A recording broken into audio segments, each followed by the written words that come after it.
In a world engulfed by colossal waves, an endless expanse of ocean stretches before the eye. To survive, the remaining souls, with the aid of sorcerers, have tamed the batfish, residing upon their backs, and constructed shelters from the bones of various marine behemoths, embarking on an interminable journey of wandering. In this realm, soil has become more precious than gold, and the only vegetable available to humanity is kelp. The relentless tides, tsunamis, and ferocious sea monsters compose the daily symphony of existence. When hope is but a distant memory, shall one plunge into darkness or seek the elusive light? In the face of despair, who possesses the strength to rise against the current, to dominate the ocean and conquer this aquatic world? Chapter 1. The Era of Cataclysm. Alas, he could not restrain a sigh, pondering how fate had cast him into such a wretched place. Oh heavens, are you intent on my demise? Indeed, Li Mu Yang has traversed realms. As a member of the orphan class at the starting point, he refrains from elaborating further. His soul has taken residence in the body of a man who perished 3 days prior in a tsunami, also named Li Mu Yang, yet equally unfortunate. With a resigned smile, Li Mu Yang shook his head. Enough of the theatrics, my friend. I am perfectly fine. My injuries have nearly healed, so fret not. Tang Xiao Tian, lean and youthful, with skin darkened by the scorching sun, circled Li Mu Yang, scrutinizing him with disbelief. Oh, good heavens! It's true. Brother Mu Yang, how did you manage this? Struck on the head by such a massive whalebone, and yet you've recovered so swiftly.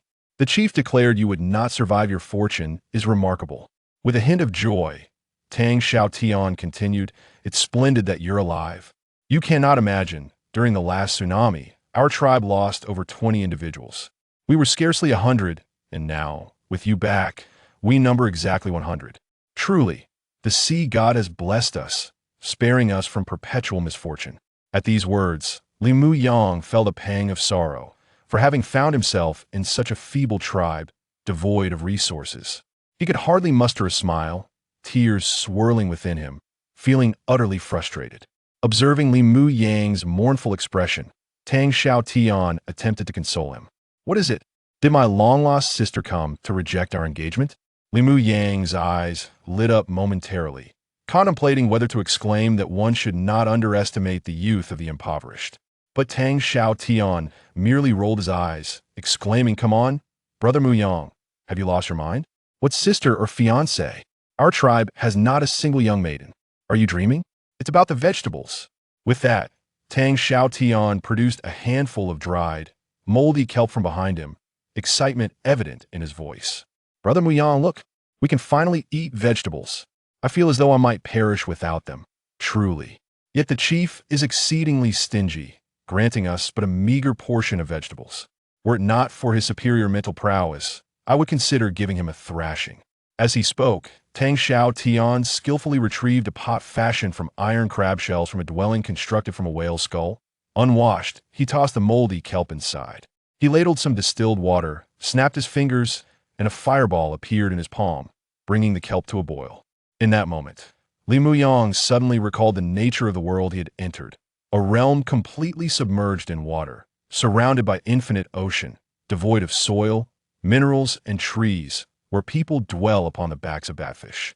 These flat, giant fish, resembling bats, float upon the surface, each measuring approximately the size of 2 football fields.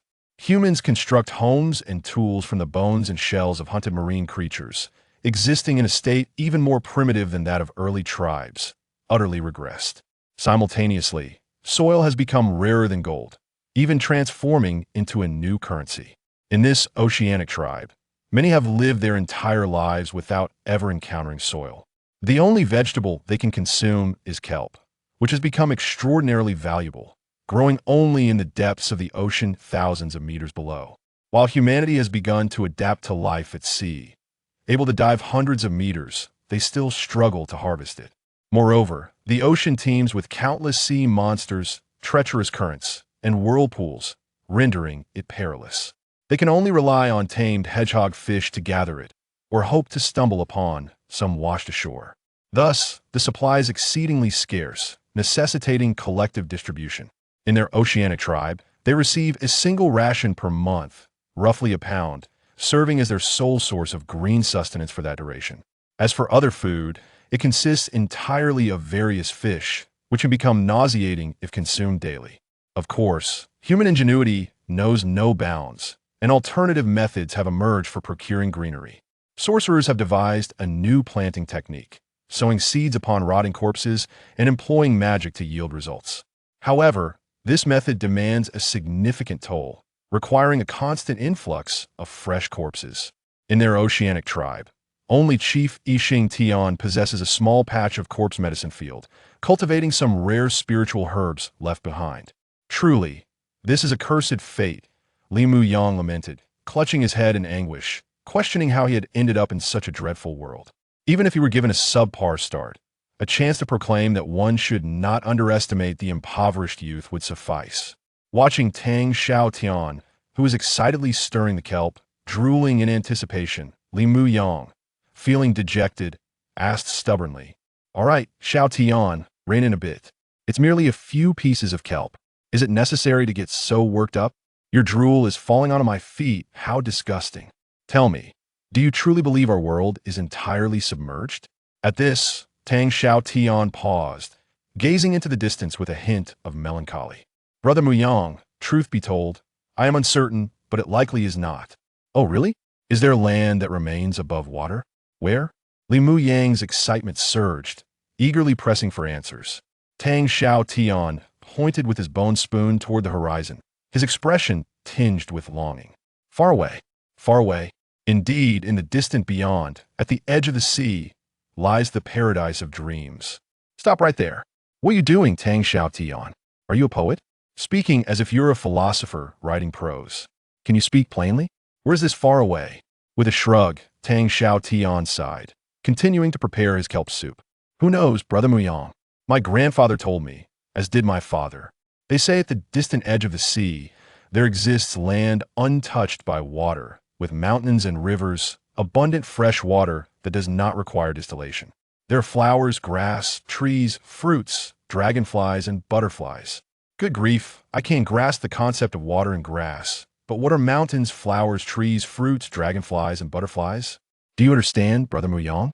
Li Mu Yang fell silent, at a loss for words. Noticing Li Mu Yang's despondent countenance, Tang Xiaotian hurriedly sought to comfort him. "All right, Muyang, do not be disheartened. I firmly believe that my grandfather and father would not deceive us. There must be land that remains unscathed ahead, as the chief has also indicated. Therefore, we shall persistently journey towards the direction of the rising sun, and we are bound to discover it. Moreover, even if we do not find any land, we might be fortunate enough to encounter the Sky City along the way." "The Sky City? What is that?" At once, upon hearing this novel term from Tang Xiaotian, Li Mu Yang paused, unable to restrain his curiosity and pressed for further explanation. Noticing Li Mu Yang's excitement, Tang Xiaotian responded with a hint of exasperation. All right, Muyang, do not get too worked up. To be honest, I'm not entirely certain either. I heard from the chief and others that, prior to the great catastrophe, some remarkable wizards foresaw the impending crisis of tidal waves engulfing the entire world. Thus, they employed unparalleled sorcery to elevate certain cities into the sky to escape this calamity. These cities that float in the air retain their pre-catastrophe appearance, complete with land, mountains, water, flowers, grass, trees, dragonflies, and butterflies, everything one could imagine, resembling a paradise. Hence, they're referred to as the Sky City or the Dream Paradise. Is that so? Where can one find these cities? Li Mu Yang felt a renewed sense of hope and eagerly inquired further. However, Tang Xiaotian appeared somewhat troubled. "I'm afraid, Mu Yang, that I do not possess that knowledge, for this is merely a legend. No one has ever seen it otherwise. We would have long since ventured there and would not still be waiting. Thus, some speculate that the Sky City may not exist at all, merely a fabrication of our ancestors to provide us with a spiritual impetus to move forward. Or perhaps, due to the passage of time, the force that sustained its elevation has vanished, causing the Sky City to plunge back into the ocean, swallowed by monstrous waves, who can say? Certainly, there are many similar legends. For instance, it is said that a legendary pirate named Gorager once discovered an island untouched by the flood, leaving behind his entire fortune there. Before his demise, he crafted hundreds of maps made from fish skin, both genuine and counterfeit, casting them into the sea, leaving behind the words, "If you seek land that remains unscathed, if you wish to claim my treasure, it is yours for the taking. Go forth, for I have placed everything there." This sparked a frenzy among countless seafarers who eagerly sought to chart new routes, entering the age of exploration. Li Muyang. Chapter 2. Magic and Science. Li Muyang was indeed feeling quite vexed. Truly, what a remarkable age of exploration this was. He found himself at a loss for words. Should he proclaim, "How splendid! I aspire to become the king of pirates"? Alas, such a notion seemed rather juvenile, and the atmosphere felt somewhat incongruous. Just then, Tang Xiaotian's kelp soup was ready. With an eager glint in his eye, he pinched a small handful of salt from a nearby turtle shell and delicately sprinkled it into the pot. He stirred the concoction with a bone spoon, inhaling the robust, briny aroma of the kelp soup as he tilted his head back in rapture. Wow, what a marvelous flavor. It's a breath of green. Brother Muyang, can you smell it? I feel as if my soul is about to be entranced. It's simply delightful. As he spoke, he scooped a spoonful of the soup and took a sip, his expression transforming into one of sheer ecstasy. It's truly exquisite. I feel my culinary skills have improved tremendously. This entire pot brims with the sweet essence of life. Hey, Brother Muyang, why are you just standing there? Come, taste it. This is the only green food we can indulge in. Do you really wish to eat raw fish slices instead? Honestly, Brother Muyang, I don't even want to utter that phrase anymore. It makes me feel nauseous. No, I must have another sip of soup to cleanse my stomach.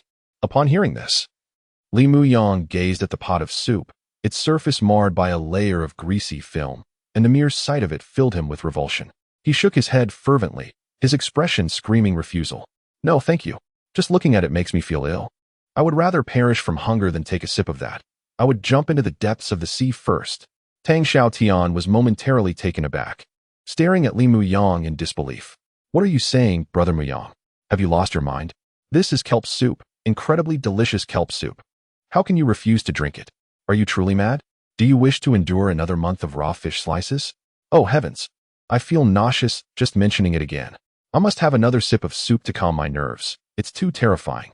Truly terrifying to think someone would refuse kelp soup. With that, Tang Xiaotian quickly gulped down another mouthful of soup and fetched 2 large shell bowls, each the size of a basin. He ladled 2 generous servings of kelp soup and handed one to Li Muyang. Here, Brother Muyang, don't be foolish. Drink up. If you don't drink it now, you won't have another chance for a month. Trust me, no one can withstand 2 continuous months of raw fish slices. It would drive anyone mad. Didn't you remember how that fool went insane?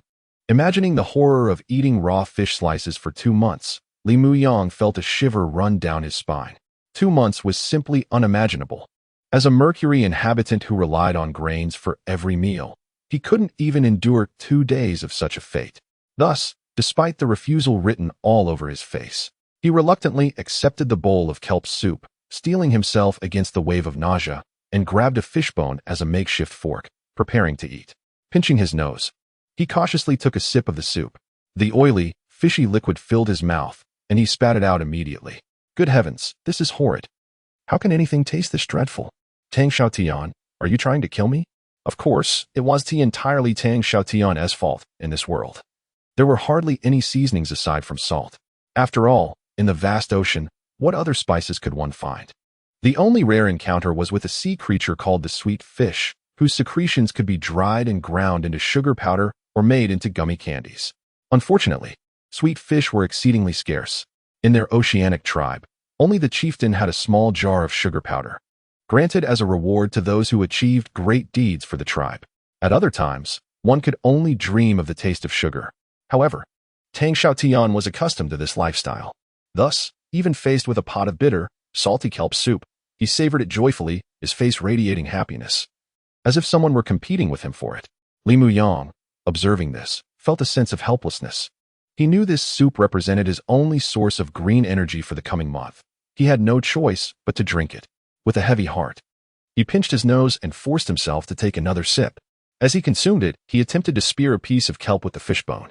But the moment he bit into it, he completely lost his composure, tossing the bowl aside in frustration. What is this? This kelp is tougher than a tiger shark's hide. How am I supposed to eat this? Oh heavens, spare me. Meanwhile, Tang Xiaotian had finished his soup, tilting the bowl back to drain the last drop, savoring it with a satisfied lick of his lips. He then set the bowl down and looked at the despairing Li Muyang. Come on, brother Muyang, stop complaining. Isn't kelp supposed to be like this? It's delicious. No, it's absolutely divine. If you truly don't want it, you can give it to me. I want to eat refuse. I can eat as much as you have. But tell me, what is wrong with you today? This isn't like you at all. You used to be overjoyed whenever kelp was served, clamoring for more and even trying to snatch mine. What has changed? Why do you refuse the soup and complain about the kelp? Have you truly lost your senses? What could Li Muyang say? He could only embrace himself in self-pity, lifting the bowl once more, forcing himself to eat. After all, his illustrious ancestors could consume even the skin. What was a few pieces of kelp as tough as a tiger shark's hide to him? Biting down hard, tears streaming down his face as he swallowed. Li Muyang ultimately reached his breaking point. He thought to himself that rather than endure this tasteless fare, which he could only eat once a month, he might as well perish. He refused to believe that with his intellect from the 21st century, he could not solve this dilemma. Yes, this accursed water world lacked land for cultivation, but surely there were alternative methods. After all, cultivation did not necessarily require soil. Hydroponics had become well established in his former era and was far more convenient and straightforward, requiring no dirt whatsoever. Coincidentally, he had been a graduate student at an agricultural college in his past life, a prodigious talent in the field of agriculture. Having interned under the esteemed Yuan and participated in research on cultivating seawater rice. Thus, he was well versed in various hydroponic methods and had even invented a nutrient solution called Plant Dominator, a catalyst for plant growth that could significantly accelerate the growth rates of various flora. Therefore, he was confident that if he could recreate the Plant Dominator in this world, he could ensure that, even without soil, a variety of plants could be cultivated, thereby resolving his concerns about sustenance and bringing new hope to all the inhabitants of this water world. Yes, it could be done. However, while the idea was splendid, the reality was starkly different. The environment of this cursed water world was utterly dismal. Apart from the endless expanse of ocean, there were hardly any resources to be found. Setting aside the possibility of acquiring seeds for various plants, even the formulation of the essential nutrient solutions for hydroponics seemed an insurmountable challenge. The reason is quite simple. This world lacks laboratories. Even with the most advanced agricultural knowledge and a thorough understanding of various plant nutrient solutions, Li Muyang finds it exceedingly difficult to extract the trace elements essential for plant growth, thereby hindering his efforts in soilless cultivation. Is there truly no alternative solution? Li Muyang furrowed his brow in contemplation, his teeth clenched in determination. Suddenly, a thought struck him.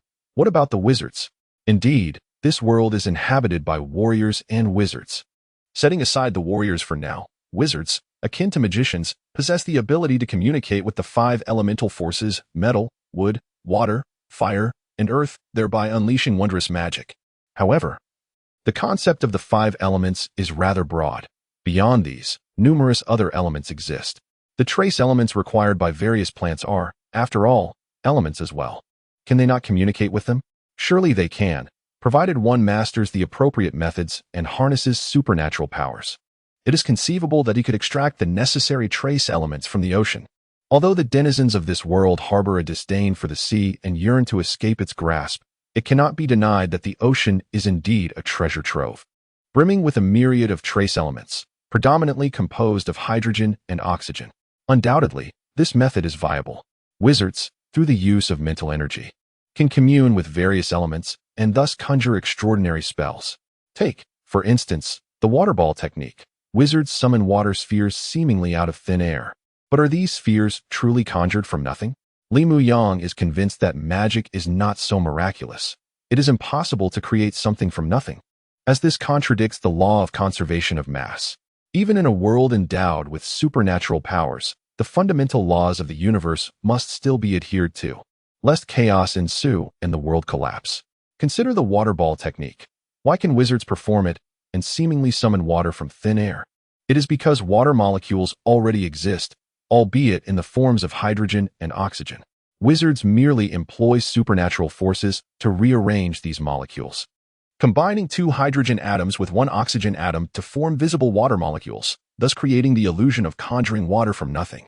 Indeed, this reveals the ultimate essence of magic, not the creation of all things, but the utilization of all things. The very foundation of all existence lies in various elements. For it is these elements that constitute the fabric of the world. So, how can one communicate with the various elements to gather them? Li Muyang confidently surmised that it must relate to atomic mass and the like. Wizards adjust their mental energy to produce different frequencies, thus resonating with different atoms, allowing them to gather and arrange these atoms according to their will. However, they lack concepts such as relative atomic mass, molecular weight, proton count, and electron count. They rely solely on intuition and experience, unable to conduct in-depth studies. Yet, Li Muyang possesses such knowledge. As a time traveler, he has memorized the periodic table of elements and is well-versed in atomic masses, proton numbers, electron counts, chemical bonds, and arrangements. He can effortlessly conduct various magical experiments, demonstrating the power of science. Therefore, he resolved to take action. He, too, is a wizard, after all, in this treacherous aquatic world. One cannot survive without the magical talents of a wizard. Harnessing the power of magic, he eagerly began his experiments. Chapter 3. The Golden Finger and the Crisis Initially. Li Muyang endeavored to communicate with nitrogen, an indispensable element in the formulation of plant nutrient solutions.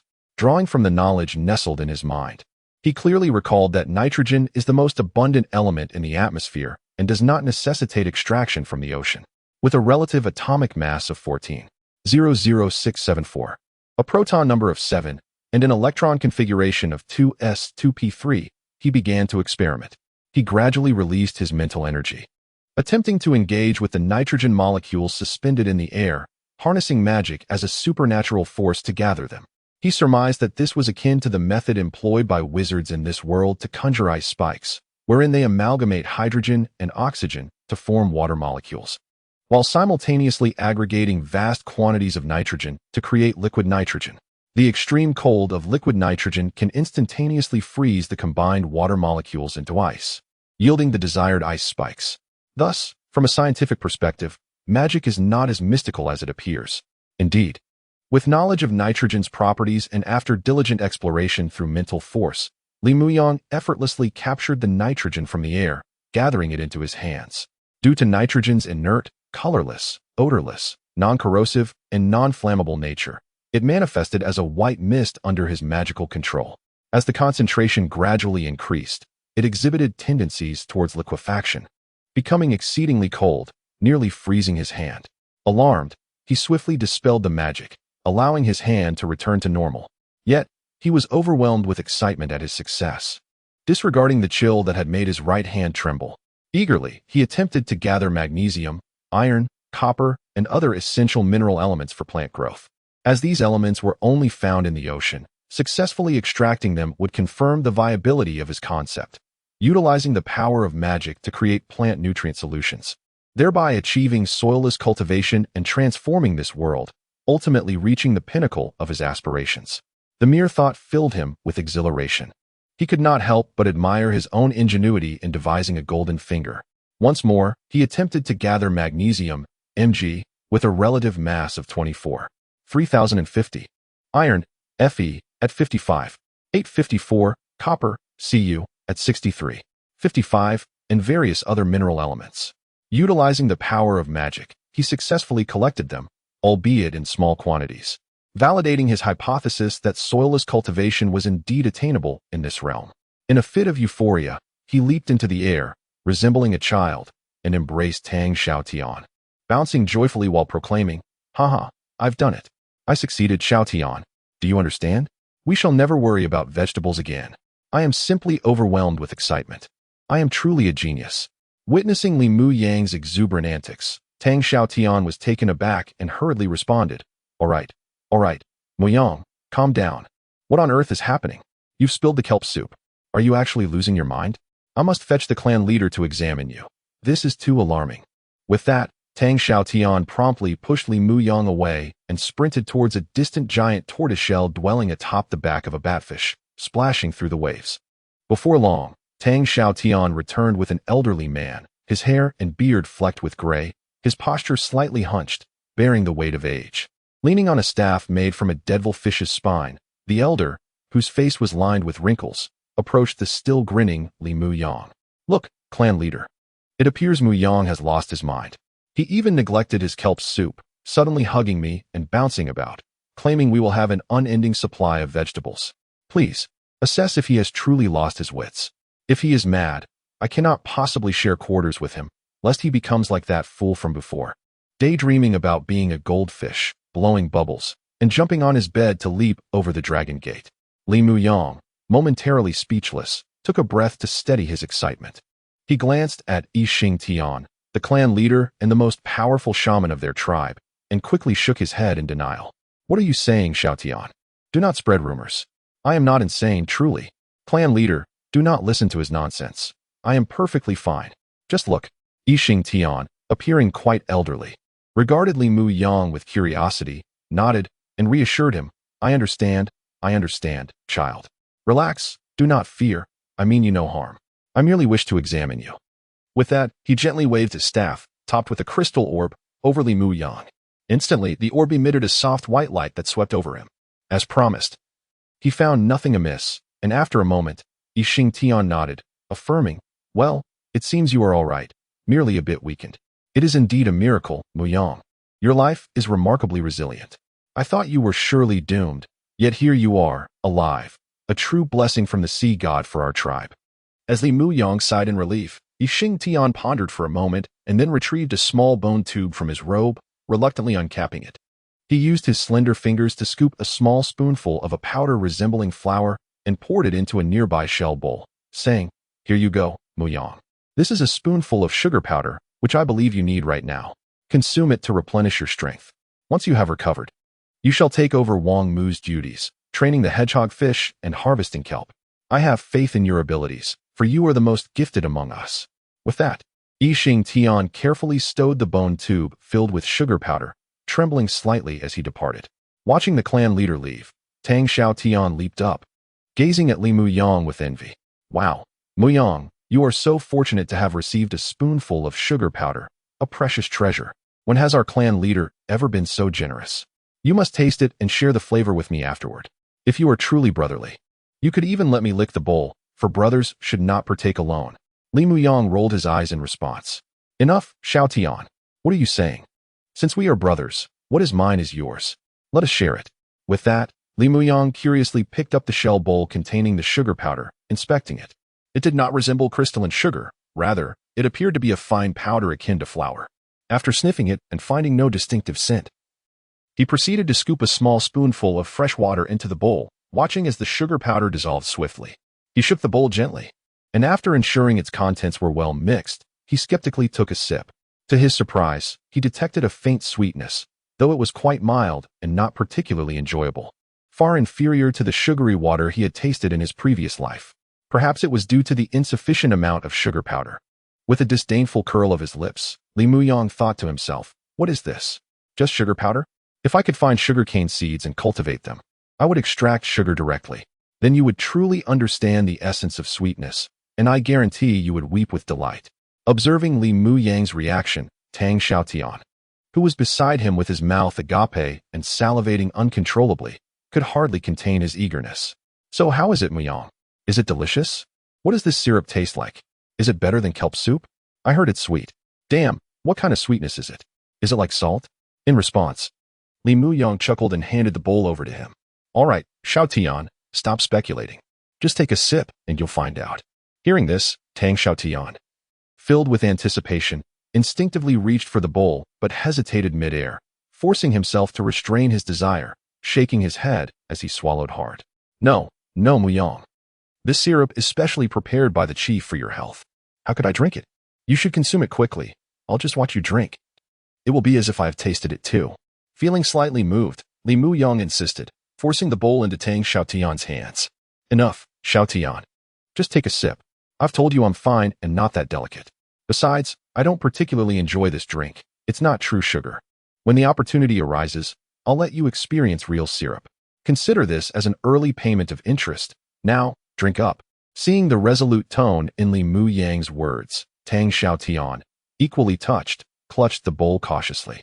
All right, Mu Yang, I'll just have one sip. Don't worry. I promise I won't drink more than that. With that, Tang Xiaotian, still swallowing hard, carefully lifted the bowl to his lips. treating it as if it were a sacred chalice, engaged in a momentous ritual.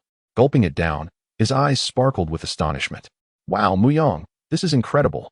How can something taste so exquisite? It's 100 times better than kelp soup. No, 1,000 times better. This flavor is completely different from salt. So this is what sweetness truly is. How could this be? I always thought salt was the only flavor in existence. This is utterly astonishing, delicious enough to bring tears to my eyes. I feel as if my soul is transcending. Suddenly, a tremendous rumble interrupted his excitement. Li Muyang and the others felt the ground shake violently, reminiscent of an earthquake, causing them to lose their balance and tumble into the sea. Soaked and disheveled, Li Muyang resurfaced, bewildered and spitting out seawater. Beside him, Tang Xiaotian desperately paddled in the water, holding the bowl high. His expression shifting from exhilaration to one of sheer horror. Oh no, this is bad, Muyang. It's not an earthquake. Have you lost your mind? It's a batfish. The batfish has gone berserk. We're in serious trouble this time. Chapter 4. Is there no hope left? Alas, this is truly a curse. Brother Muyang, it is not an earthquake. Have you lost your senses? It is the batfish. The batfish has gone berserk. What a stroke of misfortune. Our tribe is in grave trouble this time. Hearing Tang Xiaoyan's words, Li Muyang was momentarily taken aback and quickly pressed for clarification. What do you mean trouble? Why has the batfish gone mad? Please, explain yourself clearly. Tang Xiaotian was seated within a massive shell of a blueback shrimp, which resembled a canoe drifting upon the ocean's surface, pulling Li Muyang into its confines. Frustrated, he exclaimed, Brother Muyang, it seems your mind is truly muddled. Have you forgotten? The batfish allows us to reside upon its back because we provide it with ample nourishment daily. Now that the food supply has dwindled, it is only natural for it to become agitated. Good heavens, Brother Muyang, could it be that you have lost your memory? Why does it seem you have forgotten so many things? Enough of this foolishness. Hold on tight and do not fall. We do not yet know what fate awaits our tribe. May the sea god manifest and grant us the strength to weather this calamity. Indeed, the relationship between humans and batfish, though often referred to as domestication, is more accurately described as a form of mutualism or parasitism. The batfish, being a colossal and cumbersome creature, is inherently lazy, and during times of catastrophe, the shaman, skilled in the language of beasts, communicates with this marine giant to reach a consensus. While this arrangement appears beneficial for both parties, it is, in truth, far more critical for humanity, as they are utterly reliant on the batfish for survival, having no other refuge.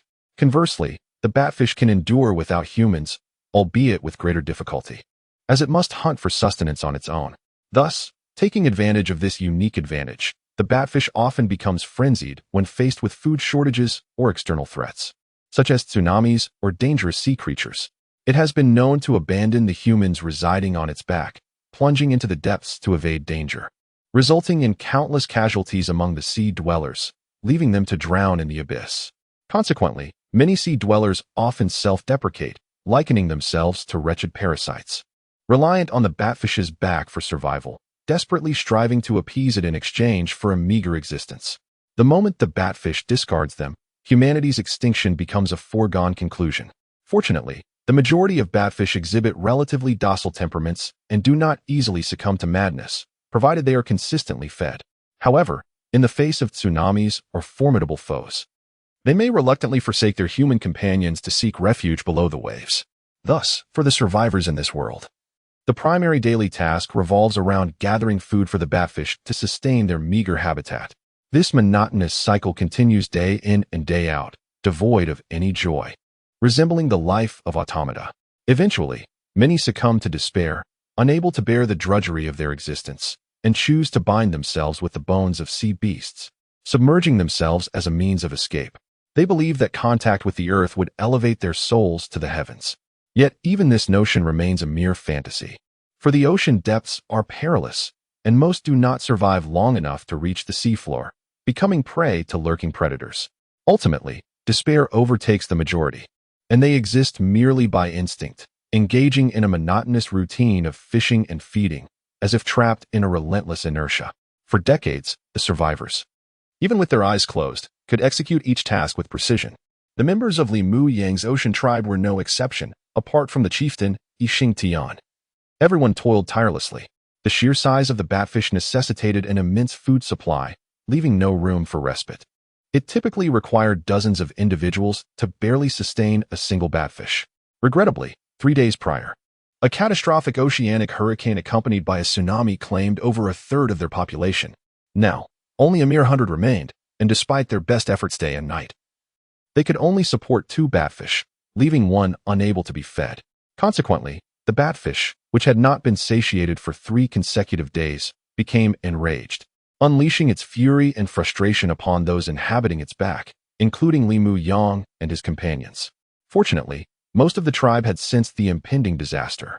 For instance, Tang Xiaotian had prepared the shrimp shell vessel early on, and when the unexpected occurred, he swiftly took Li Mu Yang aboard, heading towards the 2 relatively calm batfish nearby. The other inhabitants of this batfish also scrambled to board various shell-based vessels, such as crab shells, shrimp shells, turtle shells, and rafts made from marine hides and bones. Panic engulfed the crowd, with various individuals falling overboard, becoming prey for opportunistic sea creatures.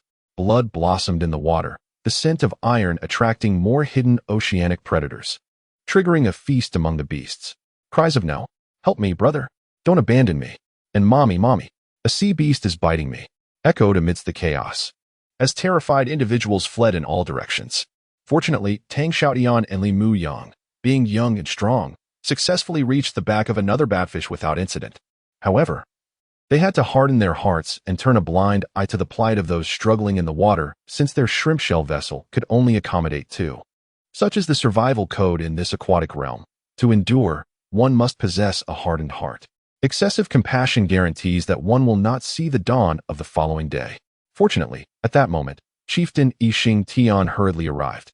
However, as a mere shaman with limited magical prowess, he was only capable of providing a thin shield of protection for the submerged individuals before extending his devilfish staff towards the half-submerged batfish, anxiously attempting to communicate. The crystal orb atop the staff radiated a gentle glow, enveloping the batfish as they engaged in a brief stalemate. Yet, it was evident to all that Yixing Tian's countenance grew increasingly grim, beads of sweat forming on his pale brow, making him appear to age a decade in mere moments. The batfish, however, did not calm. On the contrary, it became increasingly agitated, thrashing violently and sending waves crashing in all directions, even unsettling the 2 other relatively tranquil batfish. Ultimately, after a futile attempt at communication, Yixing Tian sighed in despair, opening his eyes and resigning himself to the inevitable, allowing the agitated batfish to drift away and vanish into the distance. Indeed, their tribe could no longer sustain 3 batfish, and the frenzied creature was well aware that forcing it to remain would only result in further casualties.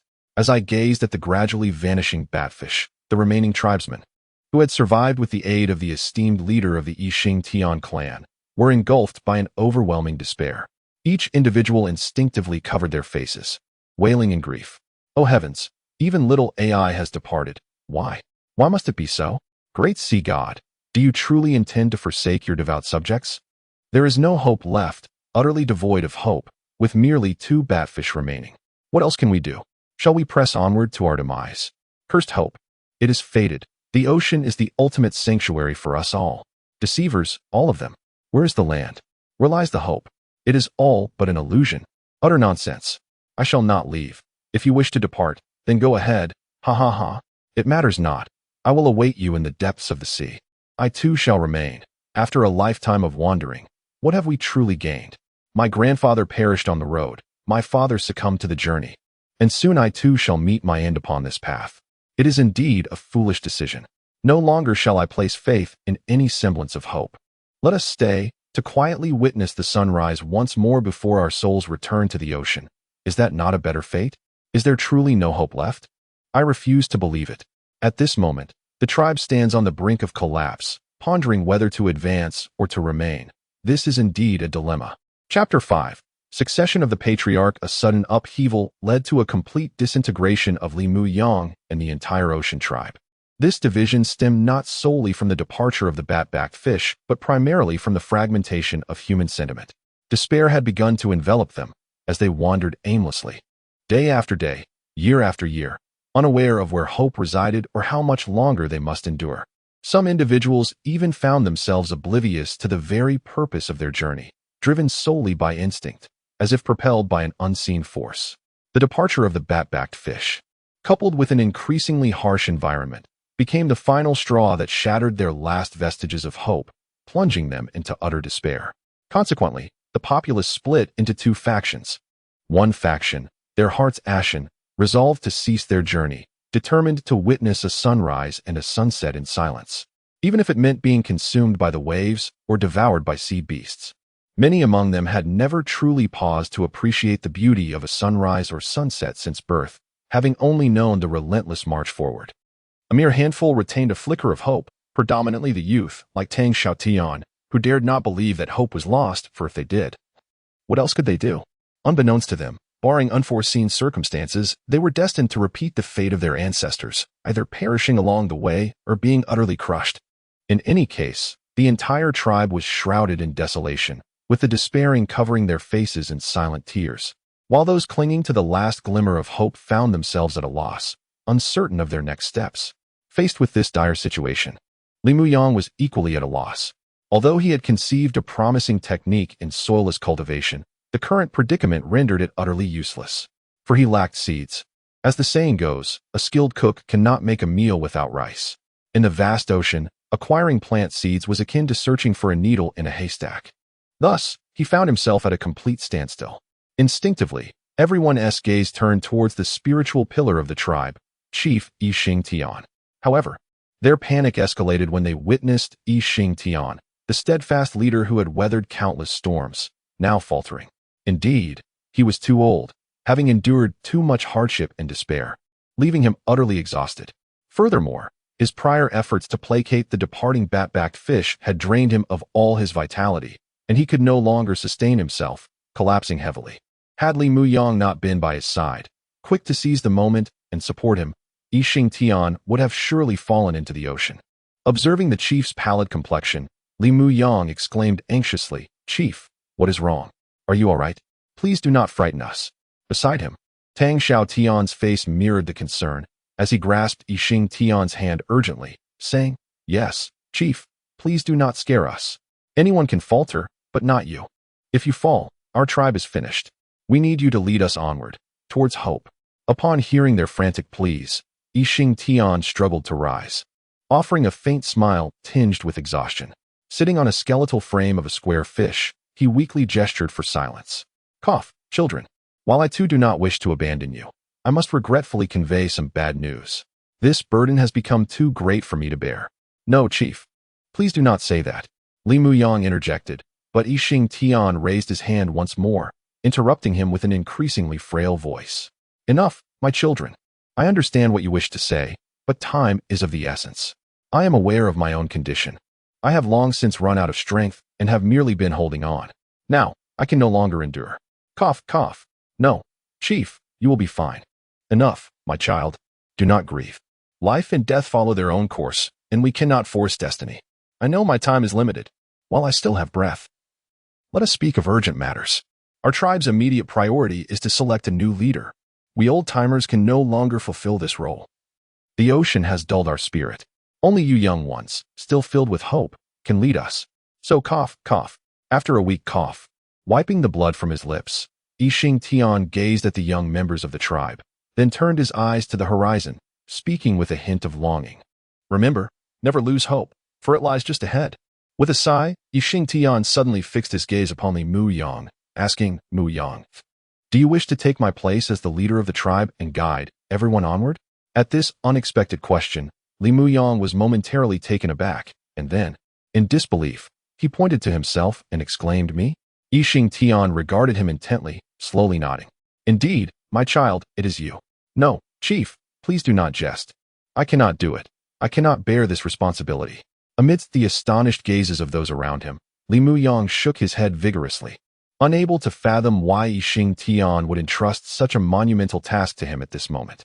Yet, Yi Tian continued to encourage him, "Child, you can do it, for you are the most gifted shaman in our tribe. Your experience of coming back from the dead signifies that you are chosen by the sea god, the sole blessing bestowed upon our tribe. No one else is more suited to succeed an old man like me." As he spoke, Yi Tian took Li Muyang's hand, preparing to pass the staff of succession to him.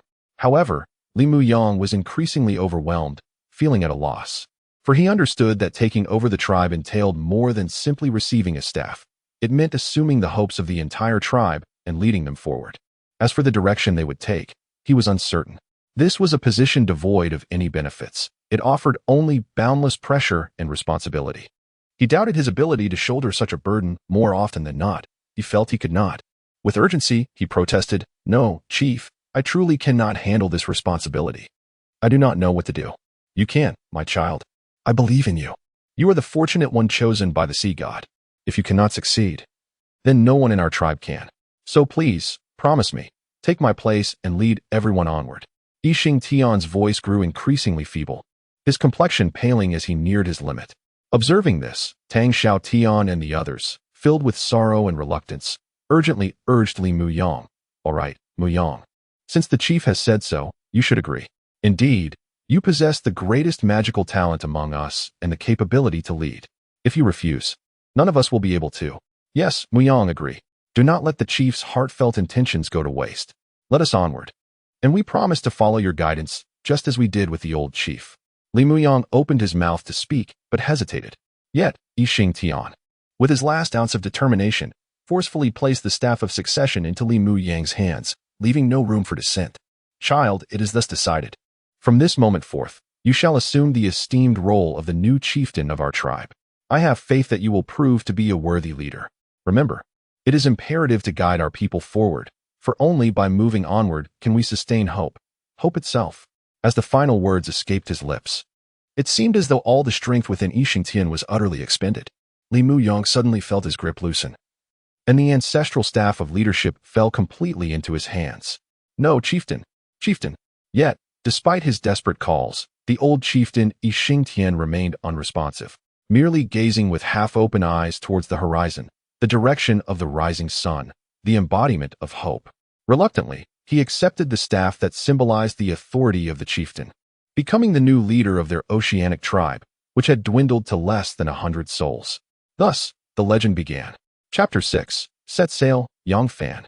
The sudden departure of the former clan leader, Yixing Tian, left Li Muyang, the newly appointed chief, with an exceedingly daunting predicament, while leaving little else behind. Regardless of his overwhelming sorrow, he had no choice but to muster his spirits, suppress his grief, and rally himself. He was now the leader of their dwindling ocean tribe, and every word and action he took would determine the survival of their community, which barely numbered 100 souls. The body of Chief Yixing Tian was placed within a colossal golden shell, a magnificent mollusk resembling a gilded coffin, approximately the height of a person. Once sealed, it formed an almost hermetically sealed space, maintaining a constant temperature and humidity, thereby preserving the body for an extended period. More crucially, its formidable hardness ensured that, barring unforeseen circumstances, the shell could safely sink to the ocean floor, protecting the body from being devoured by predatory sea creatures, a small consolation for the tribe's leader. Regrettably, this was the only golden shell the feeble tribe possessed, and when his time came, he would likely not enjoy even this solitary privilege, rendering the situation profoundly tragic. There was no time for further contemplation. During the burial of Chief Yixing Tian, everyone, regardless of their emotional state, stood silently, heads bowed, hands clasped together, fervently praying for the gentle elder, hoping for a smooth descent of his body into the depths of the ocean, praying that no calamity would befall him. After a heartfelt supplication, Li Muyang and Tang Xiaotian exchanged a final glance with the elder, whose weighty legacy now rested upon them. And together they closed the golden shell. With a twinge of reluctance, they pushed the shell off the back of a giant fish, watching as it gradually sank beneath the waves.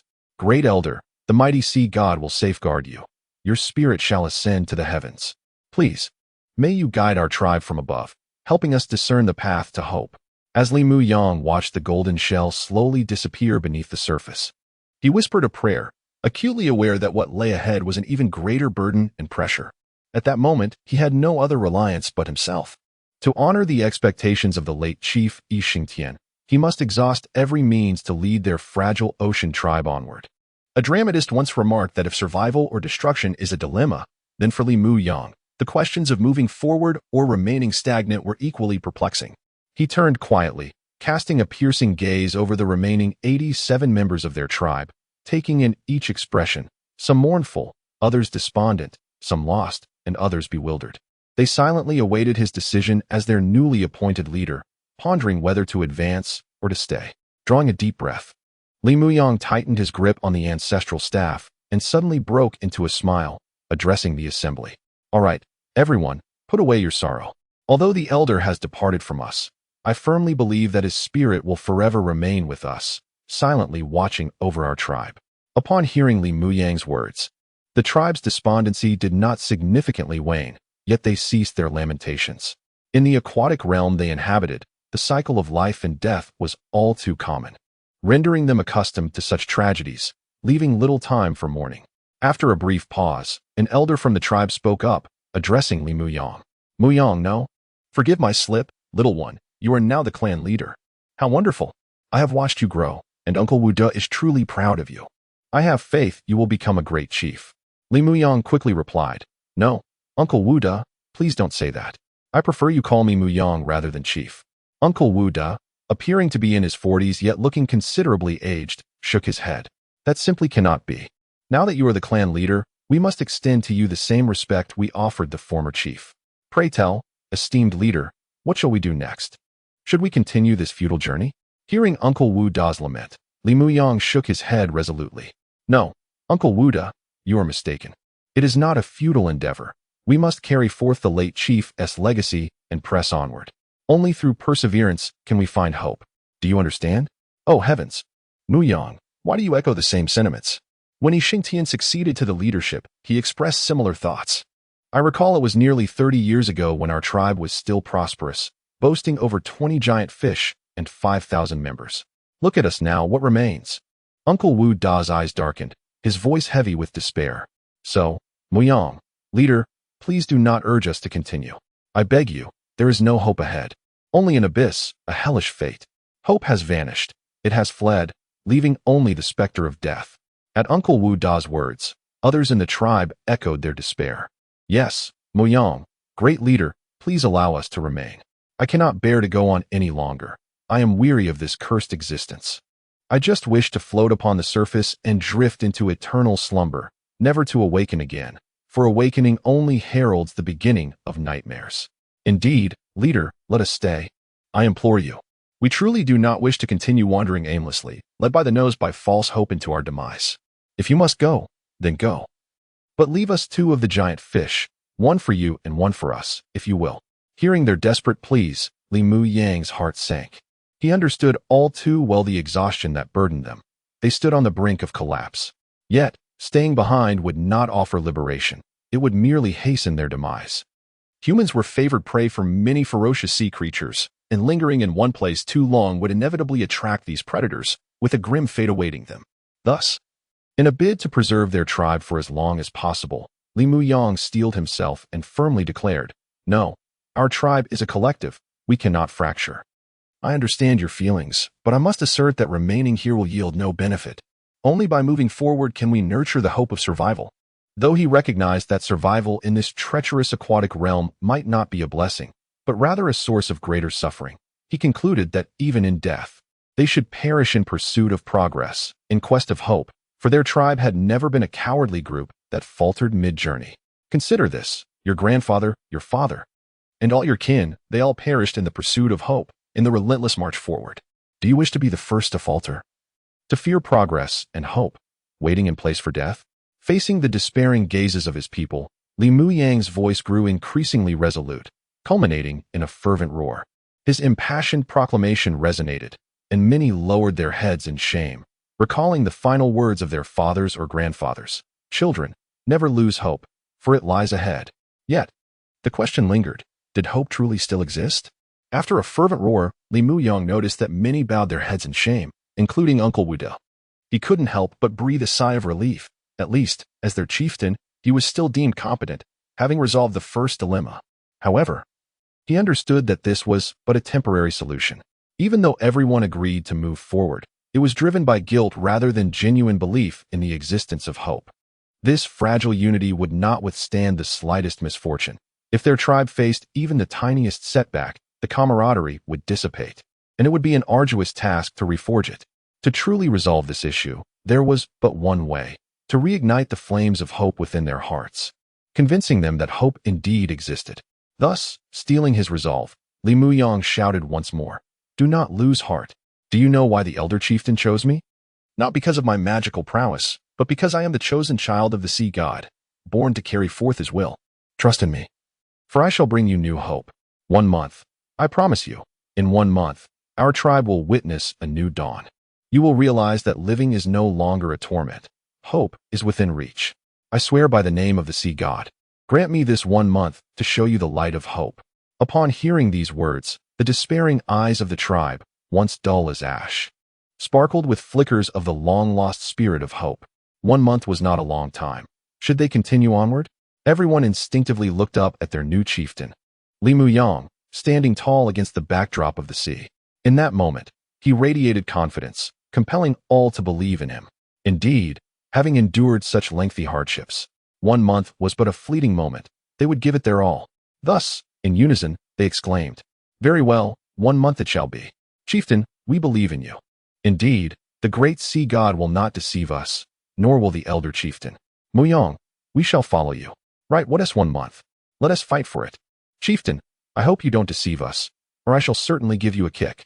Laughter erupted among the crowd, a jubilant release of tension as they forced themselves to believe in this seemingly elusive hope, finding a reason to persevere. Seeing the unity in their voices, Li Muyang couldn't help but smile, raising his wizard staff high.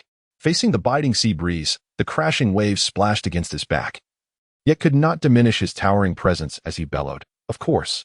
So, my friends, what are you waiting for? Set sail."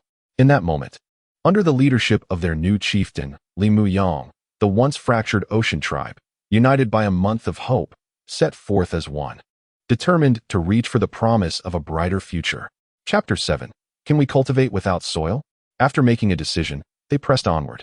At that moment, the entire tribe appeared vibrant, as the previous atmosphere of despair dissipated, as if hope had been rekindled within them.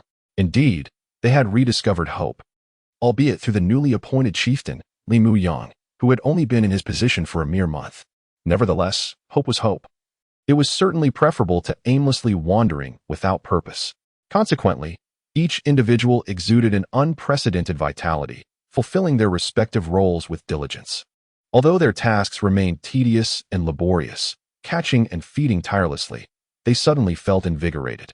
Laughter and chatter occasionally broke out among the crowd, quietly speculating on the kind of hope their newly chosen chieftain, blessed by the sea god, would bring.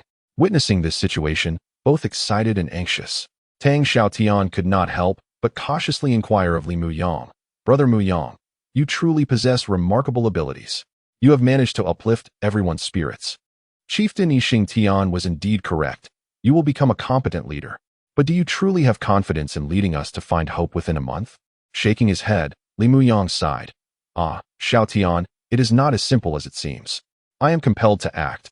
Otherwise, what other choice do I have?"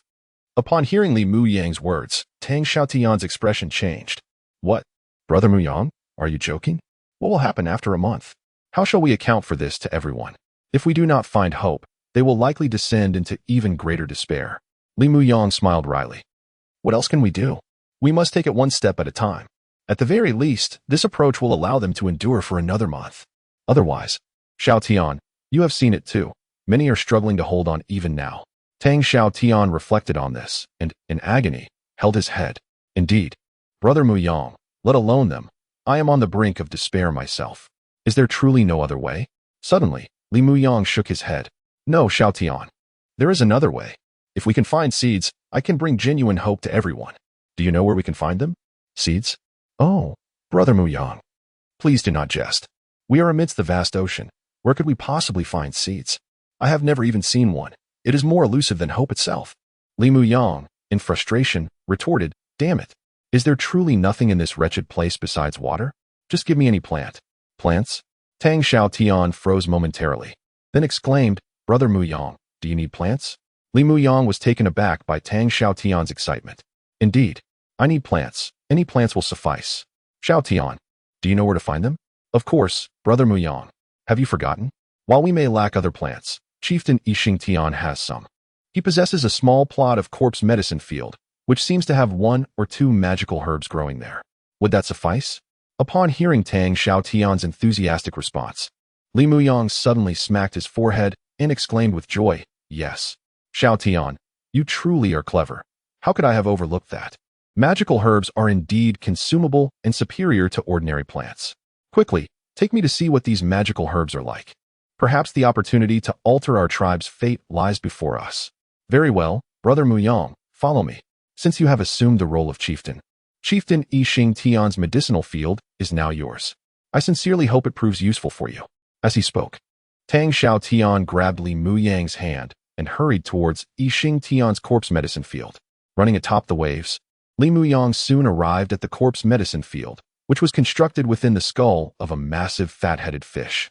It was not particularly large, spanning about 4 or 5 square meters, and was enveloped by a thin membrane of celestial jellyfish. The celestial jellyfish, a large, translucent, pale blue creature, boasted a soft and comfortable exterior. Once harvested, it could be dyed using ink fish and other marine creatures, allowing for the creation of clothing. It could also be magically transformed into a plastic-like material, now draped over the corpse medicine field to shield the magical herbs from the elements while allowing for photosynthesis. Reminiscent of greenhouses in Li Muyang's original world. With immense curiosity, he lifted the jellyfish membrane to enter. Immediately, a putrid stench assaulted his senses, an overwhelming mix of decaying flesh and excrement that nearly made him retch, far worse than the filthiest public restroom. What in the world is this place? Tang Xiaotian, are you certain this is a magical herb field and not a latrine?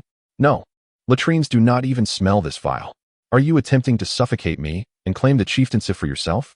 Seeing him cover his nose and gag, Tang Xiaotian replied with exasperation, "Come on, Brother Muyang, just endure it for a moment. Isn't this typical of a corpse medicine field? Without corpses and excrement, how could one cultivate plants?" With that, he led the way inside, and Li Muyang, with no other option, followed. Upon entering, he discovered that the entire corpse medicine field was situated atop a massive turtle shell, which had been split in half, utilizing the upper section. It resembled a large, oval bowl. Inside the enormous shell lay various decomposing fish carcasses, some freshly discarded, others in various stages of decay. The sight was grotesque, with putrid fluids flowing and maggots crawling, emanating an unbearable stench. Moreover, human excrement surrounded the scene, rendering it utterly revolting. Li Muyang could no longer contain himself, and he promptly retched violently, as if he were expelling everything he had consumed in a year, feeling as if his bile would escape. Tang Xiaotian, unfazed, kindly supported him in front of the corpse medicine field, encouraging him to vomit there so as not to waste anything. After a prolonged bout of nausea, once he felt emptied, Li Muyang wiped the sour remnants from his lips, his expression one of despair. "All right, Tang Xiaotian, you win. I concede. This is how you cultivate plants in this world?" Tang Xiaotian replied nonchalantly, "Of course. Why would it be any other way? By the way, Brother Muyang, what is troubling you? You seem to be talking nonsense. Remember, you are now the chieftain of our tribe. Please do not lose your mind." He could not help but glance at him with concern, even reaching out to touch his forehead, displaying genuine worry. Rolling his eyes, Li Muyang swatted Tang Xiaotian's hand away. "Enough. I am the chieftain, so please refrain from looking at me like that. I am fine. I just find it hard to accept. This place is simply revolting. By the way, can magical herbs grown in such conditions truly be consumed?" Tang Xiaotian shook his head. "I am unsure, as I have never tasted them myself. However, they should be edible. I have heard that this corpse medicine field once cultivated numerous magical herbs, but now only these two remain. Is that so?" Upon hearing this, curiosity piqued. Li Muyang lifted his gaze towards the two remaining magical herbs in the decaying corpse field. One was a pale lavender hue, shaped somewhat like a rose, albeit yet to bloom, while the other resembled a small tree, about half a person's height, akin to the tomatoes from his original world, also devoid of flowers or fruit. Moreover, these two magical herbs appeared rather listless, their leaves tinged with yellow, indicating a state of malnourishment. As a foremost expert in agronomy, Li Muyang instantly discerned the underlying issue. Although this corpse field could supply some essential growth elements to these magical herbs, it was, after all, not genuine soil. The nutrients were insufficient and incomplete. In many instances, it could merely sustain their survival, failing to promote blooming or fruiting, as evidenced by these two specimens. Fortunately, being an agricultural specialist, he knew how to remedy the situation. Otherwise, there would be no other recourse. Therefore, with an expression of excitement, he exclaimed, "All right, Tang Xiaotian. Do not delay any longer. Pull these two magical herbs out. They cannot remain in this vile corpse field any longer, suffering this degradation. Furthermore, swiftly dispose of this corpse field into the sea. Throw it as far as you can. I have truly had enough. The stench is unbearable. I intend to construct a safe, pollution-free soilless cultivation chamber here." What? Upon hearing Li Muyang's statement, Tang Xiaotian was taken aback, incredulously responding, "Pull them out? Brother Muyang, my esteemed chieftain, are you out of your mind? Wouldn't he that mean these magical herbs would perish?" Li Muyang, however, merely smiled and replied, "Calm down, my brother, do not overreact. Have you forgotten? I am the man chosen by the sea god. Hence I possess alternative cultivation methods to ensure these magical herbs will bloom and bear fruit." What? Alternative cultivation methods? Brother Muyang, do you have soil? None. Then what are you jesting about? Without the corpse field and lacking soil, how could one possibly cultivate? Heh, brother, who told you that cultivation is impossible without soil? Is it really possible to cultivate without soil? Indeed. Are you certain? Absolutely, without a doubt. Well then, may the great sea god bless you. I hope you are not deceiving me. Otherwise, before a month passes, I will be the first to smash your head, chieftain or not. Li Muyang. Chapter 8. The first attempt soilless cultivation techniques, while seemingly simple, possess an inherent complexity. As the name suggests, this method employs substrates instead of natural soil during the seedling phase and utilizes nutrient solutions for irrigation after planting. The art of soilless cultivation enables the artificial creation of an optimal root environment, effectively mitigating soil-borne diseases and physiological barriers caused by salt accumulation. This method satisfactorily meets the crop's demands for mineral nutrients, moisture, and aeration, showcasing characteristics such as water conservation, fertilizer efficiency, labor reduction, and high-quality yields. The crux of soilless cultivation lies in the formulation of various nutrient solutions to fulfill the mineral nutritional requirements of the plants. To support the upright growth of the plants, one may use materials such as quartz sand, vermiculite, peat, sawdust, or plastic, all of which facilitate root aeration. Although the world in which Li Muyang resides lacks these conventional substances, the abundant marine creatures provide an alternative. By grinding their skeletal remains into fine particles, he can create a medium comparable to quartz sand, vermiculite, or peat, with even superior aeration properties. In his previous life as an agronomist, Li Muyang diligently researched soilless cultivation techniques and demonstrated through extensive practice that crops such as soybeans, yellow beans, kidney beans, peas, wheat, rice, oats, beets, potatoes, cabbage, lettuce, tomatoes, and cucumbers yield higher outputs when cultivated without soil. Although he currently lacks these plants in this peculiar world and possesses only two magical herbs, he remains confident that the principles of cultivation remain unchanged. Proper application of the technique will yield equivalent results. For instance, the purple magical herb resembling a rose requires ample nitrogen, N, to promote leaf growth, while the herb akin to a tomato, which bears flowers and fruits, necessitates higher amounts of phosphorus, P, potassium, K, and calcium, Ca, to encourage fruit development. He intends to adjust the nutrient levels accordingly. However, as the prepared nutrient solution undergoes selective absorption of elemental ions by the plants, the concentrations of certain ions diminish more rapidly than others, leading to fluctuations in the elemental ratios and pH levels that may eventually render the solution unsuitable for the plant's needs. Li Muyang's thorough understanding of the periodic table allows him to be well-versed in various elements. With sufficient mental strength, he can summon NaOH or HCl solutions directly from thin air, unlike most ordinary mages who can only conjure simple water orbs. His ability to create caustic soda or hydrochloric acid spheres, and even sulfuric acid or aqua regia spheres, is extraordinary. Such prowess renders him nearly invincible in any competition involving water spells, as a moment's lapse could lead to dire consequences for his opponents. Of course, the sole drawback lies in the extended casting time required for these complex spells, as the elemental compositions are more demanding on mental energy compared to simple water orbs. Nevertheless, Li Muyang is not preoccupied with such thoughts. His immediate focus is on embarking upon soilless cultivation.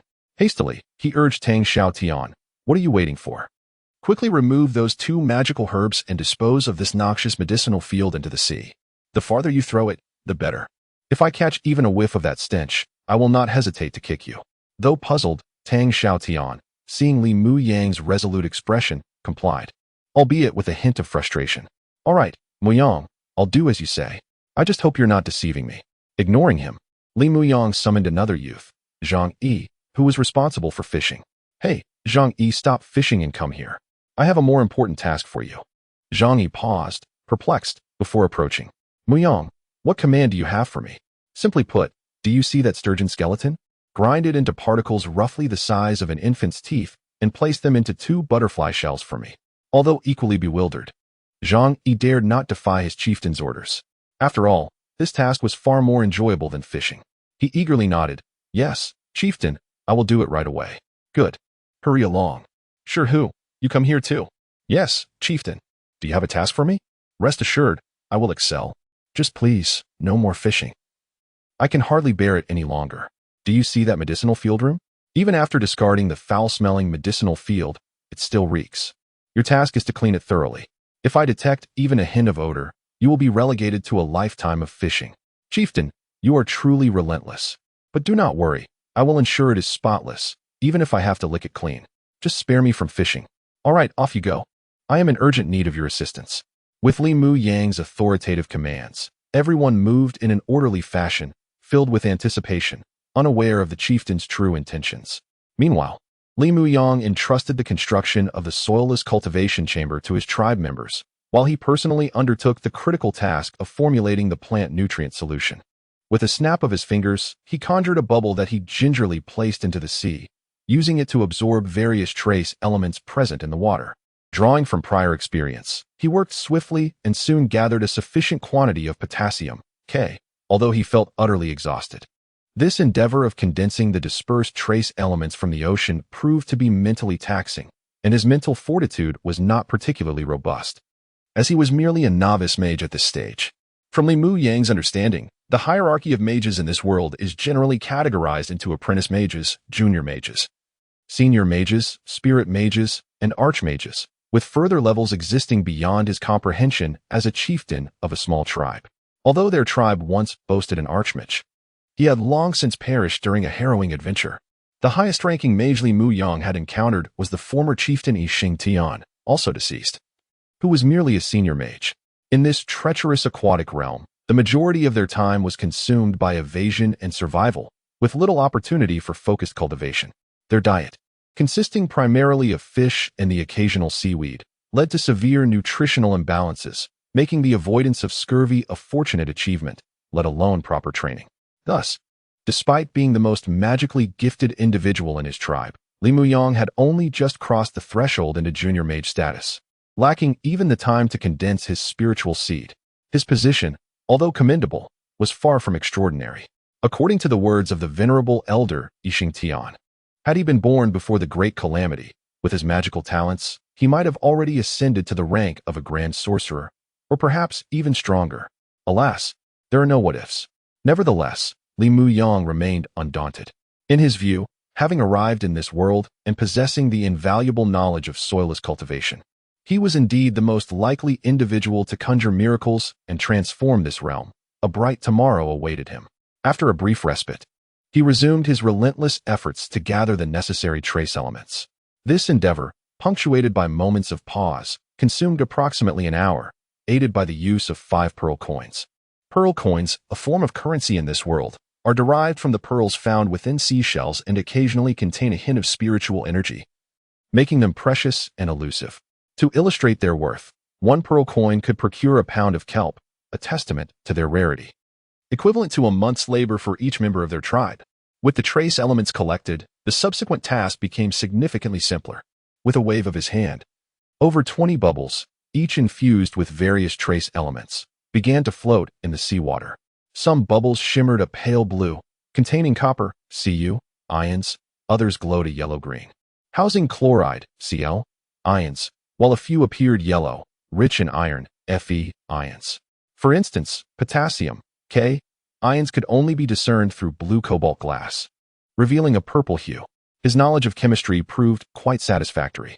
After gathering these trace elements, he inhaled deeply, suppressing his excitement, and eagerly commenced the formulation of the top-tier plant nutrient solution, Ji Ba, a concoction that had once consumed countless resources and led to untimely demise in his previous life. With a flick of his wrist, he divided the bubbles into two groups, each settling into palm-sized shell bowls. These bowls, already containing a measure of fresh water, received another snap of his fingers. Instantly, the bubbles burst in an orderly fashion, releasing their elemental essence into the bowls below. Under his mental guidance, wondrous chemical transformations unfolded, gradually yielding the coveted G-bond nutrient solution. With the assistance of his spiritual energy, he found the process even more effective than utilizing chemical apparatus in a laboratory. Every chemical reaction was under his control, vividly clear in his mind, akin to a cinematic display. The G-bond nutrient solution was slowly taking shape. Upon completion of the reaction, Li Muyang, suppressing his elation, carefully dipped his fingertip into the solution for a taste. His years of experience in concocting nutrient solutions had bestowed upon him the remarkable ability to discern pH levels with his tongue, achieving precision rivaling that of pH test strips. After a delicate sip, he found it quite agreeable, slightly acidic and successful, matching the results he had achieved in his past laboratory endeavors, perhaps even surpassing them. Consequently, brimming with anticipation, he prepared for planting. The two magical herbs had already been placed into the meticulously cleaned soilless cultivation chamber. Nestled within shells filled with finely crushed marine creature bones, displaying a feeble state indicative of severe nutritional deficiency. In that moment, amidst the tense, puzzled, curious, and expectant gazes of his fellow tribesmen, Li Muyang poured the carefully crafted nutrient solutions into the two shells filled with supportive media. Oh, may the sea god bless this endeavor. He fervently hoped for success, praying not to be disappointed. Chapter 9. Is this a miracle? With eyes filled with profound reverence and curiosity, all present ceased their tasks, gazing intently as Li Muyang slowly poured two carefully concocted botanical nutrient solutions into two shells containing magical herbs, eliciting incredulous exclamations. Is this truly feasible, Chief? Can we cultivate magical herbs using a bit of oddly colored water and some shattered bones? Indeed, how could this be possible?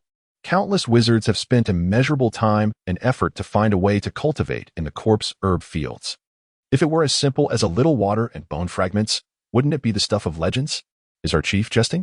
At this rate, our tribe's last two magical herbs will be completely ruined. Exactly, what is Tang Xiaotian doing? As the chief's assistant, why isn't he dissuading him? Instead, he is aiding in discarding the only remaining herb field we possess.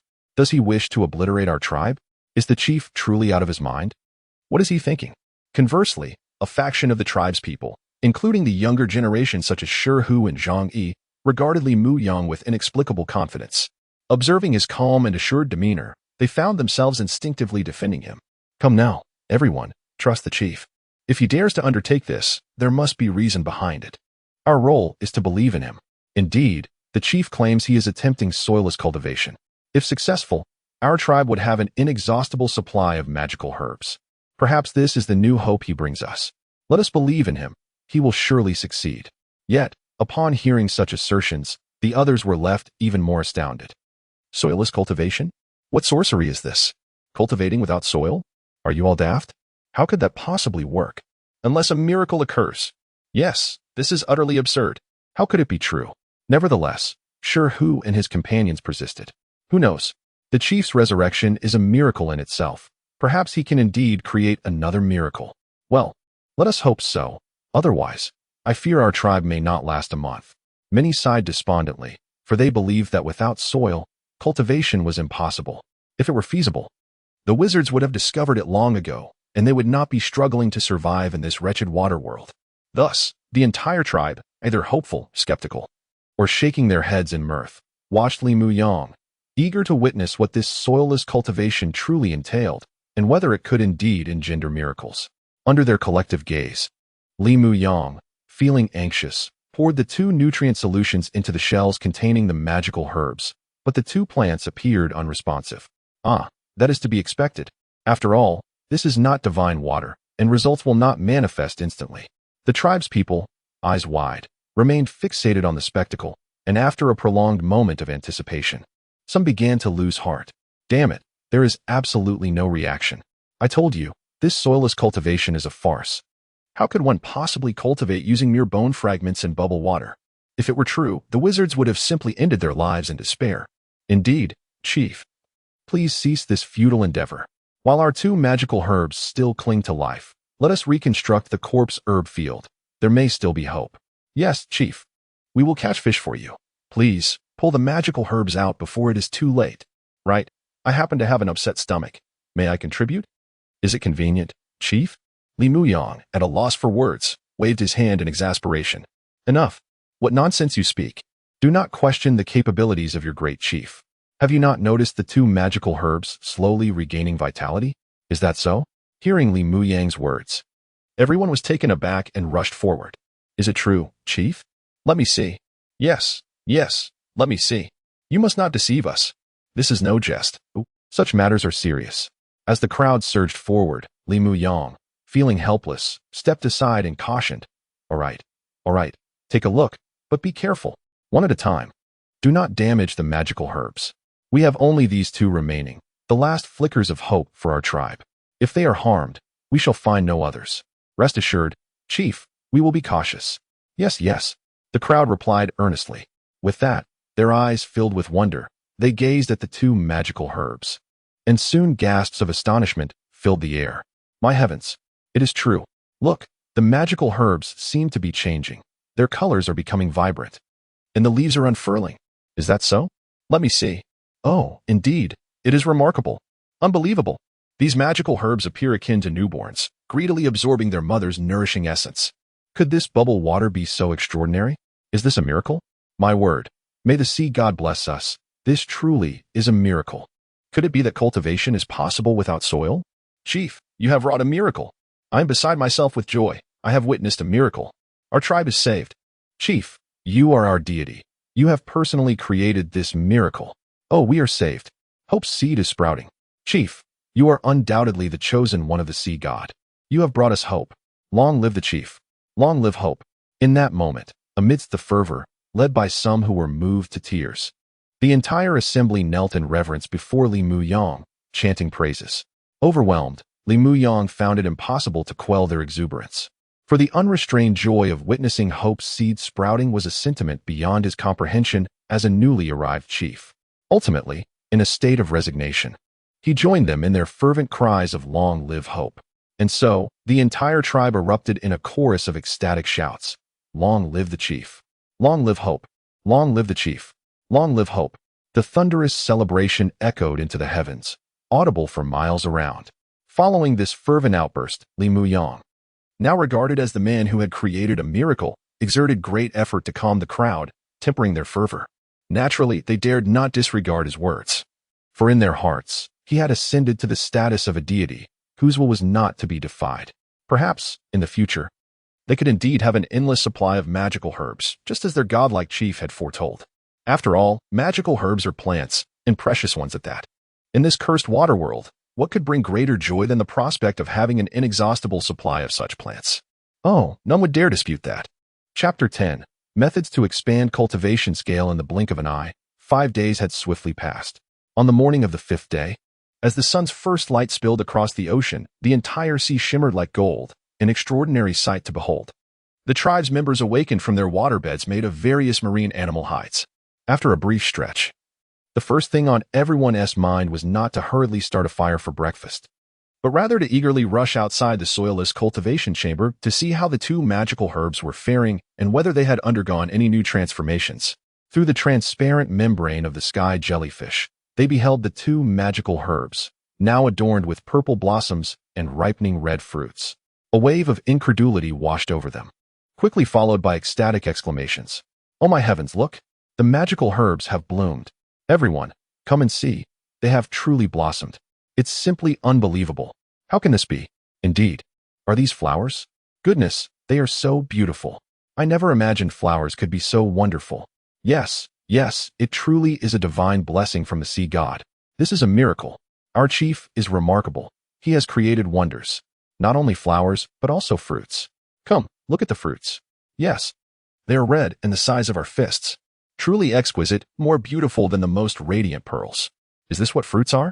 Unbelievable, utterly astonishing. 1, 2, 3. 9 fruits in total. This is a miracle beyond imagination. Indeed, the chief's bubble water is even more miraculous than the corpse herb field. I heard that this field could barely sustain the magical herbs before, and if they bloomed and bore fruit, it was a stroke of luck, a great challenge. Exactly.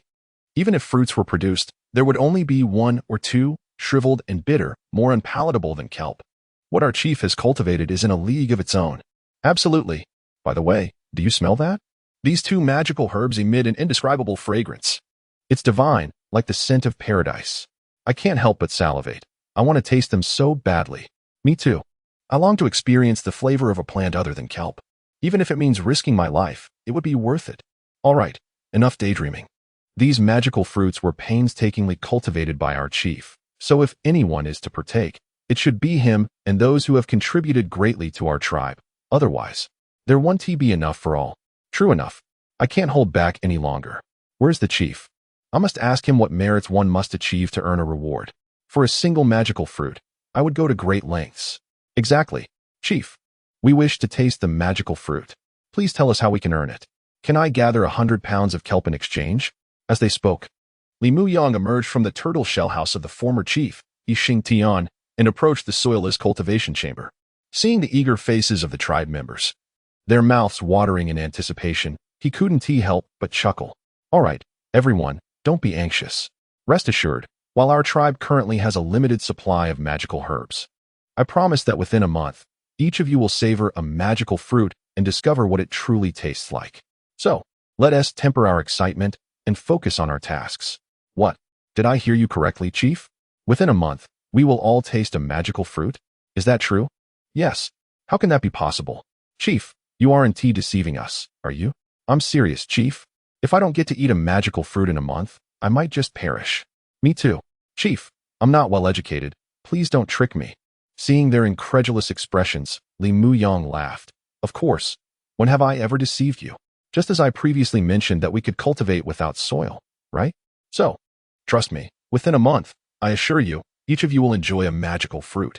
And even better news, perhaps our tribe will be able to enjoy magical fruits every month from now on. Oh my heavens, Chief, I adore you. You are truly our savior. A child of hope sent from above to rescue us. Yes, Chief, you are remarkable. You are the greatest chief our tribe has ever known. Though it may seem disrespectful to the recently departed Chief Yi Tian, I must say, you are the greatest chief without a doubt. Indeed, the greatest chief. We love you. Long live the chief. As the crowd began to chant in unison, a slightly embarrassed Li Muyang waved his hands, smiling. All right, enough flattery. Get back to work. Tang Xiaotian, Sure Hu, Zhang Yi, you three, hurry and prepare some butterfly shells and crushed bone fragments as before. We are going to expand our cultivation scale. Expand the cultivation scale? Tang Xiaotian and the others were momentarily taken aback. But Chief, how can we expand with only 2 magical herbs? Yes, Chief, are you joking? Can you conjure magical herbs out of thin air? Li Muyang merely smiled, maintaining an air of mystery. So, it's time to witness another miracle. Now, don't ask questions. Go prepare. Do you not wish to taste the magical fruits? Understood. Chief, we will prepare right away. Yes, Chief. You can count on us. We will ensure everything is ready without delay. With that, Tang Xiaotian and the others hurriedly set off to gather butterfly shells, crush bone fragments, and expand the soilless cultivation chamber, bustling with excitement. Meanwhile, Li Muyang entered the soilless cultivation chamber, gazing at the 2 magical herbs quietly growing within the butterfly shells, a delighted smile gracing his face. Indeed, diligence pays off. Both magical herbs had survived and, within just 5 days, had bloomed and borne fruit. This proved that his soilless cultivation method was indeed viable in this aquatic world. And the plant nutrient solution was effective not only for ordinary plants, but also for the magical flora of this realm. This was splendid news. Now, achieving his goal of ensuring that each tribe member tasted a magical fruit within a month was no longer a mere dream, but a tangible reality. Through studying the notes left by the former chief, Yi Tian, he also learned the names and uses of the 2 magical herbs. The herb with purple flowers was named Purple Moon Orchid, known for its leaves that significantly accelerate wound healing, making it an essential healing elixir. In a world where resources were exceedingly scarce, it was a rare treasure of immeasurable value. For in this aquatic realm, there were no other means of healing. Unless one found a priest skilled in light magic, they would have to rely solely on self-healing when injured. Yet the sea is damp and moist, and wounds are inevitably exposed to seawater, thereby significantly heightening the risk of infection. A single injury could equate to the loss of half a life. For the pitiful tribe of Limuyang lacks any clerics, leading to a staggering mortality rate of over 80% among the injured. However, with the presence of the purple moon orchid, their tribe's chances of survival upon the sea would be greatly enhanced. At long last, they need not fear injury. Although they currently possess but a single orchid, which has only bloomed 2 flowers, seemingly insufficient, this poses no challenge for Limuyang. In his previous life, he was a foremost botanist, and he swiftly devised a solution: propagation through cuttings, the primary method of reproduction for flowering plants. While this concept may seem wondrous to the denizens of this cursed watery realm, who have long forgotten the various cultivation techniques, it is a trivial matter for Limuyang. As for the magical plant bearing red fruit, it bears a resemblance to a tomato yet possesses distinct differences. Adorned with numerous black speckles reminiscent of a fusion between dragon fruit and tomato, it is called the star fruit. This fruit is edible and accelerates the mental fortitude training of mages, making it yet another remarkable treasure. The cultivation method is akin to that of potatoes, simply cut into pieces, buried in substrate, and nourished with nutrient solution, maintaining ease of cultivation. One can easily envision that, in the near future, he shall swiftly liberate himself from the nightmare of subsisting on raw fish. What could be more worthy of celebration in this cursed aquatic world? It seems there is nothing. Thus, let the journey towards prosperity commence, beginning with agriculture in this watery realm. Chapter 11. The School of Flying Fish. After devising a plan to expand the cultivation scale, Limuyang did not delay and eagerly set about his tasks once more, diligently reconstituting the various trace elements for the plant nutrient solution. After toiling for nearly an entire morning, drenched in sweat, the experienced Limuyang finally succeeded in gathering a sufficient quantity of trace elements, preparing 2 substantial batches of the plant domination nutrient solution. Meanwhile, Tang Xiaotian and Shur, who had also completed the construction of a new soilless cultivation chamber, this time expanding it to over 50 square meters, furnished with more than 30 butterfly shells filled with crushed bone substrate. After successfully cutting the purple moon orchid for propagation, he harvested 9 mature starry fruits, setting aside 8 of them, each divided into 4 equal parts, and buried them in the butterfly shells for cultivation. As for the remaining fruit, he intended to taste it himself, curious about the flavor of this legendary magical fruit. After all, it was a privilege befitting a clan leader. As the day swiftly progressed into the afternoon, Limuyang had yet to pause for lunch, nor did he wish to, as he found the various sashimi dishes unpalatable. Instead, he prepared to sample the starry fruit in his hand, amidst the envious gazes of those around him. Suddenly, just as he was about to take a bite, a peculiar buzzing sound reached his ears, approaching rapidly from afar. Initially, he suspected it was merely a figment of his imagination, but upon listening closely, it became evident that it was not the sound of waves, but rather a buzzing reminiscent of bees, leaving him perplexed.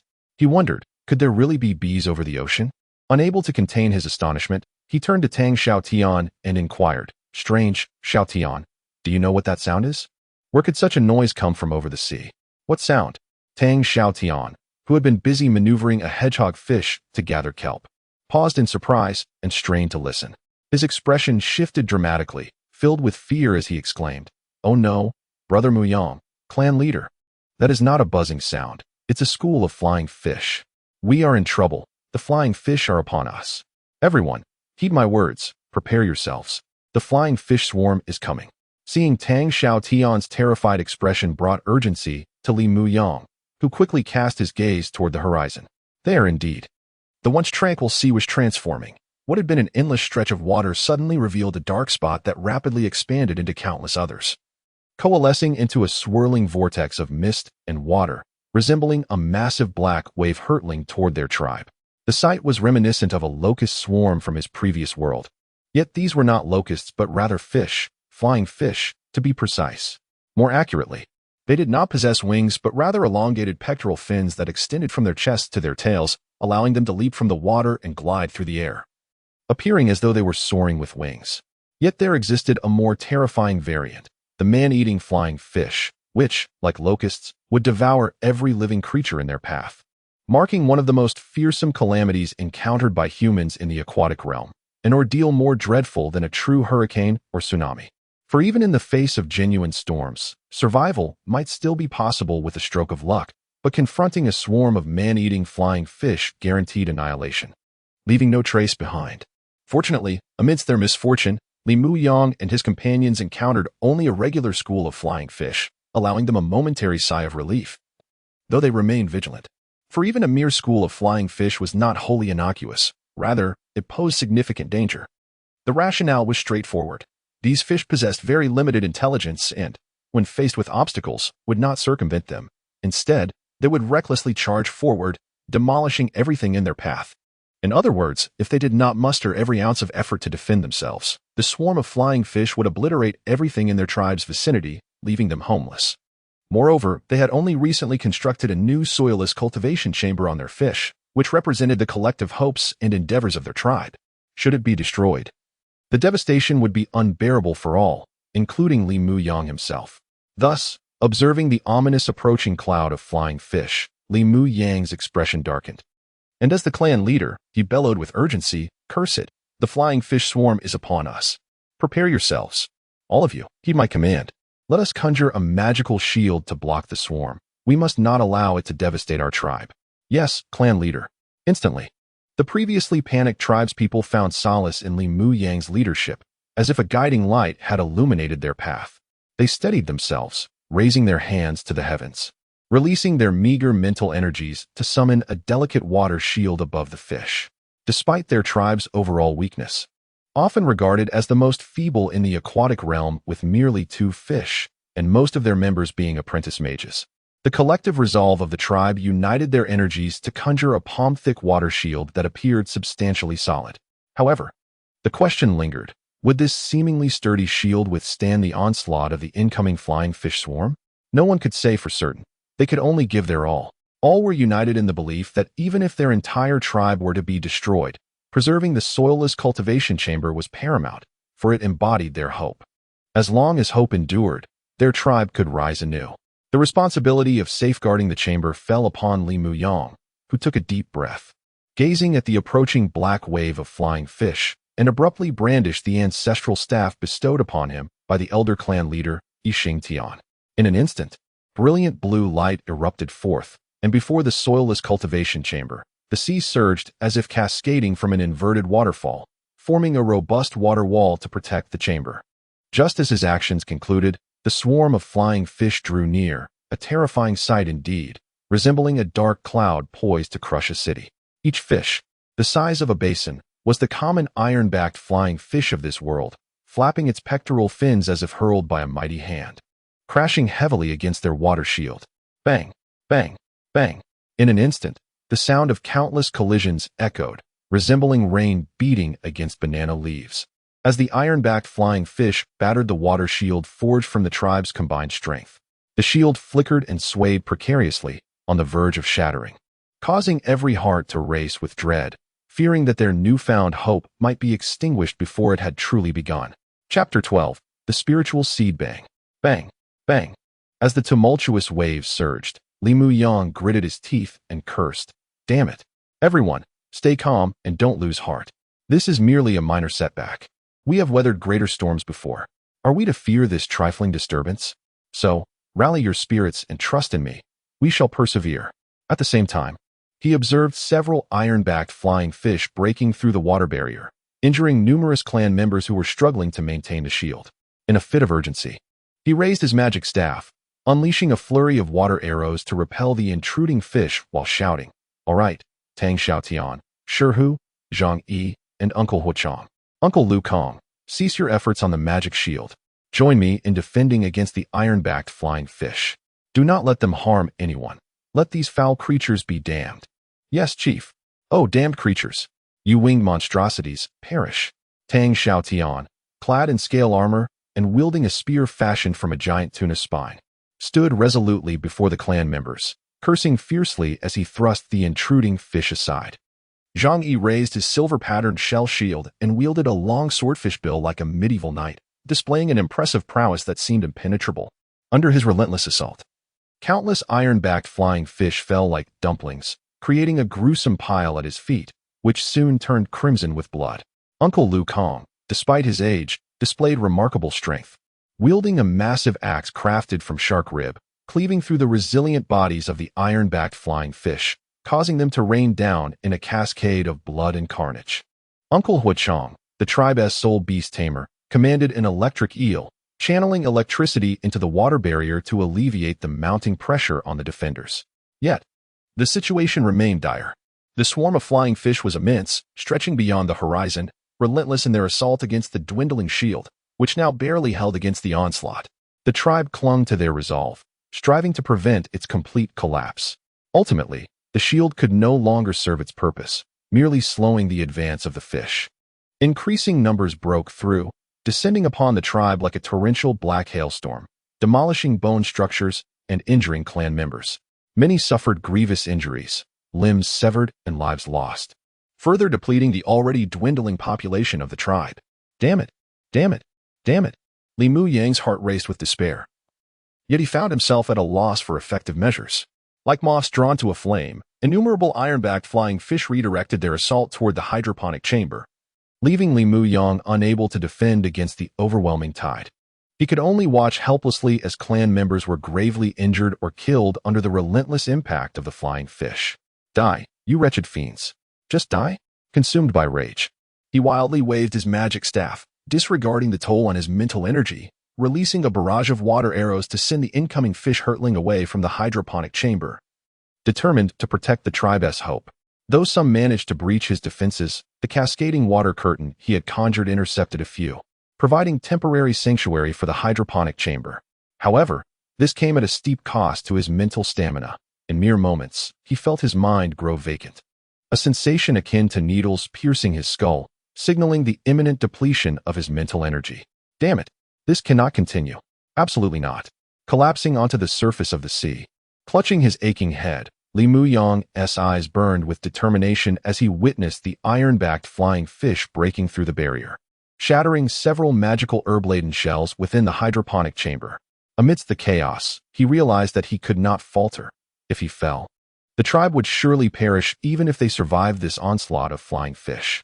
Gritting his teeth, he forced himself upright, retrieving the last remaining starfruit from his possession, shouting, "You cursed thing, if you are truly our tribe's hope, lend us your strength, I beseech you." With a few fierce bites, he consumed the fruit, not pausing to savor its flavor. A wave of sweet juice flooded his mouth, coursing down his throat, imparting a refreshing sensation throughout his body. Yet, instead of settling in his stomach, the essence seemed to converge in his mind, soothing the pain and replenishing his drained mental energy, revitalizing his soul sea. Moreover, the immense mental energy bestowed by the starfruit not only replenished his reserves but overflowed, gradually coalescing into a spiritual seed, a diamond-shaped crystal, no larger than a fingertip, swirling within his soul sea, emanating a faint spiritual pressure.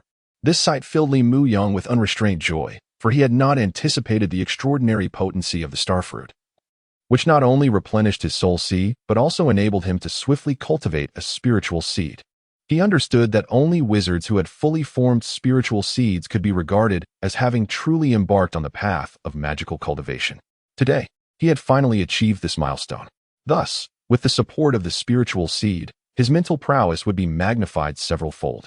And perhaps surviving this calamity of flying fish was no longer a mere aspiration. Chapter 13. The flying fish signal. After condensing the mental seed with the help of the starfruit, Li Mu Yang was overwhelmed with joy. For this signified that his mental power would grow even stronger, enabling him to summon it from the sea of souls with greater ease. Not only would the consumption be reduced, but the effectiveness of his spells would also be amplified, significantly enhancing their tribe's chances of surviving this calamity. Thus, rejuvenated and brimming with energy, he once again swung his magic staff with fervor, unleashing a barrage of water arrows, as if they were without cost. With the assistance of the mental seed, he was able to cast spells while simultaneously accumulating power. Each time he released 2 water arrows, he could, with the accumulated force, unleash 3 arrows on his third cast, inflicting greater damage against the more perilous flying fish. As a result of his relentless interception, the iron-backed flying fish, charging towards the hydroponic cultivation chamber, fell like dumplings, littering the sea's surface with layers of their carcasses, resembling a blood-red carpet that was both gruesome and glaring. After a grueling battle lasting nearly half an hour, just as his mental energy was on the brink of depletion, The overwhelming swarm of flying fish began to dwindle. Ultimately, with the last vestige of his mental power exhausted, he released 3 water arrows, striking down the final iron-backed flying fish from the sky. And Li Muyang finally exhaled in relief. Feeling dizzy and utterly fatigued, he collapsed onto the sea's surface, gasping for breath. It was not only him. The other members of the tribe were similarly drained, collapsing onto the surface of the water, panting heavily as they gazed at the disarray surrounding them, incredulously exclaiming, "Am I still alive? Did we succeed? Yes, we did. We've successfully repelled the flying fish. Look, everyone, we did it. Oh my heavens, it's unbelievable. Did we really accomplish this? Surely, I am not dreaming.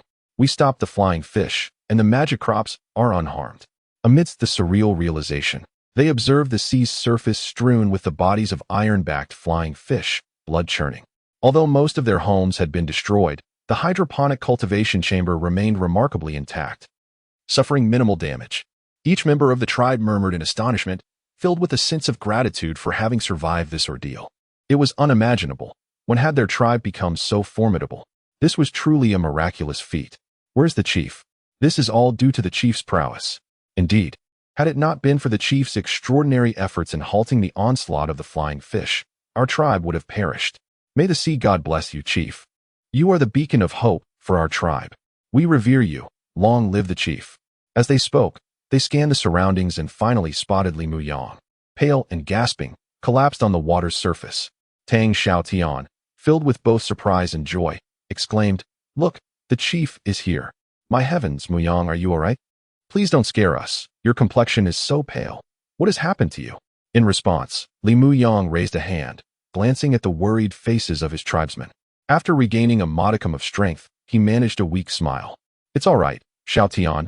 There's no need for alarm. I am merely fatigued from expending too much mental energy. I shall recover soon. Now, let's focus on more pressing matters. Quickly, everyone, don't just stand there. Let's assess the casualties our tribe has suffered and gather the fallen flying fish." "Yes, chief." With elation coursing through them, they set aside their sorrow and promptly obeyed his command, beginning to tally the casualties while collecting the iron-backed flying fish that lay on the sea's surface. Indeed, the assault by the flying fish was both a calamity and an opportunity for their tribe.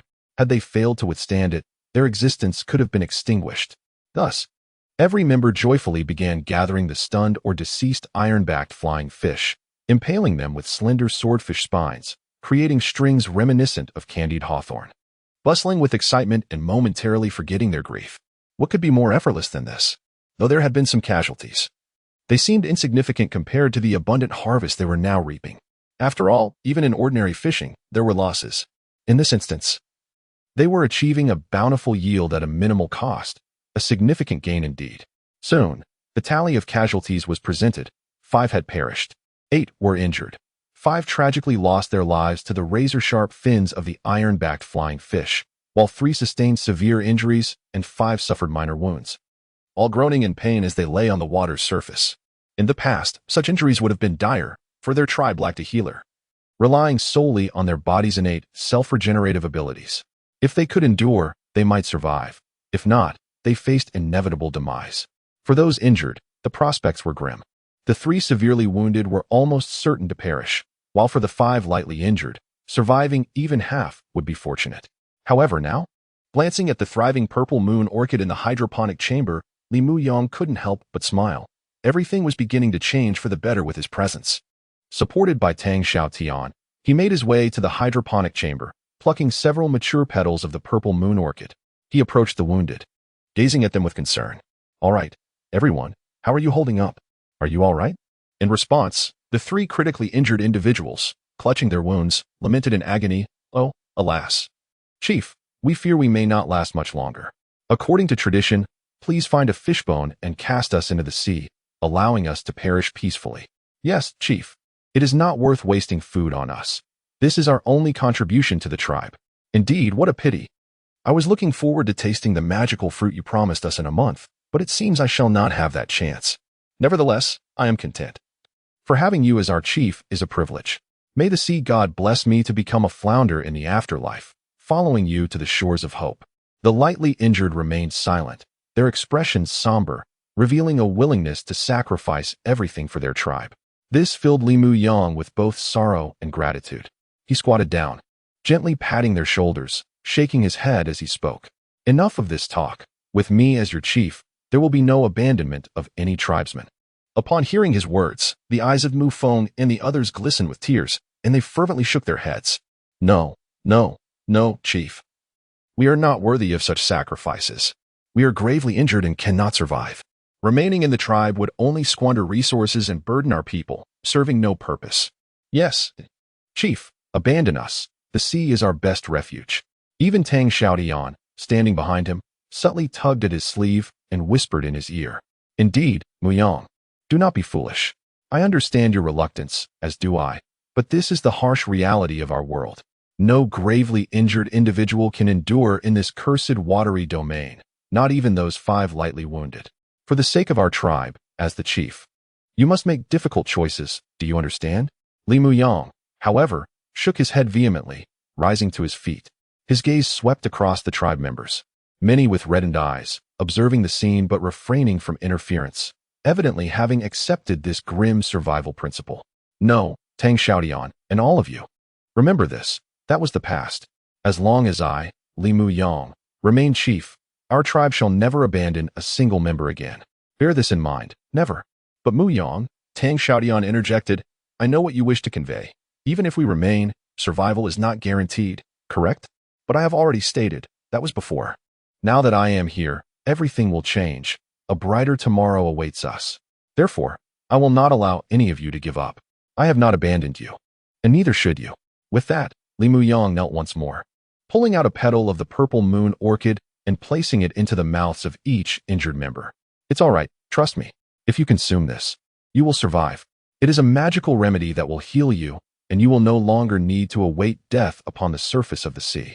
While the 5 lightly injured individuals fared better, the 3 severely wounded, Mu Feng, Yu Yang, and others, still shook their heads vehemently, filled with resistance. No, chief. We do not deserve such a precious magical remedy. Even if healed, we would be of no use to the tribe. Yes, chief, I am crippled. I am of no value. Abandon us and reserve the remedy for those who truly need it. Indeed, chief, it truly is not worth it, they lamented. Hearing their words, Li Mu Yang felt a surge of anger. He grasped the clothing of a few and scolded, enough. Be silent and consume this. This is a command from your chief. Mu Feng, did you not just pledge to follow me for life? Will you so quickly defy my orders? Are your words mere nonsense? Aye, enough. How can you still cry at your age? Do you not feel ashamed? I have told you, from this moment forth, our tribe's members are our most precious asset. For we can no longer afford to lose any kin. As they reluctantly swallowed the magical remedy that Li Mu Yang had forcefully placed in their mouths, tears of gratitude welled in the eyes of Mu Feng and the others. Their throats tightened, wanting to express something, yet finding themselves at a loss for words. They could only wipe their eyes and nod slowly in agreement. At that moment, Stone Tiger, who had been gathering flying fish, rushed over, exclaiming, Chief, come quickly. We have found the flying fish signal. You must see this. What? Startled, Li Mu Yang disregarded any further delay. He quickly rose and urgently instructed Tang Xiaotian at his side, stay here and care for them. Tend to their wounds. I must investigate this matter. With that, he hastened away, eager to discover the source of the flying fish signal. Chapter 14, An Invitation from Afar. As they fed Li Mu Yang the petals of the purple moon orchid, the expressions of Mu Feng and his companions transformed into ones of astonishment. Look, my wound is beginning to heal, exclaimed one. Indeed, mine too. This is utterly incredible. There's no more bleeding, nor any pain. I feel as if I have been reborn. Is this the miraculous power of the magical elixir? Another marveled. My wound is scabbing over. My life is blossoming anew. How could this happen so swiftly? I was gravely injured. Am I truly not going to perish? Oh heavens, Yu Yang. What are you babbling about? Of course, you won't die. The clan leader has saved you. You should feel fortunate to have such a benevolent leader, willing to use such precious magic to aid you. Indeed, you are extraordinarily fortunate. So, how does the magical elixir taste? Absolutely divine. The flavor is indescribable. I swear it is the most delectable thing I have ever tasted. 100 times better than kelp. Is that so? By the gods, you're making my mouth water. Had I known that being injured would grant me access to the magical elixir, I would have gladly taken a hit from the flying fish myself. After all, it's not as if I could die. Indeed, You've hit the jackpot. To enjoy something other than kelp or sashimi is worth any price, even death. Yes. Since we're all fine now, let us not lie on the sea pretending to be dead. Let us go see the clan leader and find out what has been discovered. I hear it concerns the flying fish letter. Where did it come from? Excuse me for interrupting. But what exactly is a flying fish letter? Yes, this is the first time I've heard of such a term. Aren't flying fish meant for eating? Can they also carry messages? Oh, of course. Wang Shan, you are quite uninformed. You've never heard of flying fish letters? The former clan leader, Yixing Tian, spoke of them before. Upon hearing this, Tang Xiaotian noticed that most were still puzzled, and he explained with slight irritation. As you all know, we are surrounded by an endless expanse of ocean, with identical scenery all around. Although there are no towering walls to obstruct us, the tumultuous sea serves as the most formidable barrier, isolating each of our ocean tribes like islands, making contact with the outside world exceedingly difficult. Thus, in order to communicate with other tribes, the mages devised numerous methods, one of which involved schools of flying fish. As they migrate toward the direction of the rising sun at a speed far exceeding that of human tribes. Consequently, many tribes would use them to relay messages upon encountering a school of flying fish. They would inscribe their messages on the bodies of these swift fish. And whenever these fish encountered another tribe, the individuals there might see the messages and establish contact. It's somewhat akin to the dandelions that once flourished on land before the Great Cataclysm. Although I have never seen what dandelions look like, I have heard Yixing Tian describe that the principle is the same. Do you understand now? Mu Feng, Yu Yang, and the others nodded in comprehension, pondering the explanation. Of course, it's a simple concept. How could we not understand? Essentially, it's akin to casting a wide net to catch more fish. The more nets you cast, the more likely you are to catch something. Precisely. The flying fish letter and casting a message in a bottle represent our primary means of communication in this aquatic realm. Yet, even so, it remains quite challenging. Let me think. Our tribe has received a flying fish letter in decades. I wonder whether this one is a blessing or a curse. Upon hearing Tang Xiaotian's words, Mu Feng and the others looked puzzled once more. Xiaotian, why is that? Isn't receiving a flying fish letter a good thing? At the very least, it reassures us that we are not orphans of the sea. Others exist. And we are not alone. Tang Xiaotian replied with a bitter smile. Oh brother, you are too naive.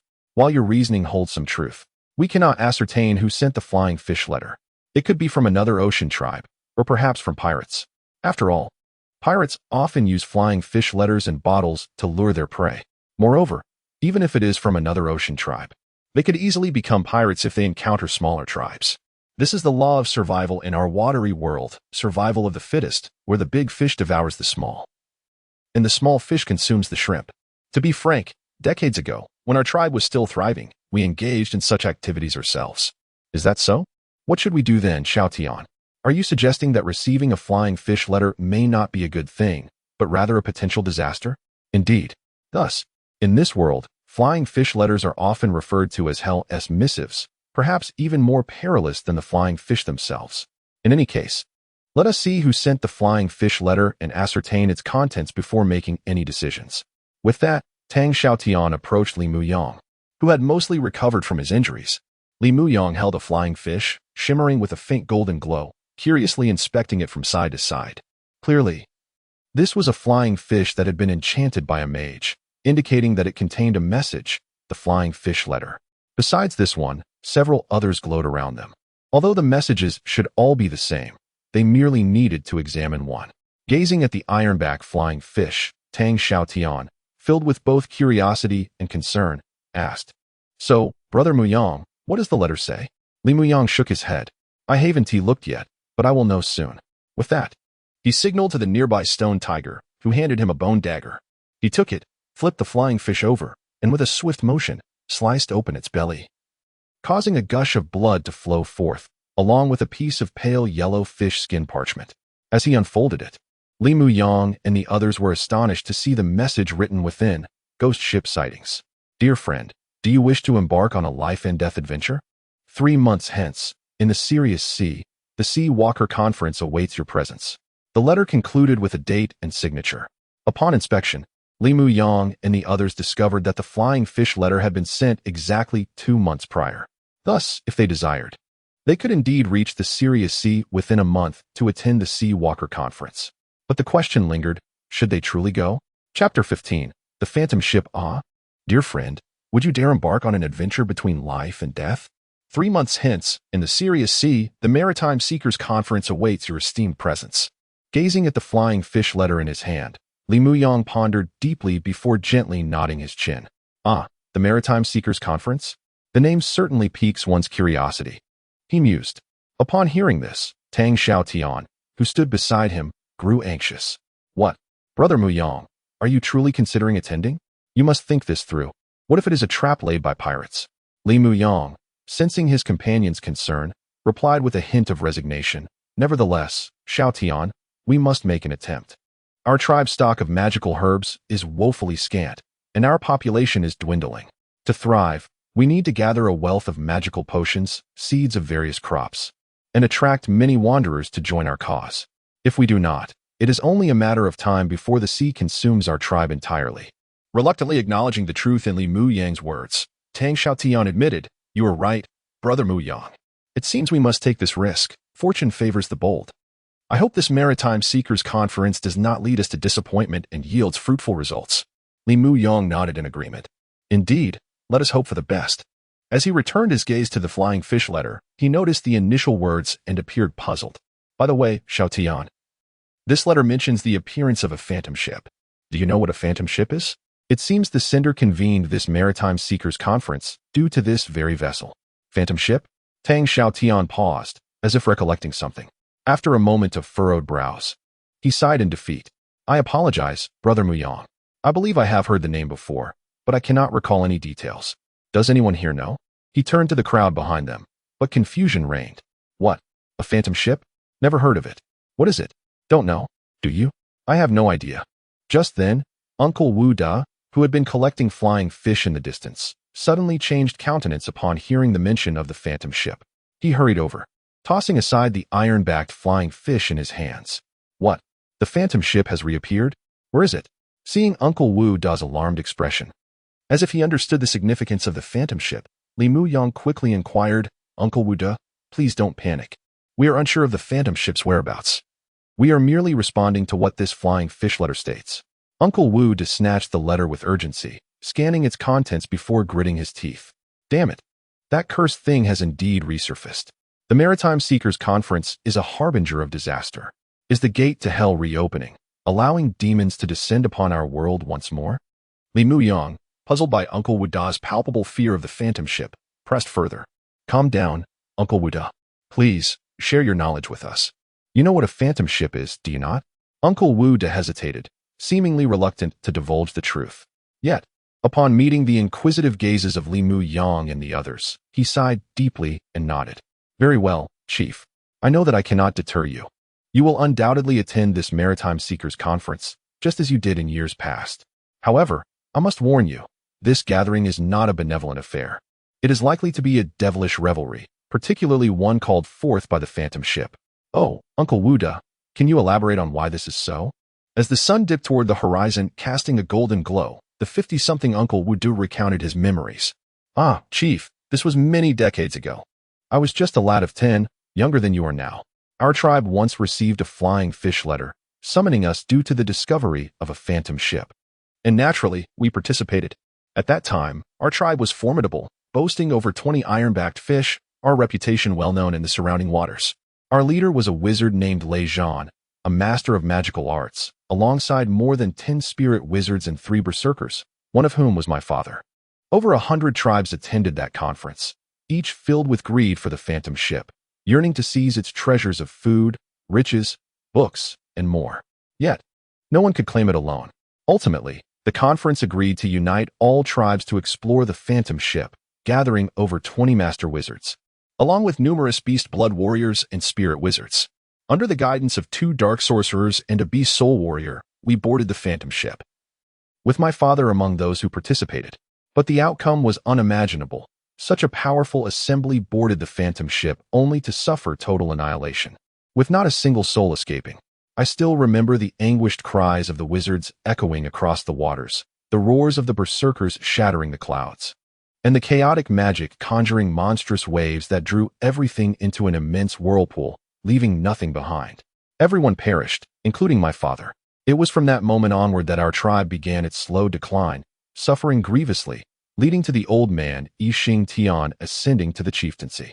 All of this stemmed from the Maritime Seekers Conference and the Phantom Ship.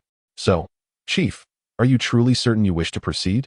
Hearing Uncle Wu Da's harrowing tale, Li Muyang exchanged a startled glance with Tang Xiaotian. However, after some reflection, he could not suppress his curiosity. I see. But Uncle Wu Da? What exactly is a phantom ship? Uncle Wu Da's voice trembled with trepidation. It was originally a ship of hope before the Great Cataclysm, but it was ultimately seized by demons and now wanders the seas as a ghostly vessel. A ship of hope, a ghost ship? But why is that? Oh, that is a long tale. You must know that as the Great Cataclysm approached, great wizards foresaw the impending disaster and made various preparations. The Sky City was one of these, while the Phantom Ship was another. The Phantom Ship? Li Muyang inquired, intrigued. Indeed.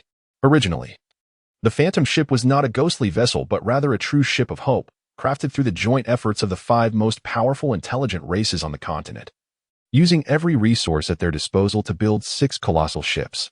Among them was the Elven Crown of Immortality, laden with every green plant imaginable from the Elven Forest. The rampaging mammoth of the orcs, forged from the bones of a mammoth larger than mountains, filled with a myriad of creatures. In addition, there exists the Hand of God of the dwarves, who pride themselves on being the most exceptional artisans under the starry sky.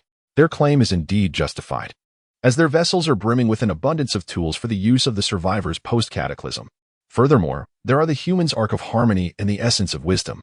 Given that humanity is the most populous and powerful among the races, they constructed 2 grand ships. The Ark of Harmony, laden with a diverse array of provisions, is said to contain enough sustenance to last all races a century after the catastrophe. The Essence of Wisdom, on the other hand, is filled with tomes, encompassing every book that could be found on the continent at that time, including martial arts and magical treatises, ensuring that civilization would not face extinction. Lastly, we have the greed of the goblins, known to be the most astute yet avaricious merchants, akin to dragons in their penchant for collecting treasures. Even in the face of impending disaster, they could not shed this vice, resulting in their ships being filled with countless riches. These 6 monumental arcs of hope sailed across the seas, bearing the aspirations of various races in the wake of the cataclysm. Can you envision the scene? It was akin to a moving continent adrift upon the ocean, a feat unparalleled in history. However, this golden era was fleeting, for reasons unknown. Perhaps under the judgment of the divine in this apocalyptic punishment, the gods would not permit any to escape. Thus, the 6 arcs of hope, along with their escort vessels, were all cursed with the most dreadful of fates. The souls aboard transformed into the living dead, extinguishing the last flicker of hope and swinging open the gates of hell. They drift like phantoms upon the waves, elusive and spectral, their holds filled with treasures that beckon countless sea wanderers, who, like moths to a flame, meet their demise in the pursuit. It is precisely because of their elusive nature, appearing and vanishing unpredictably, coupled with their perilous reputation, that over time, they earned the moniker of ghost ships. Chapter 16, The Sea Chart and the Compass. Upon hearing Uncle Wu to recount the origins of the ghost ship, Li Muyang's expression shifted slightly, a shadow of trepidation crossing his face. So that's it, he mused. If what you say is true, Uncle Wu Da, the ghost ship is indeed quite terrifying. Yet, I remain curious as to why the original Hope Arkansas has transformed into the ghost ship we know today. Could it truly be the result of a divine curse? But does a deity truly exist in this world? If so, why does it remain indifferent while we suffer in dire straits? What value does such a deity hold, and what significance is there in our worship? Upon hearing Li Muyang's words, Uncle Wu Da's countenance darkened once more, and he quickly placed a hand over Li Muyang's mouth. Hush, Chief. You must not speak thus. The divine is sacrosanct, and it is said that the calamity that befell humanity was a consequence of their blasphemy against the gods. Therefore, we must always harbor reverence for the divine. It is this very respect that has allowed us survivors to cling to life. Otherwise, we would have long since perished. Moreover, do not attempt to uncover the secrets behind the ghost ship. That is a realm beyond mortal comprehension. Do you understand? Hearing this, although still filled with doubt, Li Muyang nodded in acknowledgement of Uncle Wu Da's grave demeanor. Very well, Uncle Wu Da, I shall be cautious moving forward. Now, let us return to the matter at hand. When you first encountered the ghost ship, how many vessels did you discover? Were they all accounted for, or just a portion? Were there any of our human-crafted vessels, like the Harmony Ark or the Wisdom Ark? Tang Xiaotian chimed in with curiosity. Yes, Uncle Wuda. Just how massive are they? Are they comparable in size to a blue whale? I swear, that was the largest marine creature I have ever seen. Its vastness seemed endless. And each flick of its tail stirred titanic waves, while each breath produced towering columns of water. Surely, nothing could surpass its size. In response to their inquiries, Uncle Wuda let out a wry smile. Enough with the jesting, Chief. If we were to encounter 6 mother ships, we would be scrambling to escape, not daring to investigate. After all, it is said that those mother ships are home to terrifying beings such as the starry demon emperor and the indomitable warlord, entities that rival the gods themselves. No one would dare covet their presence. The vessel we encountered was merely one of its escort ships, the Queen Catherine's Revenge, crafted by the Elven kin. The 6 mother ships have long been scattered, drifting across various seas, along with their escort vessels. The divine does not permit such immense power to coalesce. Every ghost ship we encounter on the ocean exists in isolation. It is a nightmare for all seafarers. Is that so? How unfortunate it is that the Hope Arkansas has been reduced to a ghost ship. It truly evokes despair. If only we could gather the resources aboard. Perhaps all the races could once again find hope for revival, Li Mu Yang lamented. Indeed, such is the reality, Chief. Therefore, you must seriously contemplate whether to participate in this so-called Seafarers Conference. Do not lead our tribe into the abyss of despair once more, Uncle Wu Du advised solemnly. I understand, Uncle Wu Da. I will exercise caution. Moreover, should we attend the Seafarers Conference, it will merely be for legitimate trade. We shall not seek to explore the ghost ship. As you mentioned, our tribe's current strength renders exploration akin to courting death. That is reassuring. Very well, Li Mu Yang. Since you are the chief, I entrust all decisions to you. I hope you will not err and will guide our tribe toward genuine revival.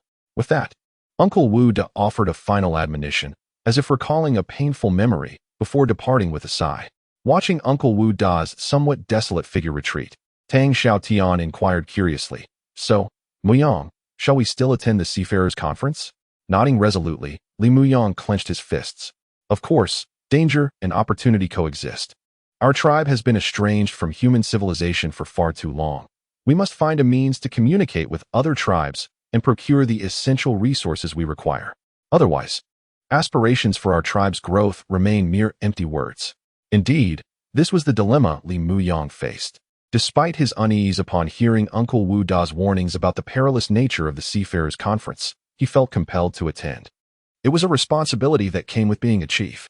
Their tribe was undeniably weak, suffering from a lack of population and essential resources, which severely hindered their development. Particularly in terms of demographics. A tribe's growth hinges upon its population, especially maintaining a balanced ratio of men and women to ensure a steady influx of new generations, preventing any generational gap.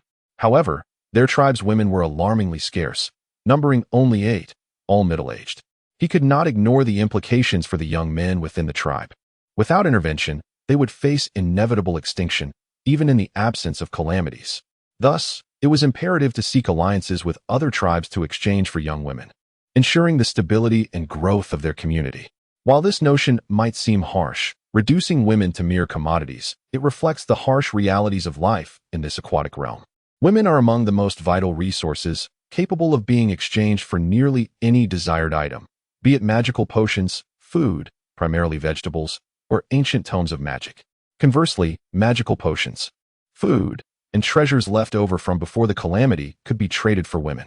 This stark reality contributed to the gradual extinction of many small tribes, not due to disasters, but rather due to poverty and a lack of women, leading to a slow decline in their lineage. Such occurrences are all too common, unfolding daily. Had it not been for Li Mu Yang's presence, their tribe might have succumbed to the same fate, extinction through the severance of their lineage. This is also why piracy thrives in the water world. These marauders' primary objective is to seize women from other tribes, fulfilling their singular desire. In this cursed aquatic realm, one finds no other desires to satiate. The only release comes through this primal urge, transforming once gentle souls into demons. Whose fault is this? Is it theirs or the world's? Who can say? Even the greatest philosophers would struggle to provide clarity. Li Muyang grasped the sea chart and compass, remnants of their tribe's scant heritage, a parchment map from before the calamity and a compass fashioned from a flatfish's eye, enabling them to discern their position amidst the vast ocean. In the advanced civilization that preceded the calamity, astute wizards had calculated coordinates akin to latitude and longitude, guiding humanity in navigation. Thus, with the combination of the sea chart and compass, alongside the observations of celestial bodies, they could effortlessly navigate to the region of Sirius as indicated in the letter, without fear of losing their way. Absent these tools, even receiving a letter from a flying fish would be futile, serving as the sole testament to their enduring humanity. Of course, their sea chart and compass were not miraculous. It was said that the most wondrous artifacts belonged to the sea spirits dwelling in the ocean's depths. These spirits possessed an extraordinary treasure, a compass crafted from the eye of a flatfish king, which does not point toward direction but rather to the desires of one's heart. In essence, possessing that compass would allow one to journey to any place their heart yearns for, provided that such a destination truly exists. However, the veracity of this legend remains shrouded in mystery, as they seldom encounter even other human tribes, let alone the enigmatic sea dwellers. Chapter 17. The situation after determining their direction using nautical charts and a compass with a commanding shout. The flag-bearers standing at the forefront waved a large banner made of tiger shark skin, setting their sights on the Sirius Sea region as they embarked on their journey. In the blink of an eye, 10 days had elapsed, and they sailed swiftly across the surface of the sea towards the Sirius Sea. Although Li Mu Yang felt a surge of tension, he was also filled with an unshakable anticipation. Indeed, while this Sea Wanderers Conference might be fraught with peril, it also represented a once-in-a-lifetime opportunity for their tribe. As the chieftain, he had to seize this moment and ensure that no potential for their tribe's growth slipped through his fingers. Fortunately, the past 10 days had been relatively calm, with clear skies. Perhaps after a series of unfortunate events, the heavens finally favored them, as they encountered neither tsunamis nor schools of flying fish, and their journey remained smooth. On a new day, greeted by the bracing, salty sea breeze, Li Mu Yang inhaled deeply, finding himself surprisingly fond of this scent, the essence of the sea. He recognized, standing atop the head of the fish, one hand holding the nautical chart and the other the compass. He was discerning their course when Tang Xiaotian approached to inquire, "How are we doing, Mu Yang? Our route is correct, right?" Nodding, Li Mu Yang smiled and replied, "Indeed, I confirmed it again last night. The markings on the chart align perfectly with the celestial constellations, and the compass is accurate. If we continue for another 10 days, we should reach the Sirius Sea." "That's good to hear. So, Mu Yang, does this mean we will soon encounter members of other tribes?" "Precisely. Therefore, we must exercise caution. Inform everyone to be on high alert. We must not let our guard down, for we cannot predict what we may encounter next, be it friends or pirates." "Understood, Mu Yang. Rest assured, everyone has already heightened their vigilance these past few days. There will be no laxity." "Very well. That brings me comfort." Meanwhile, the newly cultivated Xing Luo fruit had sprouted saplings, standing half a person tall, each bearing fruits the size of infant fists, appearing bountiful. With an estimated 10 days left until full ripeness, this further delighted Li Mu Yang, for it was a testament to the power of the plant sovereign. This innovative plant nutrient solution could indeed accelerate the growth and development of plants significantly, yielding a bountiful harvest. This realization brought smiles to the faces of every member of the tribe, as they began to believe their chieftain's promise that within a month, they would all partake of magical fruits. Yet, amidst the joy, Li Mu Yang could not help but feel a twinge of regret. For such rapid growth was not without its drawbacks. After all, nothing in this world comes without a cost. To explain, while the plant sovereign could hasten growth and yield results in an exceptionally short time, it was akin to forcing growth, which would deplete the plant's potential and considerably diminish their efficacy. In other words, the hastily ripened magical medicine would possess significantly lower potency compared to those that matured naturally. Moreover, the greater the dosage of plant sovereign used, the lesser the effectiveness.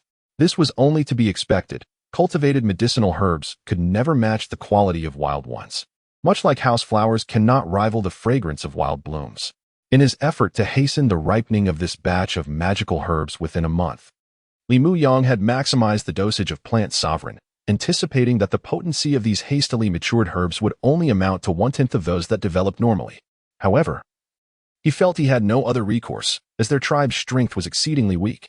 He needed to bolster their power to the utmost before the commencement of the Sea Wanderers Conference. Otherwise, if they went forth in their current state, they would merely be akin to small shrimp, serving as a mere offering to others. Fortunately, he believed that quantity could compensate for quality, and as long as they amassed sufficient numbers, the outcome would not be lacking. Worst case, they would truly have to consume the magical herbs as if they were their staple food, believing that a quantitative change would eventually lead to a qualitative leap in their strength. Of course, he had not completely lost his sense of reason. Aside from the newly cultivated Ziyulan and Xingluo fruit, he still employed the normal dosage for the two mother plants. While their growth rate would also accelerate significantly, it remained within reasonable limits, and their efficacy would not differ much from that of normally matured plants. At this moment, observing the vast expanse of magical herbs on the verge of ripening, Li Muyang felt an overwhelming sense of satisfaction, believing he had thus far been a competent chieftain, bringing hope to his people instead of leading them into a dark abyss. Taking a deep breath, the air around the magical herb field was suffused with a rich medicinal aroma. Under this intoxicating fragrance, every tribesman worked with zeal, as if inhaling the essence could alleviate all their fatigue, spurring them to labor even more diligently. Yet suddenly, as Li Muyang gazed at the enchanting field of magical herbs and inhaled the aromatic scent, it dawned upon him with alarming clarity. His expression shifted, and he urgently turned to Tang Xiaotian beside him, exclaiming, "Oh no, Xiaotian, I almost forgot. Quickly fetch the cuttlefish ink to paint the perimeter of the herb field black. We cannot allow anyone to discover what we possess. We must claim it is a field of corpse medicine, understood? If news of so many magical herbs escapes, we shall become the sirens of the ocean, pursued relentlessly by greedy hunters." Tang Xiaotian smacked his forehead, exclaiming, "Oh right, how could we have forgotten such an important detail? We need to conceal this. It is vital for our tribe's growth. We absolutely cannot let this slip, otherwise we would be in deep trouble." With that, he hurriedly dashed out, shouting to Shi Hu, Zhang Yi, and the others who were fishing, "Hey, enough with the distractions. Did you not hear what the chieftain just said? Quickly take the cuttlefish ink and paint the area around the herb field black. Seal it tightly. If even a hint of the fragrance escapes, I swear I'll smash your heads." Upon hearing Tang Xiaotian's urgent command, most of the tribesmen felt a mix of helplessness and regret, lamenting that missing out on the intoxicating aroma of the magical herbs was a great misfortune. Nevertheless, they sprang into action, gathering tools and searching for cuttlefish ink, hastily painting the magical herb field. They understood the gravity of the situation, while it was indeed regrettable to lose the aroma of the magical herbs. Being discovered with such a bounty would spell disaster and unimaginable catastrophe. Thus, everyone mobilized, with some even contemplating whether to establish a secondary field of corpse medicine to further obscure the truth. At that moment, the sea knight Mo Yuan, riding the solitary swordfish, sliced through the waves and approached Li Muyang with urgency, reporting, "Not good, chieftain. There is a situation ahead. I have spotted other sea wanderers, but I cannot discern whether they are from other ocean tribes or pirates." What? Instantly, Mo Yuan's report sent shockwaves through the crowd, their expressions shifting as they clenched their teeth, fearing that trouble had arrived sooner than anticipated. They had barely enjoyed a few days of respite. Chapter 18, Crisis the Sea Knight, a title that may sound peculiar, bears a striking resemblance to the knights of the land. The only distinction lies in their mounts. Land knights primarily ride horses, and while there are legendary dragon knights, these mythical creatures are far too formidable, akin to demigods. The mere thought of taming a dragon as a steed is beyond the reach of ordinary mortals. At most, one might manage to subdue a fierce beast of draconic lineage, such as a unicorn, which is already quite an achievement. Conversely, as the name suggests, sea knights derive their steeds from the ocean, riding powerful creatures like swordfish and tiger sharks. Particularly in the depths of the sea, a sea knight's combat prowess can multiply exponentially when mounted. Mo Yuan stands as the sole sea knight of Li Muyang's tribe, pursuing the path of a warrior, equally formidable as a wizard. At present, he has established his Qi Si and attained the realm of a minor martial artist, placing him on par with Li Muyang. With his steed, it is likely that even Li Muyang would find it challenging to best him, making him one of the tribe's most potent forces. To elucidate, the progression of a warrior's cultivation is categorized into levels: apprentice warrior, minor martial artist, major martial artist, berserker, and beast-blooded warrior. This corresponds with the wizard's path of apprentice wizard, minor wizard, major wizard, spiritual wizard, and magical master. This is precisely where the sea knights exhibit their superiority. They can traverse the ocean freely, unhindered by the constraints of a mount, as the sea transforms into their grand stage. At this moment, while patrolling a mile away from their tribe, Mo Yuan suddenly spotted a group of individuals on the distant sea, approximately 10 in number, all exuding strength. Among them were 2 or 3 sea knights, mounted on swordfish, while the others congregated aboard a skeletal ship made of fish bones, engaged in some unknown activity. What? Upon hearing Mo Yuan's report, Li Muyang and the others were taken aback, for this signaled a significant development. In this treacherous aquatic realm, one could never ascertain whether they were encountering humans or fiends. Thus, they hastily inquired, "Is that so, Mo Yuan? Do not rush, speak slowly. Where are they now? How many are there? Are they riding swordfish?" Mo Yuan, equally anxious, shook his head. "Tribal leader, no. They are merely a mile away from us. Around a dozen strong individuals, without a swordfish.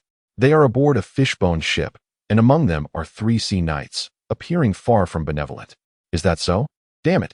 Friends, it seems we are in trouble again. Everyone, stay alert. Level 1 readiness. Prepare for battle." Upon hearing Mo Yuan's words, Li Muyang's expression darkened, and he bellowed through gritted teeth. The reasoning was straightforward. In this world, a crucial criterion for identifying pirates is whether they possess swordfish. If they do, it indicates they belong to a tribe. While some tribes engage in piratical activities despite having swordfish, they are generally safer. Conversely, if they lack swordfish, they are most likely pirates.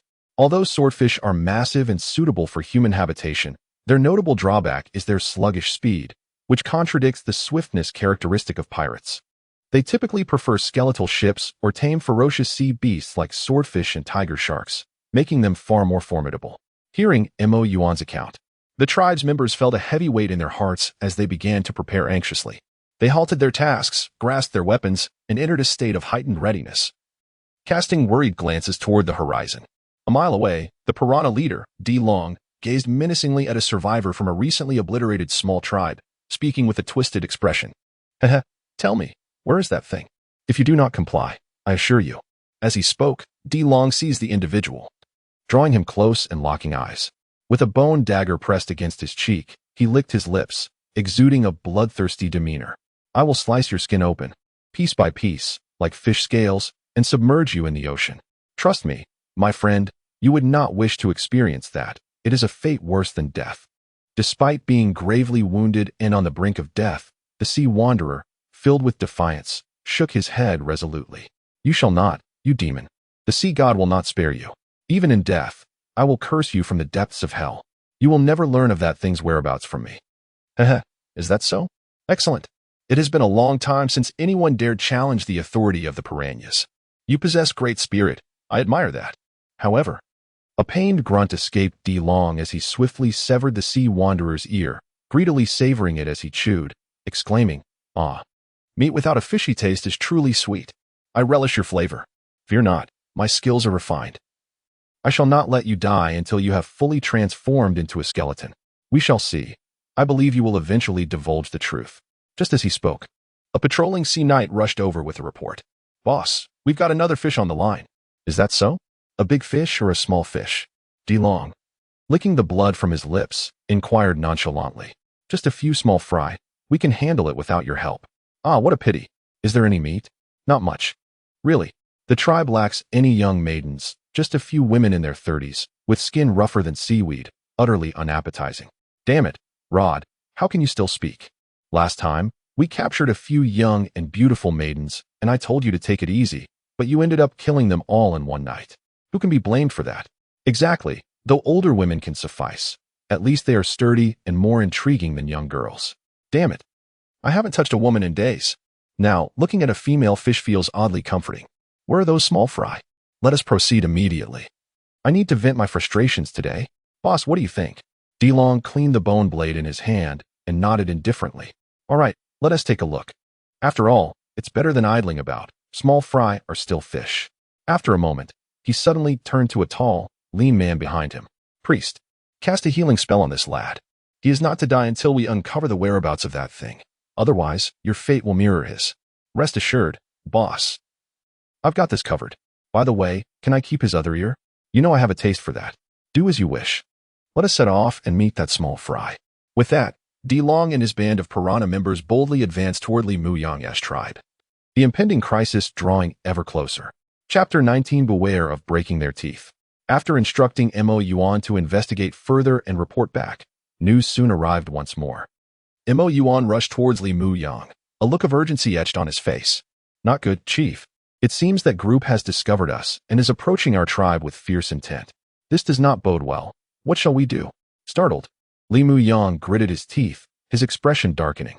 Damn it. It appears that fortune is not on our side. Misfortune finds us swiftly. I never anticipated our tribe would face trouble so soon. Is this truly the will of fate? Beside them, Tang Xiaotian echoed his concern. What a stroke of bad luck. Brother Muyang, it seems highly likely that these individuals are pirates. Should we fight or flee? Make a decision quickly. We may not have much time left. With a wry smile, Li Muyang cast a helpless glance at him. Escape? Xiaotian, you underestimate the situation. They possess sea knights and ride skeletal ships that far surpass our speed. Now that they are onto us, fleeing is futile. We must confront them directly. With the resolve to fight to the bitter end, we might yet find a glimmer of hope. But Brother Muyang, can we truly withstand them now? Tang Xiaotian clenched his jaw. The other tribesmen voiced their trepidation. Indeed, Chief, our tribe is severely weakened. Against such a formidable force of pirates, we may not withstand the onslaught. Exactly. Just a few days of peace, and now the demons have come knocking again. Oh, great sea god! Cannot you bestow your blessings upon your devoted followers and grant our tribe a sliver of hope? Yes, great sea god, have you truly abandoned us? Why? After our sincere worship, must we face this plight? Mo Yuan, riding atop a swordfish, felt a surge of urgency. His expression hardened as he gripped his bone spear and resolutely addressed Li Muyang. Chief, how about this?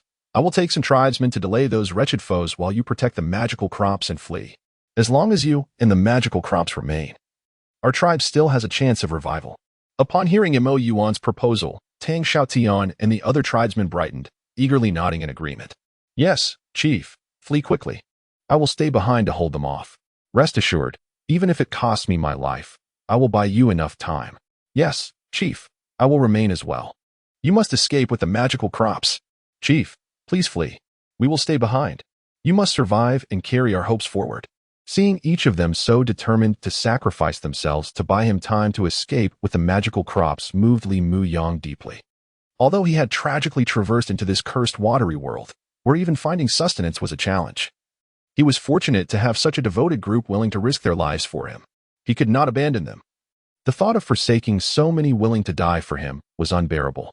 Moreover, even if he attempted to flee, the sea knights would make escape nearly impossible. Riding atop the conspicuous, slow-moving hydroponic ship, where could he possibly go? Unless he could switch to Mo Yuan's swordfish, he had little hope of evading capture. But even in that case, what would it matter? Alone, he would be defenseless against the elements, and a single wave could spell his doom. It would be far better to stand and face fate together with his tribesmen. If it came to it, he could divulge the secret of his hydroponic cultivation to save his tribe, reasoning that any intelligent adversary would see reason. Of course, he would not disclose the truth. He would simply claim to have awakened a certain affinity for wood-based magic that allowed him to cultivate plants. After all, in this world of magic, anything was possible. And even if they harbored doubts, they would have no means to discern the truth, treating him instead as a deity descended from the heavens. Thus, under the anxious gazes of his tribesmen, Li Muyang grasped his magical staff tightly and resolutely shook his head. Enough. Let us cease discussing my escape. As your chief, how could I stand by while my people perish for me? That would be utterly derelict of my duty, and I doubt even the spirit of Wizard Bellamy would forgive me. Moreover, without you all, where could I possibly escape? Surviving alone in this treacherous watery world is akin to chasing a delusion. But Chief, enough, my friends. I have said we shall not entertain this futile notion of me fleeing alone. As your chief, I will never abandon my tribesmen. Furthermore, they number only a dozen, while we are many times that. We have the strength to fight. There is no need for such despair. Seeing Li Muyang's determined demeanor, Tang Xiaotian and the others grew both frustrated and anxious. Oh heavens, Brother Muyang, our esteemed chief, what madness is this? Do you not realize they are pirates? Their strength surpasses ours. Even if we outnumber them, most of our people lack combat prowess. How can we fight? At best, our resistance would be in vain. Thus, you should escape with the magical crops. That is the best way to ensure the survival of our tribe. Do not act foolishly. Li Muyang resolutely shook his head. No, Tang Xiaotian, you are mistaken. We must fight to know if we can prevail. To cower before battle is the greatest failure. What is there to fear? Tell me, what is there to fear? If I do not fear, why should you? We have faced worse adversities before. Sea monsters, tsunamis, hurricanes, shoals of flying fish. Were any of those not more terrifying than this band of pirates? Yet we have persevered through them all. Should we truly fear a mere dozen pirates?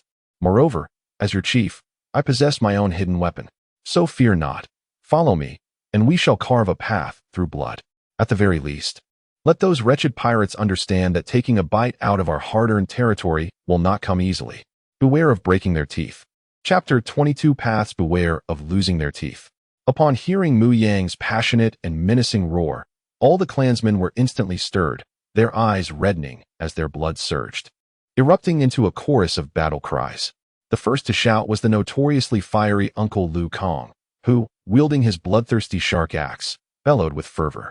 If the clan leader fears nothing, then what do we have to fear? It's just death.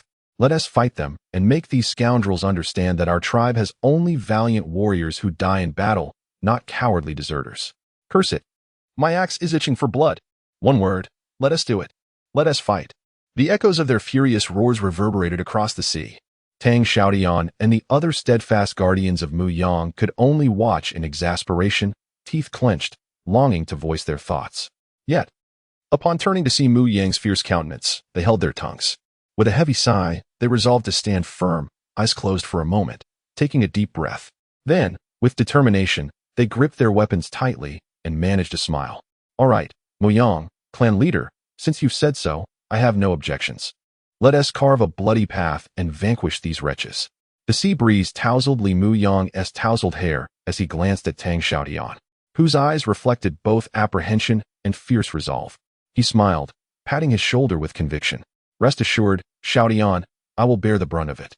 As clan leader, I will not let my people perish needlessly. With that, Li Mu Yang turned his gaze towards the rapidly approaching figures of pirates, a faint glimmer of murderous intent gathering in his eyes. One word. Let us do it. Standing aboard a fishbone ship constructed from the bones of a sperm whale, the leader of the piranhas, Di Long, guided his crew like a ravenous school of sharks scenting blood, swiftly heading towards Li Mu Yang's tribe. At the bow of the ship, with the brisk sea wind whipping around him, a blood-stained banner depicting a skull fluttered above as he surveyed the seemingly weak tribe below. To his surprise, instead of fleeing in panic, they remained resolute, led by a not particularly imposing youth, standing their ground in defiance, creating an undercurrent of tension upon the previously calm waters, leaving Di Long and his crew astonished. In past encounters, tribes would scatter in terror at the sight of pirates, as if facing doomsday. Yet this was the first time he had witnessed such calmness, coupled with fierce battle cries. The air was thick with their wrath, and the sound of their roars mingled with the crashing waves, deepening his astonishment and casting a shadow of doubt in his heart. For Di Long, this tribe seemed exceedingly weak, hardly worthy of the term tribe, better described as a band of stragglers. He sensed only a handful of minor shamans and a single low-ranking warrior among them, while the rest were feeble apprentice shamans. In contrast, every member of his crew possessed at least the strength of a minor shaman, with him being a peak martial artist and accompanied by a powerful shaman. To annihilate such a weak tribe would be a trivial feat, requiring no more effort than a mere flick of his finger. However, he pondered, what could imbue them with such audacity to confront them? Despite his bewilderment, Di Long paid little heed. A memory surfaced of a saying from a predecessor, extreme fear breeds fury. Indeed, that must be the case. He concluded that the sight before him was merely a group of terrified lambs, too far gone in fear to flee, attempting to struggle against their fate. Tragic indeed. His fellow piranhas, however, appeared perplexed by the scene. Why aren't these little fish afraid of us? This is unprecedented. Indeed, what on earth is happening? Are they fearless or have they lost their minds? Even Jia Su, the priest serving a military role among the piranhas, furrowed his brow, whispering to Di Long, "Boss, something feels off. Normally, any tribe, regardless of size, would scatter upon seeing us pirates approach, especially one as small as this. Yet here they are, standing firm and ready to resist. It's almost as if they're courting death. We must be cautious. Something is amiss." Di Long chuckled darkly, brushing aside the concern. "Perhaps it is a bit strange, but don't fret too much, priest. Think about it. What tricks could they possibly employ? Have you ever seen a tiny shrimp overthrow a ferocious shark? It's nothing but a pipe dream, wouldn't you agree? Hearing this, Jiasu pondered and nodded in agreement. True, boss, you are wise. Perhaps I should go and see what tricks these little fish have up their sleeves. Just to gauge their intentions. Dilong waved him off. No need. It has been ages since I encountered such a situation. Allow me to meet them personally and show these little fish that our piranhas are not to be trifled with. With a decisive stomp on the deck of the fishbone ship, Dilong leaped forward, landing on the surface of the water before Mu Yang and his tribe. A bloodthirsty grin spreading across his face. Ah, pitiful wayward souls, encountering us piranhas is both your fortune and misfortune. Thus, before you lie two paths, either kneel or die. Chapter 21. I am a good man. With a resounding thud, a foot stepped onto the surface of the sea, and the blood surged within him. At the pinnacle of the Grand Martial Master realm, Dilong possessed sufficient strength to traverse the ocean as if it were solid ground. Moreover, having ascended to the Berserker realm, he could free himself from the ocean's constraints and soar through the air with the force of his blood. However, taking that step proved exceedingly arduous. In this accursed aquatic world, there were virtually no magical potions or tomes to enhance one's power. It all relied on personal cultivation. Achieving the Berserker realm was akin to scaling the heavens. Take Dilong, for instance. He had been stuck at the Grand Martial Master threshold for many years. Yet he saw no glimmer of hope in breaking into the Berserker realm. Consequently, he had nearly resigned himself to his fate, contentedly embracing his life as a pirate and living whimsically through this rather unpleasant existence. For him, this was sufficient. With his current strength, he believed that dealing with Mu Yang and his feeble tribe of pathetic fish was a trivial matter, easily accomplished in the blink of an eye. Thus, he felt emboldened to make such grandiose claims. Out of amusement, he even considered sparing these pitiful little fish, provided they surrendered and pledged allegiance to him. After all, they were in dire need of manpower, particularly after discovering the whereabouts of a CP, necessitating a substantial increase in personnel to locate that place. Without adequate cannon fodder, reaching it would not be a simple task. Perhaps this was the opportunity he needed to step into the Berserker realm. With this thought, Dilong's expression softened slightly, and a rare smile graced his lips. However, beneath that smile lay a deeper hunger for blood and a sinister intent. Observing the insidious smile and the involuntary snarl on Dilong's lips, Mu Yang's expression darkened. Encountering a fierce tiger is not frightening. The true peril lies in meeting a smiling tiger, one who feigns kindness. Such individuals are the most dangerous, for they strike when one least expects it, leading to either death or injury. Fortunately, having lived two lives, Mu Yang was no fool. If Dilong wished to play the part of the smiling tiger, he was more than willing to engage and see who would ultimately emerge victorious. With this in mind, he allowed a smirk to appear on his lips, a faintly mocking smile directed at Dilong, who stood imperiously on the ocean's surface and shook his head gently. Are you truly pirates? Dilong chuckled lightly and shrugged. Clearly, poor fish, you can only blame your misfortune for crossing paths with us. The odds of encountering pirates at sea are akin to stumbling upon a school of flying fish. Not everyone has that chance. At these words, the faces of Mu Yang and his entire tribe fell, a mix of helplessness and frustration evident as Mu Yang lamented. Indeed, it seems we are not only unfortunate, but utterly doomed. We had already encountered a school of flying fish and barely survived. To think we would so soon encounter you again, what kind of ill fate is this? I almost wish to curse that damned sea god. Is that so? Upon hearing Mu Yang's words, Dilong and his fellow piranhas were taken aback, then shared a knowing laugh. Finally understanding why such a weak tribe had appeared in their midst. They had encountered the flying fish, which must have decimated their main forces, leaving only this small group to drift aimlessly at sea, ultimately unfortunate enough to cross paths with them.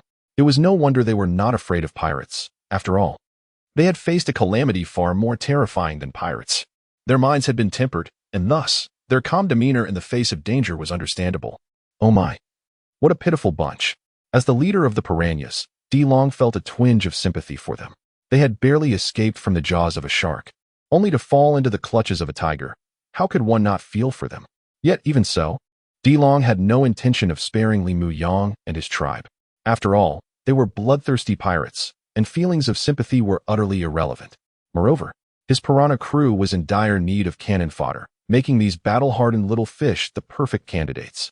Thus, with a grin that grew increasingly malicious, Dilong nodded slightly. Ah, I see now. No wonder you are such pitiful fish. Since you have miraculously escaped the flying fish, abandon your futile resistance.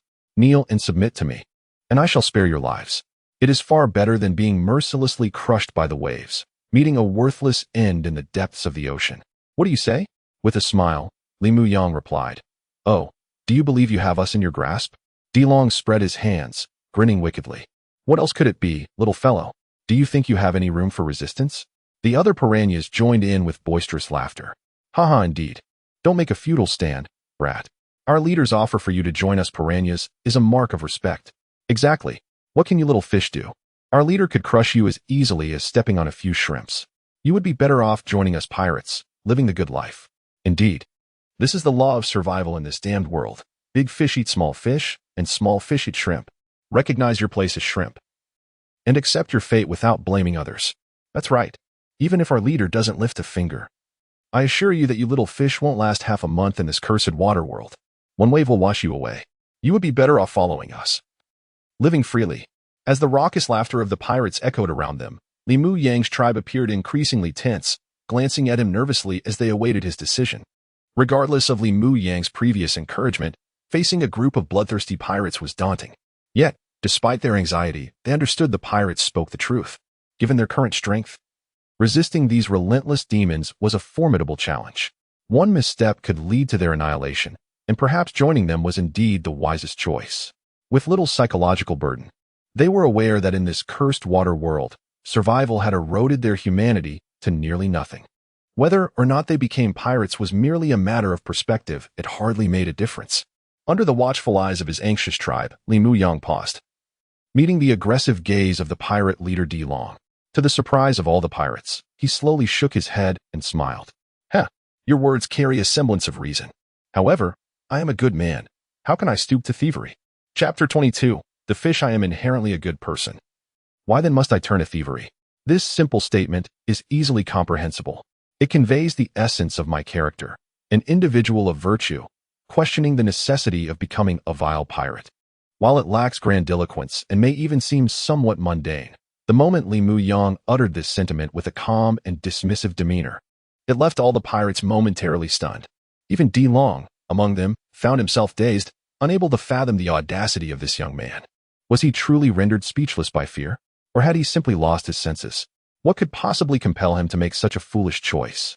In the eyes of Dilong and his crew, they were extending an unprecedented mercy by allowing this motley crew a chance at survival, inviting them to submit. Even if it meant becoming mere cannon fodder, at least it offered a glimmer of hope for survival.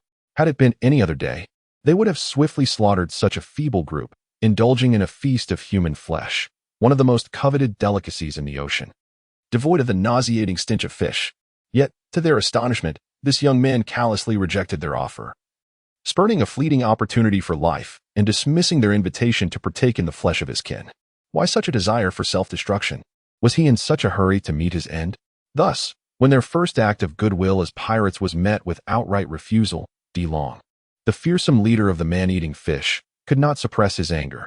A sardonic grin spread across his face, revealing yellowed teeth stained with remnants of past carnage. As he sneered, "Interesting lad. What did you say? Have the courage to repeat it."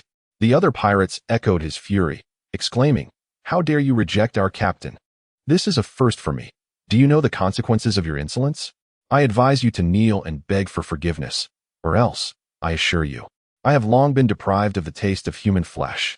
As Dilong's chilling words and the fierce curses of his crew resonated in the air, the tribal members felt a tightening in their chests, fear gripping them as they beheld the pirates brandishing their weapons, eager for a fight. Some among them began to contemplate that perhaps aligning with these pirates was not such a dreadful prospect after all. In this cursed aquatic realm, survival was paramount, and joining the pirates might be a temporary means to safeguard their tribe, despite their uncertainty regarding the strength and hidden cards of their leader, Muyang. The overwhelming might of the pirates left them feeling that defeat was inevitable. Thus, the more timid members of the tribe, unaccustomed to such a dire situation, expressed their anxieties. "Captain, should we not consider acquiescing to their demands?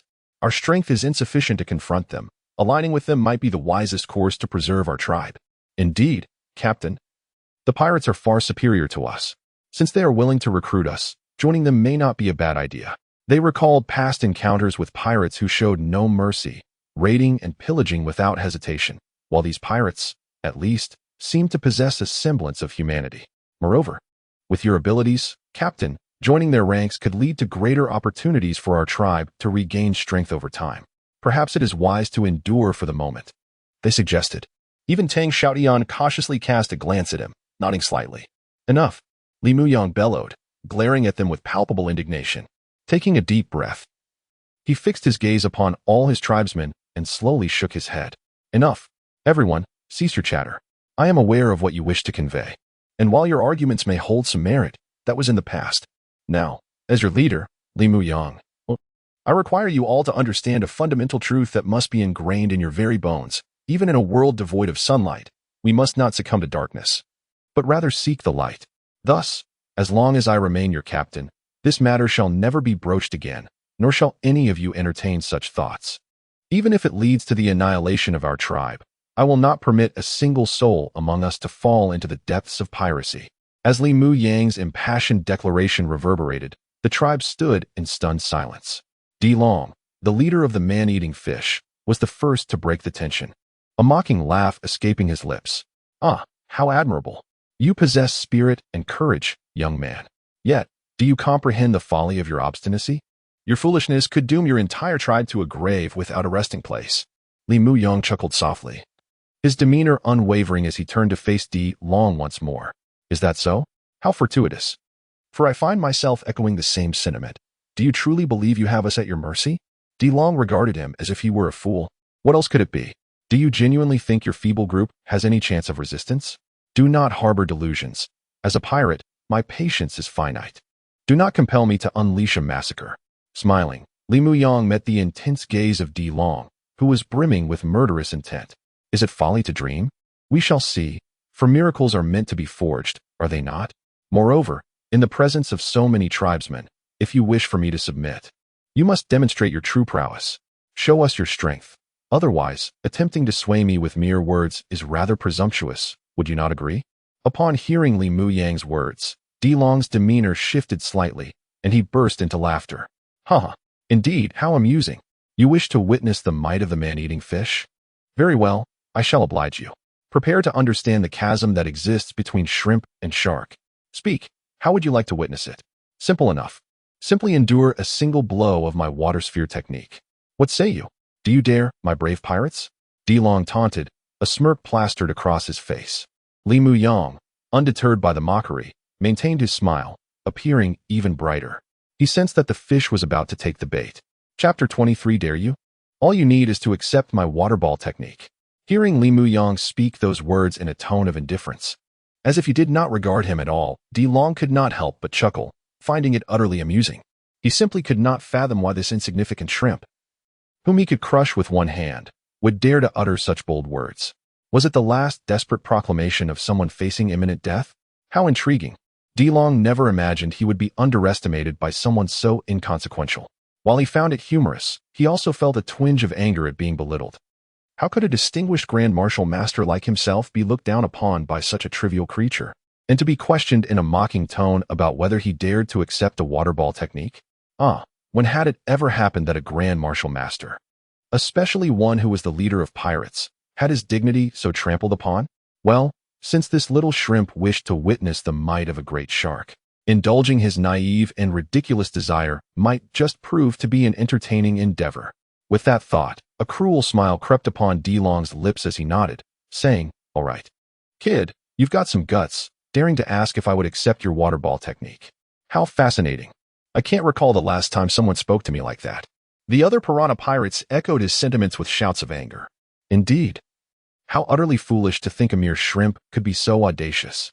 It seems we must teach you a lesson in our strength. Right, boss? I say we skip the niceties and just take him out. Yes, I'm tired of hearing this little brat ramble on. Who does he think he is? Boss, I can handle him without your help. Exactly, let me take a shot at it. I excel in water ball techniques. Let us show this little shrimp who truly masters the art. Silence. Enough of your bickering. Di Long's furious roar silenced his crew. He shook his head and added, This is my affair. Just stay back and watch. Keep your mouths shut, or I'll toss each of you into the sea to feed the sharks. At this, the pirate crew grumbled and shot daggers at Li Muyang, but fell silent. Once all his subordinates were quiet, Di Long turned to Li Mu Yang with a predatory glint in his eyes. Kid, are you certain? Have you been frightened into a stupor? Do you understand what you are saying? Li Mu Yang nodded affirmatively. Of course, I am absolutely certain. As I said, if you can withstand my water ball technique, I will leave your fate in your hands. Conversely, if you cannot even handle one of my water balls, then your previous bravado will seem utterly ridiculous, won't it? After all, any formidable individual must demonstrate sufficient strength to command respect. Otherwise, they remain untrustworthy. Upon hearing this, Di Long chuckled and nodded in agreement. Indeed, I concede. You do have a point. So, once again, do you dare? Little shrimp, what do you think? Don't just throw one. Feel free to unleash 10 or even 100.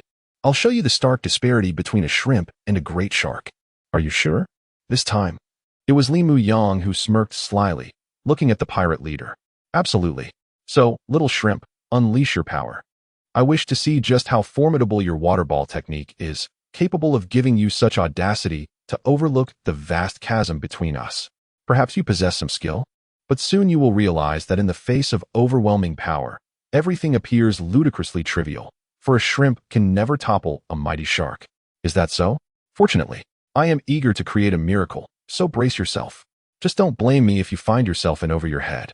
Li Mu Yang replied, brimming with confidence. You need not worry about that, little shrimp. You've piqued my interest, and I am keen to play along. However, if your water ball technique fails to astonish me, I assure you, not a single one of you will be spared.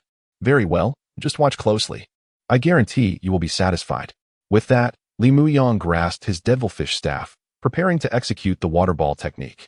As he readied himself, Tang Xiaotian, standing beside him, anxiously tugged at his sleeve and asked, Mu Yang, how confident are you? Li Mu Yang smiled and nodded reassuringly. Fear not, Xiaotian. You should know me well. I am quite adept at conjuring miracles. There is nothing to worry about. Just watch and see. Hearing this, Tang Xiaotian felt somewhat reassured but still expressed his concerns. I understand. Mu Yang, I know you possess remarkable abilities beyond ordinary reasoning, but this is different from before. Are you truly confident that you can defeat this guy with just one water ball technique? After all, he is a grand martial master, a fierce pirate, truly exceptional. It's better to be cautious than sorry. Shaking his head, Li Mu Yang chuckled. All right, Tang Xiaotian, I've told you not to worry. Just relax and keep your eyes peeled for me to create another miracle. After patting Tang Xiaotian's shoulder confidently, Li Mu Yang turned his attention back to Di Long, who was ready, fists clenched, waiting for him to strike. With a flourish of his magic staff, a torrent of water surged into the air. As Li Mu Yang chanted, a wave of mental energy emanated from the staff, gathering the water elements from the void and coalescing them into a small, spinning water ball that danced before him. Simultaneously, a distinct and unusual magical aura began to radiate from the water ball, setting it apart from the ordinary. Chapter 24. An uncommon water sphere technique. The air crackled with energy as torrents of water surged forth, empowered by the formidable psychic waves emanating from the devilfish staff. It enveloped a space of several dozen meters around Li Mu Yang, resembling a vast net. Simultaneously, an invisible wave radiated outward, transforming this psychic net into an ethereal hand, capturing the wandering water elements in the atmosphere and arranging them according to Li Mu Yang's will. Before the onlookers, streams of water materialized from thin air, coiling like delicate serpents and converging in front of Li Mu Yang, gradually coalescing into a water sphere the size of a fist, slowly rotating and emanating an extraordinary aura. This water sphere was unlike those conjured by other mages in this realm. Typically, such water spheres were colorless and transparent, devoid of any distinctive fluctuations. After all, water is inherently clear and colorless, so the resulting spells bore little variation unless performed by exceptionally powerful mages, who might produce spheres with remarkable magical signatures. However, Li Mu Yang's water sphere was truly unique. Although transparent, it possessed a faintly pungent scent. As it spun, wisps of white mist emerged, hinting at a nascent aura of destruction. Witnessing this spectacle, the crowd was taken aback, marveling at the distinctiveness of Li Mu Yang's water sphere. Even those behind him, such as Tang Xiaotian, could not help but murmur in admiration. The chief's water sphere is rather peculiar. It is unlike anything we usually see, said Shi Hu, his expression betraying delight. Indeed, is this the chief's trump card? It certainly appears formidable, Zhang Yi concurred, his face alight with excitement. No wonder the chief dares to disregard these pirates. He truly possesses a secret weapon. I knew he wouldn't let us down, another added, filled with optimism. In stark contrast to the unwavering confidence of Li Mu Yang's tribe, the pirates were filled with uncertainty. This kid's water sphere technique is indeed strange. Something feels off. One pirate remarked. He Lu, you are the expert in water spheres. What do you think of this kid's technique? He Lu studied Li Mu Yang's water sphere intently before slowly shaking his head.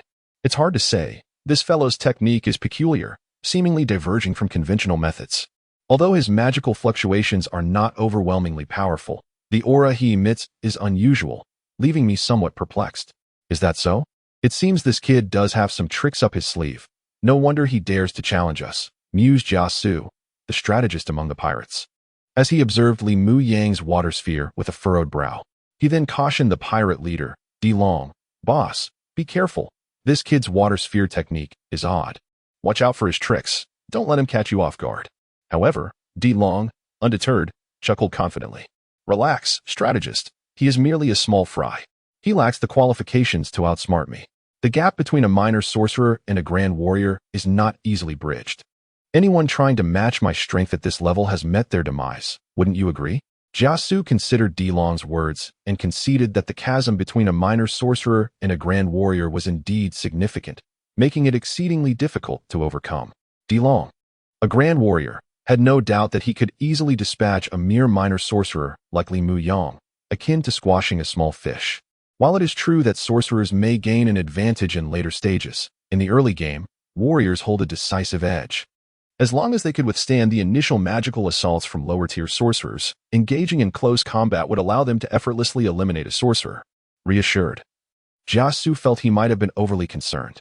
Although Li Mu Yang's water sphere technique was peculiar, the disparity in their levels rendered it improbable for him to defeat Di Long.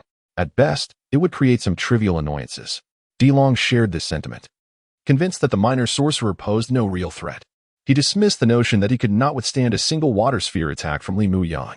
With the plan in mind, Di Long envisioned shattering the water sphere with a single punch before seizing Li Mu Yang by the throat, demonstrating the vast difference in their strengths.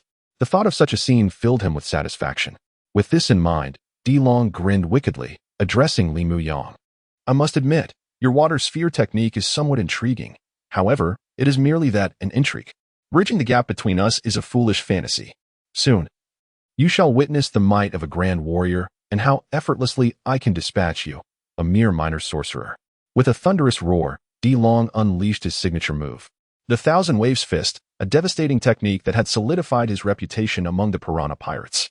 This powerful strike surged forth like a tidal wave, relentless and overwhelming, determined to obliterate its target. Di Long's arrogance was not without foundation. He unleashed his most formidable technique, minimizing any risk of failure. He was confident that this punch would suffice to obliterate Li Mu Yang's water sphere. As the terrifying aura of Di Long's fist surged forth, Li Mu Yang smiled, a cold smirk gracing his lips.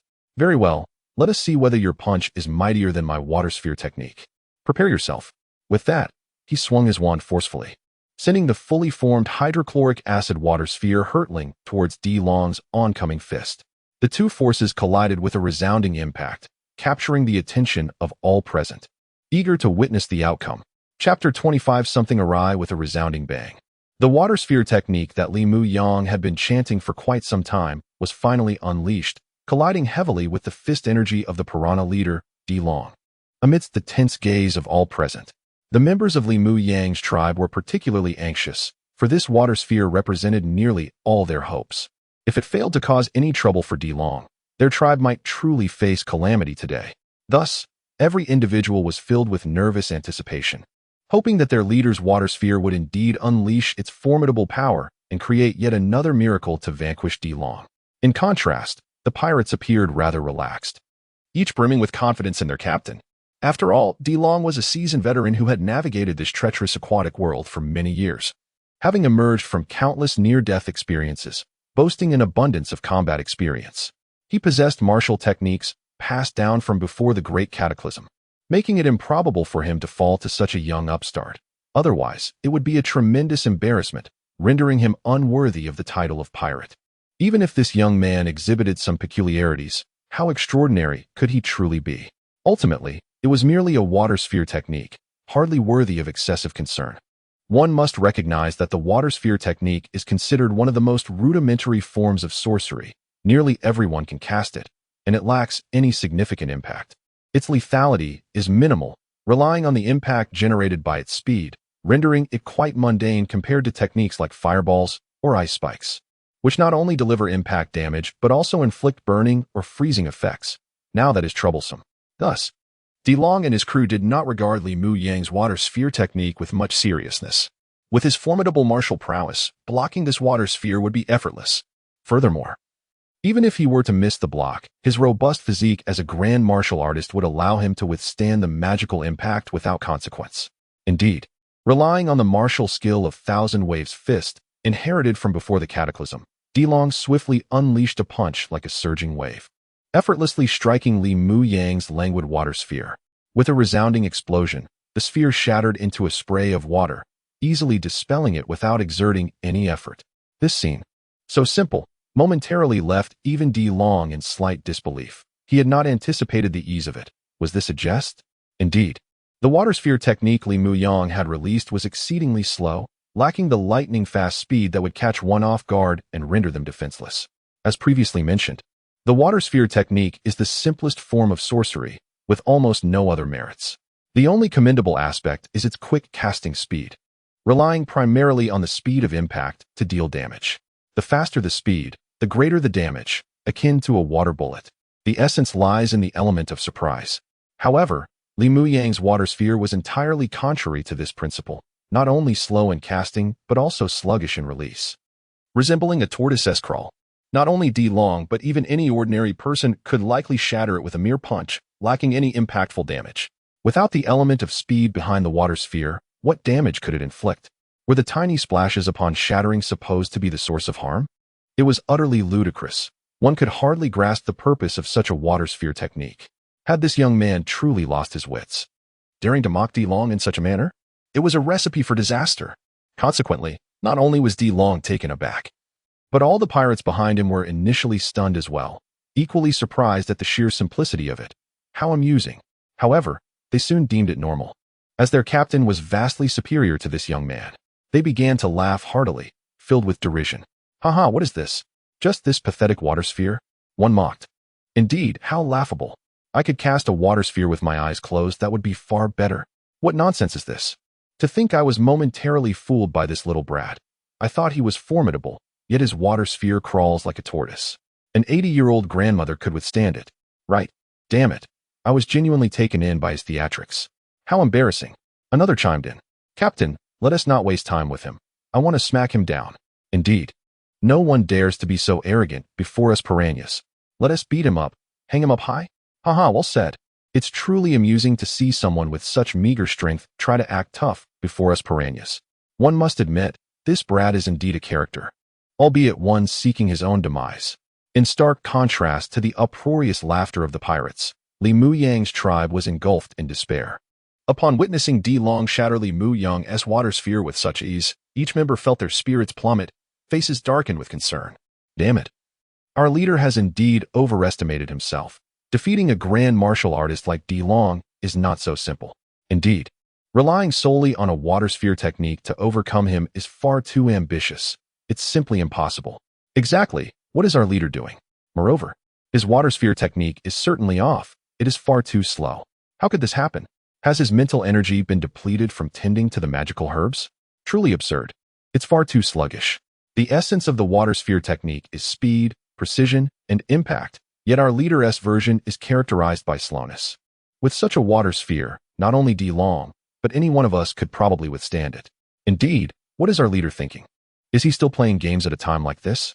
This is a matter of our tribe's survival. Clearly, we have placed too much expectation on our leader. He created one miracle, and we thought he could conjure another, but it isn't that simple. If miracles could be so easily forged, they wouldn't be miracles. Right? Enough talk. We must prepare for battle. Regardless, we must protect our leader. Even if it means death, we must ensure he breaks through. He is our tribe's only hope. Yes, damn it, let us go. Who's afraid of whom? As the tribe members, in their disappointment, began to muster the courage to fight for their lives. preparing for a desperate battle to protect Li Muyang and preserve the flickering flame of hope for their tribe. Li Muyang himself remained unfazed, wearing an expression of serene confidence, as if victory were assured.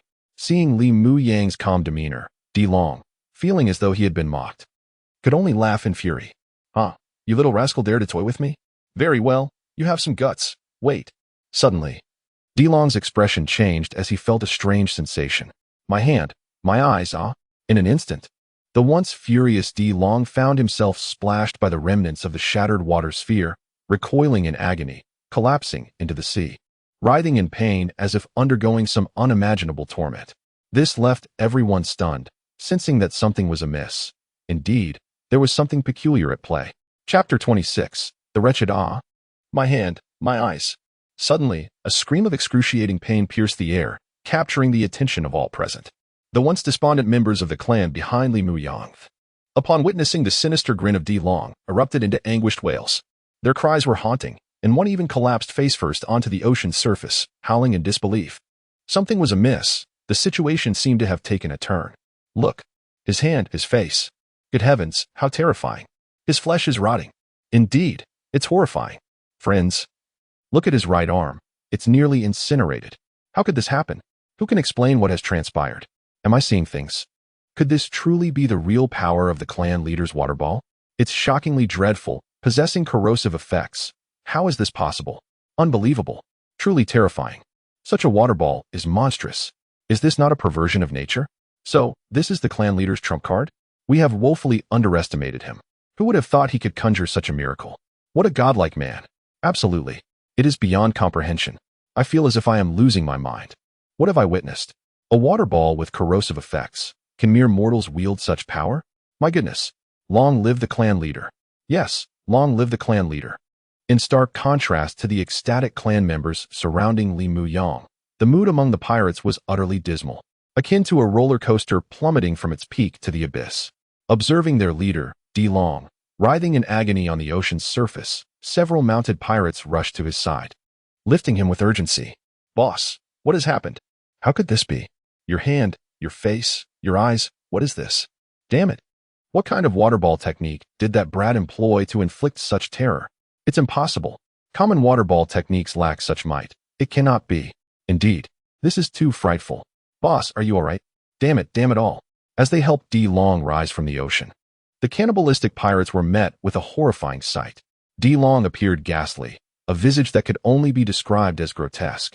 His arm, which had shattered Li Muyang's water ball, was ravaged by the intense corrosive burns of hydrochloric acid, leaving only exposed bone, a state of utter ruin. Moreover, the splattered acid had disfigured his face, leaving it riddled with burns, and one eye was entirely destroyed, blood oozing from numerous blisters, rendering him a nightmarish figure, akin to a demon emerging from the depths of hell. At this moment, Di Long was gravely weakened, reduced to a mere shell of his former self. He had never anticipated that the water ball from this insignificant adversary could be so fearsome, possessing such an aberrant corrosive property. How could this be? Despite his vigilance and employing his most formidable martial techniques to minimize the risk of defeat, he still found himself outmaneuvered, never expecting such an outcome.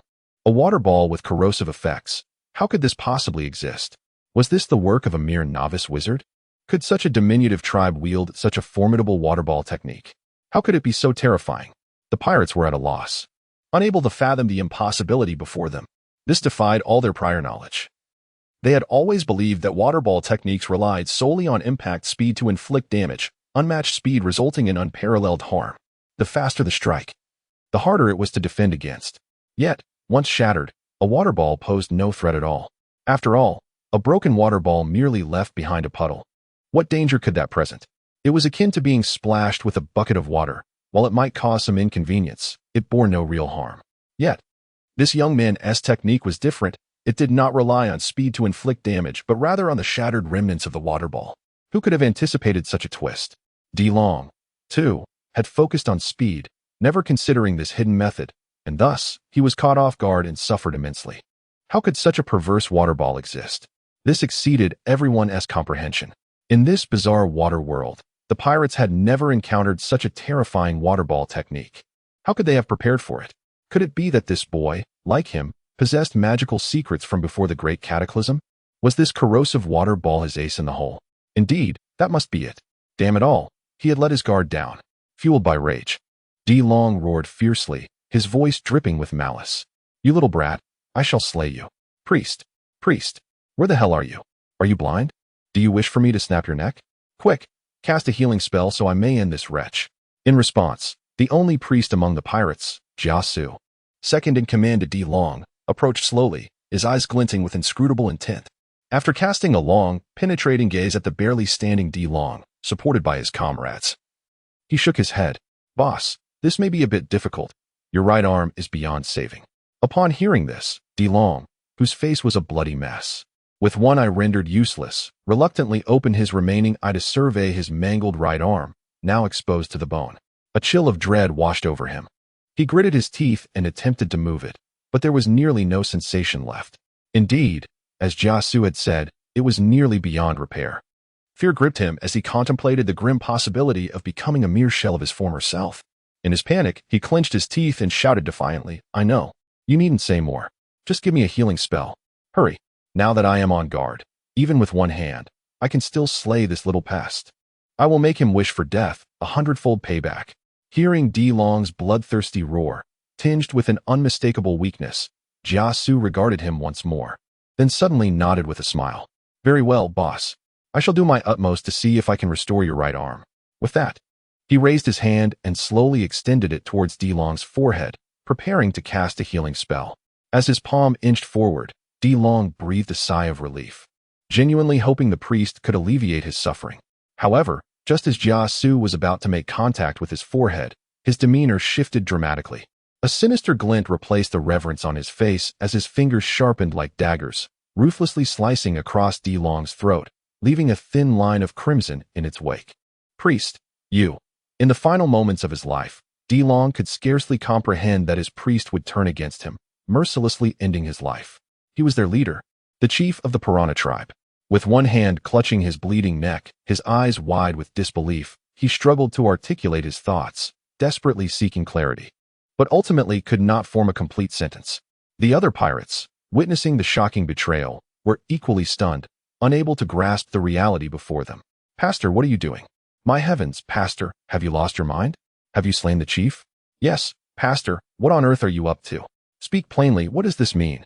Yet, Jiasu remained unfazed, gazing at the dazed D Long with wide eyes, a hint of bloodthirsty amusement gracing his lips. Chief, you yourself proclaim that we, the piranhas, do not nurture the useless. You have become obsolete, and thus, you are no longer of value. I am merely adhering to your own rules, am I not?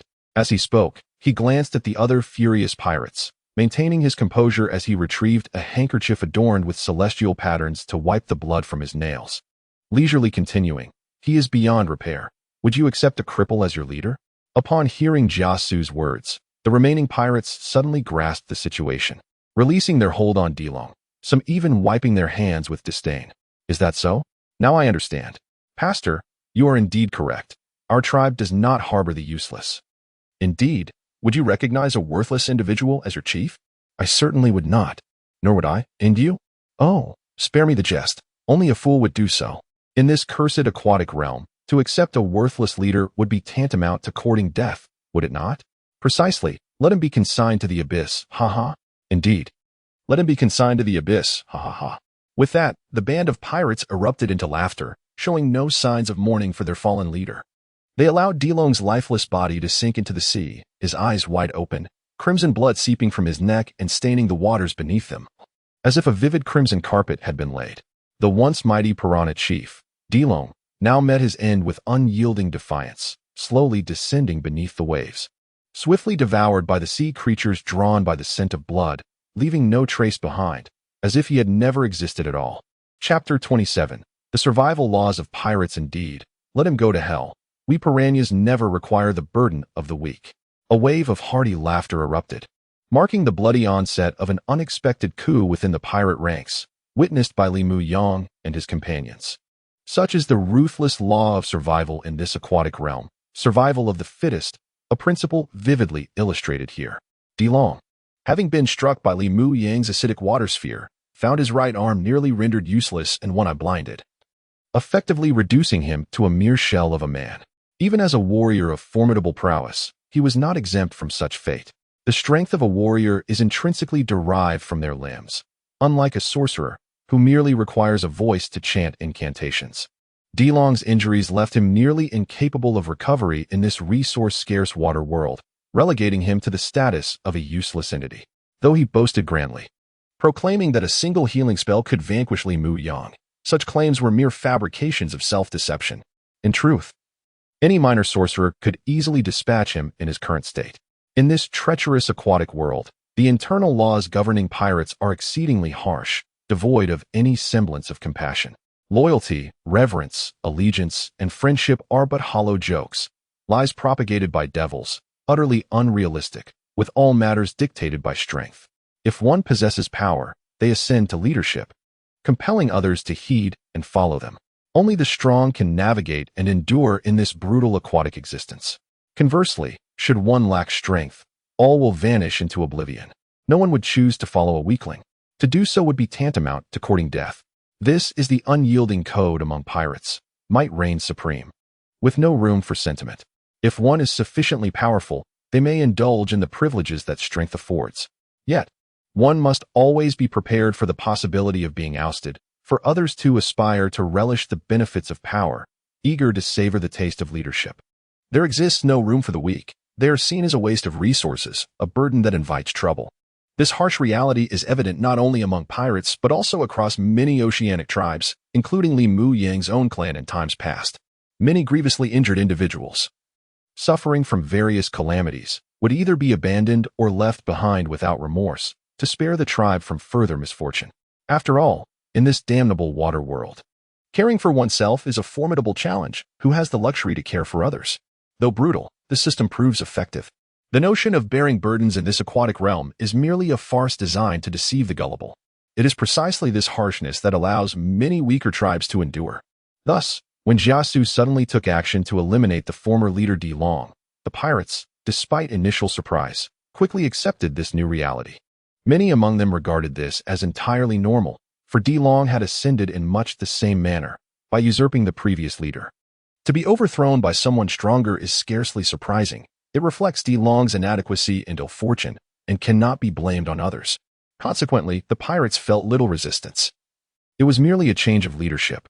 Their concern lay solely in the strength of the new leader, not in the identity of the individual. Once they absorbed this reality, admiration and even respect filled their gazes directed at Jiasu. Indeed, it was admiration and respect, tinged with reverence. Jiasu's ability to swiftly respond and decisively eliminate Delong, their long-standing leader, demonstrated the ruthlessness and resolve that these pirates sought. Only such individuals possess the qualifications and capability to lead them through the treacheries of this aquatic world. Conversely, had Jiasu displayed hesitation or cowardice, they would have looked down upon him. One must understand that in the realm of pirates, there is no place for timidity or indecision. One must be merciless and resolute to claim the title of pirate, particularly that of a leader. Thus, after vanquishing Delong, Jiasu spoke no further words but glanced over the assembled piranha members, regaining the calm and composure of a priest, and said lightly, "Now, I have replaced Delong as the new leader of our piranha clan. You have no objections, I trust?" Instantly, all the pirate members erupted into laughter. "Haha. None at all, priest. No. I mean, how could I say that? You are our leader now, stronger than Delong, of course." Indeed, that fool Delong was arrogant. Lacking sense, he insisted on competing with you and thus met his demise. He had it coming. "Absolutely, priest. I have no objections to you becoming our new leader. I believe you will surpass Delong." "Yes, I share that belief, so we salute you, our leader." With that, the entire assembly of piranha members knelt on one knee before Jiasu, welcoming him as their new chief. "Excellent," he nodded, observing that all members had accepted his leadership without dissent. A cruel smile crept upon his lips as he turned to face Li Mu Yang and his companions, who looked on in astonishment. "Rise. We have troubles to address. Let us not become the butt of jokes." "Thank you, Chief," came the collective reply as the pirates stood, gathering at Jiasu's side, facing the relentless sea breeze and casting wary glances toward Li Mu Yang and his group, fearful yet intrigued. "Chief, what are your plans now? This fellow appears rather troublesome. his water sphere technique is rather peculiar and may be difficult to counter. Indeed, the corrosive properties of his water sphere are formidable. We have never encountered such before. It's likely he has gleaned it from ancient magical tomes predating the Great Cataclysm. We must be on guard. Absolutely, it's terrifying. Even De Long could not withstand it. We must not let our guard down. Well spoken, we must proceed with caution and not fall victim to another blunder. In response, Jiasu smiled, maintaining his composure. Rest assured, I am quite aware of my limits. With a wave of his hand, he cast a magical shield around himself and began to stride forward, step by step, toward Li Muyang and his companions, facing them as the new leader of the piranhas. Yet, as Li Muyang beheld this man, an inexplicable weight settled in his heart. Though he did not appear particularly arrogant or domineering, and seemed less formidable than De Long, an instinctive sense warned him that this newcomer was, in fact, more challenging to confront. Chapter 28. Cooperation? As the newly appointed pirate chief, Jiasu, approached with a magical shield enveloping him for protection, Li Muyang, who had just witnessed the brutal internal strife, found himself in a conundrum of emotions, neither entirely pleased nor entirely troubled. Although the pirates had lost a formidable adversary, their overall strength still surpassed that of his tribe. While Jiasu appeared less audacious and domineering than the previous leader, De Long, he exuded an even greater sense of danger. Tang Xiaotian and the others beside Li Muyang exchanged glances of concern, whispering warnings into his ear. Zhang Yi and the rest nodded in agreement, expressing their apprehensions. Indeed, Chief, we must exercise greater caution. This individual may prove to be more formidable than the last. And as a sorcerer, he might not be as easily thwarted as De Long was. Yes, they are now on guard. It will be considerably more challenging for you to catch them off guard this time, they continued. In response, Li Muyang smiled reassuringly. Do not worry, my comrades. Everything is under my control. Trust in me. With that, he took a deep breath, remaining vigilant, and summoned his magical prowess. With a flourish of his wand, he conjured 3 floating spheres of hydrochloric acid, which spun gracefully before him, emitting faint magical vibrations. The act of summoning 3 spheres simultaneously was no trivial feat for Li Muyang, as these were not mere water spheres but rather hydrochloric acid spheres, demanding greater concentration and draining more of his mental energy. Having only recently ascended to the rank of a minor sorcerer, his mental fortitude was not yet formidable, and he felt a slight pallor wash over him after conjuring the spheres. Fortunately, the recent turmoil among the pirates had provided him with the opportunity to perform this incantation unnoticed. Otherwise, in a direct confrontation, he would have had little chance to cast his spell uninterrupted. His current magical prowess was insufficient for instantaneous conjurations of such complexity. Those simpler water spheres posed no challenge for any sorcerer with even a modicum of talent. The members of his tribe, filled with hope and excitement, gazed at the 3 mysterious spheres emitting wisps of white mist, anticipating a miracle that might vanquish the vile pirates. Conversely, the pirates regarded the scene with trepidation, their expressions betraying their unease. Although the spheres appeared deceptively ordinary, the memory of De Long's near demise at the hands of a single sphere instilled a palpable fear. The thought of being struck by all 3 was unfathomable. It might very well lead to their instantaneous obliteration. Yet, Jiasu, the new leader, maintained an air of calm, his eyes reflecting neither fear nor astonishment. Instead, he regarded the 3 spheres with a hint of admiration, nodding slightly. Li Muyang, sensing the scrutiny, shook his head dismissively. That is not your concern. Your only worry should be whether you can withstand them. In response, Jiasu chuckled softly. Ah, young one, you are overly confident. I acknowledge your cunning. You managed to deceive that foolish De Long. Your water sphere technique is indeed remarkable, and it may intimidate the untrained. However, I am not as easily fooled as he was. Li Muyang's gaze sharpened momentarily, but he chose to remain noncommittal, merely curling his lips in a subtle smirk. Noting Li Muyang's silence, Jiasu continued to smile, his demeanor unfazed. If I am not mistaken, your water sphere technique, while formidable, likely entails a complicated incantation and a slow release. Therefore, if I can evade your 3 spheres, you will have no other means of attack, will you? Realizing the gravity of the situation, Li Muyang's heart sank. Jiasu was indeed a more formidable opponent than he had anticipated, able to discern the singular flaw in his technique. However, he maintained a facade of composure, retorting coolly, Is that so? Then you may attempt to evade them. With a knowing smile, Jiasu shook his head, casting another penetrating gaze at Li Muyang before abruptly stating, Never mind. I am not like that brute Long, who relied solely on force. Brute strength may win temporary victories, but intellect is what ensures lasting success. Perplexed by Jia Su's words, Li Muyang furrowed his brow. What do you mean? Jia Su, with a smile that hinted at something deeper, replied, It is quite simple. I have never been one to embrace reckless ventures. My goal was to eliminate the former Piranha chief, Long, not to engage you. Now that he is dead, there is no need for us to be adversaries. In fact, we might even find a way to collaborate. Collaboration? What do you mean by that? Li Muyang asked, taken aback by the proposition. Jia Su, with a glint of fascination in his eyes, said, Young one, surely you have heard of the Sky City? What? The Sky City? Li Muyang exclaimed, incredulous. The mention of such a legendary place caught him off guard. Could it be that Jia Su held knowledge of its whereabouts? Chapter 29. The Key to the City in the Sky Cooperation? The City in the Sky? Li Muyang was taken aback, astonished by the words uttered by the previously menacing pirates. He could not fathom their intentions. After a brief pause, he exchanged glances with Tang Xiaotian and the others before fixing his gaze upon Jia Su, his brow furrowed. What do you mean? Jia Su, still wearing a cheerful smile, replied, It is quite simple. As I mentioned earlier, it was that fellow Long who sought to deal with you, not me.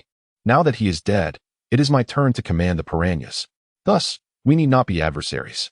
After all, in this damned underwater world, there are no eternal enemies, only eternal interests. Would you not agree? Upon hearing this, Li Muyang furrowed his brow again, maintaining a cautious demeanor as he inquired. Tang Xiaotian and the others appeared equally agitated, voicing their concerns. Indeed, the city in the sky is merely a legend. No one has ever seen it, nor can anyone verify its existence. Do not attempt to deceive us. Yes, Chief, be wary of this man's sweet words. Do not let him fool you. These pirates are the most cunning of all, more deceitful than the devilfish of the sea. One misstep, and we could easily fall into their trap. As Tang Xiaotian and the others expressed their skepticism, Jia Su merely chuckled, unfazed, and continued in a calm tone. You may choose to believe or disbelieve. However, I assure you, the city in the sky is not a mere fable. It indeed exists. Is that so? Upon hearing Jia Su's assertive tone, Li Muyang and the members of their tribe were once again taken aback, and soon, each one spoke with fervor. Is it true? Where is it? How do you know? Does the city in the sky truly exist? Even Li Muyang's expression shifted to one of fervent excitement. But he quickly forced himself to regain composure, unwilling to be swept away by this sudden revelation. He understood that Jia Su's astonishing claim was not without ulterior motives. After all, they were pirates, the most ruthless devils of the sea, unlikely to show kindness by revealing such monumental news, especially after having just been adversaries. Caution was imperative. With a serious expression, Li Muyang spoke. Is that so? Regardless of whether this news is true or false, since you have chosen to be so forthright, it stands to reason that the city in the sky cannot be easily accessible. Otherwise, you would have already gone there, would you not? Jia Su nodded, appreciating Li Muyang's composure. Indeed, you are quite astute. As you have surmised, while we are aware of the city in the sky's existence, we have yet to ascertain its location. Therefore, perhaps we could cooperate to uncover its whereabouts together. You do not know where it is? Li Muyang retorted, somewhat frustrated. If you are unaware of its location, how can you be certain that the city in the sky truly exists? This is absurd. Jia Su replied with confidence. You are mistaken, for although we do not know the exact location of the city in the sky, we have discovered the key to reach it. Hence, once we locate the city, we shall be able to enter. The key? What key? Li Muyang's astonishment grew, for this was the first time he had heard that access to the city in the sky required a key. Jia Su solemnly affirmed, indeed, the key to the city in the sky. Hearing this significant revelation, the other pirates grew anxious, whispering among themselves. Boss, are you sure you want to share this vital information with him? Exactly. We have paid a hefty price to obtain this knowledge. Should we not keep it to ourselves? Indeed, why should we collaborate with those whose abilities are inferior to ours? Enough. Silence. Jia Su's expression darkened at the challenge to his authority. I do not require your input. I am the captain of the piranhas now, and you will listen. Moreover, he paused, glancing at Li Muyang with a serious expression.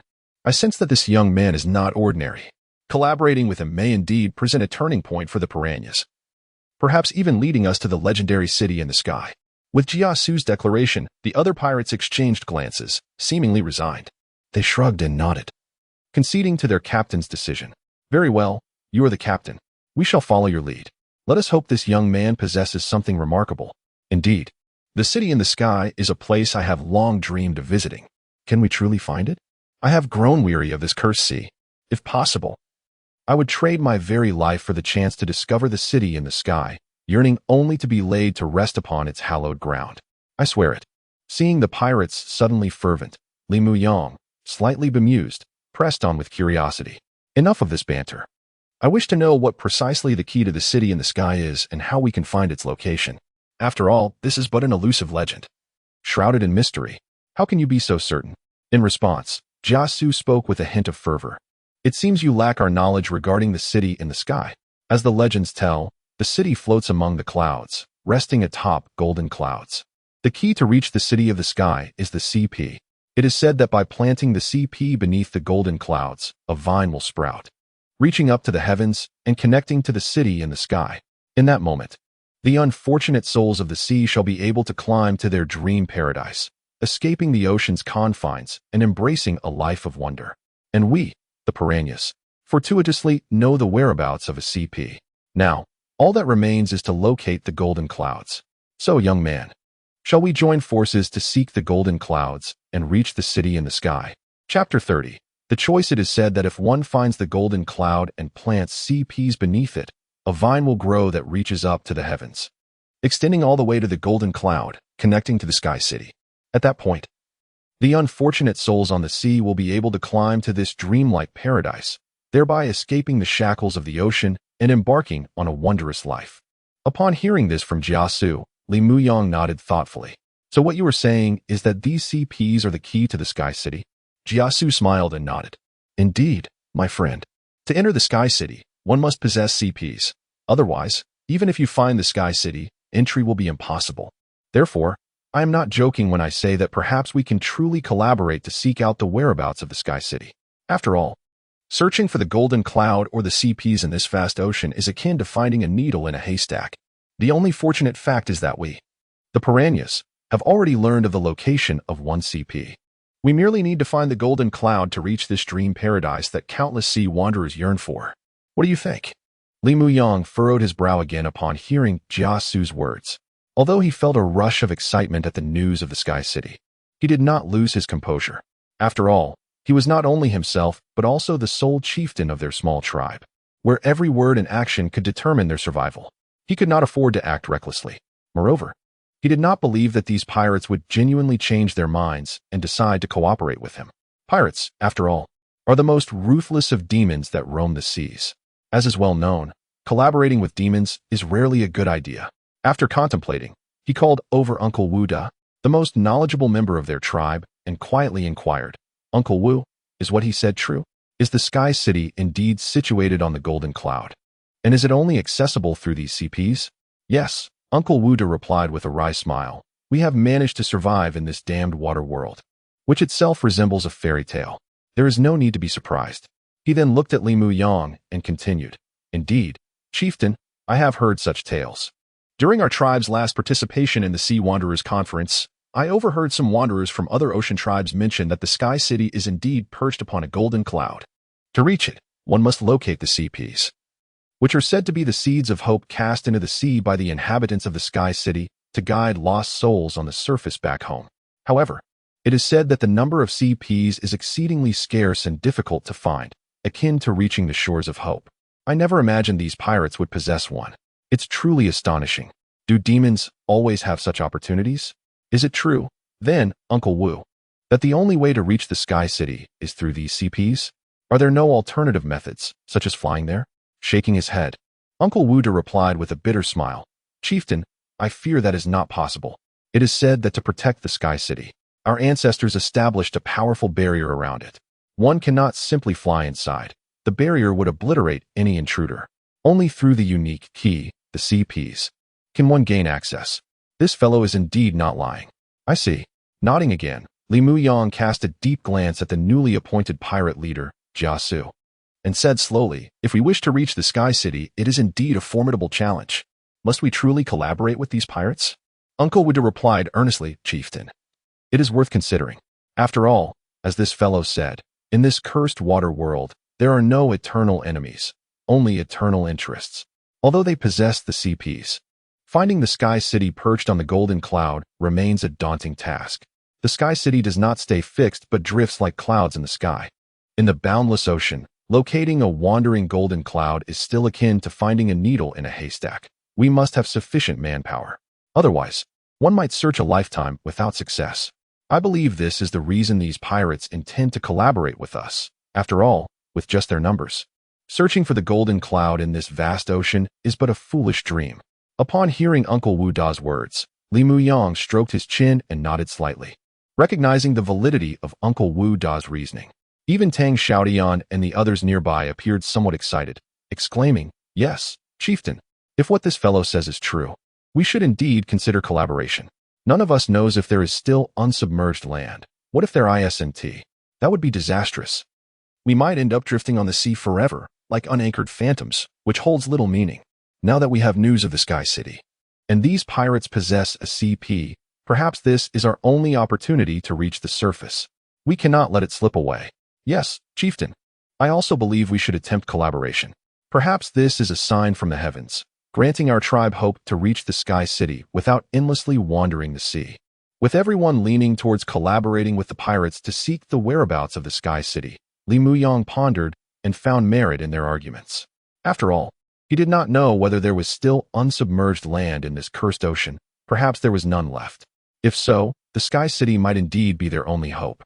Even though he had devised a method for soil-less cultivation that could alleviate the pressure on the tribe, the constant drifting on the sea left them devoid of a sense of belonging, perpetually fraught with danger. Everyone harbored dreams of solid ground, wishing for a place to call home. He felt the same way, let alone the others. So, must we truly collaborate? Collaborating with demons may lead to hope, but it could also plunge us into an abyss. Caught in a difficult dilemma, Li Muyang felt a headache coming on and gently closed his eyes, weighing his heart's thoughts. Chapter 31. A glimmer of hope with his eyes half closed. Li Muyang pondered for a moment before suddenly opening them. Indeed, the conditions presented were quite compelling, worthy of consideration. However, I still wish to see what this CP looks like. After all, what if you are deceiving me? Do you not agree? Upon hearing Li Muyang's words, he remained cautious, not easily swayed. Yet, Jia Su displayed no signs of anger. Instead, he nodded in approval. Haha, splendid. I enjoy collaborating with someone intelligent, unhurried, and composed. Young man, I am beginning to appreciate you. You remind me of myself. As he spoke, he gestured to a nearby piranha pirate. Bring that fellow over here. Yes, Captain. The piranha pirate grinned as he obeyed, taking the tiger shark to the rear of the fishbone ship, dragging a gasping sea wanderer to Jia Su's side. The man was grievously wounded, one ear severed and bleeding profusely, barely clinging to life. Jia Su shook his head slightly, sighed, and with a long finger, lifted the man's drooping head to meet his gaze, a flicker of pity crossing his eyes. You shall not succeed. You demons will not extract a single clue about the CP from me. Even in death, I will curse you, ensuring you descend into hell alongside me. Huh. You may as well give up. You won't reach the paradise of hope. Down to hell you shall go, with gritted teeth, despite nearing death. The stubborn sea wanderer laughed heartily at the end, as if the inability of these pirates to obtain the CP was their greatest punishment. Regrettably, reality often defies expectations. Despite the wanderer's defiance, Jia Su, the piranha captain, felt no anger. Not even a hint of disappointment crossed his face. Rather, the pity in his eyes deepened, and he spoke in an even tone. Is that so? How unfortunate. Do you truly believe this will thwart us? Alarmed by Jia Su's calm demeanor, the gasping wanderer stammered. What do you mean? Jia Su lifted his chin once more, this time devoid of pity, his eyes filled with the familiar bloodthirst of a pirate. His voice turned icy. It's quite simple. You are the last of your tribe. Your kin sacrificed everything to protect you. Regardless of how well you conceal that CP, where could it possibly be hidden? I suspect it remains with you. It cannot have been lost to the sea. With a pause, Jia Su straightened, flicking the blood-stained tips of his long fingers, coldly proclaiming, take him away and flay his skin. That CP must still be on him. It will be found. Yes, Captain, leave this task to me. I, old fan, excel at skinning these oblivious two-legged sheep. I promise to deliver a flawless skin, like a work of art. Laughter erupted among the other pirates, their bloodlust palpable as they eagerly anticipated the spectacle. Only the gravely wounded sea wanderer changed countenance, his face twisting in despair as he summoned the last remnants of his strength to roar in anguish. No, demons. Why? Why? Great sea god, we have worshipped you so devoutly. What is the reason for this? Why do the fearsome demons receive salvation while we innocent souls descend into hell? Are all the gods truly dead? I refuse to accept this. His cries, filled with despair and resentment, echoed across the ocean.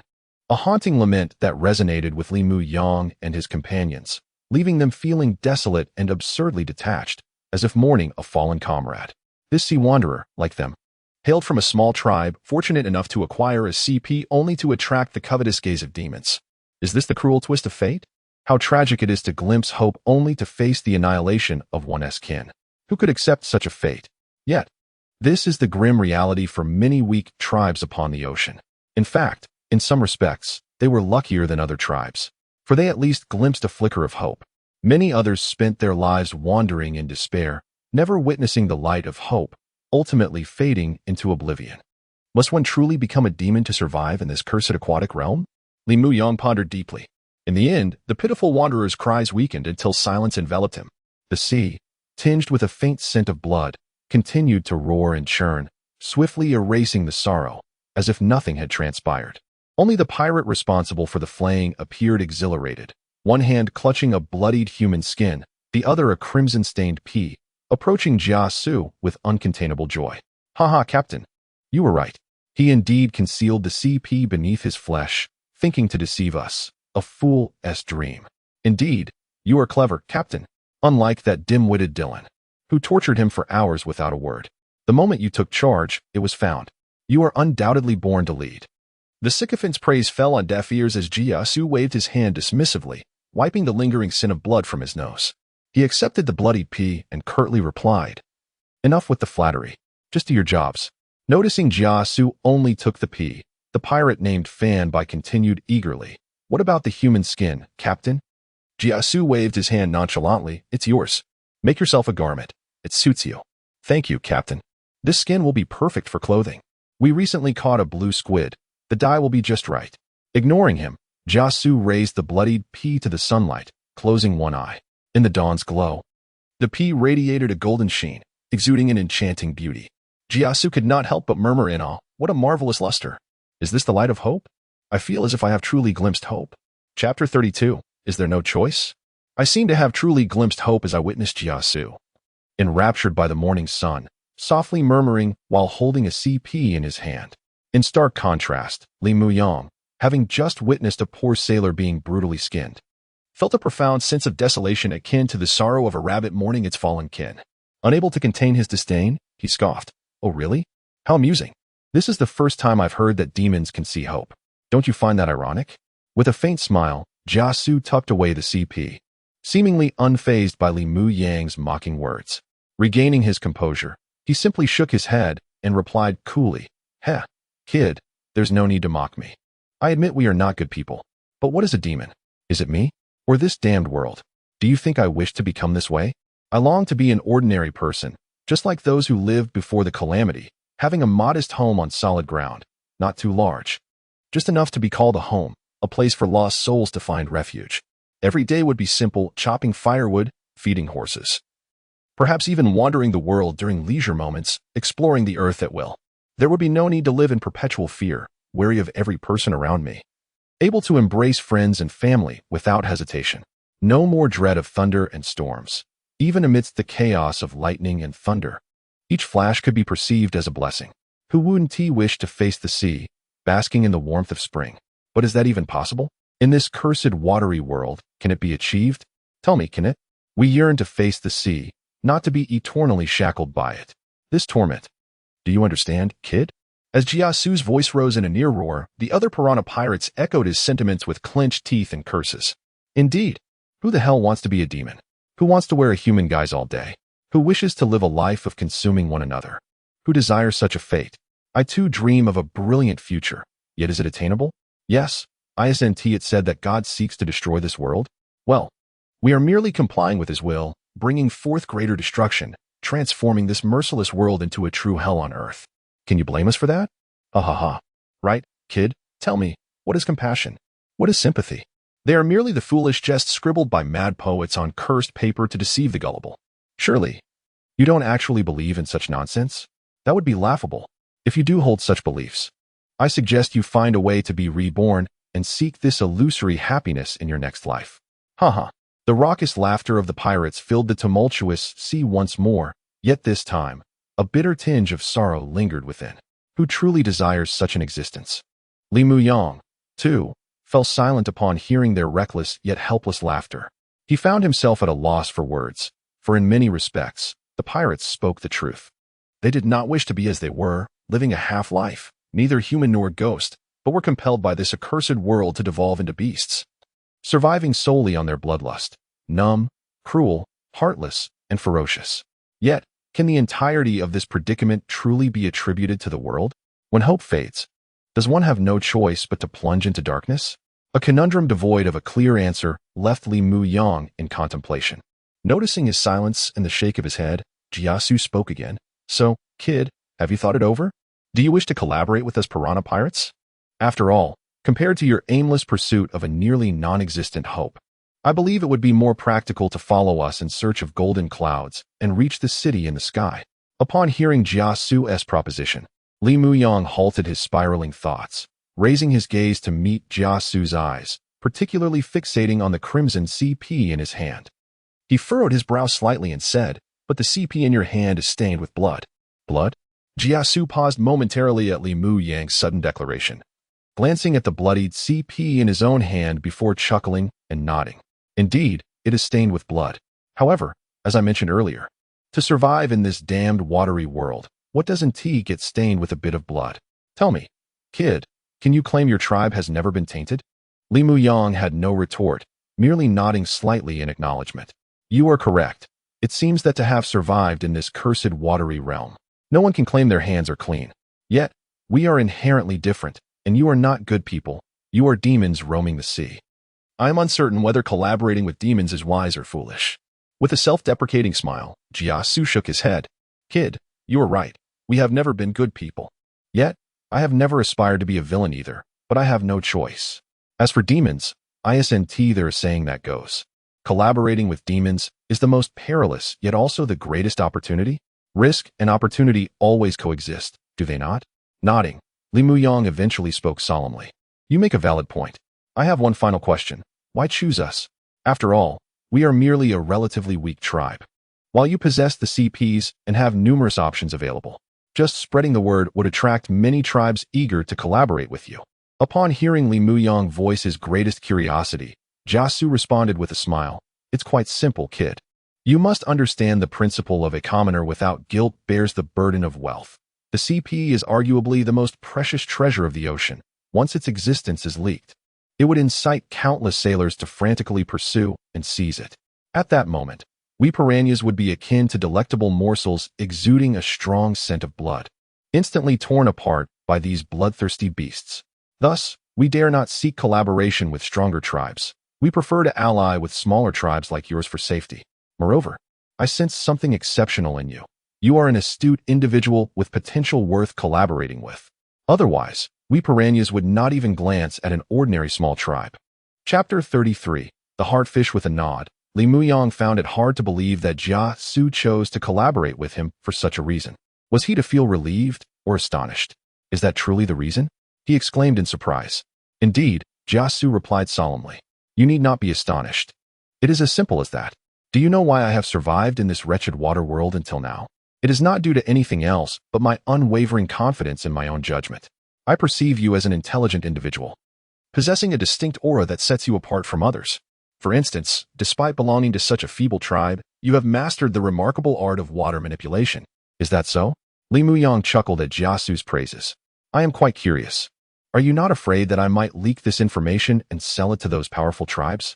Shaking his head, Jiasu replied confidently, You wouldn't do such a thing. I believe you are wise enough to refrain from such foolishness. Besides, you dare not act recklessly, for your tribe harbors its own remarkable secrets. If they were to be exposed, it would not bode well for you. Secrets? What secrets? Li Muyang asked, taken aback by Jiasu's sudden remark, his surprise evident. Jiasu smiled and took a few cautious steps closer. standing just a few paces away from Li Muyang, who remained on guard. He then closed his eyes, inhaling deeply as if savoring the scent of flowers, his face momentarily reflecting a sense of wonder. Slowly reopening his eyes, he spoke in a hushed tone, audible only to the two of them. My friend, your tribe must possess many magical potions, am I correct? Li Muyang was genuinely astonished by this revelation. How could he possibly know about their tribe's magical potions? It seemed unfathomable. How could he know that? He pondered, bewildered. The hydroponic cultivation chamber had been meticulously disguised, barely detectable by outsiders. Could it be that he was indeed a devil, capable of perceiving what others could not? Noticing Li Muyang's slight change in expression, Jiasu chuckled softly. There is no need for such astonishment. Everyone has their own secrets, do they not? Yet Li Muyang pressed on with a serious expression. But how do you know? Jiasu merely shook his head, a gentle smile gracing his lips. As I have said, everyone has their secrets. Do not concern yourself with how I came to know. Now that we both possess leverage over one another, shall we consider the possibility of collaboration? With a wry smile, Li Muyang regarded the almost triumphant Jiasu and sighed. It seems I truly have no other choice. Very well. I shall see what it is like to collaborate with the devil. I hope you are not deceiving me, for if you are, even if you are a devil, I will ensure you regret ever coming into this world. Jiasu nodded, grinning. Excellent. You display courage. It is settled, then. Together, we shall search for the whereabouts of the Sky City upon these ocean waves. Li Muyang agreed. Very well. But finding the golden clouds amidst this vast sea will not be an easy task. It may take some time. Moreover, even if we locate it, how shall we contact you? Jiasu replied with a smile. That is simple. I have a way. He gestured for the piranha pirates behind him to bring forth an object. Upon inspection, Li Muyang saw a small, silver, circular shell, resembling a silver bowl. When opened, it revealed a tiny golden fish, which curled within the shell like a bracelet, its tail connecting back to its body. Upon closer examination, Li Muyang realized it was not one fish but two, intertwined like a circular, twisted bracelet. What is this? He asked, puzzled. Without immediately answering, Jiasu skillfully separated the two fish, leaving one in the shell and handing the other to Li Muyang. This is called the heartfish. They are a dual entity, existing in a symbiotic connection. If you discover the location of the Sky City, we can use this to communicate. Is it truly such a wondrous creature? Li Muyang expressed his astonishment as he carefully accepted the heartfish, instructing his tribesmen to procure a shell for it as well. Inside the shell, the two separated heartfish no longer tangled, but instead pointed towards each other like two golden arrows. Li Muyang gently prodded one end, and immediately, the other fish responded with vigorous movements, truly a dual entity, mirroring each other's actions. Once the commotion subsided, the two heartfish resumed their arrow-like alignment. Seeing the extraordinary nature of the heartfish, Li Muyang could not help but exclaim, "Indeed, it is marvelous. I never anticipated such fascinating creatures existed in this water world. This will undoubtedly facilitate communication with others." Jiasu nodded in agreement, precisely. So, my friend, as long as you locate the golden clouds upon the sea, you can stimulate this heartfish, and we shall know and come to find you. Likewise, you need not worry about us abandoning you. After all, the Sky City is merely a legend. No one knows what truly lies beyond. It may very well be the paradise of every seafarer's dreams. But what if it is not? Therefore, it is prudent to err on the side of caution and involve more allies in our expedition. Indeed, Li Muyang acknowledged, pondering before asking, what comes next? Will you continue to reach out to others? Jiasu shook his head with a smile.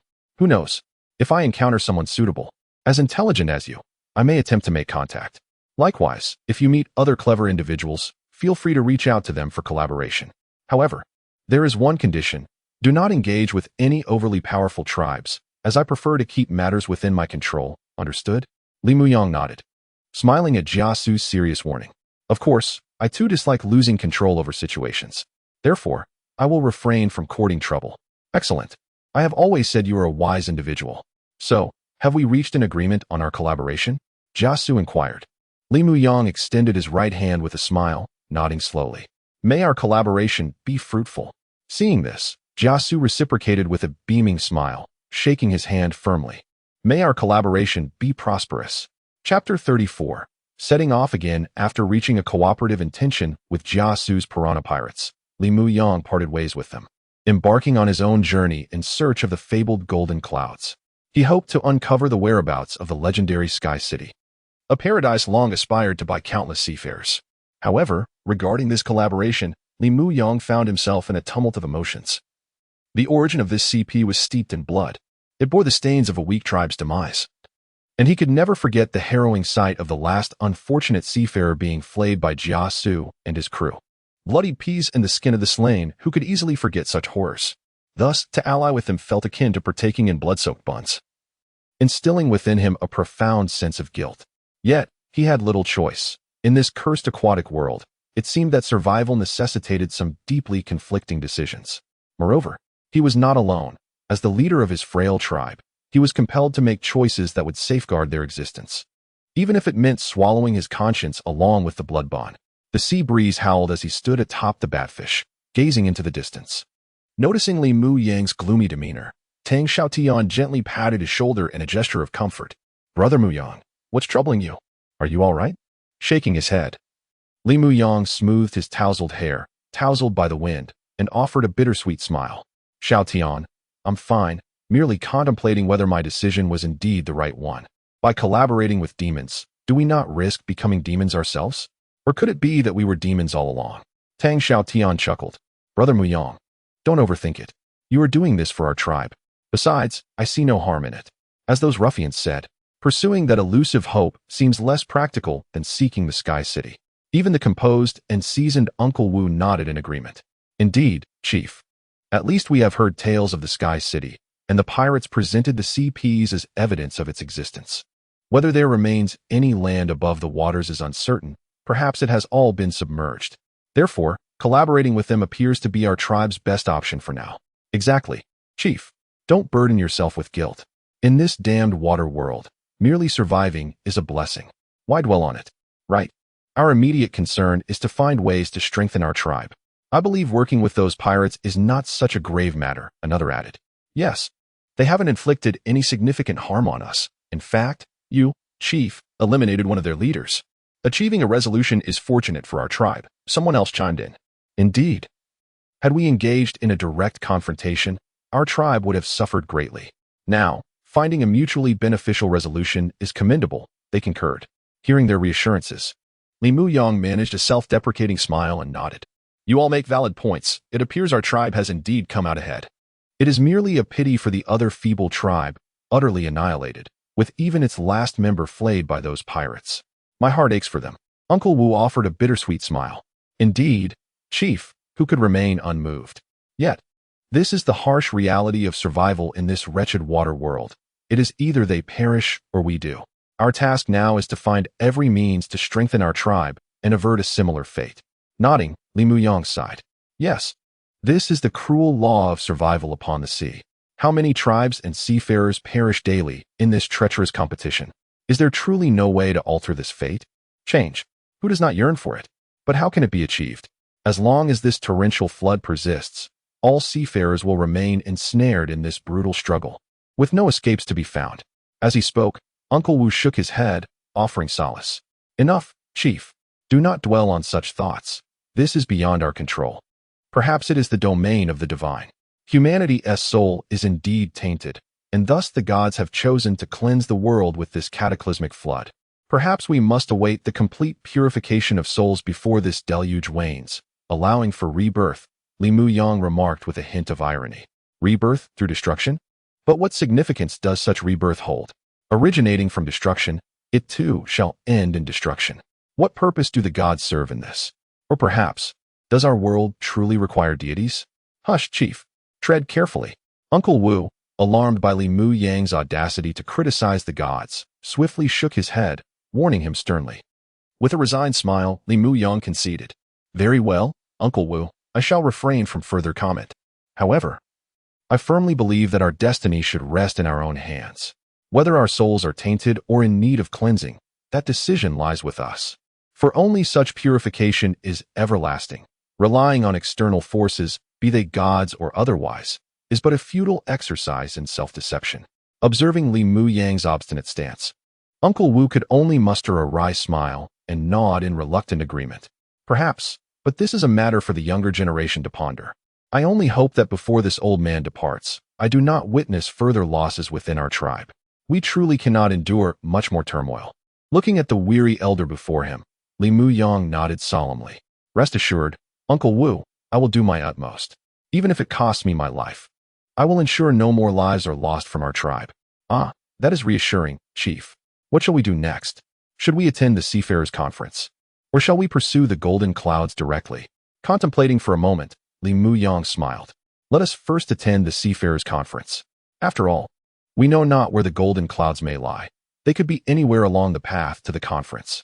Furthermore, many other ocean tribes will be present, and we might glean valuable information. Perhaps others have encountered the clouds. Indeed, more importantly, we can seize the opportunity to gather various plants and magical herbs at the conference, fortifying our tribe. After all, we cannot solely depend on the elusive golden clouds. We have no way of knowing how long the search may take, be it a year, decades, or perhaps even a lifetime. Thus, we must explore all possible avenues to empower our tribe, much like not placing all our eggs in one basket." Nodding in agreement, Uncle Wu expressed his approval. "Well said, Muyang. You are growing into a commendable leader. It brings me comfort to have someone like you at the helm of our tribe. Old Yixing Tian indeed had good foresight in choosing you." Receiving Uncle Wu's praise, Li Muyang felt a touch of embarrassment. "Enough of your flattery, Uncle Wu Da. I feel a bit embarrassed," Li Muyang replied. "Let's not engage in idle chatter any longer. Let us continue our journey." With that, he turned to give instructions. "Mo Yuan, you shall maintain your vigilance and expand the patrol area. Should any situation arise, report back immediately. The rest of you, do not remain idle. Commence your tasks. Let us hasten to the Sirius Sea region and gather intelligence, for we cannot afford to remain in ignorance." "Understood, Chief." With Li Muyang's command, all the tribe members resumed their duties, each attending to their responsibilities to alleviate the monotony of the sea journey. Before long, time slipped away quietly amidst their industrious efforts. In the blink of an eye, over 10 days had elapsed, and the tribe of Li Muyang successfully reached the vicinity of the Sirius Sea. Under Li Muyang's meticulous care, their first batch of magical herbs had matured successfully, yielding bountiful harvests that filled each tribe member with uncontainable joy. Chapter 35. The maturation of magical herbs as a new day dawned. The shimmering surface of the sea bore witness to the complete maturation of the first batch of magical herbs cultivated by Li Muyang. The fragrant aroma wafting from the soilless cultivation chamber filled the air, bringing unparalleled joy to every member of his tribe. The scent was so intoxicating that, despite the barrier of the translucent jellyfish membrane, it penetrated every nook and cranny, creating an almost heavenly atmosphere. On this resource-depleted sea, it was the first time they had experienced such a rich fragrance from the simultaneous maturation of numerous magical herbs, akin to the ethereal essence of paradise. In the past, even when magical herbs matured, they were grown in fields that were foul and repugnant, devoid of any pleasant aroma. The wizards had to suppress their nausea while consuming these herbs, often risking the urge to vomit, leaving little room for any joy in the experience. However, the situation was now transformed.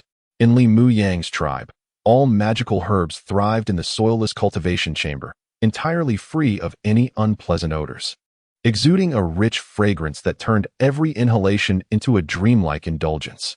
The mere scent of these herbs left each tribesman wide-eyed and salivating, murmuring in disbelief. "Is this the aroma of matured magical herbs? Goodness, it is simply too fragrant. I can hardly contain myself. Indeed, I feel as though my mouth is about to overflow, more so than the most violent waves. What should I do? I am truly on the verge of losing control. I long to taste them." "Me too. Remember how the chief promised that in a month, we would each have a magical herb? Could it be true?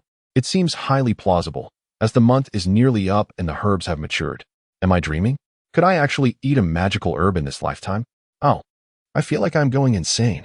Yes, yes. Someone, please hit me. Tell me this is not a dream. Quickly, strike me awake. I cannot bear this excitement any longer." Watching the ecstatic expressions of his fellow tribesmen, with their eyes gleaming and mouths watering, Li Muyang couldn't help but smile with delight.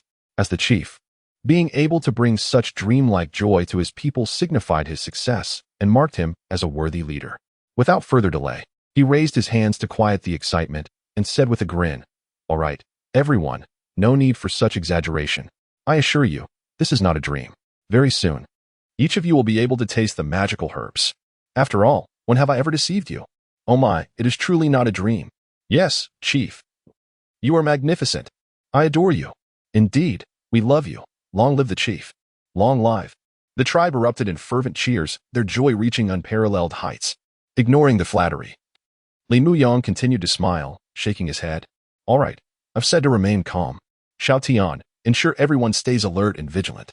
I will now harvest the magical herbs and distribute them. Yes, Chief. Tang Xiao Tian responded eagerly, urging everyone to maintain their composure and stay vigilant. They were now within the confines of the Serious Sea, where they could encounter other tribes attending the Sea Wanderer Conference, necessitating caution. If others learned of their abundant magical herbs, they would become prime targets, pursued like the most coveted treasure in the ocean. After issuing his directives, Li Muyang, accompanied by Shi Hu, Zhang Yi, and several other young tribe members, lifted the dark jellyfish membrane and entered the soilless cultivation chamber. Upon entry, the intense aroma of the magical herbs overwhelmed them, invigorating their senses and creating a surreal experience.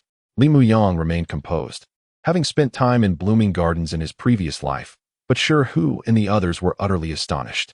The richness of the herb's fragrance and the sight of the bountiful harvest nearly drove them to madness, leaving them in disbelief.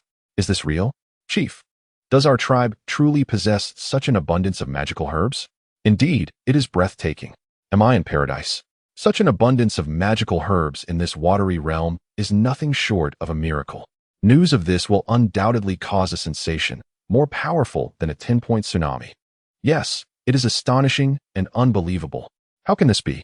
Hearing their exclamations, Li Muyang smiled with pride, for this was indeed his creation. While it seemed incredible, it was undeniably real. Perhaps soilless cultivation was truly the key to transforming this cursed watery world. He gazed around the spacious cultivation chamber, filled with starry fruits and purple moon orchids.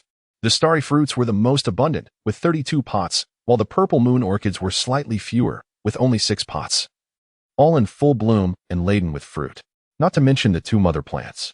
To expedite the maturation of this new batch of magical herbs, he had maximized the dosage of plant growth enhancer, allowing for their rapid maturation within a month. However, as previously mentioned, hastening the process diminished the potency of the herbs. But it was a necessary compromise to enhance the tribe's strength swiftly. After a brief survey, he concluded that the 6 pots of purple moon orchids, being healing herbs, would suffice as supplementary materials. The 32 pots of starry fruits were crucial. He counted approximately 10 fruits per pot, vibrant and red, resembling little lanterns. Calculating quickly, he estimated that with 32 pots, they would yield around 320 fruits. With only 82 members remaining in the tribe after enduring numerous hardships, it meant each person could receive roughly 3 fruits, with some left over. However, Li Muyang did not intend to distribute them all at once.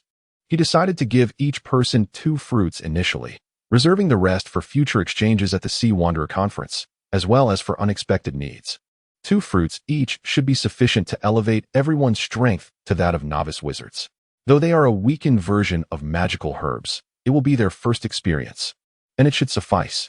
This will significantly enhance our tribe's overall strength, Li Muyang mused happily.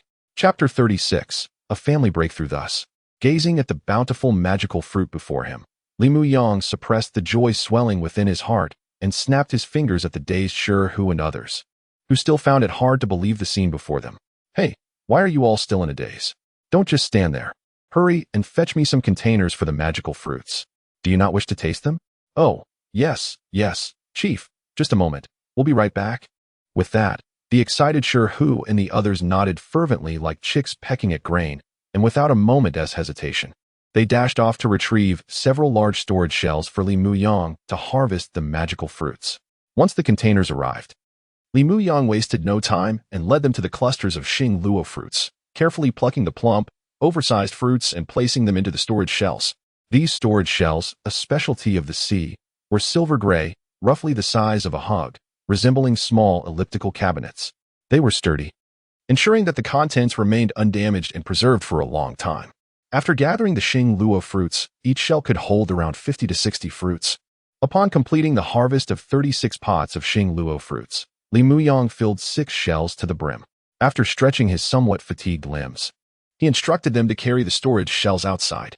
Next, he had them tidy up the soilless cultivation room, consolidating the harvested Xing Luo fruit trees into a single pile to minimize their visibility, thereby significantly reducing the room scale to avoid attracting unwanted attention. With the upcoming Sea Voyager conference, it would be troublesome if anyone noticed their expansive soilless cultivation room.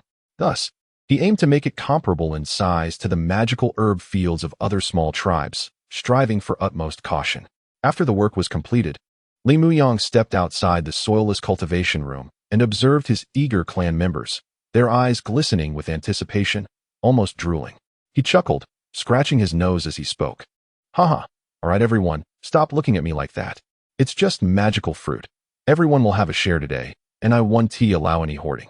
With a wave of his hand, he beckoned Hu and the others.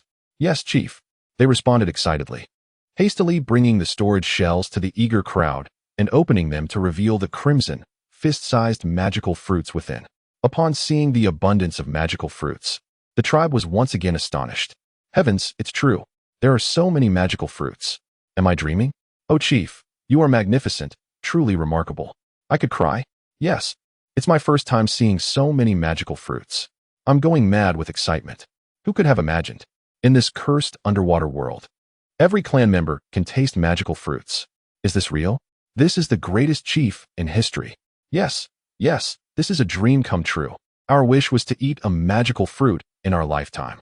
And now it's actually being fulfilled by our chief. Oh, my life has no regrets now. Even if I were to die now, it would be worth it. Yes, we have no regrets in life. Seeing the overwhelming joy and tears of gratitude in his people, Li Muyang felt both amused and exasperated. All right, it's just a few magical fruits. What is so remarkable? Remember, with me as your chief, you can indulge in these whenever you wish. Now where's Tang Xiaotian? Tang Xiaotian.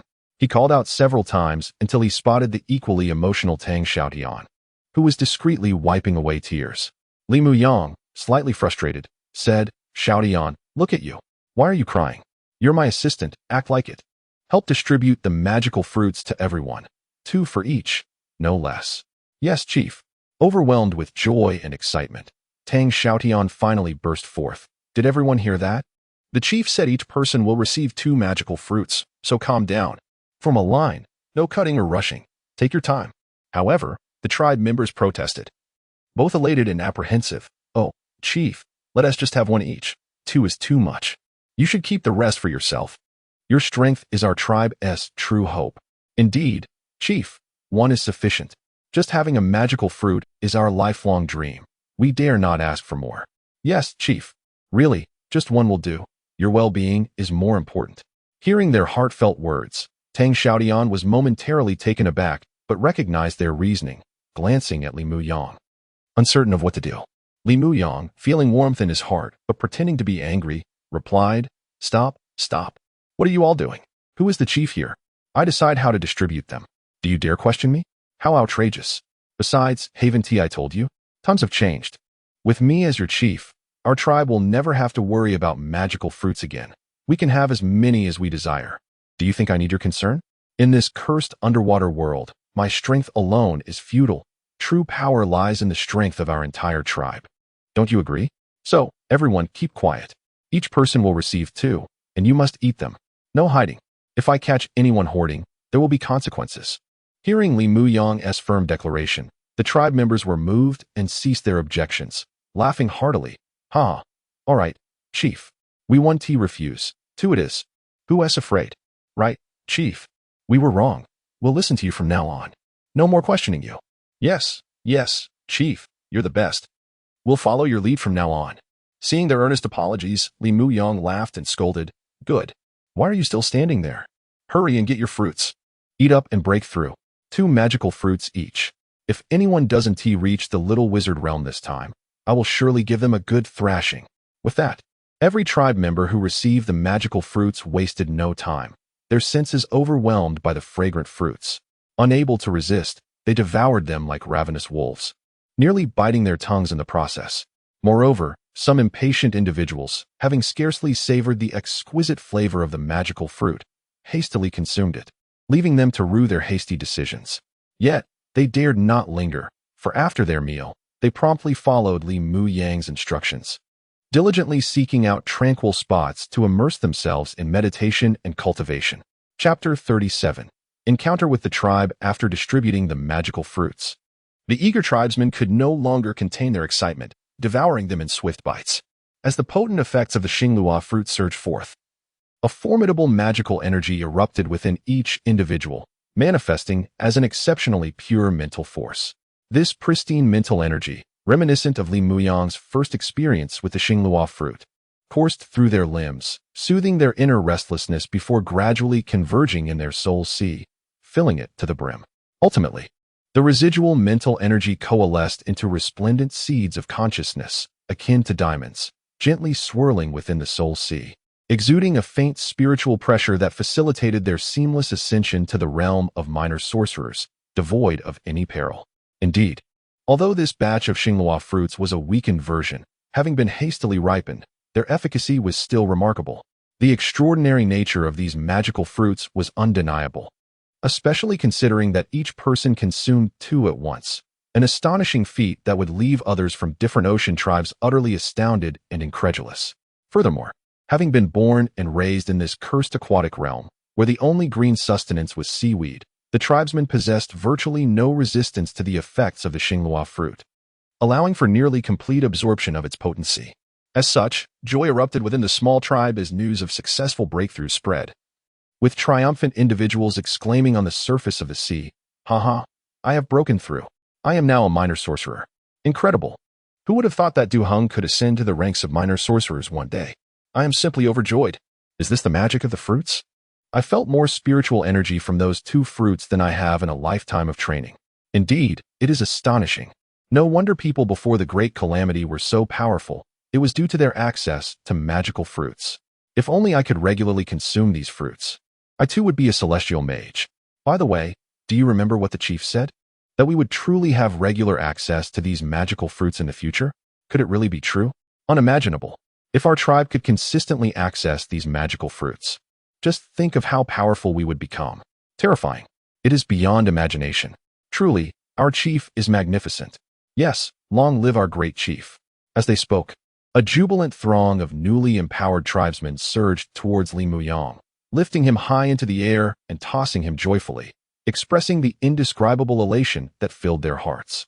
Li Muyang, though bemused, allowed their exuberance, enduring their celebration for some time. Once the revelry subsided, he, with disheveled hair, could only smile wryly, beginning to assess the outcomes of the tribesmen's consumption of the magical fruits. He discovered that every tribe member who had ingested 2 of the magical fruits had successfully ascended to the realm of minor sorcerers. This was truly an extraordinary occurrence in this cursed aquatic world, where every tribesman had attained the status of a minor sorcerer. A formidable force indeed. As is widely known, the resources for cultivation in this water world are scarce, and even maintaining a balanced diet is a challenge, let alone finding resources for training. Furthermore, the majority of the lower-tier tribesmen engage in arduous daily labor, fishing and tending to the batfish, leaving them little time for cultivation. The tribe's resources are typically allocated to the most exceptional individuals in hopes of leveraging their strength to protect the entire tribe. Consequently, many talented lower-tier tribesmen remain stagnant, unable to advance beyond the most basic apprentice sorcerer level, leading a rather pitiful existence. Yet, under such dire circumstances, the tribe had previously focused on nurturing only a select few promising individuals, leaving others behind. However, with Li Muyang's influence, their tribe began to transform. Now, all members had achieved the status of minor sorcerers, representing a significant increase in their collective combat strength. In this water world, it is said that apprentice sorcerers lack even the qualifications to serve as cannon fodder.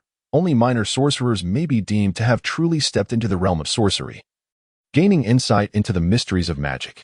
This newfound advantage afforded by Li Muyang's unique abilities and soil-less cultivation techniques allowed him to generously distribute the fruits among all tribesmen, empowering each individual and fortifying the entire tribe. This transformative change, though gradual, promises lasting and profound effects that other tribes cannot fathom or replicate. For instance, had other tribes suddenly obtained such a bounty of magical fruits, they would undoubtedly hoard them for their most promising talents. seeking to cultivate a few powerful individuals in the hopes of altering their fortunes.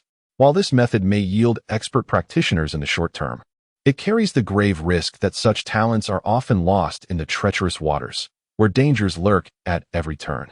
Now, however, Li Muyang's tribe no longer relies solely on a handful of geniuses and experts. Every tribesman is becoming empowered, enabling them to collectively face risks and challenges, a potentially superior strategy. Lost in these thoughts, the Sea Knight, Mo Yuan, approached Li Muyang once more with a report. Chief, a small tribe has been spotted 10 nautical miles away, gradually making its way toward us. Should we remain vigilant? Upon hearing this, Li Muyang snapped back to reality, shaking his head as he pondered whether they had finally encountered another ocean tribe. He hoped this time it would not be pirates, but rather a genuine oceanic tribe. Chapter 38. Origins. Upon receiving the report from Mo Yuan regarding the discovery of a small marine tribe beyond the 10 seas, Li Muyang furrowed his brow slightly. Exercising caution. Mo Yuan, are you certain this is a marine tribe and not a band of pirates? Mo Yuan nodded with a smile. Chief, it is quite likely. The tribe consists of many elderly, women, and children. If they were pirates, such a demographic would be implausible, as they would not burden themselves with dependents. Furthermore, this tribe does not possess any fishbone vessels. They rely solely on bat-winged fish for transportation. Therefore, I surmise that they are likely here to participate in the Sea Wanderers Conference, much like ourselves. Is that so? After contemplating Mo Yuan's analysis, Li Muyang nodded and inquired further, by the way, Mo Yuan, what is the size of this marine tribe? How many bat-winged fish do they have? How many members do they count? Chief, their tribe is slightly larger than ours, comprising approximately 5 bat-winged fish and around 500 to 600 individuals, which classifies them as a small tribe, Mo Yuan explained. Indeed, within this aquatic realm, any group numbering fewer than 1,000 is deemed a small tribe. A tribe with a population in the thousands is considered medium-sized, while only those with 10,000 members can be vaguely referred to as large tribes. Tribes exceeding 100,000 are classified as giant tribes, though such entities are exceedingly rare. Unlike smaller tribes, giant tribes possess formidable strength, allowing them to navigate the seas with little fear of peril, as their power enables them to fend off various marine monstrosities. They often recruit weaker tribes into their fold, providing a semblance of security for those who join. However, Li Muyang and his companions harbored no intentions of such alliances. In the past, perhaps they might have considered it, but now, with his unique abilities, he felt capable of thriving independently. Why should he rely on others and live at their behest? Moreover, he even aspired for his tribe to emulate those giant tribes, seeking to recruit fellow sea wanderers to bolster their numbers without fearing the burden of population. After all, their tribe was currently quite small, with fewer than 100 members, barely qualifying as a micro-tribe, which was rather pitiable. Yet there was no time for such musings. Upon learning that the other party was a small tribe, Li Muyang's excitement was palpable. Very well, Mo Yuan, lead the way. After being isolated for so long, we can finally meet other tribes. I hope this marine tribe possesses valuable goods worth exchanging. Yes, Chief, Mo Yuan acknowledged. And the other tribe members shared in the palpable excitement, thrilled at the prospect of encountering fellow sea tribes. It was a testament that they were not alone in this desolate expanse, that many others were also striving toward distant hopes. There's a saying that resonates. On a desolate path, as long as there are kindred spirits to share the journey, one is never truly lonely. Conversely, a life devoid of encounters with other marine tribes would be the epitome of solitude, potentially driving one to madness, leaving them to ponder the purpose of existence in this strange world. Soon, the two tribes drew nearer, clearly aware of each other's presence and consciously approaching one another. When they were approximately 100 meters apart, both parties instinctively halted their advance. Then, several tiger sharks from the larger marine tribe leisurely approached, upon which stood several powerful sea wanderers. At the forefront was a stout man, bald and bare-chested, exuding the aura of a grand martial artist, accompanied by 2 others on the same tiger shark. One was a young sea knight, evidently at the pinnacle of a minor martial artist, on the cusp of breaking through to the grand martial artist realm. The other was a frail elder clad in a black wizard's robe, wielding a staff made from an unknown fishbone. Though seemingly weak, his bright eyes hinted at formidable magical prowess, placing him at the grand wizard level, exuding an air of experience. Additionally, 3 more tiger sharks trailed behind, each carrying a sea knight, all at the minor martial artist level, indicating that this tribe possessed considerable strength, quite impressive in the vast ocean. The group surged over the waves toward Li Mu Yang's tribe, and the stout man greeted them with a bow. Haha, I am Du Feng, chief of the mountain tribe. It is a pleasure to meet friends from afar. Our encounter is fortuitous, especially in this vast ocean. Shall we introduce ourselves and share our resources? Upon hearing this, Li Mu Yang stepped forward, matching the man's enthusiasm. Haha, what a pleasure. I am Li Mu Yang, chief of the giant elephant tribe. It is equally delightful to meet you. Indeed. Their tribe was called the giant elephant tribe. Though it may sound peculiar, it held significance. The inhabitants of this water world yearned for the beauty of the pre-cataclysm land. Hence they often named their tribes after things that existed before the calamity. This was a reminder to never forget their origins and to continue seeking hope. As Li Mu Yang, a remarkably young leader, introduced himself, Du Feng paused momentarily, taken aback by his youth. It was a rarity to encounter such a young chief. But in this bizarre water world, oddities were commonplace, so he quickly regained his composure and laughed heartily. Haha, truly, heroes emerge from the youth. It is indeed impressive to see such a young brother leading your tribe. In response, Li Mu Yang chuckled, deftly shifting the topic. Haha, you flatter me, brother Du Feng. By the way, may I inquire if you also received the flying fish message, prompting your attendance at the Sea Wanderers Conference? Chapter 39. The Rice Grain. Brother Du Feng. May I inquire if you too received the message from the flying fish, prompting your attendance at the Sea Wanderers Conference?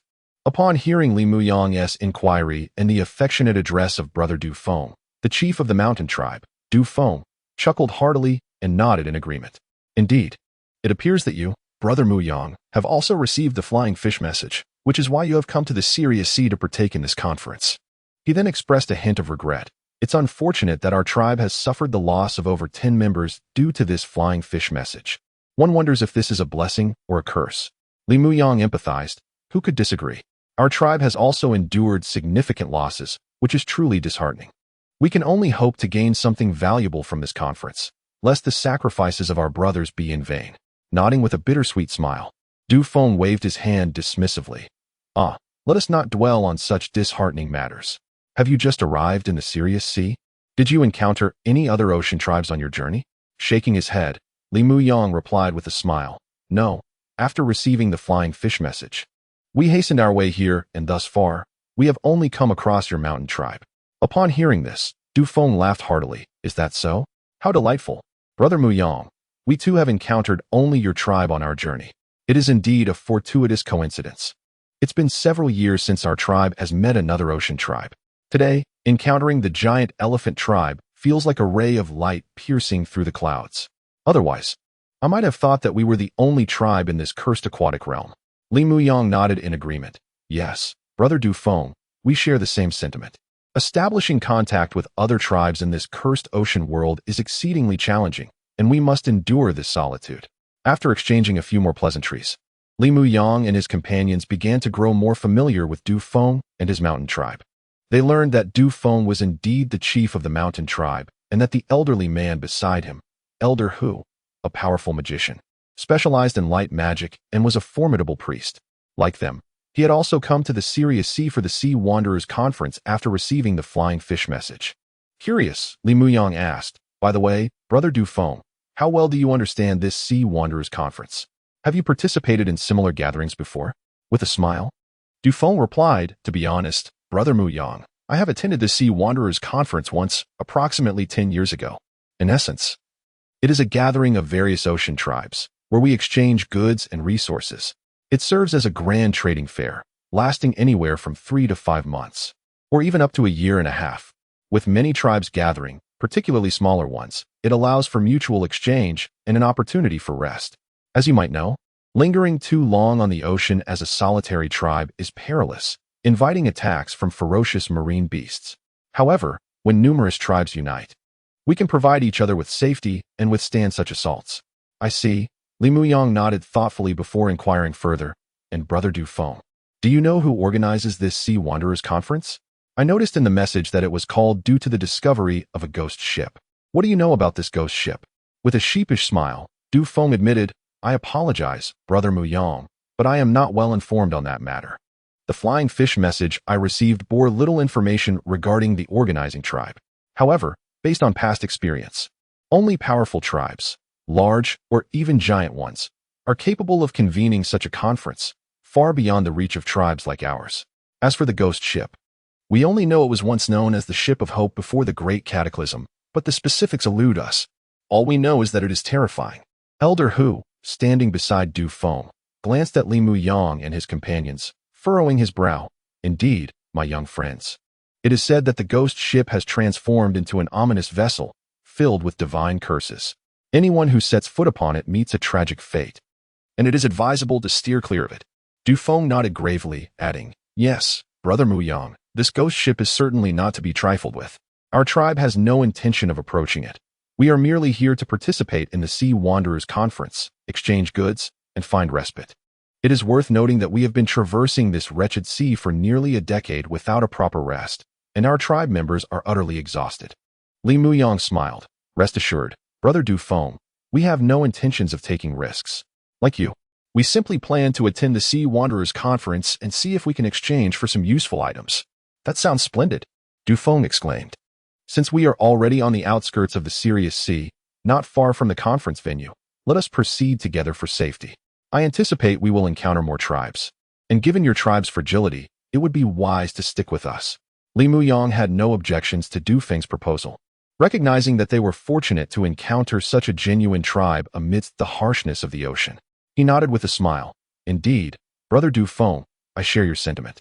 Moreover, we can begin exchanging our resources to see if there is anything we mutually require, as that is the very purpose of our attendance at the Sea Wanderers Conference." "Precisely," Du Feng agreed. "What does your tribe require, Brother Mu Yang?" "In earnest," Li Mu Yang responded. "To be frank, our tribe is running low on supplies. Having nearly exhausted our resources, we possess only a few magical herbs that are wilting in our necromantic herb field and several reference books passed down from before the Great Cataclysm. Unfortunately, they are not spell books and hold little value. Many of our talented tribesmen have reached the pinnacle of the junior wizard realm, but they have hit a bottleneck and require magical fruits to advance. Especially our esteemed elder requires the assistance of the magical fruit to advance further." "What?" Upon hearing Du Feng's words, Li Mu Yang was initially taken aback, only to be subsequently engulfed in overwhelming joy, incredulously exclaiming, "Rice? Brother Du Feng, what do you mean? Do you truly possess rice? Is it really rice? The kind that is edible? How is that possible? You aren't deceiving me, are you?" Chapter 40. The Talent for Wood Magic. Rice. Upon hearing Du Feng utter those two words, Li Mu Yang was utterly astonished. So much so that he completely disregarded everything Du Feng had said prior, letting out an exclamation of surprise. The others from their tribe were equally astounded, especially upon witnessing the ecstatic expression on Li Mu Yang's face. They couldn't help but wonder if the chief's miraculous bubble water had indeed conjured rice. Each one's eyes sparkled with disbelief as they exclaimed in unison, "Heavens, rice! Is it truly rice? The kind that grew before the Great Cataclysm, something edible? My goodness! How is this possible? I thought this item had vanished completely, yet here it is. Could it be a blessing from the sea god? Yes, this is incredible. I never imagined I would see rice in this lifetime. Unbelievable, truly unbelievable." Seeing the jubilant and excited expressions of Li Mu Yang and his tribe, Du Feng and the others were momentarily taken aback, puzzled by their exaggerated reaction. They thought, is it really that dramatic? It's just rice after all, not some sign of hope for discovering land. It was understandable why they would think this way. In this cursed watery world, possessing rice was indeed an extraordinary and miraculous occurrence, yet not to such an extent. After all, rice was merely a common food item. While it was precious on the surface of the sea, it would not significantly enhance the tribe's strength. It could only satisfy their hunger for a short while.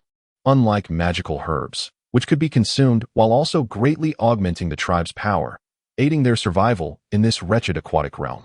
Thus, it was clear that the value of rice paled in comparison to that of magical herbs.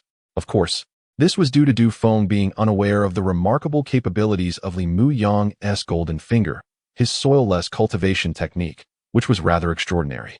As long as he possessed rice seeds, he could continuously cultivate rice. In time, perhaps their tribe would indeed be able to feast on white rice daily in this cursed water world, a notion that other tribes could scarcely imagine or comprehend. Disregarding the astonishment of Du Feng and the others, Li Muyang suppressed his joy, gestured for his tribesmen to remain calm and composed, and then turned his gaze back to Du Feng, who was brimming with excitement. Brother Du Feng, is it true? Do you really have rice? You're not deceiving us, are you? Are you certain it's the golden-hued rice and not the white rice? I suppose. Rice? White rice? No, Brother Muyang, what is white rice? At Li Muyang's inquiry, Du Feng was momentarily taken aback, scratching his head in confusion. Clearly, having lived too long in this damned sea, they had nearly forgotten the relationship between rice and white rice. Next to him, the elder was somewhat frustrated, tapping Du Feng on the head and saying, "You foolish boy. Don't you know?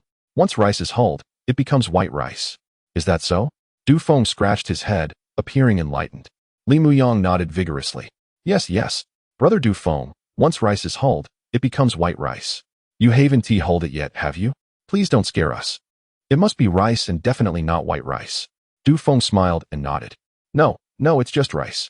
After we fished this out of the sea, we cherished it dearly, not daring to touch it, hoping to exchange it for a few magical fruits to strengthen our tribe. As he spoke, Du Feng appeared puzzled again. However, Brother Muyang, how does one hull rice? I see it's covered in a hard shell. Must we peel it grain by hand? That sounds too laborious. Li Muyang, relieved by Du Feng's words, felt a weight lift from his heart. If Du Feng and the others had indeed hulled the rice into white rice, he would have been devastated. After all, he had participated in the research of seawater rice in his previous life and had mastered the planting methods. He believed that utilizing supernatural magical powers to cultivate it in this watery world would not be an arduous task. So, after patting his chest, he nodded repeatedly. That's good. Brother Du Feng, I'm relieved you didn't mess it up. You nearly scared me to death. As for hulling rice, surely it's not done by hand. What are you thinking? Are you cracking sunflower seeds, one by one? Cracking sunflower seeds? No, Brother Muyang. Now I'm confused again. What are sunflower seeds? Are they similar to rice? Du Feng scratched his head in confusion once more. Seeing Li Muyang's perplexed expression, Du Feng wished to say something further, but was gently tugged by Elder Hu, signaling him to pause. Elder Hu stepped forward, his bright eyes fixed on Li Muyang as he spoke with a smile. Haha, young friend, are you perhaps considering exchanging this rice from our tribe? Moreover, from your words, it seems you are only interested in unhulled rice. Are you planning to cultivate it yourself? Forgive me for being blunt, young friend, but this may be somewhat unrealistic, as I have some knowledge of rice. It is a plant that grew in paddy fields before the Great Cataclysm, requiring specific growth conditions, soil, and freshwater, particularly from before the Cataclysm. This is unfeasible on the ocean, given the high salinity of the sea, which would taint the rice seeds, rendering them unable to survive. Even if you used a corpse medicine field, it would be futile due to the lack of essential factors for the rice's growth. To be frank, when we obtained this batch of rice, we attempted to plant it in a corpse medicine field, but it was entirely unproductive. The seeds showed no signs of life. Upon hearing Elder Hu's advice, Du Feng nodded vigorously. Yes, Brother Muyang, does your tribe truly possess magical fruits? Are you planning to exchange them for rice? I advise against it. As Elder Hu mentioned, without soil and fresh water from before the Cataclysm, you cannot cultivate this rice. It would be a futile effort. Out of respect for our acquaintance, I suggest you reconsider. If you truly possess magical fruits, it would be wiser to exchange them for something more beneficial for your tribe. I wouldn't want to lead you astray. After all, if you exchanged and then could not cultivate it, you would only consume it, thus wasting it entirely. Hearing this, Li Muyang could no longer afford to conceal his intentions, for regardless of the circumstances, he had to acquire the rice seeds today. Not just for himself, but for the sake of their tribe. He truly longed to eat white rice daily in this ocean, rather than endure that dreadful sashimi, which made him feel nauseous just thinking about it. Thus, he hurriedly declared, No, Brother Du Feng, Elder Hu, to be frank, our tribe indeed possesses a few magical fruits, and we genuinely wish to exchange them for rice seeds. Recently, I awakened a wood magic talent and have some insights into cultivation, so I would like to give it a try. Is that all right? Is that so? So it is a talent for wood-type magic. No wonder. Upon hearing Li Muyang's words, Du Feng and Elder Hu, along with the others, finally understood and nodded in realization, grasping why he was so eager to exchange for the rice seeds. It turned out to be for this reason.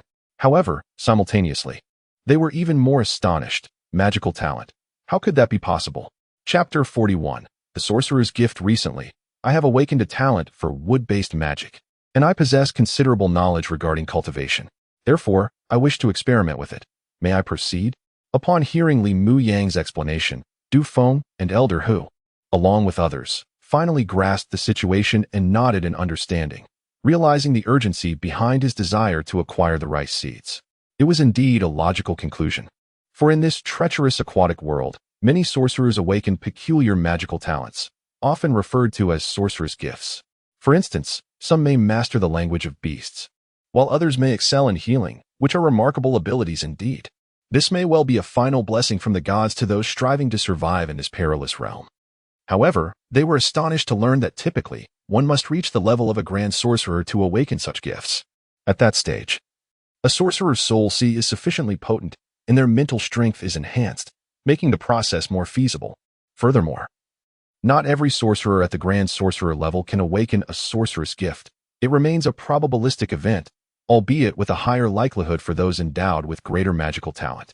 For instance, the former chieftain of Li Mu Yang's tribe, Yixing Tian, awakened the gift of beast speech, enabling him to communicate telepathically with certain marine creatures for brief intervals. As his prowess grew, so too did the variety and duration of creatures he could connect with, even earning temporary affinity from them when utilizing this sorcerer's talent. Nonetheless, this is categorized as a supportive sorcerer's gift, offering limited enhancement to combat capabilities and is considered quite common. Similarly, there exists the healing talent, which, while also a supportive gift, is deemed more formidable, as it allows the practitioner to administer magical healing.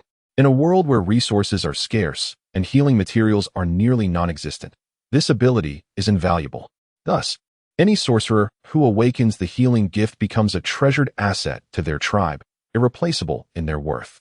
Indeed, should these healers choose to ally with other marine tribes, they would be treated like esteemed guests, akin to beloved kin. However, the light-based healing talent is exceedingly rare to awaken. It is said that among 1,000 grand sorcerers, one may not find even a single individual blessed with this gift. Indeed, as previously mentioned, those who can awaken a sorcerer's gift are invariably grand sorcerers, and typically, they possess formidable magical talents. In contrast, reports of individuals awakening such gifts at the lower sorcerer level are virtually unheard of. While there are rumors of prodigies achieving this feat, they are invariably legendary figures, leaving an indelible mark in the annals of history within this aquatic realm. Thus, upon learning that Li Mu Yang had awakened a sorcerer's gift while still at the lower sorcerer level, Du Feng and Elder Hu, although enlightened, were left even more astonished, their surprise eclipsing their earlier reactions to his possession of magical fruits. "Is it true, Brother Mu Yang? Have you truly awakened a sorcerer's gift? That is quite remarkable," Elder Hu exclaimed, a mix of shock and a wry smile adorning his face. "Indeed, heroes emerge in youth. I have lived over half a lifetime without awakening such a talent. My only hope lies in the magical fruits, yet here you are, achieving this at such a tender age. I am humbled and embarrassed." The other members of the mountain tribe, particularly those who shared the same lower sorcerer level, were equally incredulous upon discovering that Li Mu Yang, of their rank, had already awakened a sorcerer's gift. Their expressions were a blend of astonishment and disbelief. "What? He has awakened a sorcerer's gift while still a lower sorcerer? How is that even possible? Indeed, it is terrifying. Just how formidable must the chieftain of the giant elephant tribe's magical talent be? It is simply daunting. Yes, I recall that those who awaken such gifts at the lower sorcerer level are invariably renowned figures etched in history. Indeed, in this treacherous aquatic realm, if we were to consider the time before the great cataclysm, the chieftain of the giant elephant tribe would have been destined for greatness. Even within this perilous water world, it is still fearsome. And have you not heard? He has awakened a talent for wood-based magic, which is highly beneficial for cultivation. This is exceptionally extraordinary. Indeed, one can hardly compare oneself to him. In contrast, we seem like mere trifles, if not less than that. Enough, let us cease this conversation, or I may truly weep." Listening to the incredulous exclamations from the mountain tribe members and feeling their gazes, some filled with awe and others with disbelief, Li Mu Yang found himself in an uncomfortable position, akin to sitting on pins and needles. He felt as though he had perhaps exaggerated his claims. Yet, what could he do? He was indeed at a loss. He had not awakened a sorcerer's gift. That notion was far-fetched. While his magical talent was commendable, it did not reach such extraordinary heights. His statement was born out of necessity, for he could not elucidate why he was so keenly interested in the rice seeds held by Du Feng and the others. Nor could he explain the abundance of magical herbs in his possession, as such matters would seem utterly implausible to any ordinary person. Thus, after much contemplation, he resorted to this ruse, fabricating a tale of awakening a wood-based magical talent that greatly aided in cultivation. This explanation conveniently clarified his keen interest in the seeds and justified the multitude of magical fruits he possessed, which he could easily claim to have cultivated through his newly awakened sorceress gift. Although it still seemed somewhat implausible, it at least conformed to reason, given that many sorcerers in this treacherous aquatic world indeed awaken extraordinary magical talents that evoke awe and admiration. Moreover, this narrative would deter further scrutiny, as the awakening of a sorceress gift is often attributed to sheer luck, leaving no traceable evidence. What could anyone do? Even if doubts lingered in their hearts, they would have to swallow their words in silence. Furthermore, this fabrication bore an additional advantage. It would account for the diminished efficacy of the magical fruits he cultivated using the dominance of plant spell. Others might question the discrepancy, but he could assert that his newly awakened sorceress gift was still in its infancy, merely enabling him to cultivate the magical herbs to a rudimentary state without realizing their full potential. Consequently, this narrative served a dual purpose. It explained the abundance of magical herbs he possessed while remaining within the realm of believability, fitting comfortably within the bounds of acceptance. Otherwise, should he produce fully effective magical fruits, he could find himself in dire straits, captured by the formidable ocean tribes of this world. Forced to toil endlessly as a mere laboratory subject, compelled to cultivate magical herbs day in and day out. Chapter 42. The Golden Shell and the Treasure Seeker. Upon discovering that Li Mu Yang had awakened his wizardly talents at such a tender age, and that he possessed extraordinary abilities, every member of the mountain tribe, including Du Feng, felt an overwhelming surge of envy and admiration. However, they understood the harsh realities of their world, where comparisons often lead to discontent, and thus endeavored to adjust their mindset to prevent undue discouragement. After a brief moment of melancholy, Du Feng and his companions soon regained their spirits. Regardless of the circumstances, this was indeed a fortuitous development for their tribe. It indicated that Li Mu Yang's tribe had access to magical fruits, precisely what they sought for exchange. This was, after all, the primary reason for their participation in the Seafarers' Conference. With a beaming face, Du Feng exclaimed, "Is it truly so? That is splendid news. Brother Muyang, what magical potions does your tribe currently possess? How many do you have, and can we arrange for an exchange?" Nodding in agreement, Li Mu Yang responded with a smile. "Haha, Brother Du Feng, of course. I am eager for this as well. However, I must clarify that the magical potions cultivated using my talents have certain limitations. They are not as effective as the fully matured magical potions." "Is that so? What kind of limitations do they have, Brother Muyang?" Du Feng inquired, a hint of surprise flickering in his eyes. Li Muyang continued in a manner he had prepared. "Brother Du Feng, the truth is, while I have awakened this wood-based magical talent that aids in cultivation, it remains imperfect and comes with many flaws.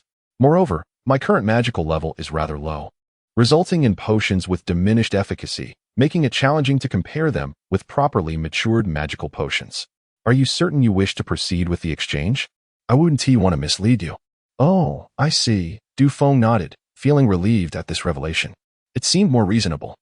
If Li Mu Yang's potions were on par with fully matured ones, that would indeed be extraordinary. "That is a relief," he mused, followed by Elder Hu, who was curious and asked, "May I inquire, young friend, what percentage of normal efficacy do your cultivated potions possess?" "Well, they are probably less than half as effective as normal magical potions," Li Mu Yang replied somewhat vaguely, aware that such matters could not be articulated with precision. Yet, Elder Hu's countenance brightened with joy. "Haha, young friend, that is already quite remarkable. After all, successfully cultivating magical potions on these waters is no small feat until now. The best cultivation method available has been the corpse fertilizer fields, which yield potions with merely about half the normal efficacy and are quite difficult to produce. The fact that you can achieve such results with your talent is commendable. It is no wonder you have risen to such a position at such a young age. Truly, heroes emerge from the youth." Hearing Elder Hu's praise, Li Mu Yang felt a slight flush of embarrassment, for he knew that his claims of awakened magical talents were but fabrications. "Hee hee, Elder, you flatter me. I merely had good fortune in awakening such a talent. I I find it quite unbelievable myself. Perhaps it is a slight blessing from the sea god for our tribe. Dufeng laughed heartily. Haha, Brother Muyang. You must not be so modest. Awakening a magical talent at your age. How can you not be considered a genius? But let us not dwell on that. It only serves to discourage us further. Let us discuss matters at hand. By the way, Brother Muyang, what magical potions does your tribe possess? Let us see if we can arrange an exchange. Certainly, Brother Dufeng. Our tribe currently has the starry fruit, which is quite a fine magical potion. It took me considerable time to cultivate, and it significantly enhances mental power and magical level. I believe it meets your requirements for exchange, Li Muyang replied. Carefully concealing the full extent of their tribe's assets, withholding the purple moon orchid and details of the cultivation time. After all, revealing all their treasures at the outset in this aquatic realm would be a foolish endeavor. Starry fruit, you say? That is splendid. It is precisely the magical potion we wish to obtain. Elder Hu expressed, his face lighting up with delight. Indeed, the starry fruit is an excellent potion, particularly effective for breakthroughs in the early stages of wizardry. Elder Hu continued, curiosity glinting in his eyes. Young friend, may we take a look at the starry fruit you have cultivated? Of course.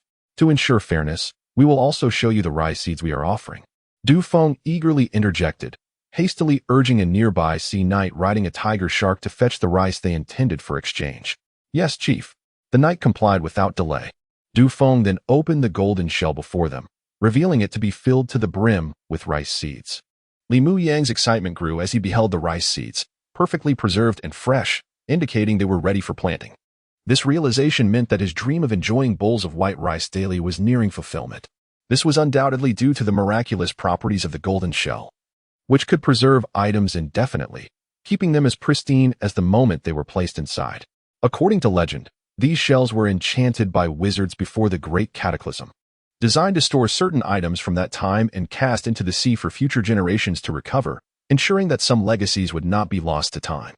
Within these shells might lie food, tools, magical tomes, martial arts manuals, treasures, weapons, and other invaluable items, each one akin to a golden treasure chest.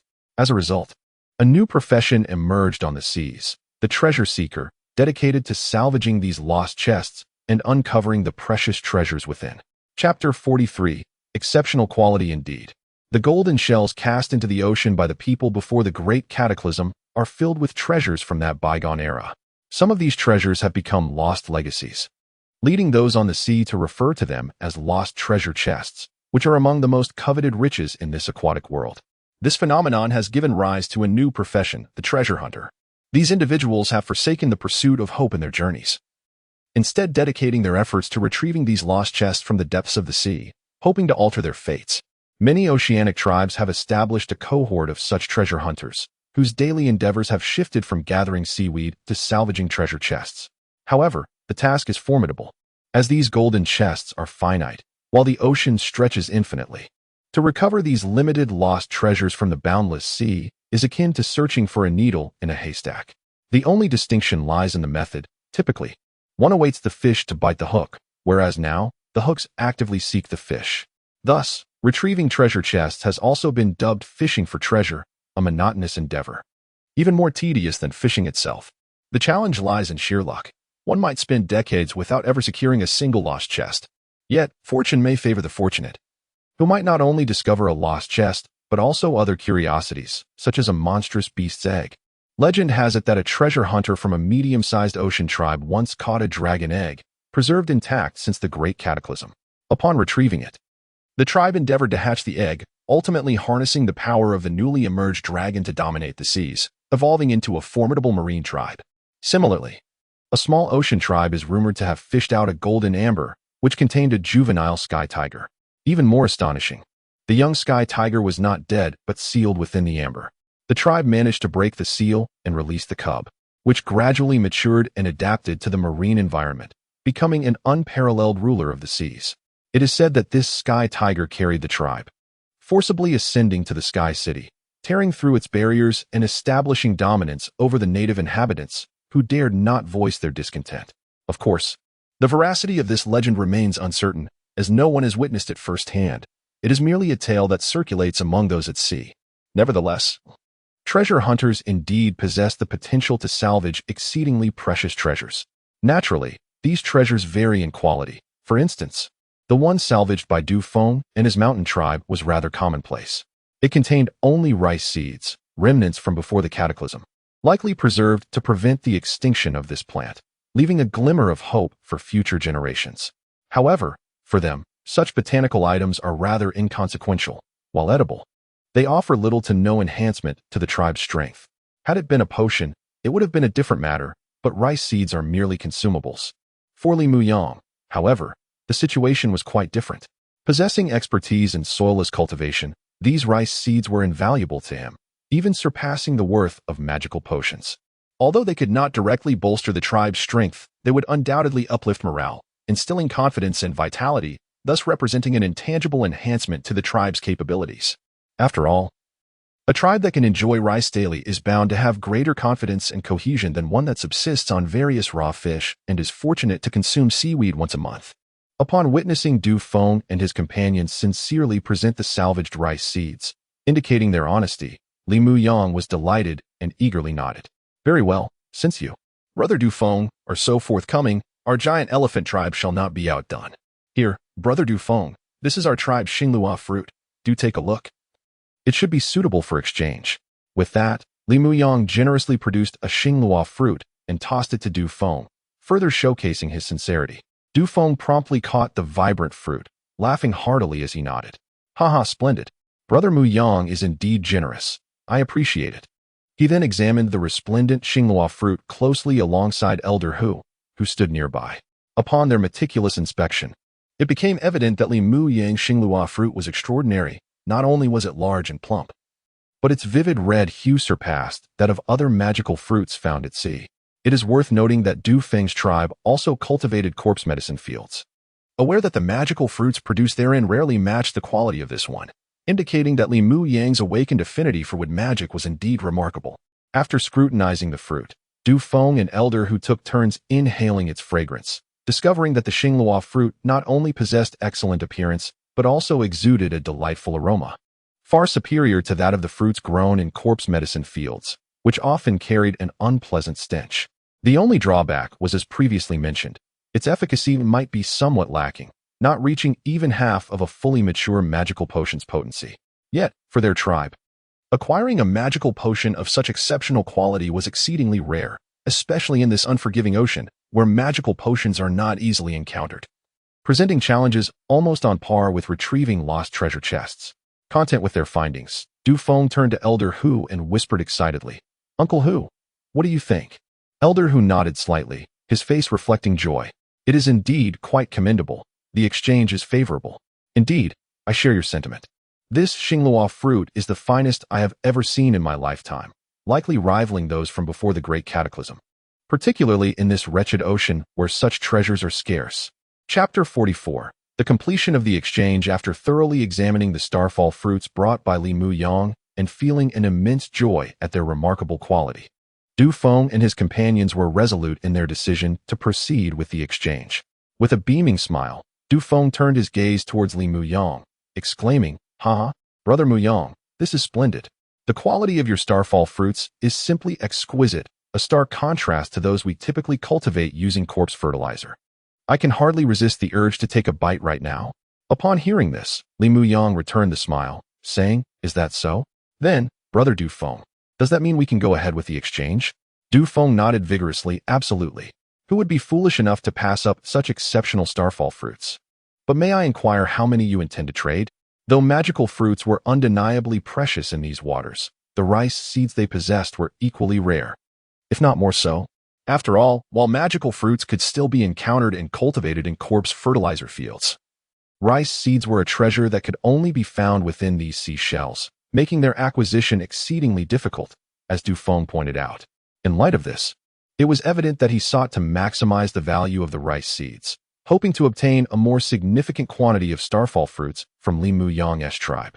Li Muyang, acknowledging the truth in Du Feng's words, nodded in agreement, recognizing that finding rice seeds in these treacherous waters was indeed far more challenging than locating magical fruits.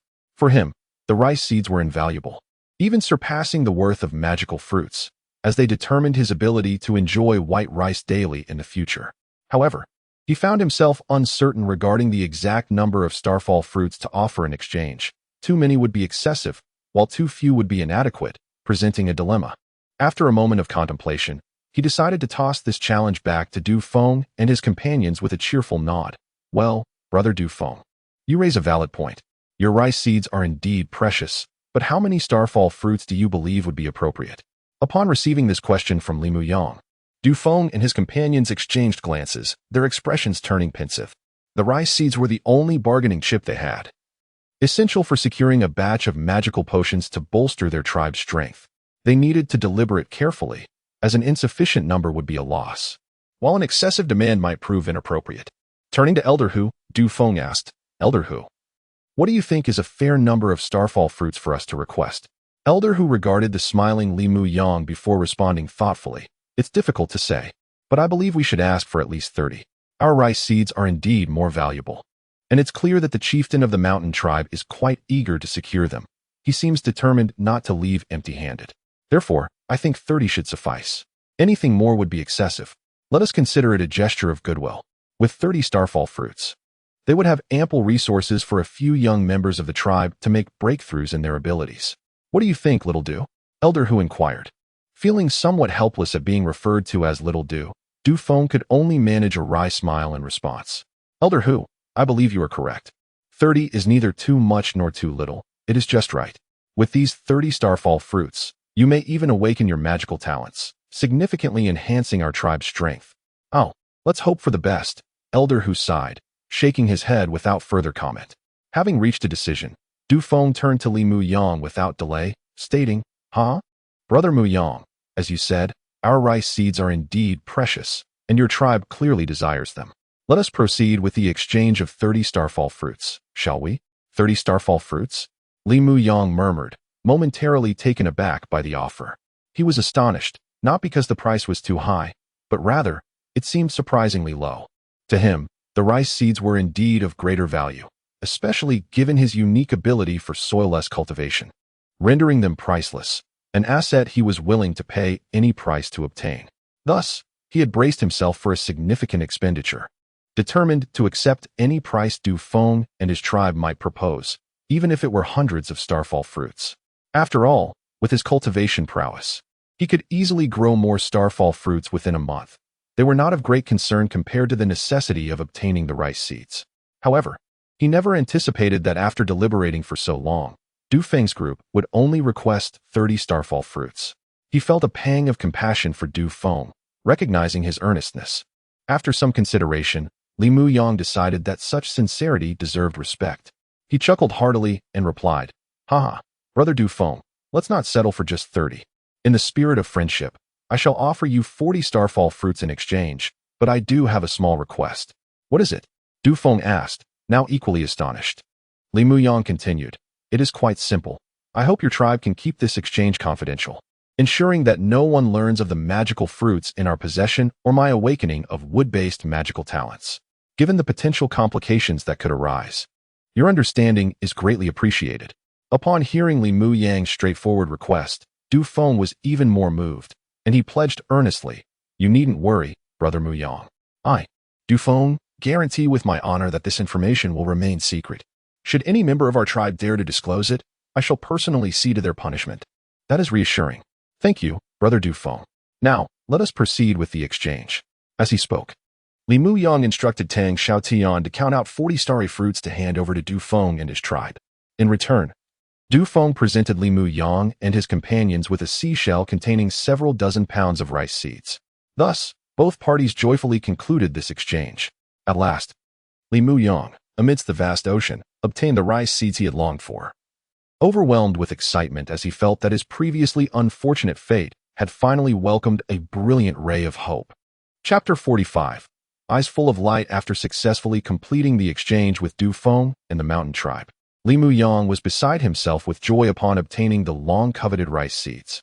He held the shimmering seashell before him, excitement radiating from his face. As he carefully extracted a handful of golden grains of rice, he let them slip through his fingers, savoring the gentle rustling sound they made as they fell. Enveloped in an exquisite sense of bliss, as if he were in a dream, He had not anticipated finding rice seeds so swiftly amidst the vast ocean. It felt utterly surreal. If this pace continued, gathering the seeds of various grains would soon be within reach. With these fundamental agricultural seeds in hand, even in this cursed underwater world, life would become far more bearable, allowing him to live freely and joyfully. Tang Xiaotian and the others shared a similar sentiment. Gazing at the golden rice seeds with disbelief, it was something they had never dared to imagine. They murmured to Li Muyang, "Brother Muyang, is this truly rice seed? I have only heard of it before, never seen it. It's so beautiful, shining like rays of golden sunlight. Indeed, this is my first encounter as well. I have only heard tales that before the great catastrophe, people consumed this daily. But how does one eat it? It appears quite hard. I've heard it needs to be cooked. Shall we prepare some to taste? Are you out of your mind?" This was painstakingly traded for by our chieftain. "It is meant for planting, not for waste." Right. But chief, can these rice seeds truly be cultivated? It seems rather challenging. Is it really possible? Indeed, chief, can it really be done? Upon hearing their curious inquiries, Li Muyang felt a pang of sympathy for them. What a pitiful lot, having grown up without even seeing rice. He wondered how they had survived. He might have perished long ago in their situation. Thankfully, they had a wise and capable leader to guide them and expose them to the wonders of the world, ensuring their existence was not in vain. With a smile, Li Muyang reassured them. "Haha, of course it can be done. Haven Tea, I said that as long as your chief is here, anything is possible. Just ensure you stay alive, and I guarantee that each of you will not only feast on magical fruits, but will also savor white rice and countless other delicacies daily." Hearing Li Muyang's unwavering confidence, Tang Xiaotian and the others erupted in joyous cheers. "Oh yes, that would be magnificent. Chief, we eagerly await that day." "Absolutely, Chief. You are the greatest. I have faith that you can achieve it." Indeed. Chief, you are omnipotent, even more formidable than the sea god." As Li Muyang and his tribe reveled in their newfound fortune of rice seeds, Du Feng and his companions felt a similar delight. Having finally acquired the coveted star fruits, 40 of them, which exceeded their initial expectations, they had only hoped to exchange for 30. Yet Li Muyang's tribe had generously offered 40, an act of remarkable generosity. With satisfaction, Du Feng instructed his people to secure the star fruits and beamed at Li Muyang. "Haha, Brother Muyang, thank you immensely. No need for further words. From now on, your giant elephant tribe will be our mountain tribe's eternal friends. Should you need anything, simply let us know, and we will assist you wholeheartedly." Li Muyang nodded in agreement. "Not at all, Brother Du Feng, you flatter me. Now, let us proceed together for mutual support."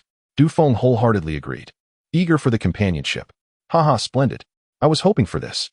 In these waters, strength lies in numbers, and it is certainly safer that way."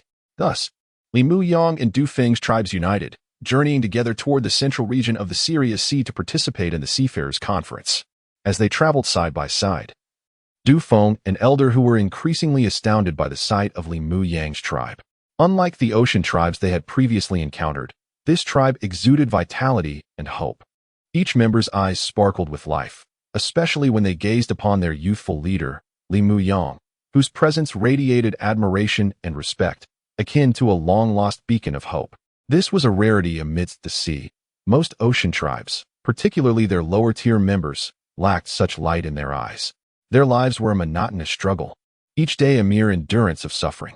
Even Du Feng's mountain tribe faced similar despair, with their lower-tier members existing as mere automatons, devoid of purpose and happiness, following the elite's lead without understanding the meaning of their existence. As Du Feng observed further, he was even more astounded to discover that not only did the members of Li Muyang's tribe possess light and vigor, but their cultivation levels were also commendable, each having reached the realm of junior sorcerers. This was astonishing and almost unfathomable. In this treacherous underwater world, the lower-tier members were often relegated to being tools.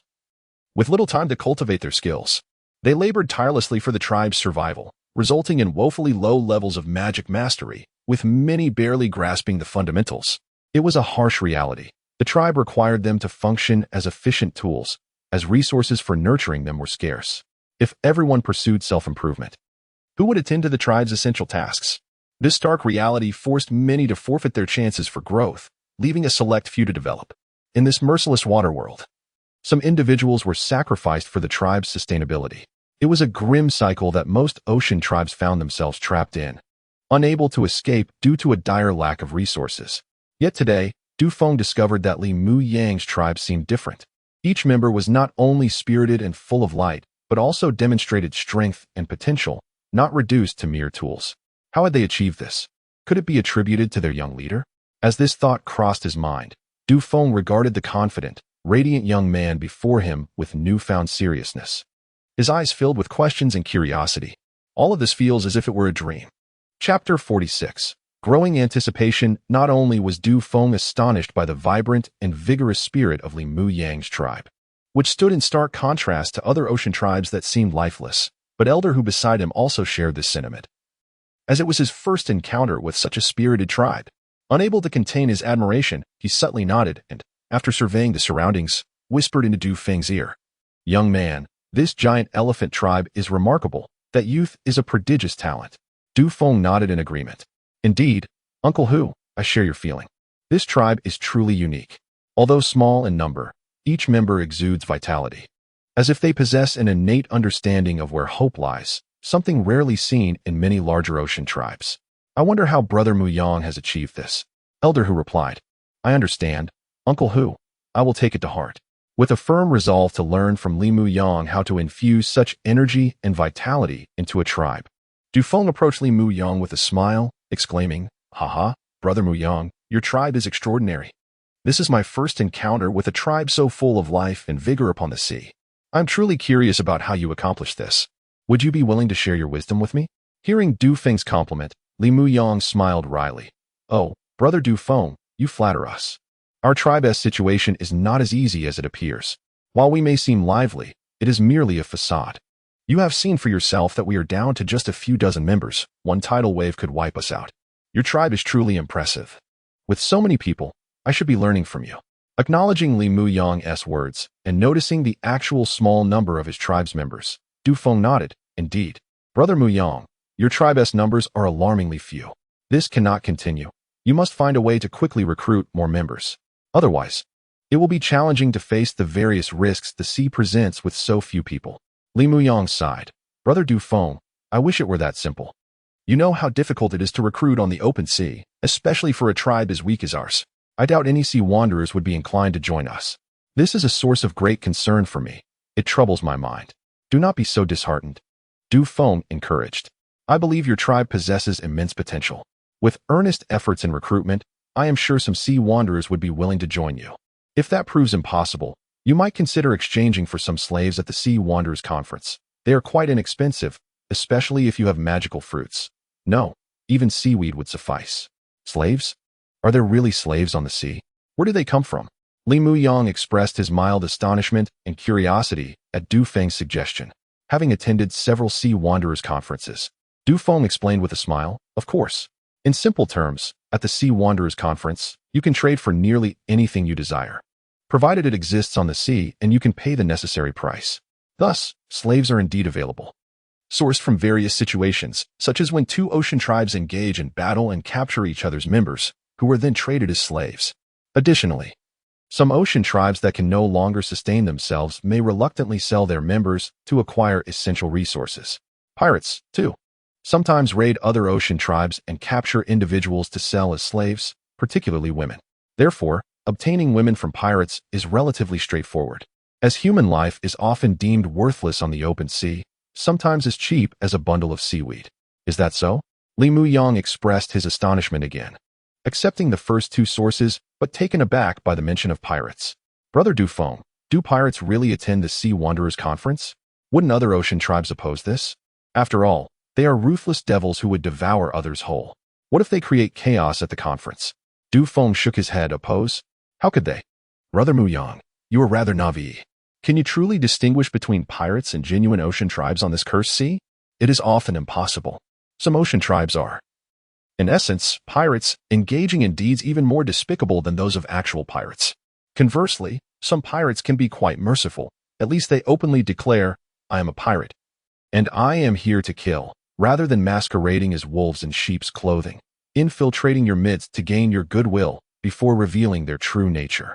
Thus, distinguishing between them is futile. The Sea Wanderers Conference does not impose restrictions. Any tribe on the sea can participate, regardless of whether they're true ocean tribes or otherwise. Many tribes of different races also attend. To prevent misunderstandings, numerous customary rules are established during the Sea Wanderers Conference. For instance, if pirates attend, they must not create disturbances, and other tribes cannot seek vengeance. Otherwise, they would face the collective wrath of all ocean tribes. Indeed, I overlooked that, Li Muyang conceded, nodding in agreement. On this wretched sea, it is indeed difficult to discern who belongs to an ocean tribe and who is merely a wolf in disguise. However, upon hearing Du Feng mention that many other racial tribes also attend the Sea Wanderers Conference, his curiosity deepened, and he eagerly inquired, "Brother Du Feng, did you just say that many other racial tribes also participate in this conference?" Du Feng nodded, smiling, "Certainly. The Sea Wanderers Conference is not solely a gathering for human sea wanderers, it is also a festivity for other races. After all, such a grand-scale trading event among ocean tribes is rare on the sea, and when it occurs, it is unlikely that anyone would miss the opportunity. Thus, many other racial tribes come to exchange for what they need.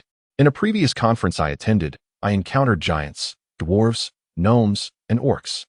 The only regret was not meeting any elves. I hear their tribe is full of handsome and beautiful individuals. Alas, I missed that chance. I hope I have better luck this time. Of course, Brother Muyang, allow me to offer a word of caution. While encountering other races is fine, be especially wary of the gnomes. Do not believe a single word they say, not even a syllable. They are notorious tricksters, born liars, and will stop at nothing to swindle treasures from other tribes. Our tribe has fallen victim to their deceit in the past. With merely 10 bundles of kelp, we exchanged for a colossal dragon's bone from the hands of our tribe. How infuriating.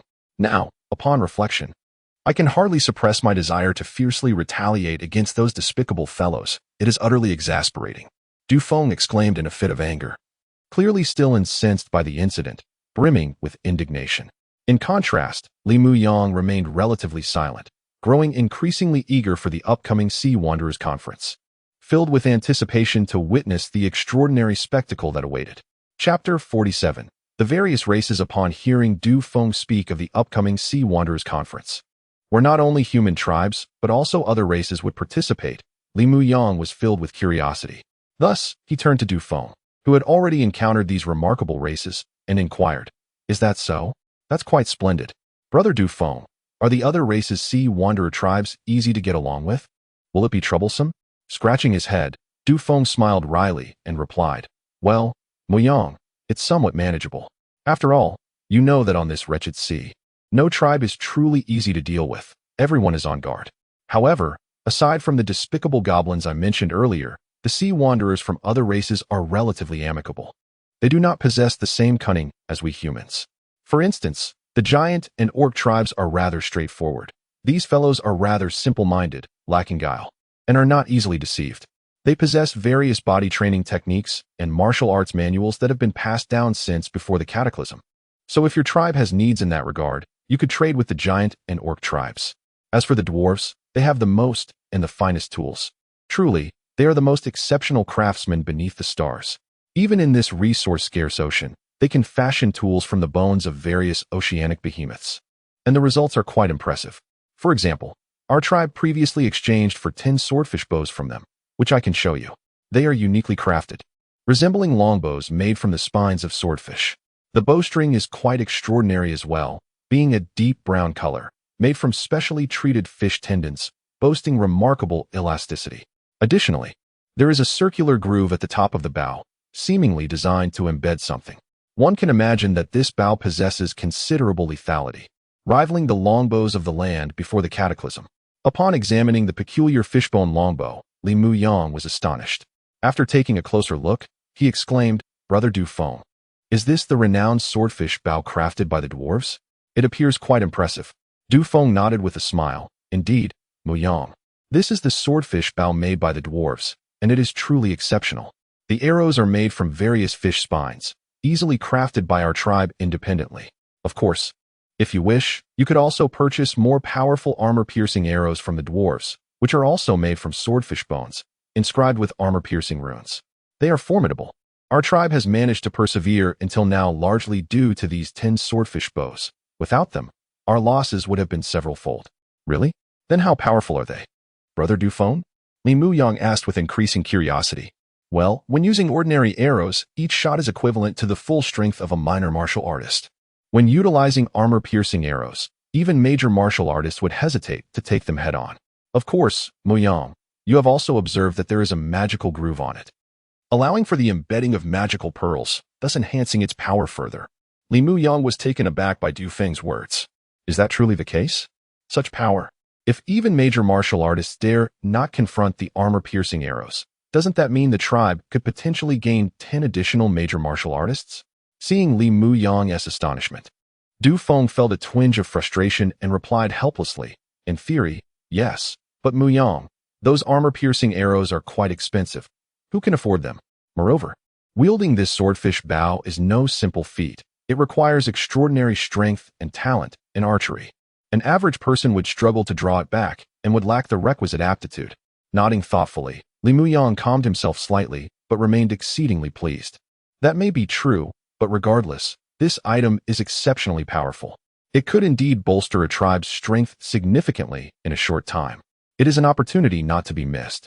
Thus, he resolved that at the Sea Wanderers Conference, he would seek out the dwarf tribe to exchange for several such swordfish bows to enhance his tribe's might. Given his mastery of soilless cultivation techniques and possession of a plethora of magical fruits, the cost of the armor-piercing arrows posed no issue for him. It was clear that he intended to acquire as many as possible, ideally ensuring every member of the tribe possessed one. As for the necessary strength and talent, those could surely be cultivated. He would lead the training and was confident that a few skilled archers could emerge from the tribe, even if it required considerable investment. Seeing Li Muyang so jubilant, Du Feng understood his intentions but chose not to elaborate further, recognizing the wealth and enthusiasm of his companion. He merely added, "Very well. Muyang, it is your decision.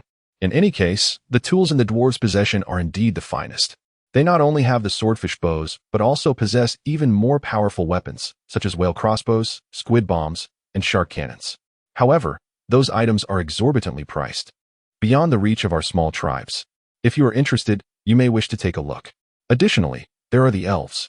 However, this race is quite mysterious and scarce in number, so I have yet to encounter them on the sea. It is said that the elves possess a vast array of plant seeds, including magical herbs. As they are the favored children of nature and are far more adept at cultivating various plants than we are, likely comparable to your own magical talents. They also hold many precious magical manuals, quite formidable. Should you have needs in that area, you may seek them out, provided you are fortunate enough to encounter them, for they are exceedingly elusive. Of course, I must also reiterate about the goblins I mentioned earlier. I must clarify that while they are incredibly treacherous and deceitful, being natural tricksters, one cannot deny that they possess a vast array of peculiar treasures, remnants from before the cataclysm. Therefore, if luck is on your side, you might be able to exchange for some valuable items from them, though this is a formidable challenge, as obtaining anything of worth from these born deceivers is akin to climbing a mountain, an endeavor most individuals cannot achieve. Chapter 48. Reunion with the tribe after listening to Du Feng's enlightening exposition on the orc, elf, dwarf, and goblin races. Li Muyang felt a profound sense of curiosity and wonder. His intrigue particularly intensified regarding the dwarves, as he eagerly anticipated the opportunity to encounter this remarkable race and procure formidable weapons from them to bolster the strength of their tribe. This was, in his estimation, the swiftest means to enhance their combat capabilities. They had already mastered the use of potions. Now, acquiring superior weaponry was the final piece of the puzzle. With just a few exquisite weapons distributed among their members, the tribe's might would experience a remarkable transformation. The impact of weaponry on combat efficacy is undeniably substantial. Especially for wizards, a fine magic staff could facilitate spell casting with greater ease, reducing mental fatigue while amplifying the power of their sorcery. Similarly, for warriors, a weapon inscribed with runes could prove to be a significant advantage. Currently, their armaments comprised rudimentary bone-crafted blades and spears of mediocre quality, barely adequate for use and offering no considerable enhancement to their combat prowess. Thus, he was resolute in acquiring a batch of exceptional weapons from the dwarves to equip their tribe, for the journey ahead would not be without its challenges. Particularly, he had committed to collaborating with Jia Su to seek out the whereabouts of the Sky City, unaware of the formidable obstacles that lay ahead, perhaps even greater perils. Therefore, it was imperative to elevate their tribe's strength to the fullest extent possible. Otherwise, regret would come too late. With these thoughts in mind, Li Muyang nodded with a smile and remarked, "How intriguing. Brother Du Feng, apart from these races, are there any others on the surface of the sea?" Upon hearing this inquiry, Du Feng chuckled in response, "Haha, Muyang, these are the primary races. The most commonly encountered on the sea surface are the human, orc, dwarf, goblin, and elf races. These factions were the most formidable before the Great Cataclysm, which is why they have endured to this day. The other races are rather feeble and have likely gone extinct. Oh, but there is actually one more." He paused momentarily, then continued in a somber tone. "Beneath the sea, there exists a remarkably powerful race known as the Sea Folk. I wonder if you have heard of them, Brother Muyang?" Nodding slightly, then shaking his head, Li Muyang replied with a rueful smile, "Brother Du Feng, I must confess, while I have heard the name of the Sea Folk, I know little about them. Could you enlighten me on what kind of race they are?" Observing the mixture of curiosity and confusion on Li Muyang's face, Du Feng shook his head apologetically. "I regret to say, Brother Muyang, that my knowledge of the Sea Folk is also limited, as I have never encountered them. I only know that they are even more enigmatic than the elves, residing deep within the ocean and seldom surfacing. It is said that they are favored by the sea, naturally adept in water magic, maneuvering through the depths with unparalleled agility, even more so than fish. They possess human-like bodies, with fish tails for their lower halves. Yet when they come ashore, their tails vanish, rendering them indistinguishable from humans. The sole distinguishing feature is said to be the tiny scales behind their ears, and their tears, when illuminated by moonlight, transform into silver pearls imbued with potent magical energy." After a moment's contemplation, Du Feng added, "This seems to be a case of to gain some, one must sacrifice some. The sea god has granted them the status of the most powerful race in the ocean, but in return, they are eternally confined to the sea. Otherwise, they would truly be invincible in this world." "I see." Li Muyang nodded, finally gaining some understanding of this elusive race. He felt that today had indeed been a fruitful day. The information acquired would be immensely beneficial to their tribe. It became evident that communication with others on the sea was essential. Otherwise, remaining isolated and self-sufficient would be detrimental. Contemplating further, he curiously inquired, "So, Brother Du Feng, will the Sea Folk participate in the Sea Wanderers Conference?" Shaking his head, Du Feng replied with a hint of regret, "Typically, they do not. Since the Sea Folk can traverse the ocean freely, they often discover many treasures left behind from before the Great Cataclysm, such as lost treasure chests, the majority of which have fallen into their possession. Consequently, they regard the Sea Wanderers Conference with indifference, as they are already surrounded by riches." "What a pity," Li Muyang lamented, just as he and Du Feng were speaking. Suddenly, they spotted their tribe's sea knights, Mo Yuan, accompanied by 2 knights from the mountain tribe, hastening toward them through the waves, urgently reporting, "Report, Chief. We have spotted a Sea Wanderers tribe to the southwest, consisting of approximately 2,000 individuals, heading towards the Syria Sea region. Chief, to the south, another Sea Wanderers tribe has been identified, numbering over 1,000, also targeting the Syria Sea region. Additionally, there is one in the southeast, and it is not of our human tribe, but rather appears to be an orc tribe, resembling wolf-headed men, also approaching us. Is that so?" Upon hearing the urgent report from Mo Yuan and the others, both Li Muyang and Du Feng were momentarily taken aback. Then Du Feng burst into laughter. "Haha, Brother Muyang, it seems that the scale of this Sea Wanderers Conference is quite substantial. It's remarkable that we are encountering other tribes so swiftly. It promises to be quite lively." Li Muyang nodded in agreement. "Indeed, it is quite bustling. In the blink of an eye, we have encountered 3 tribes, including an orc tribe that sounds like the wolf-headed variety. It certainly piques my interest." "Haha, it is indeed interesting.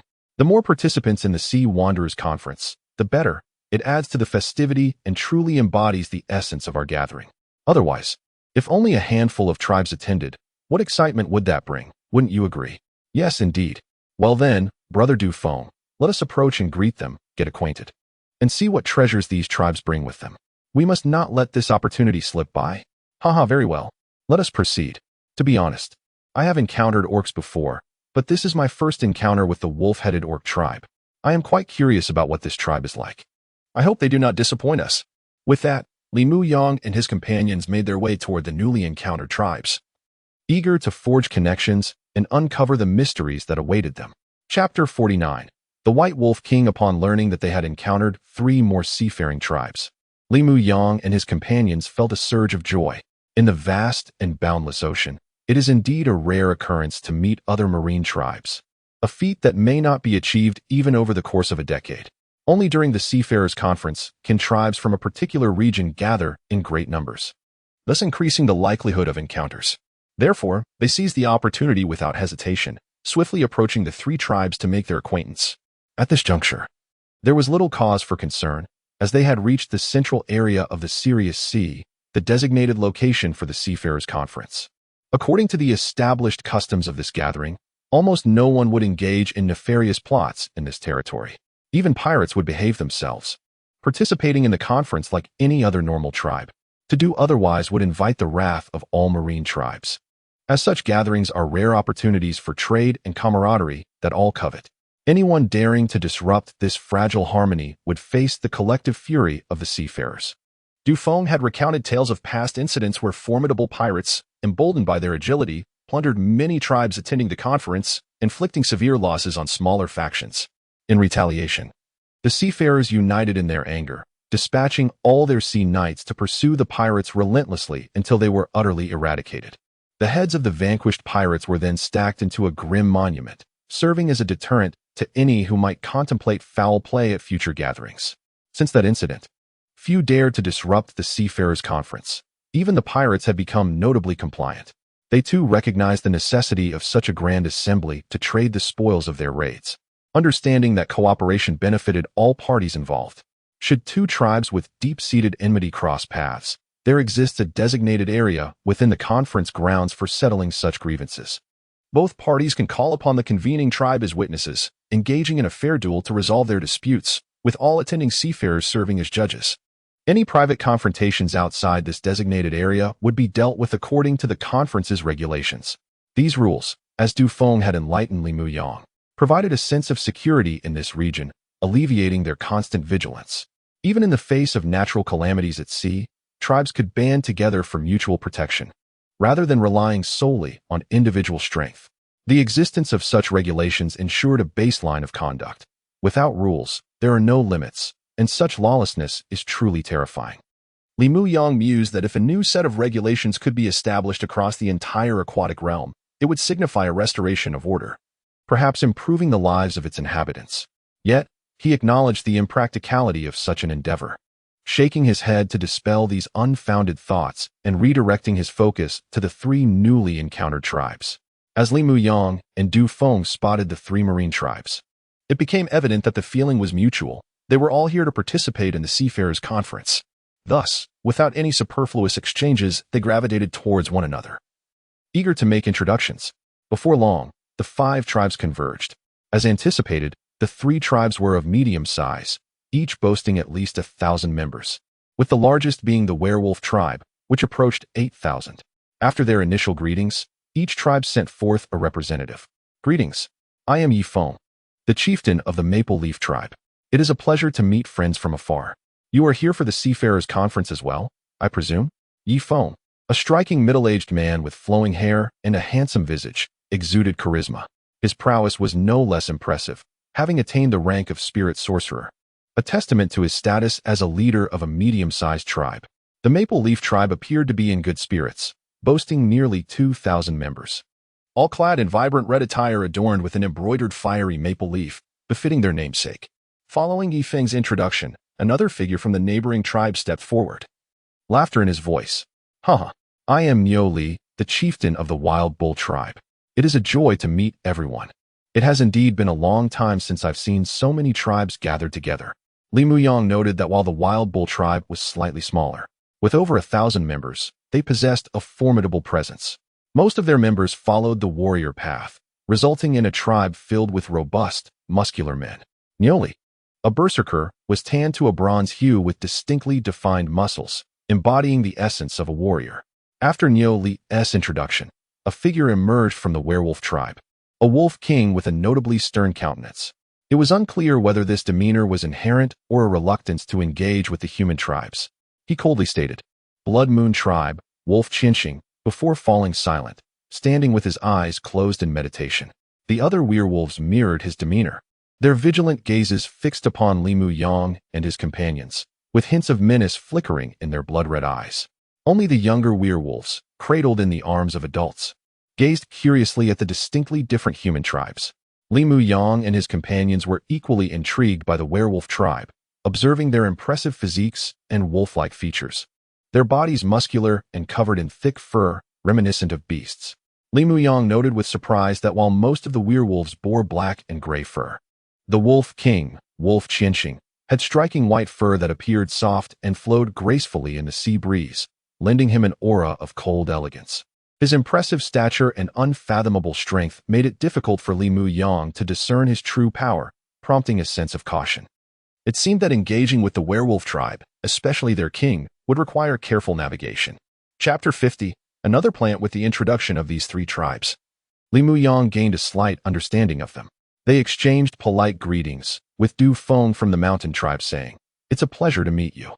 Li Mu Yang from the giant elephant tribe reciprocated, expressing his delight in meeting the three chieftains. Upon hearing this, there was a moment of surprise. Du Feng was somewhat accustomed to it. But Yi Feng and Niu Li were taken aback to discover that Li Mu Yang was the young leader of such a small tribe. Even the aloof chieftain of the werewolf tribe, Lang Qianxing, couldn't help but cast a curious glance at him. However, upon realizing that Li Mu Yang led a rather diminutive tribe, he felt a sense of relief, thinking it only natural not to expect too much from such a small faction. With this understanding, the wolf king Lang Qianxing turned his gaze away, resuming his meditative state. Only Yi Feng, with his keen perception, noted that although Li Mu Yang's tribe was the weakest and smallest, their overall spirit and demeanor were remarkably intact. Every tribe member radiated vitality, surpassing even the medium-sized tribes. Furthermore, each lower-tier tribesman had reached the level of a minor sorcerer, a rare feat on the vast ocean. In contrast, members of their medium-sized tribes barely grasped the basics of magic, remaining at the apprentice sorcerer stage. Thus, Yi Feng was astonished by how such a seemingly weak tribe could achieve this level of proficiency. He merely cast a thoughtful glance at Li Mu Yang, his curiosity piqued, and resolved to engage in deeper exchanges with this small tribe to uncover their secrets. After this brief acquaintance, Niu Li, the chieftain of the wild bull tribe, laughed heartily. "Haha, I'm a simple man and not much of a speaker. But since we crossed paths in this treacherous sea, it must be fate." Upon hearing Niu Li's words, Du Feng couldn't help but nod eagerly, drooling at the prospect of the exquisite wine left over from before the Great Cataclysm. "Really? That sounds wonderful. The wine from before the Great Cataclysm is indeed a rare treasure, and if the bull chieftain invites us, we must graciously accept," he exclaimed. Yi Feng, the chieftain of the Maple Leaf tribe, also expressed his interest. "Is it truly fine wine? It is indeed a luxury to savor such a rarity amidst this endless sea." "Thank you, Chieftain Niu Li, for your generosity." "Haha, it's nothing.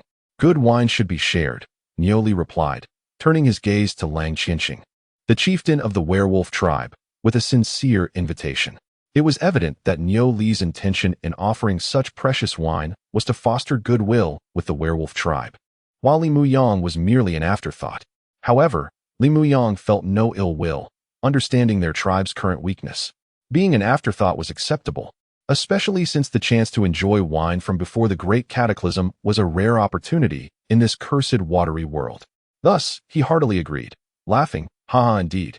It is an honor to partake in the wine from before the Great Cataclysm. Only a fool would refuse such an offer, so thank you, Chieftain Niu Li." Lang Qianxing, known for his fondness for fine wine, brightened at the mention of it. Without further ado, he nodded coolly and declared, "Let us prepare the feast." He then leaped effortlessly onto the back of a batfish, crossing the distance of several dozen meters as though it were non-existent. Seeing Lang Qianxing's boldness, Niu Li couldn't help but laugh. "Haha, the Wolf King indeed possesses remarkable skill. I admire you, old bull. Now, let us not waste any more time. Servants, what are you waiting for? Quickly prepare the wine. I wish to drink heartily with my fellow chieftains today." "Yes, chieftain." His followers hurriedly complied, bringing forth chairs and tables crafted from fish bones, along with a barrel of fine wine and several cups, all salvaged from the depths of the ocean. As previously mentioned, the ocean floor held many treasures from before the Great Cataclysm, including lost chests. If one were fortunate, they could retrieve anything from the depths. With the wine laid out, Li Mu Yang and his companions wasted no time in making their way to the banquet, albeit not with the same grace as Lang Qianxing. They rode on the mounts provided by Mo Yuan, Upon their arrival, Nioli welcomed them with open arms. Haha, do not stand on ceremony. Fate has brought us together. Let us be friends. Sit down, fill your cups. Today, we shall enjoy the wine from before the great cataclysm and savor its flavor. Yi Feng chimed in, indeed. And if we could procure a few extra pounds of this fine wine from you, Chieftain Nioli, that would be splendid. I hope you want tea refuse. As he spoke, Yi Feng produced a handful of peanuts from his bag, placing them on the table as a snack to accompany the wine. What? Nioli? Du Feng, and the others were taken aback at the sight of peanuts. Li Muyang, too, was stunned, his expression a mixture of shock and joy. Peanuts? You actually have peanuts? Am I dreaming? Is this real? Chapter 51. Elven Water. Upon witnessing the chief of the Maple Leaf tribe holding peanuts, Li Muyang was genuinely astonished, as he had not anticipated encountering a seed so soon. Chief Yi Feng, do you truly have peanuts in your tribe? That is splendid. Might we exchange some with our tribe? I implore you. Yi Feng, taken aback by Li Muyang's ecstatic reaction, found himself puzzled. Although peanuts are indeed a treasured delicacy, especially in this aquatic world where they are rare and delectable, they are merely food, not a magical potion. Thus, their value is somewhat less significant. Typically, only larger tribes, endowed with abundant resources, permit their prominent members to expend some effort in exchange for such edibles. In contrast, smaller tribes, while intrigued by these consumables, are constrained by their environment and capabilities, often relegating such pursuits to mere daydreams and refraining from squandering precious resources on mere food. Their fervent quest lies in acquiring magical potions and other means to enhance their strength, as only these can aid their survival in this treacherous sea. While peanuts offer no such advantage, the stark reality is that the primary concern for these smaller tribes is survival, not comfort. Therefore, upon hearing that the chief of this smaller tribe expressed interest in peanuts and desired to forge an exchange, Yi Feng was indeed surprised and curious. What? Chief Muyang is also interested in peanuts? Nodding enthusiastically, Li Muyang replied, Yes, I am quite intrigued. So, Brother Yi, could you trade me some? I can offer you star fruit in exchange. I assure you it will be a fair deal. Hearing this, Yi Feng was even more astonished.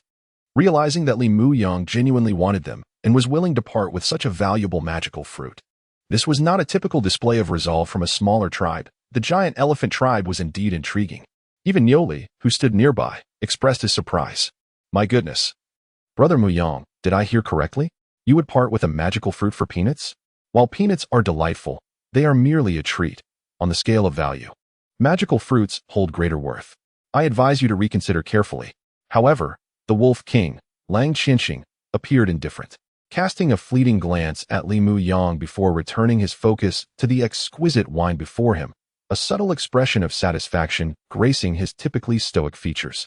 Clearly, he found the wine far more alluring than any peanuts or magical fruits. Du Feng, standing nearby, chuckled and elaborated on Li Muyang's intentions. Haha, esteemed chiefs. You may not be aware, but my young friend here possesses a peculiar curiosity for various plant seeds. He wishes to exchange them to experiment with cultivation, which is rather a unique personal hobby of his. Is that so? Li Muyang chimed in. Indeed, I have a keen interest in the seeds of various plants. Therefore, I kindly request Chief Yi Feng to facilitate an exchange of some peanut seeds. Yi Feng, Nioli, and others nodded in understanding. It was common for most sea travelers to harbor a fascination with plant seeds, eager to attempt cultivation themselves. Yet, such endeavors are fraught with challenges. Many invest considerable effort only to fail, as only a select few plants can thrive in the cursed soil of the dead corpse fields. Yi Feng smiled and remarked, Chief Muyang, you genuinely intend to cultivate these peanuts? To be candid, growing peanuts is no easy feat generally. They cannot thrive in the dead corpse fields. So think wisely. Do not say I didn't warn you. Is that so? Li Muyang pondered, momentarily taken aback. If ordinary dead corpse fields cannot sustain them, how then do you manage to cultivate them? Surely, there must be superior soil conditions. He glanced at the handful of plump peanuts on the table and instinctively inquired. Chief Yi Feng, how does your tribe manage to grow peanut seeds? The results appear quite promising. They seem even more robust than typical magical herbs. Nioli echoed this sentiment, intrigued as well. Indeed, Chief Yi Feng, do share your methods. To be frank, our wild bull tribe once acquired some peanut seeds, but could not cultivate them in the dead corpse fields. They perished within days. It's fascinating that your tribe can sustain them. Do you possess some secret? In response to Nioli's inquiry, Yifeng chuckled ruefully. Ah, Chief Niu, I would indeed cherish your 3 jars of fine wine, but alas. We owe our success in cultivating peanuts not solely to our own prowess, but also to the assistance of others. Oh, others? Who? Li Mu Yang and the others were captivated, curious about who could possibly possess the ability to cultivate peanuts in this watery realm. Just then, Lang Qianqing, who had been savoring his wine, set down his cup and remarked coldly, "It is thanks to the elven water from the elven tribe." The elven tribe? Elven water? What is that? Li Mu Yang and his companions were momentarily taken aback by Lang Qianqing's sudden declaration, perplexed. Yifeng smiled and explained, "Indeed, as the Wolf King noted, it is the elven water. To be frank, it is a remarkable substance, distilled by the elves, who are masters of natural affinity. By adding elven water to the dead corpse fields, the survival rate of various plants can be significantly enhanced. Our tribe's ability to grow peanuts in the dead corpse fields is largely due to this elven water, which we procured at great cost from an encountered elven tribe. Without it, we would have had no hope. Thus, Chief Niu, I truly have no means to cultivate peanuts and similar plants. We must seek out the elven tribe and acquire some of their elven water." Chapter 52. 3 Major Cultivation Methods. Elven water? Is it truly so miraculous that it can enhance the survival rate of plants in the corpse medicine fields? This is astonishing, is it not? Indeed, it seems quite incredible. How is this achieved? Upon hearing Yifeng explain that their ability to cultivate peanuts in this watery realm is attributed to the elven water, Li Mu Yang, along with Niuli and Du Feng, were somewhat taken aback, finding it hard to believe. Only the Wolf Qianxing from the werewolf tribe appeared unfazed, clearly already aware of what elven water was, merely nodding with a cool demeanor. The elven water is indeed remarkable. It is a cultivation secret meticulously developed by the elven race, far more effective than your human corpse medicine fields, he remarked. Hearing this, Yifeng nodded and smiled. Indeed, it seems the Wolf King possesses a profound understanding of the elven water. It is only natural, as the elves are innately attuned to nature and masterful in wood magic, making them more adept at cultivation than our races. As he spoke, noticing the curious gazes of Li Mu Yang and the others, Yifeng produced a translucent conch, within which a bluish-purple liquid could be faintly discerned. He then uncorked the conch and addressed the tribal leaders, "Esteemed leaders, this is the elven water. You may observe for yourselves. It is indeed a highly effective cultivation method. Our tribe paid a considerable price to acquire these vials, and even now, we feel a pang of regret at the cost, but thankfully, the results have been commendable."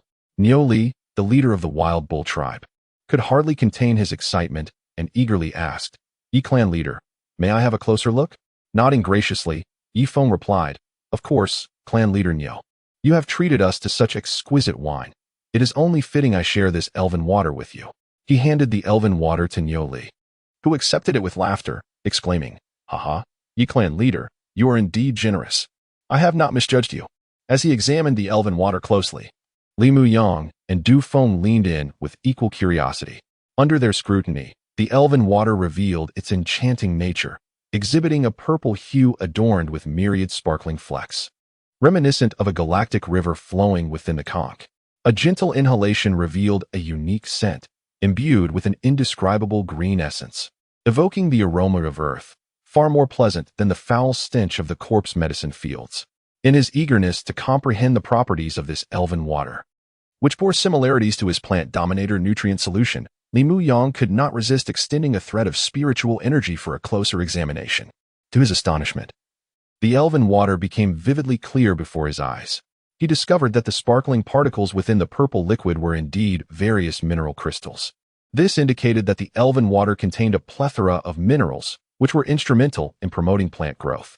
No wonder it could be employed for cultivation. However, compared to Li Mu Yang's plant dominator nutrient solution, the elven water exhibited a notable drawback.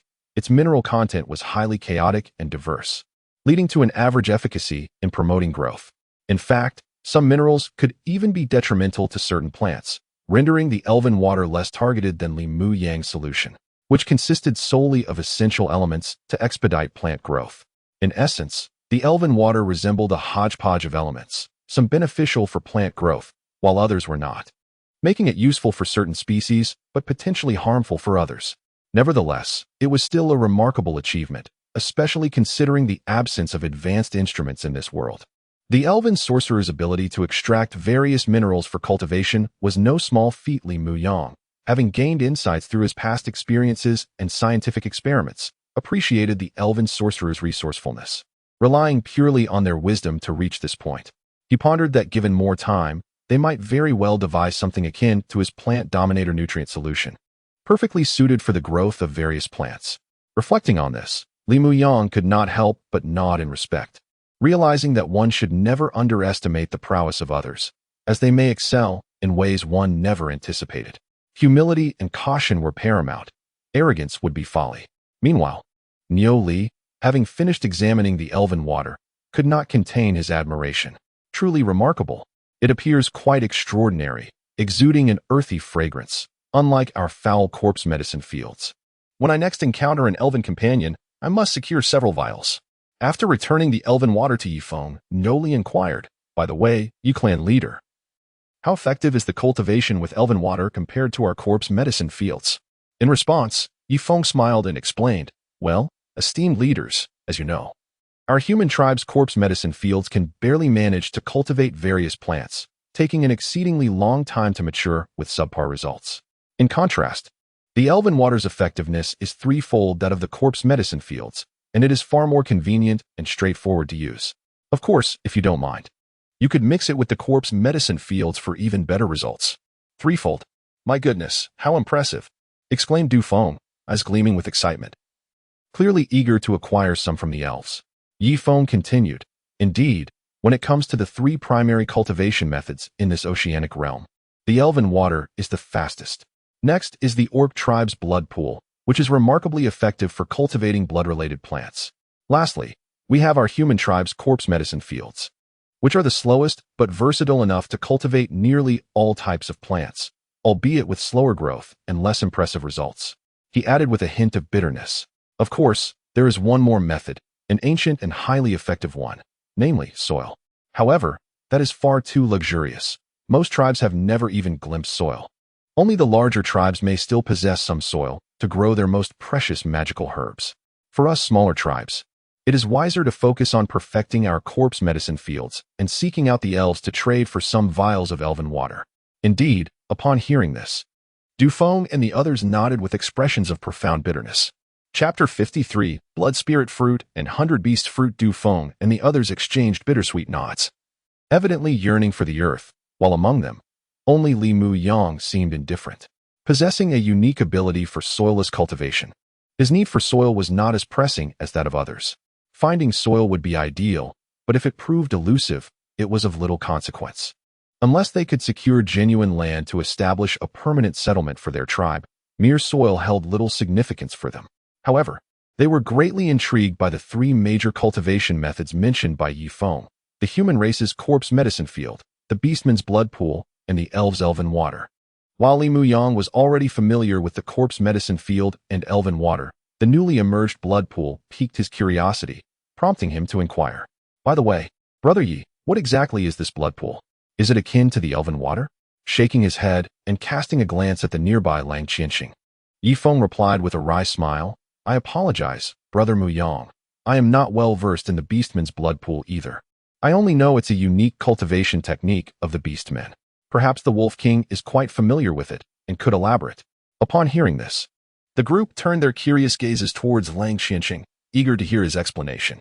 Faced with their inquisitive stares, Lang Qianxing, who had initially wished to remain silent, resignedly declared, "Indeed, the blood pool is a distinctive cultivation method of our beastmen. It is a special blood essence meticulously refined by our warriors, which proves remarkably effective for cultivating blood-related plants. Most of these plants greatly aid in body refinement. As you may know, our primary focus is on the warrior cultivation path, making it immensely beneficial to us.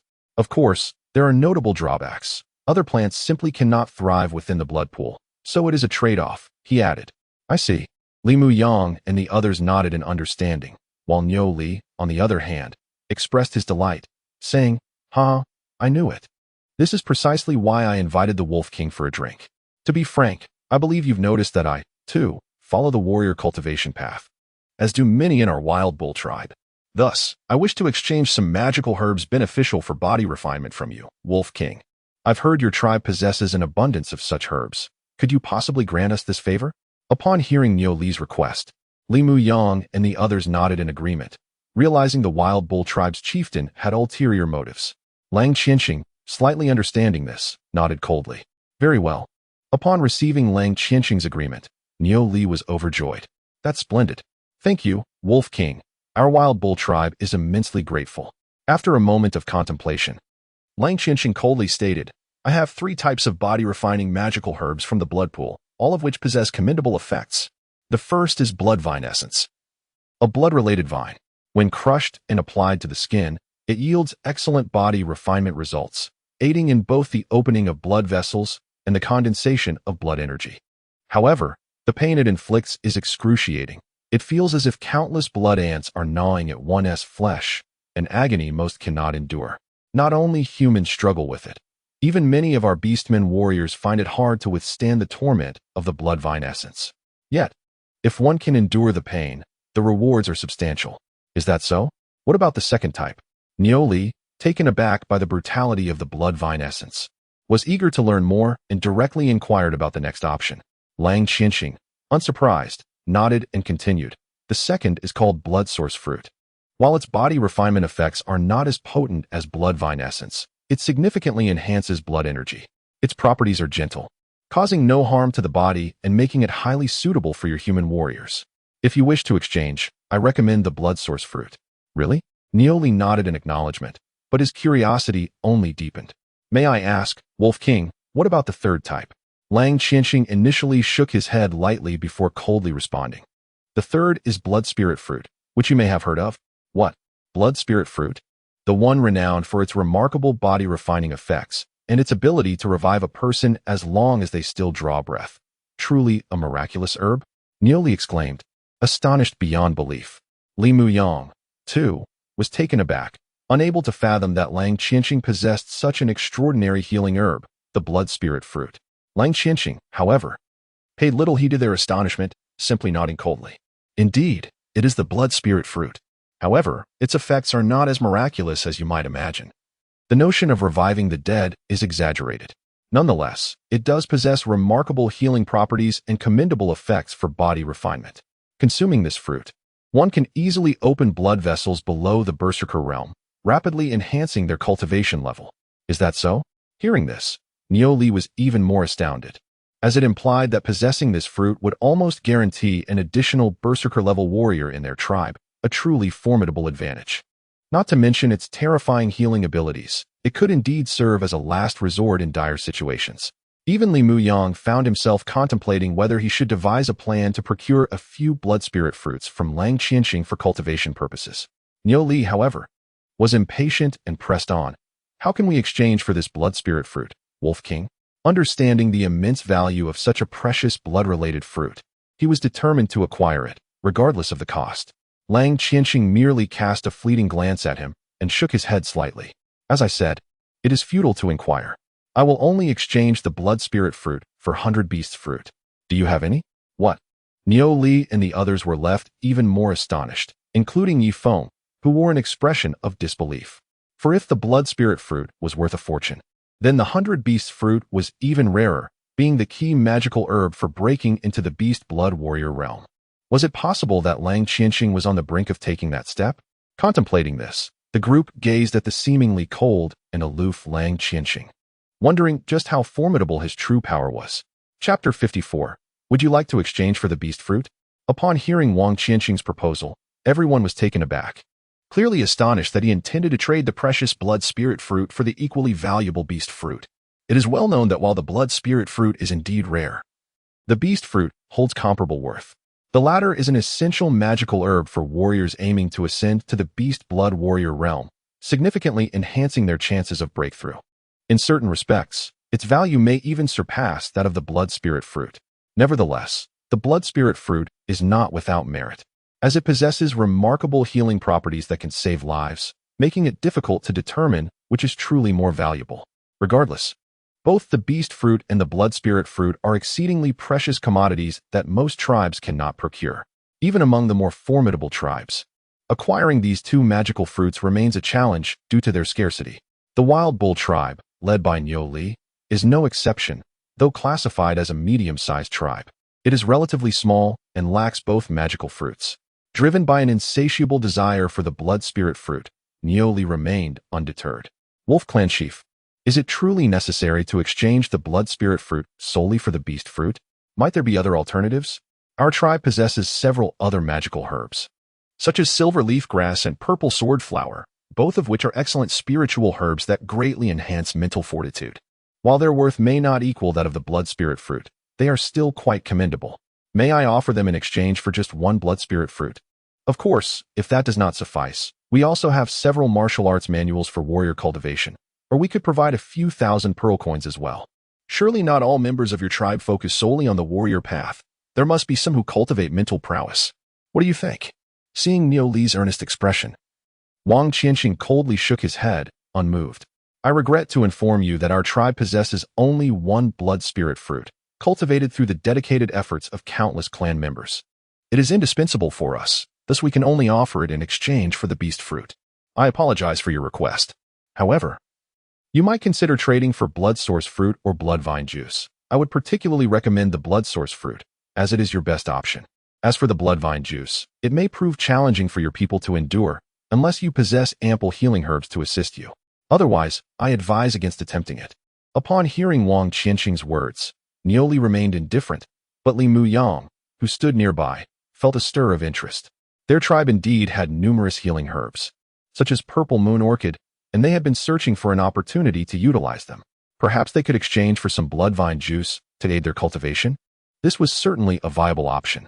Although most tribe members pursued the path of sorcery, there were a few, like Mo Yuan, who focused on martial training. It was not impossible to cultivate both sorcery and martial arts. Yet resources in this treacherous aquatic world were exceedingly scarce.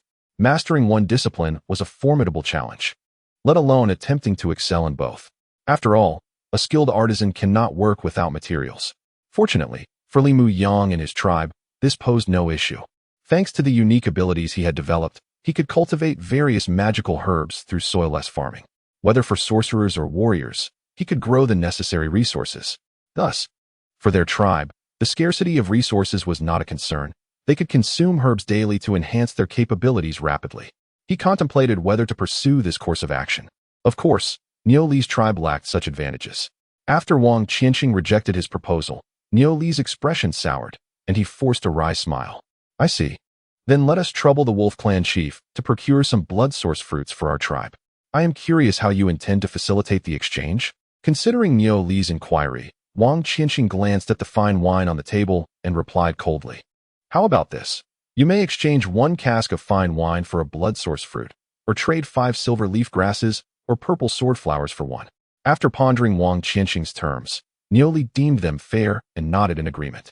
Very well, however, we do not possess an abundance of fine wine. We have managed to acquire a single case, containing 10 casks, from which we have already consumed several. Thus, I can only offer 5 casks. I wish to procure 30 blood source fruits, so may I use the remaining quantity with silver leaf grass and purple sword flowers? Wang Qianxing, a connoisseur of fine wine, was visibly pleased to hear that the Wild Bull tribe could provide 5 casks. A rare smile broke through his normally cold demeanor as he nodded in acceptance. Agreed. Relieved by the agreement, Niu Li erupted into laughter. Haha, that is splendid. Without delay, he instructed his tribesmen to gather the necessary silver leaf grass and purple sword flowers, as well as to bring forth the 5 fragrant casks of wine. Setting aside the wine, Li Muyang observed the silver leaf grass, a small silver plant with 4 leaves resembling a 4-leaf clover, emanating a faint wave of spiritual energy. The purple sword flower, a small purple blossom, had serrated petals that resembled short swords arrayed together, exuding a similar subtle energy. However, due to their cultivation in the corpse medicine fields, their growth was stunted and malnourished. Nevertheless, both magical herbs were immensely beneficial for enhancing the mental abilities of sorcerers. If cultivated in a proper environment, they would flourish remarkably. Observing this, Li Muyang could not help but feel a renewed enthusiasm, contemplating the potential of these herbs. After delivering the required silver leaf grass and purple sword flowers, Wang Qianxing carefully inspected the 5 casks of wine. Satisfied that all was in order, he nodded in approval. He then instructed his people to bring forth 30 blood source fruits for Niuli. Li Muyang noted that the blood source fruits were small, blood-red berries, about the size of an adult thumb, their vibrant color resembling glistening ruby tomatoes. It was evident that the orc tribe's cultivation of blood-based magical herbs was exceptional. No wonder they demanded 5 silver leaf grasses or purple sword flowers for each fruit. The mere appearance of these fruits surpassed even the star luo fruits he had cultivated through soilless farming. With the exchange completed, Li Muyang could no longer contain his excitement, and, clearing his throat, addressed both Wang Qianxing and Niu Li with a grin. Ahem, esteemed chieftains. May I also exchange for some blood source fruits, silver leaf grass, and purple sword flowers? Oh, and blood vine juice as well. To be candid, our tribe possesses several magical herbs that significantly enhance mental capabilities. Would that be acceptable? Upon hearing the youngest chieftain of the smallest tribe express interest in trading, the others paused in surprise, exchanging bewildered glances. It was puzzling that a chieftain of such a modest tribe had become so affluent as to seek exchanges. This narrative seemed rather unconventional. Chapter 55, The Elixir. Do you wish to exchange? The sudden declaration from Li Muyang, the chief of this small tribe, left Niu Li and the others taken aback. They could not fathom how such a modest tribe could possess an abundance of magical herbs, which seemed utterly illogical.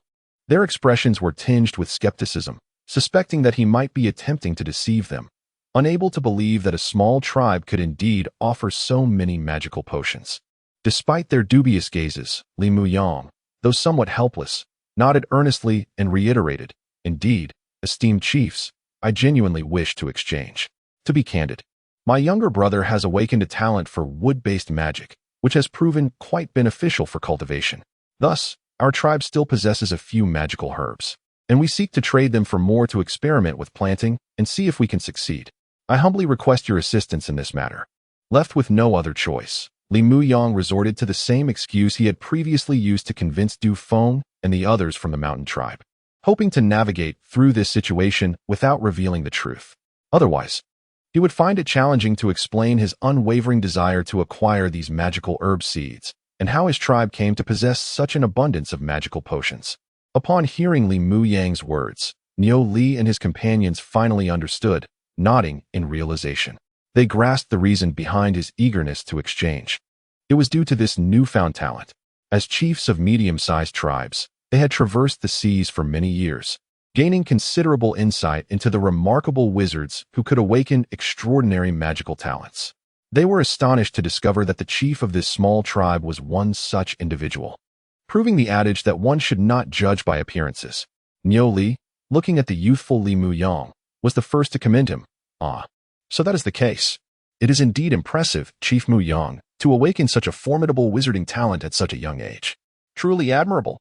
Yi Feng, standing nearby, nodded in agreement, adding, "Indeed, a talent for wood-based magic is enviable. It's one of the most useful wizarding talents on the sea. Our tribe lacks such prowess, as we have only awakened a mishmash of inconsequential talents. It seems we shall have to rely on Chief Muyang for guidance in the future. Should you cultivate any excellent magical herbs, do not forget us." Even Lang Qianxing could not help but regard Li Muyang with newfound respect, nodding slightly in agreement. After all, a wizard awakened with wood-based magic was indeed a prized asset on the ocean, worthy of forming alliances. Seeing the admiration in their expressions, Li Muyang felt both amused and exasperated, exclaiming, "I sincerely hope you esteemed chiefs can facilitate this exchange and provide me with some of the magical herbs we discussed earlier, allowing my brother to experiment and see if he can succeed in cultivation." Upon hearing this, Niu Li, the chief of the Wild Bull tribe, boldly nodded, "Haha, no problem. Is it not just silverleaf grass and purple swordflower? We can certainly provide you with some. It's a mere trifle. But may I ask, what do you intend to offer in exchange?" Li Muyang replied with delight, "That is wonderful. Thank you, Chief Niu Li. However, our tribe currently possesses only a limited number of magical herbs, specifically the star fruit and purple moon orchid. Would that suffice?" Niu Li chuckled, "Ah, quite satisfactory. Particularly the purple moon orchid, a rare healing herb. We must not let this opportunity slip. I am more than willing to trade." "That is splendid. And what of you, Chief Wolf King?" Li Muyang eagerly turned his attention to Lang Qianxing, his anticipation palpable. After a moment's contemplation, Lang Qianxing replied coolly, "We can indeed exchange. But our tribe only cultivates blood-based plants, which thrive in the blood pool. They are unlikely to flourish in your human herb fields. The odds are stacked against them. Are you certain you wish to proceed with this exchange? Li Muyang waved his hand dismissively. Not to worry, Chief Wolf King. My primary aim is merely to experiment. Survival is not a necessity. I wish to broaden my understanding of various plants and enhance my cultivation experience. With Li Muyang's insistence, Lang Qianqing acquiesced, nodding, very well. Proceed as you wish. Thus, they amicably established the terms of their exchange. Following the completion of the transaction, a jubilant Li Muyang turned to the ever-curious Yi Feng, inquiring, by the way, Chief Yi Feng, apart from peanuts, what other plants does your tribe cultivate? Perhaps we could exchange as well? Taken aback by Li Muyang's eagerness for further exchanges, Yi Feng chuckled. Ha! Chief Muyang, you truly are generous. No wonder you are a prodigy with a wood-based magical talent. As for our tribe, we have a few peanut seeds left, which I can offer if you desire. Additionally, we have some fragrant fruit and moonshadow grass, both of which are mind-affecting magical herbs. However, I believe you already possess plenty of those. Are you certain you wish to proceed with the exchange? Li Muyang nodded fervently. Yes. I merely wish to collect a variety of magical plants to enhance my cultivation skills. I sincerely hope you will oblige, Chief Yi Feng. With a resigned smile, Yi Feng replied, very well, if it is your wish, then I shall exchange them with you. Speaking of which, with all the magical herbs you have just acquired, you are nearly ready to concoct elixirs. If possible, you should procure a recipe and attempt to refine some potions. Who knows, you might succeed. Refining potions? What do you mean? Li Muyang asked, slightly perplexed by Yi Feng's jovial assertion. Noticing Li Muyang's confusion, Yi Feng inquired, what? Have you not heard of potion making? Before the Great Catastrophe, few dared to consume magical herbs directly, as it led to considerable waste of their effects. Instead, they were gathered and refined into various elixirs to maximize their potency. However, in this treacherous aquatic realm, it has become increasingly difficult to gather the necessary magical herbs for potion making, not to mention finding skilled alchemists. As a result, we have all resorted to consuming magical herbs directly, despite the waste. Those larger tribes, however, have maintained the practice of potion making, which is why they remain formidable and dominate the seas. Indeed, Nioli interjected a few years ago during the Sea Wanderers Conference. I came across a recipe that had been fished from the depths of the ocean, but it was quickly snatched up by a large tribe. I recall that several tribes were competing fiercely, ultimately driving the price to an astronomical sum. My goodness, the scene was something you could hardly imagine. It was utterly intense and explosive. There was a moment when it nearly escalated into a physical confrontation, which was truly terrifying. Chapter 56. The Rees tribe. Upon hearing Yi Feng and Nioli, Li Muyang found himself filled with longing, contemplating the fascinating possibilities of utilizing magical herbs in such a manner. Naturally, he yearned to acquire a recipe for elixirs to embark on his own alchemical endeavors. However, given their tribe's current circumstances, such aspirations seemed rather unrealistic. Their tribe was still far too weak, lacking not only in recipes but also in skilled alchemists. The prospect of refining potions was indeed a formidable challenge. Nevertheless, should an opportunity arise in the future, he would certainly endeavor to explore it. After all, their tribe was not devoid of magical herbs, and with Li Muyang's expertise in soilless cultivation, they could ensure a continuous supply of alchemical materials. Thus, if they could manage to obtain a few recipes, they would be able to experiment, presenting a significant advantage over other tribes. With these thoughts in mind, he did not delay and swiftly traded Xing Luo fruit and Ziyu orchid for Tian Xiang fruit and Yuing grass from Yi Feng, along with some peanut seeds. In this manner, Li Muyang and his tribe reaped significant rewards, acquiring a plethora of magical herbs and plants, much to his delight. The Sea Walker Conference had yet to officially commence, yet even the preliminary exchanges had yielded such bountiful returns for their tribe. He could hardly imagine the immense gains awaiting them once the conference truly began, with countless tribes converging. As Li Muyang's excitement grew, Nioli, Yi Feng, and the others shared in his joy, having also obtained items they desired. Yi Feng raised a cup of fine wine from the table, laughing heartily as he spoke. Ha! Let us extend our gratitude to Chief Nio for his generous hospitality, ensuring that we all leave with something valuable. Cheers, everyone. Let us toast to Chief Nio. Li Muyang nodded in agreement, exclaiming, indeed, without Chief Nio's exquisite wine, it would have been quite difficult for us to gather here, let alone exchange goods. Thank you. Here's to you, Chief Niu. Yes, indeed. We must enjoy this drink together. Du Feng chimed in joyfully. Even Lang Qianxing raised his cup in acknowledgement, expressing his gratitude with a slight nod. It was clear that without Niu Li's generosity in providing such precious wine, their gathering would have been far less enjoyable. Thus, both out of courtesy and reason, it was only fitting to toast to Chief Niu in appreciation. Seeing the gratitude expressed by the group, Niu Li laughed heartily, lifting his own cup and proclaiming, "Ha, no need for formalities. I shall not bore you with lengthy speeches. As fate would have it, we find ourselves together on this treacherous sea, so let us drink. I shall finish mine."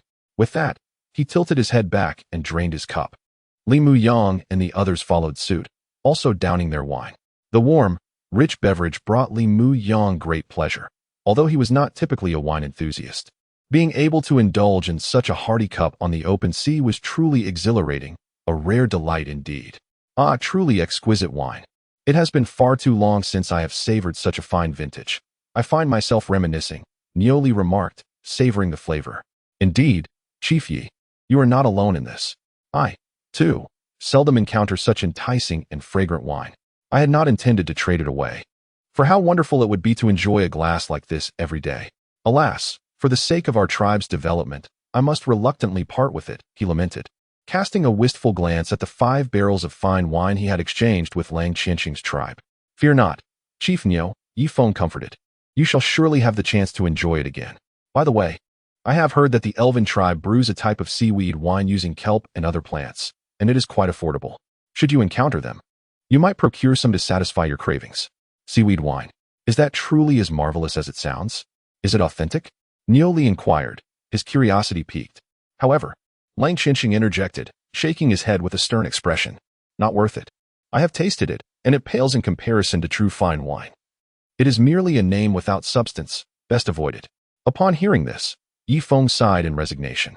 It appears Chief Lang has already sampled it. That being the case, it seems it is not worth pursuing, but it may serve as a poor substitute, given the lack of alternatives on the sea. Brewing true wine requires grain. And let us face it, we can scarcely acquire any grain, let alone use it for brewing. That would be a tremendous waste. Contemplating this, Yi Feng continued. But enough about that. Let us discuss the Sea Walker Conference. Are you all familiar with it? Do you know which tribe is hosting it? Li Muyang was the first to shake his head, offering a rueful smile. I apologize. Our tribe truly knows nothing. We received but a single message via flying fish and hurried here in confusion. Du Feng echoed. Our tribe is in the same boat. We have no clarity on the matter. Do any of the chiefs have insights? Niu Li from the Wild Bull tribe nodded slightly. I do know a bit. It is said that the Rees tribe is organizing this Sea Walker Conference. They claim to have discovered traces of a ghost ship in the Sirius Sea and wish to gather formidable sea walkers to explore it further. The Rees tribe? What sort of tribe is that? Is it powerful? Li Muyang inquired, voicing his curiosity. The others turned their serious gazes toward Niu Li, eager to hear his insights.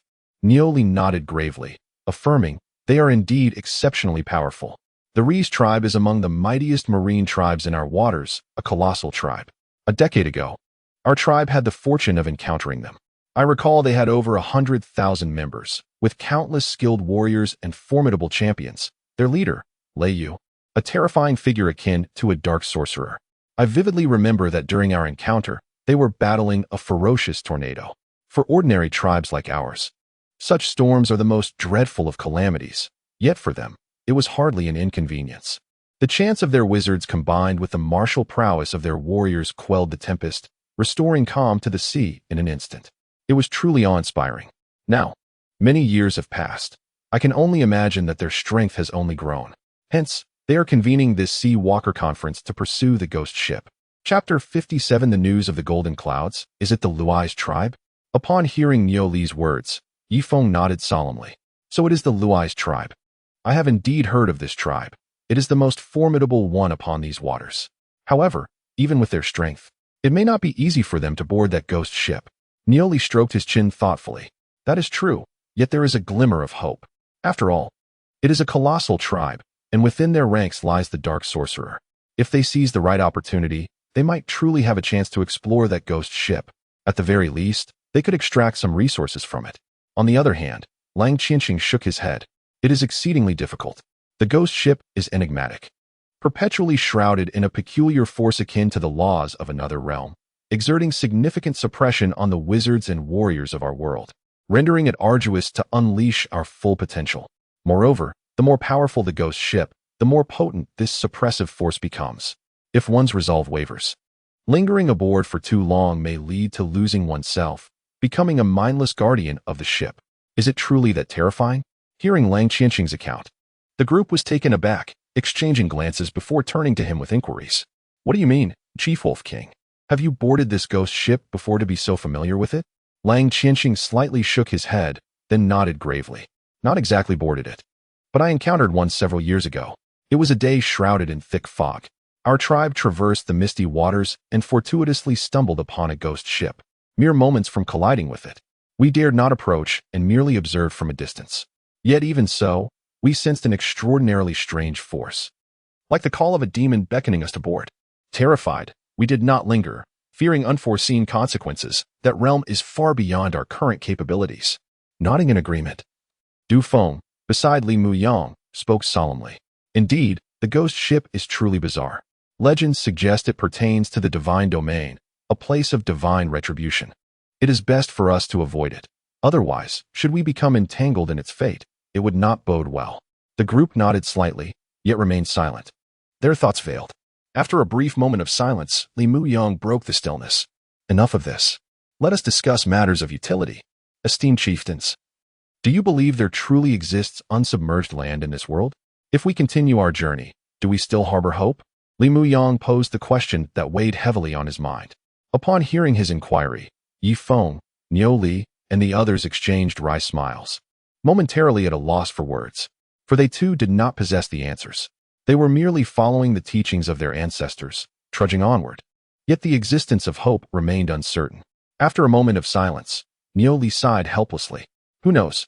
We shall continue our journey. What else can we do? Yi Feng echoed a similar sentiment with a bitter smile. Indeed, whether hope exists can only be determined upon reaching the end. Until we glimpse the conclusion, we cannot declare it absent. Thus, let us press on, as it is the sole course of action available to us. Seeing their agreement, Li Muyang nodded. It seems we have no choice. In this vast ocean, seeking a piece of unsubmerged land is indeed arduous. Could it be that there is but this one hope? Niu Li shook his head. Not necessarily. I have heard tales of the Sky City, but our luck has simply not favored us, as we have yet to encounter it. The Sky City? At this revelation, Li Muyang felt a surge of excitement, eager to learn more. I have also heard of the Sky City. Chief Niu Li, may I inquire if it truly exists, and how one might find it? Yi Feng interjected, providing clarity. It should exist, as it has been passed down through generations. Such legends cannot persist without truth. However, it is exceedingly rare, which is why we have yet to encounter it. As for locating it, it is said to be connected to the golden clouds. The Sky City is rumored to rest upon these golden clouds. Finding them is tantamount to discovering the Sky City. Nodding, Li Muyang recalled what Jia Su had informed him, and he pressed on with his inquiries. I see. Then does it mean that as long as we find the golden clouds, we can reach the Sky City? Yi Feng shook his head. Not quite. You must also know that the sea is teeming with sea wanderers, and the Sky City can only accommodate a limited number of souls. Therefore, it is not simply a matter of finding the golden clouds. Conditions must be met.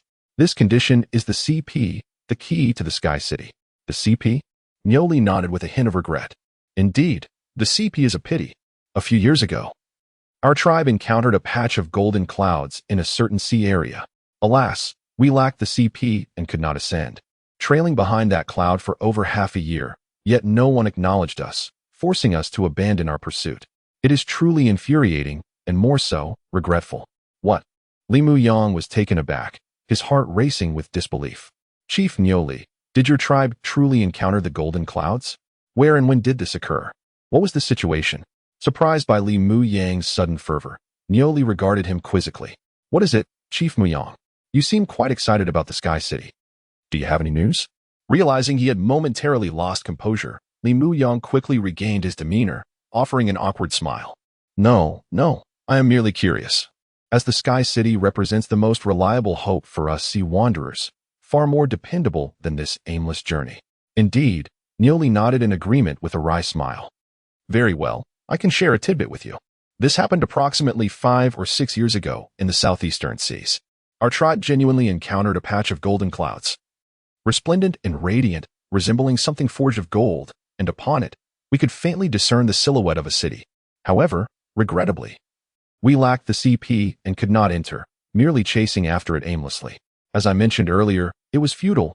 We trailed for 6 long months to no avail. As no one acknowledged our presence, we must have the CP. Therefore, one of our tribe's primary objectives over the past few years has been to seek out the whereabouts of the CP, hoping to once again find the golden clouds and gain entry to the Sky City. Yet, alas, it is exceedingly difficult.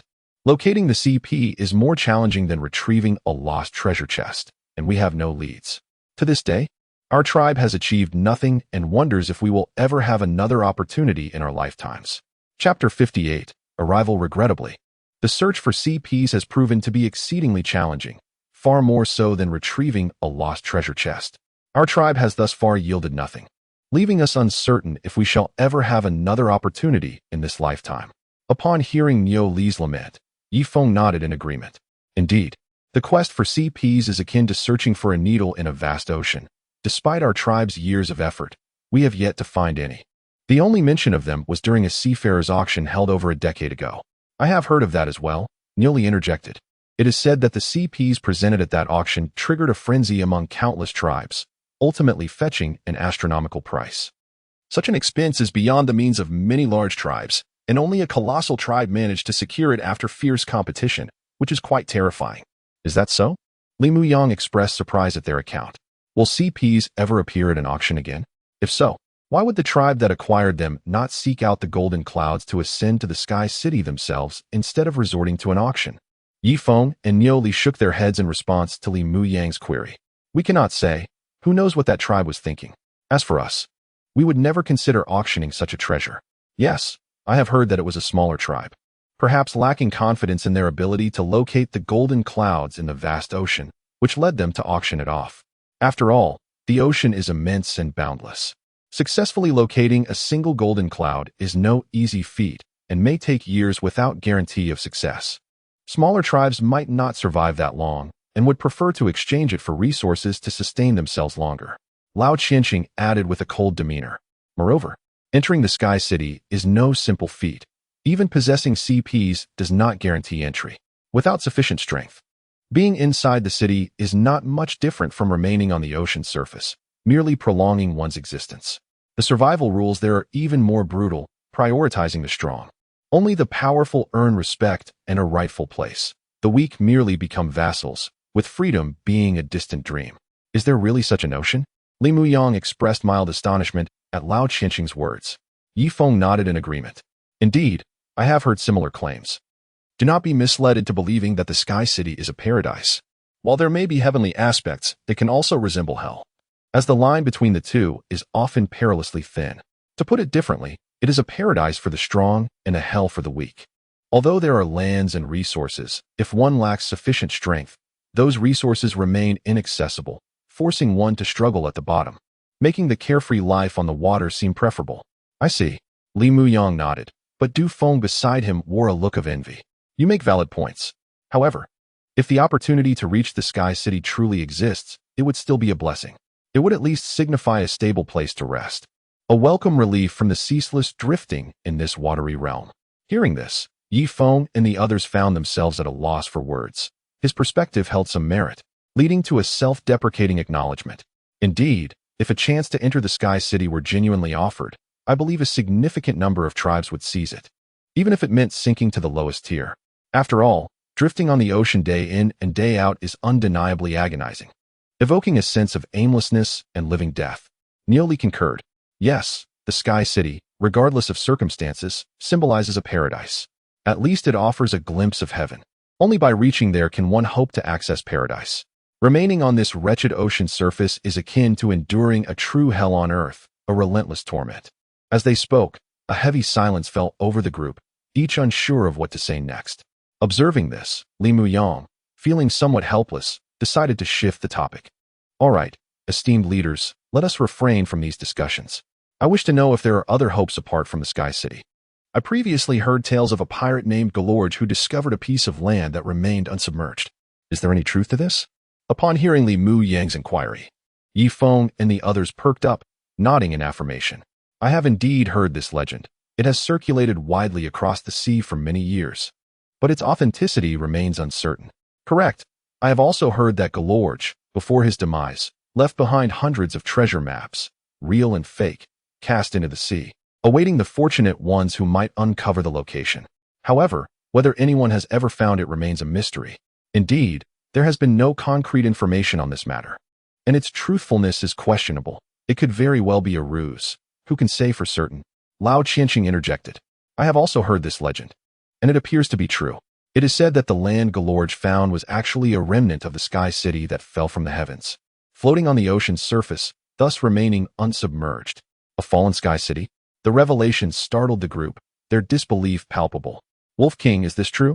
A sky city could fall? That seems implausible. Indeed, it is hard to believe. It is said that each sky city is protected by powerful beings. How could it possibly fall? Moreover, even if it did fall, those formidable guardians should still be present. How could Galorge take control of it? In response to their questions, Lao Qianqing shook his head with a cold demeanor. I cannot say. I only know that the Sky City is not absolutely secure and frequently faces various assaults. For instance, a colossal beast known as Kuan often leaps from the depths, leading countless sea creatures to attack the Sky City, attempting to bring it crashing down. Perhaps that is how the Sky City was brought down. However, the specifics remain unclear. Who can truly know? Just as they were discussing, a group of seafarers appeared on the horizon, followed closely by the members of their tribes responsible for patrolling and reporting. Leaders, we have nearly arrived at the venue for this seafarers conference. The Luai's tribe has sent numerous individuals to await our arrival, ready to assign us resting areas and explain the proceedings of this gathering. Is that so? Have we arrived? The group nodded, a mixture of surprise and excitement washing over them. The much-anticipated Seafarers Conference has finally come. Chapter 59. The enormous sea wall. As Li Mu Yang and his companions gazed towards the distant sea, a group of sea riders from the Luai's tribe approached, igniting a wave of joy among them.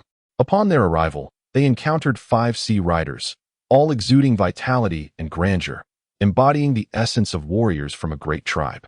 The leader among them, a formidable figure already at the level of a grand martial artist, solemnly clasped his hands and addressed Li Mu Yang and his companions. I am Lei Lai of the Luai's tribe, and it is our utmost honor to welcome you, esteemed chieftains, to the Sea Walker Conference organized by our tribe, he declared. In response, Li Mu Yang and his companions exchanged smiles. Haha, no need for such formality. We appreciate your warm welcome, Brother Lei Lai. However, could you kindly elucidate the specific rules for this Sea Walker Conference? It would be beneficial for us to prepare accordingly and avoid any inadvertent faux pas. Nodding, Lei Lai maintained his serious demeanor. Certainly, esteemed chieftains. The rules for this Sea Walker Conference are quite similar to previous gatherings, with no particular additions. Essentially, 2 main points: no instigating conflicts or engaging in private duels, and no acts of pillaging or thievery. Within this framework, all participants may engage in free trade, which is a consensus among all sea walkers. As for the consequences of violating these regulations, I trust you are already aware. Indeed, they replied. Is that all?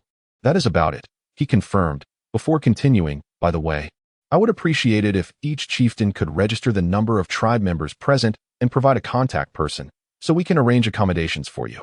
Li Mu Yang and his companions readily agreed, promptly registering their tribal information. Once completed, Lei Lai gestured for them to follow. All right, esteemed chieftains, please follow me, he said, leading the way forward. As they proceeded, Li Mu Yang and his companions observed an increasing number of sea walkers populating the once desolate sea. The once tranquil waters were now alive with the sounds of laughter and conversation as tribes gathered and exchanged greetings, filling the air with a vibrant energy. Li Mu Yang felt a sense of relief wash over him for the first time. It was indeed true that humans thrive in community. The presence of many brought a comforting sense of security, alleviating feelings of isolation and helplessness. After walking several thousand meters alongside Lei Lai, the crowd on the sea became progressively denser and more animated. They encountered large tribes as well as smaller groups and solitary sea wanderers. Various vessels glided across the water, including massive batfish, bone rafts crafted from fish bones, and grand shell boats, all contributing to the bustling atmosphere that seemed to breathe life back into the sea. The excitement escalated as they ventured further, culminating in a breathtaking sight: An immense wall, stretching endlessly across the horizon, suddenly appeared on the water's surface. It was indeed a wall, an astonishing structure built upon the sea, soaring high and extending indefinitely to either side. The unique aspect of this wall was that it was not constructed from stone or brick, but rather composed of countless fish bones from gigantic sea creatures, intricately assembled akin to a giant puzzle, creating an unparalleled aesthetic, a magnificent white bone wall that was awe-inspiring in its grandeur. Li Muyang was left astounded, and his tribal kin were equally incredulous. Goodness, this is simply too magnificent. It is hard to fathom that such a splendid wall could be constructed upon the open sea. Indeed, the Luai's tribe's might is truly formidable. Is this not the legendary giant tribe? It is indeed extraordinary. Just gazing upon this wall fills me with a profound sense of security. It is clear that these giant tribes can traverse the ocean with ease. And it is not without reason, simply remarkable. As the gasps of Li Muyang's companions echoed, Du Feng and Niu Li shared a knowing smile. Having previously attended several sea walker conferences and witnessed such stunning displays, thus not overwhelmed, yet still deeply impressed by the sight. Together with Li Muyang's group, they stared in wonder at the colossal white bone wall, their eyes sparkling with curiosity about the true strength of the Luai's tribe. Lei Lai, beaming with pride, interjected. Ha ha, esteemed chieftains, there is no need for astonishment. This sea wall was specifically constructed by our Luai's tribe for the Sea Walker Conference. It forms a circular barrier, spanning several tens of thousands of meters, capable of accommodating thousands of tribes for this gathering. The main purpose of this wall is to safeguard all attending tribes. As this conference may last for quite some time, you are aware that our tribes, when stationary for too long, often attract the attention of ferocious sea beasts. Thus, various defensive measures are essential. This sea wall is one of them. Even our Luai's tribe, despite our strength, took a full 6 months to construct it, ensuring it is robust enough to withstand most assaults from oceanic beasts. However, due to the extensive area of the sea wall, we are somewhat short-handed. Therefore, once you are settled, we kindly request that each tribe send some of their elite members to assist in guarding the sea wall. I hope for your understanding. Upon hearing Lei Lai's request, Yi Feng, the chieftain of the Maple Leaf tribe, expressed his surprise. Is that so? Does every tribe need to provide personnel? Nodding, Lei Lai replied with a smile. Indeed, each tribe must assign members to patrol the sea wall. The only difference is that larger tribes will need to send more individuals, while smaller tribes will send fewer, ensuring everyone contributes according to their capacity. I trust that no chieftain will object to this arrangement. Shaking their heads, Li Muyang and his companions could hardly oppose such a fair request. After all, this gathering was a collective celebration for all sea walkers, and it was indeed appropriate for everyone to pitch in. They nodded in agreement, smiling.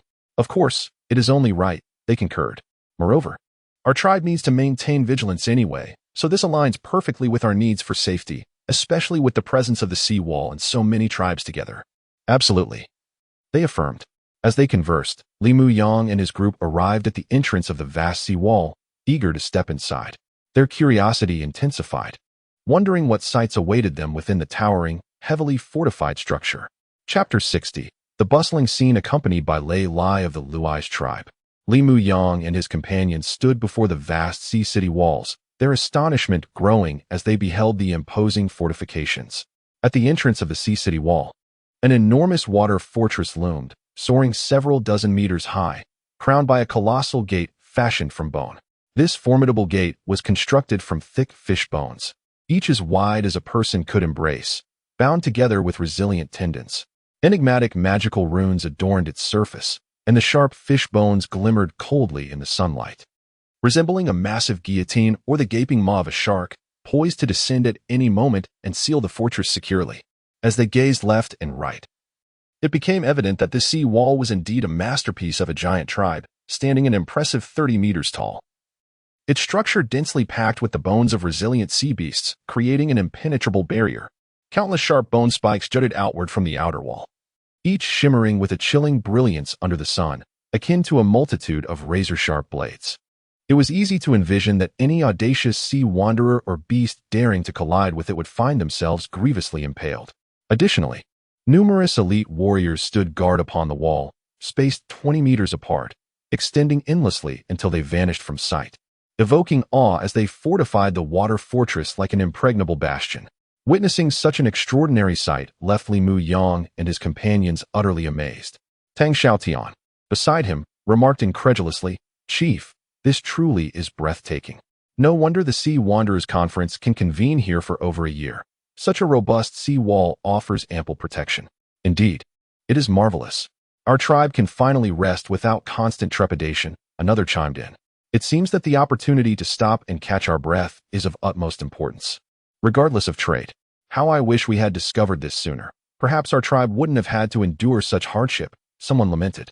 "Quite right," Li Mu Yang replied with a smile. "By the way, Xiao Tian, please remind everyone to stay close and not wander off. This place is bustling, and it would be difficult to find anyone who gets lost. They might end up being taken by another tribe." Hearing this, Tang Xiaotian and the others laughed. "Haha, Chief, how could we possibly lose each other? Our tribe is too wonderful for us to let anyone stray." "Exactly. If anyone is to be taken, it will be others who join us, not the other way around," another added. "Indeed, Chief, you worry too much. It's simply impossible." They all agreed, chuckling. "Is that so? Then let us see your abilities. If you can attract some people to our tribe, I promise you generous rewards," Li Mu Yang challenged. "Haha, you've said it, Chief. Your word is your bond. We shall not let you down," they exclaimed, filled with enthusiasm. "Indeed, I will make those sea wanderers dream of joining our tribe, and they will fight to be a part of it," they declared, brimming with confidence. Seeing their spirited resolve, Li Mu Yang laughed heartily. "Haha, very well. I eagerly await your achievements." However, observing the jovial banter of Li Mu Yang and his tribe, Yi Feng, Niu Li, and others exchanged amused glances, finding the situation rather comical. In the aquatic realm, only the mightiest tribes possessed the strength and privilege to recruit others. Smaller tribes were often incapable of safeguarding themselves, let alone others. It was evident that those seeking refuge would gravitate towards powerful tribes, rather than aligning with equally vulnerable ones. To them, Li Mu Yang's tribe appeared as such a small entity, struggling to survive on the water's surface. Their aspirations to recruit others seemed utterly unfathomable. Niu Li, Lei Lai, and their companions felt a strange amusement as they regarded Li Mu Yang's tribe, while Du Feng, who was initially aware of their potential, observed them with a knowing smile, remaining silent. Clearing his throat, Li Mu Yang shifted the topic. "All right, everyone, let us not linger here. Let us venture inside and see what wonders await within the sea walls." "Indeed, esteemed chiefs, follow me. It's time to arrange your accommodations," Lei Lai responded, leading them into the vast water fortress. Upon passing through the formidable white bone walls, Li Mu Yang and his companions were increasingly astonished by the vibrant scene that unfolded within. The wide expanse of the sea was dotted with countless batfish, upon which throngs of sea wanderers bustled about, creating an atmosphere akin to a bustling water city. To facilitate movement and interaction, floating bridges spanned each batfish's back, allowing people to traverse freely across the surface of the water without fear of falling in. Numerous tribes had set up stalls on the backs of the batfish, engaging in small trade and exchanging goods essential to their communities. These stalls were abundant and diverse, showcasing an array of wares, a veritable cornucopia of items that dazzled the eye. The scene resembled the thriving commercial streets of later eras, where even the tumultuous waves could not dampen the fervor of the vendors. Li Mu Yang was left in awe, pondering whether this was the power of the new generation, truly a sight to behold. Chapter 61. The princess has run away. As they gazed upon the vibrant scene behind the seawall, Li Mu Yang and his companions were utterly astonished. It was indeed difficult to fathom that amidst this boundless aquatic realm, such a flourishing market could exist on the water, a truly remarkable sight. The numerous unique seaside abodes built upon the backs of batfish, along with the cheerful laughter of countless seafarers traversing to and fro, dispelled the oppressive solitude typically associated with the water world, infusing it instead with a lively warmth. Filled with excitement, Li Mu Yang and his companions curiously surveyed their surroundings, discovering that this water stronghold was vast beyond measure, a convergence of innumerable tribes stretching as far as the eye could see. There were humans, orcs, giants, and dwarves, although Li Mu Yang had yet to encounter any gnomes. However, he surmised their presence was likely, merely eluding his gaze. Moreover, construction was still underway. He observed numerous tribespeople utilizing various marine beast bones to erect sturdy dwellings upon the backs of batfish. Particularly impressive were the towering giants, each resembling a small mountain as they hoisted immense bones with great exertion. It was only natural, as the upcoming seafarers' assembly demanded prolonged stays, necessitating robust housing to withstand potential storms and tsunamis. The entire seascape was alive with bustling activity, and considering that this was merely the outermost region, one could only imagine the heightened vibrancy at the center. Yet, upon their arrival, Lei Lai paused and addressed Li Muyang and Du Feng. "All right, Chief Muyang and Chief Du Feng, the area designated for your tribes is right here. Xiao Wu, please assist them in settling in." "Yes, Captain," replied a younger sea knight named Xiao Wu, clasping his fists in acknowledgement before turning to Li Muyang and his companions. "Esteemed chiefs, please follow me." Li Muyang and his companions exchanged glances, momentarily surprised, but soon grasped the arrangement of tribal zones for the seafarers' assembly. The outermost perimeter was allocated to smaller tribes, followed by medium-sized, large, and ultimately giant tribes.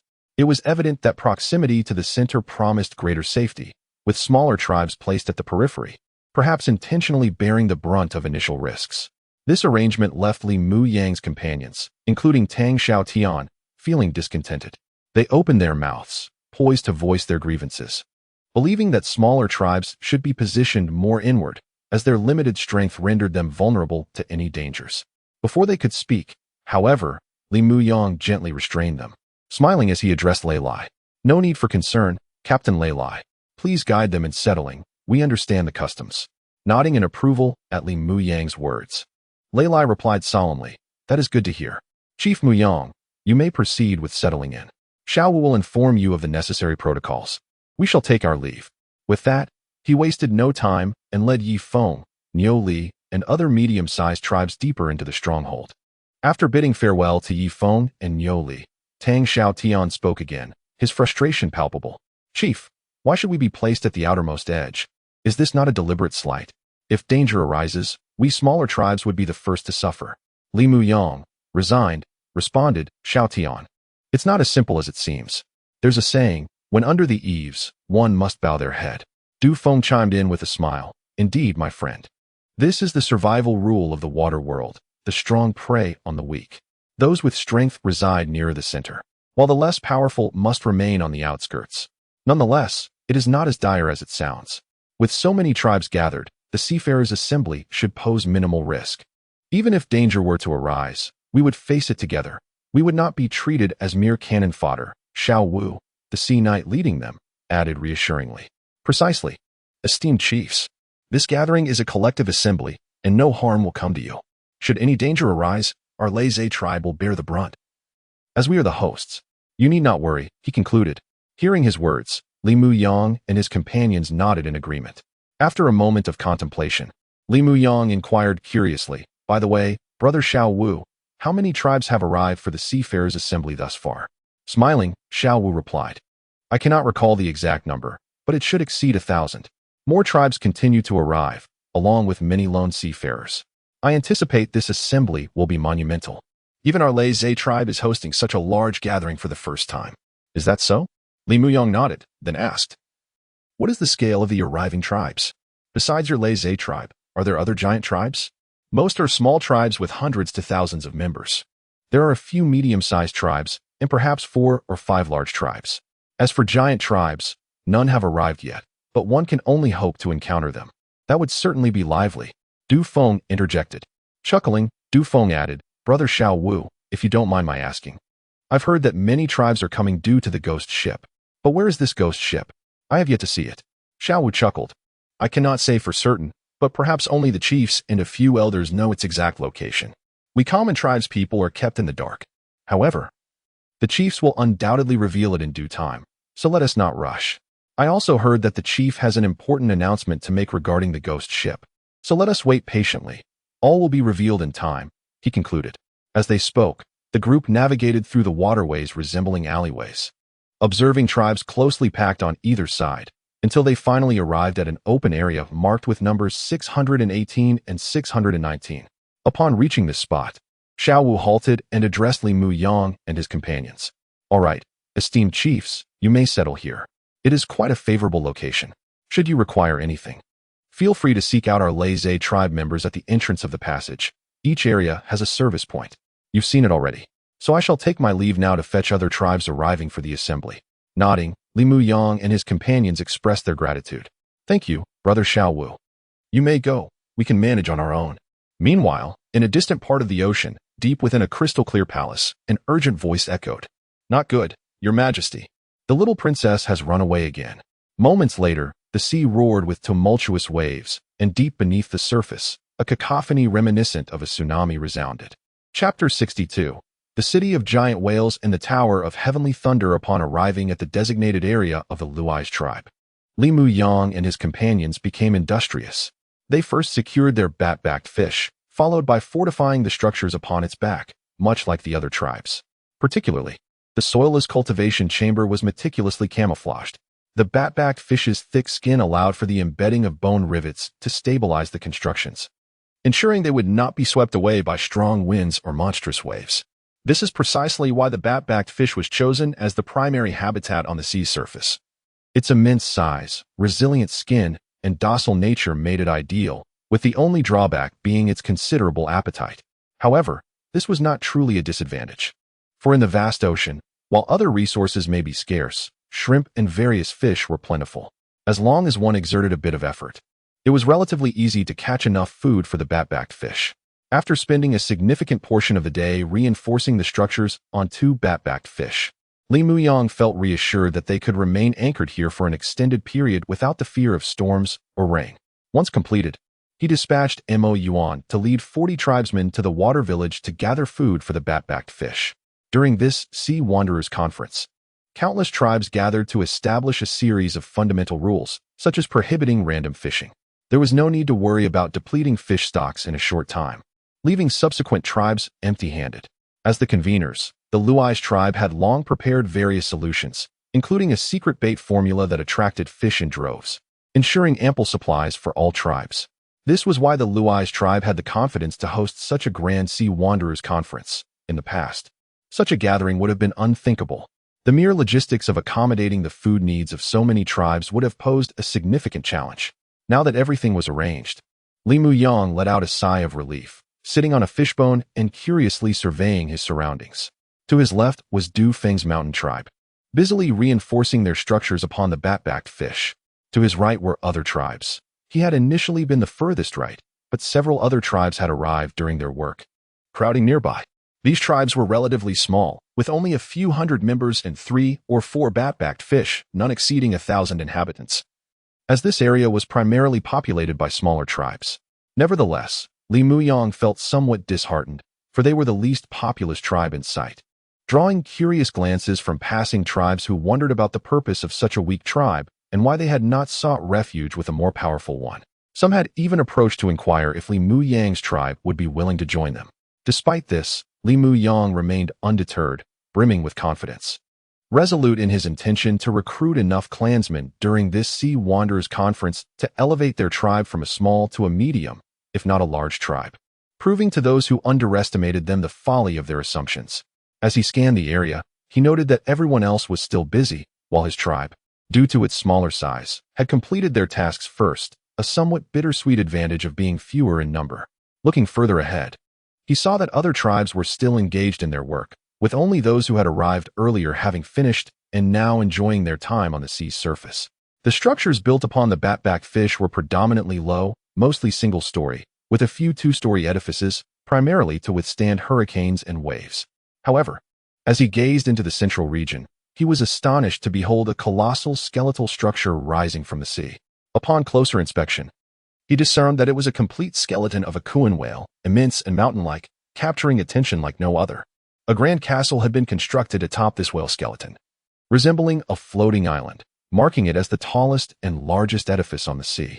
At the pinnacle of the whale's head stood a towering red-bone spire, soaring over 100 zhang high, nearly touching the clouds. Li Muyang also observed that the sky above this massive tower was perpetually overcast, shrouded in thick clouds, with occasional flashes of lightning illuminating the gloom. Moreover, the tower itself seemed to emanate a faint electric glow, radiating a powerful aura of destruction, leaving a profound impression on him. Witnessing this, Li Muyang was deeply surprised. Constructing such a towering structure upon the sea was generally not auspicious. It could easily attract the attention of other sea beasts and be vulnerable to hurricanes and tsunamis. Without significant strength, it would be impossible to protect such a creation. Just then, Du Feng approached Li Muyang, following his gaze, and also beheld the grand castle of the Kuan whale skeleton and the towering spire atop it. Speaking with a hint of longing, "How about it, Muyang? Is it awe-inspiring? That is the giant whale city and the Tower of Heavenly Thunder of the Luai's tribe. Especially the Tower of Heavenly Thunder, it is considered a divine artifact of the tribe, pivotal for their dominance across the seas." "The Tower of Heavenly Thunder?" Du Feng continued. "Are you suggesting that the White Tower belongs to the Luai's tribe?" Nodding, Du Feng settled beside Li Muyang, filled with admiration. Indeed, only a colossal tribe like the Luais could possess the strength and qualifications to erect such monumental structures. The giant whale city and the Tower of Heavenly Thunder. How envious it makes us smaller tribes feel. It is something we can only dream of. And even larger tribes would find it a luxury. Is that so? The Tower of Heavenly Thunder. No wonder. Li Muyang mused. By the way, Du Feng, you mentioned it is a divine artifact. Does this tower possess any extraordinary abilities? Du Feng nodded affirmatively. Of course, as the name suggests, the Tower of Heavenly Thunder can spontaneously summon the power of thunder to refine itself, akin to an artifact that forges itself continuously. The tower has already been tempered to an extraordinary degree, making it nearly indestructible. Additionally, the Tower of Heavenly Thunder can harness the power of thunder to create a protective shield that envelopes the entire giant whale city, effortlessly repelling attacks from 5th-level sea beasts. It can also unleash thunder strikes that even 6th-level sea beasts might struggle to withstand. Truly, it is a miraculous artifact that embodies both offensive and defensive capabilities, proving to be invincible in battle. Chapter 63, Secrets and Mysteries. Is it true? My goodness, how impressive. Does this thunder tribe become invincible then? Upon hearing Du Feng's introduction of the formidable thunder tower, Li Muyang was astounded, filled with admiration. He mused to himself that this truly is a miraculous marvel of both offense and defense, unparalleled in its effectiveness. This clearly demonstrates the formidable strength of the thunder tribe, indeed worthy of being the preeminent giant tribe upon these seas. Just this one thunder tower alone far surpasses what other tribes possess. Noticing the envy and jealousy reflected in Li Muyang's expression, Du Feng empathized. Indeed, it is a remarkable wonder, especially in this treacherous aquatic realm, where its utility is boundless.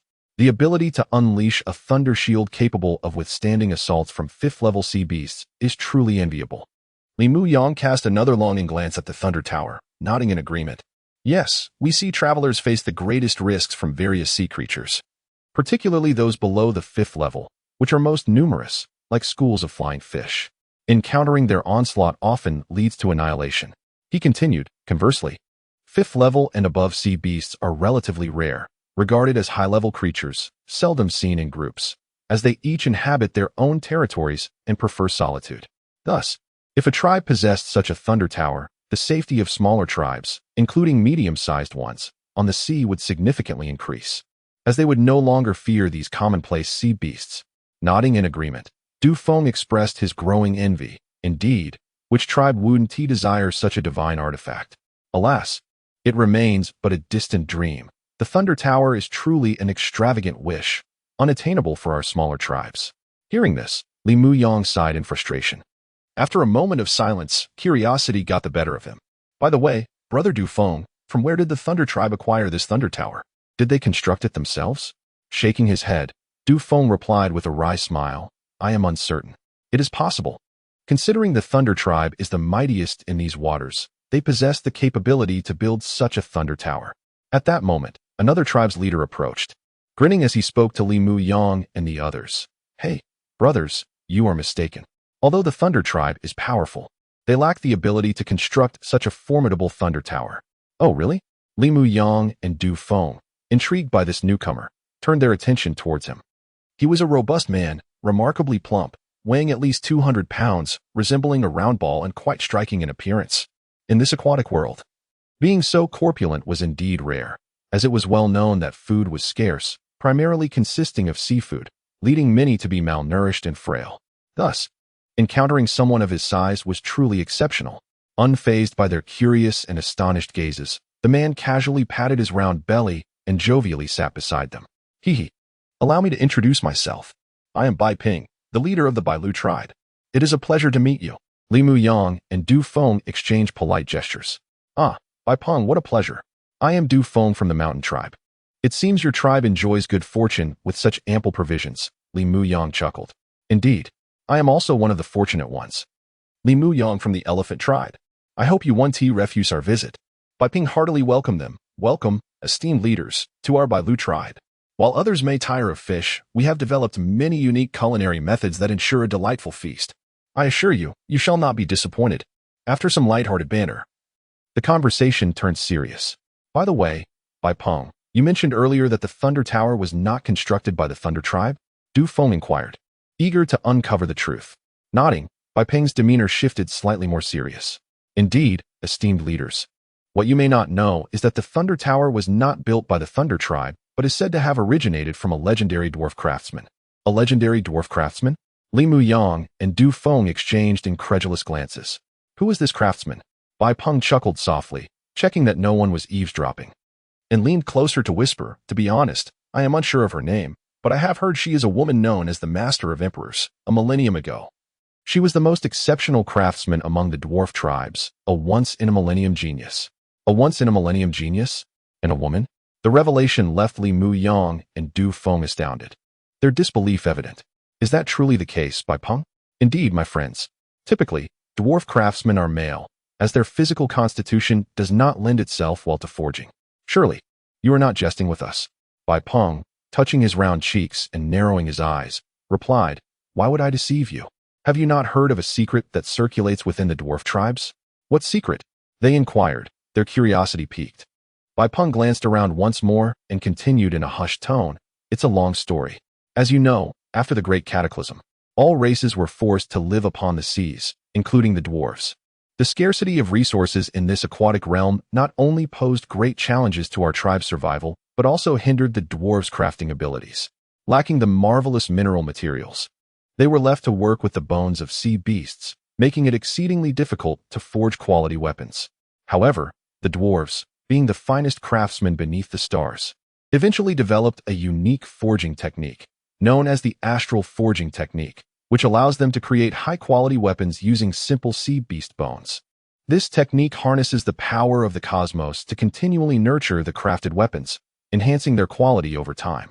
The longer the nurturing period, the greater the weapon's quality. The only drawback is the immense time required, sometimes taking decades or even centuries to forge a quality weapon, an exceedingly tedious process.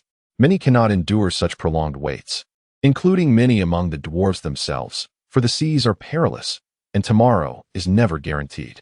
A millennium ago, the Imperial Master emerged, discontented with the lengthy process of forging. She thus abandoned the stellar forging technique and developed an entirely new method known as blood forging. Blood forging? Indeed, this technique is remarkably astonishing, capable of producing high-quality weapons in an exceedingly brief period, surpassing the speed of the previous stellar forging technique by over 100-fold. It swiftly captivated the entire sea, elevating the prestige of the dwarven tribes to unparalleled heights. Is it truly that extraordinary? Indeed, it is quite remarkable. However, the conclusion is rather unfortunate. The advent of this groundbreaking forging technique ultimately led to the complete fragmentation of the dwarven tribes, splitting them into the stellar and blood factions. In the end, Bai Peng did not express much joy. Instead, he reflected with a heavy heart, filled with a sense of foreboding. Chapter 64. Rumors, Part 1. For Li Muyang, an outsider, the secrets of the dwarf clan remained elusive and unfamiliar, leaving him increasingly intrigued as he yearned to uncover the truth behind these happenings.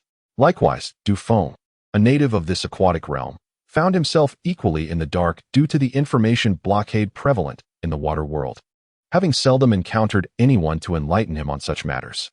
Indeed, old Bai, do enlighten us without further suspense. I seem to have heard of the Blood Clan and the Star Clan, but my recollection is vague. I only know that the Blood Clan bears a notorious reputation, branded as traitors among the dwarves, relentlessly hunted by numerous tribes, especially the Sea Clan, which has nearly obliterated them. Is this true? Nodding slowly, Bai Peng replied, indeed. It seems that Du Feng possesses some understanding. The reputation of the Blood Clan is not merely unfavorable, it is downright execrable. They are not only considered traitors to the Dwarf Clan, but also viewed as adversaries by all races. The Sea Clan, in particular, harbors a profound loathing for the Blood Clan, wishing to eradicate them without delay. It is precisely due to the Sea Clan's relentless pursuit over the years that the Blood Clan has come close to extinction, nearly vanishing from the oceans. Otherwise, who knows what havoc they might have wreaked upon this cursed water world. It could well have transformed into a hellish nightmare, bringing ruin to all our races. Is the blood refinement technique truly so perverse? Is it an exceedingly cruel method of forging? Li Muyang inquired, to which Bai Peng nodded approvingly. Ah, indeed, Muyang. Your intellect shines through. The blood refinement technique, as its name suggests, entails forging through blood. More precisely, it harnesses the life force contained within blood. Each forging necessitates the ritual sacrifice of numerous living beings, extracting their vitality to infuse into the crafted weapon, significantly enhancing its quality. The more lives sacrificed, the superior the weapon becomes. This is precisely why the Blood Clan is viewed as an arch-nemesis by all races. For each forging results in the bloodshed of tens of thousands of lives, a gruesome and horrifying spectacle, particularly when the blood refinement technique was first developed. It is said that the Imperial Master led the Dwarven craftsmen to capture every weak tribe they encountered along the way for blood sacrifices, resulting in countless deaths, a sheer brutality. This included various marine creatures, from the smallest fish to the mightiest sea monsters. All manner of oceanic beings were subjected to these blood rituals, which constituted their primary method of sacrifice. It is reported that after each blood refinement forging, the surface of the sea became a desolate graveyard, littered with the corpses of sea beasts, resembling a hell on earth. This egregious act severely jeopardized the interests of the Sea Clan, who consider themselves the sovereigns of the ocean, ruling over all marine life. Such extensive blood sacrifices not only undermined their authority, but also threatened their very foundation in the sea. One can only imagine the catastrophic consequences if this practice were to persist, with the proliferation of the blood refinement technique potentially stripping the Sea Clan of their standing in the ocean. Thus, the Sea Clan harbors an intense aversion to the Blood Clan, vowing to eradicate them entirely from the seas, refusing to allow such a cruel forging method to exist and endanger all races dwelling in the ocean. It is precisely this relentless pursuit over the years that has brought the Blood Clan to the brink of extinction. Otherwise, who knows how many innocent beings would have been sacrificed? Good heavens, is it truly so gruesome? Upon hearing Bai Peng's account, Li Muyang was taken aback. Unable to suppress a murmured remark, astonished at the ruthlessness of the Blood Clan. Du Feng, equally taken aback, expressed a sense of relief, stating, "Indeed. Thank goodness the Blood Clan has been nearly annihilated. Otherwise, if our small tribes were to encounter them, who knows what fate would await us? We might have been dragged into blood sacrifices ourselves." Indeed, it is precisely due to the Blood Clan's savagery that they were once dubbed the Butchers under the stars. Fortunately, they have been eradicated. Otherwise, the consequences would have been unimaginable. Bai Peng concurred, nodding vigorously. Listening to the two speak with a tone of relief, Li Muyang, after the initial shock, felt a twinge of curiosity and could not resist asking once more. Noticing their puzzled expressions, Bai Peng chuckled softly, glancing around cautiously before leaning in to whisper, "Hee, esteemed leaders, this is the secret I mentioned. There are many rumors surrounding it. For instance, one rumor suggests that under the relentless pursuit of the Sea Clan, the Blood Clan was utterly incapable of resisting, nearing extinction, with most of their kin perishing in the ocean. The remaining survivors sought refuge in the Thunder Swamp tribe under the leadership of the Imperial Master. However, as you are aware, although the Thunder Swamp tribe is large, a single human tribe could not withstand the onslaught of countless Sea Clan warriors, rendering it incapable of providing adequate protection for the Blood Clan. Yet, for reasons unknown, the two factions reached a reconciliation, and the Sea Clan ceased their pursuit of the remaining remnants of the Blood Clan. What? Reconciliation? How could that be? Indeed. So what I mentioned earlier is that the Blood Clan is nearly extinct, not completely eradicated, as there may still be a faction of Blood Clan survivors residing within the Thunder Swamp tribe, enjoying their protection. But why is that? Right, old Bai. This makes no sense. The Sea Clan expended such great effort to hunt down the Blood Clan. How could they simply let them go? Bai Peng, perplexed by their confusion, responded softly, "I am not entirely certain either. It is said that within the Sea Clan, a powerful artifact was damaged. One that no one could repair except the Imperial Master, who would need to sacrifice his life to restore it. Therefore, the condition was set. If the Imperial Master agreed to assist the Sea Clan in repairing the artifact, they would spare the remaining Blood Clan survivors. Reluctantly, in order to protect the last remnants of the Blood Clan, the Imperial Master consented, thus allowing these survivors to continue their existence in anonymity within the Thunder Swamp tribe, swearing never to employ the blood refinement technique again.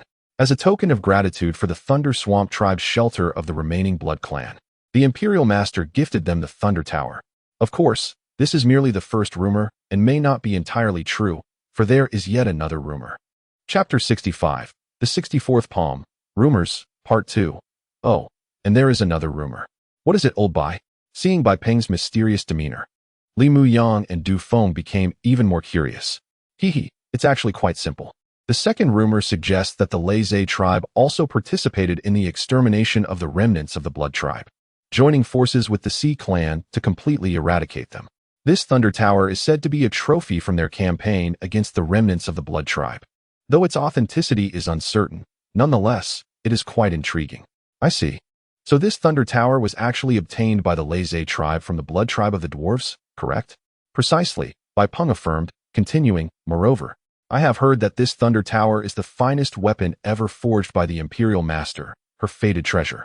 Unfortunately, it remains incomplete. Had it been fully forged, it would have been capable of sheltering the entire Blood tribe. Even so, that is astonishing. Just imagine. A mere unfinished artifact is already capable of protecting such a vast tribe.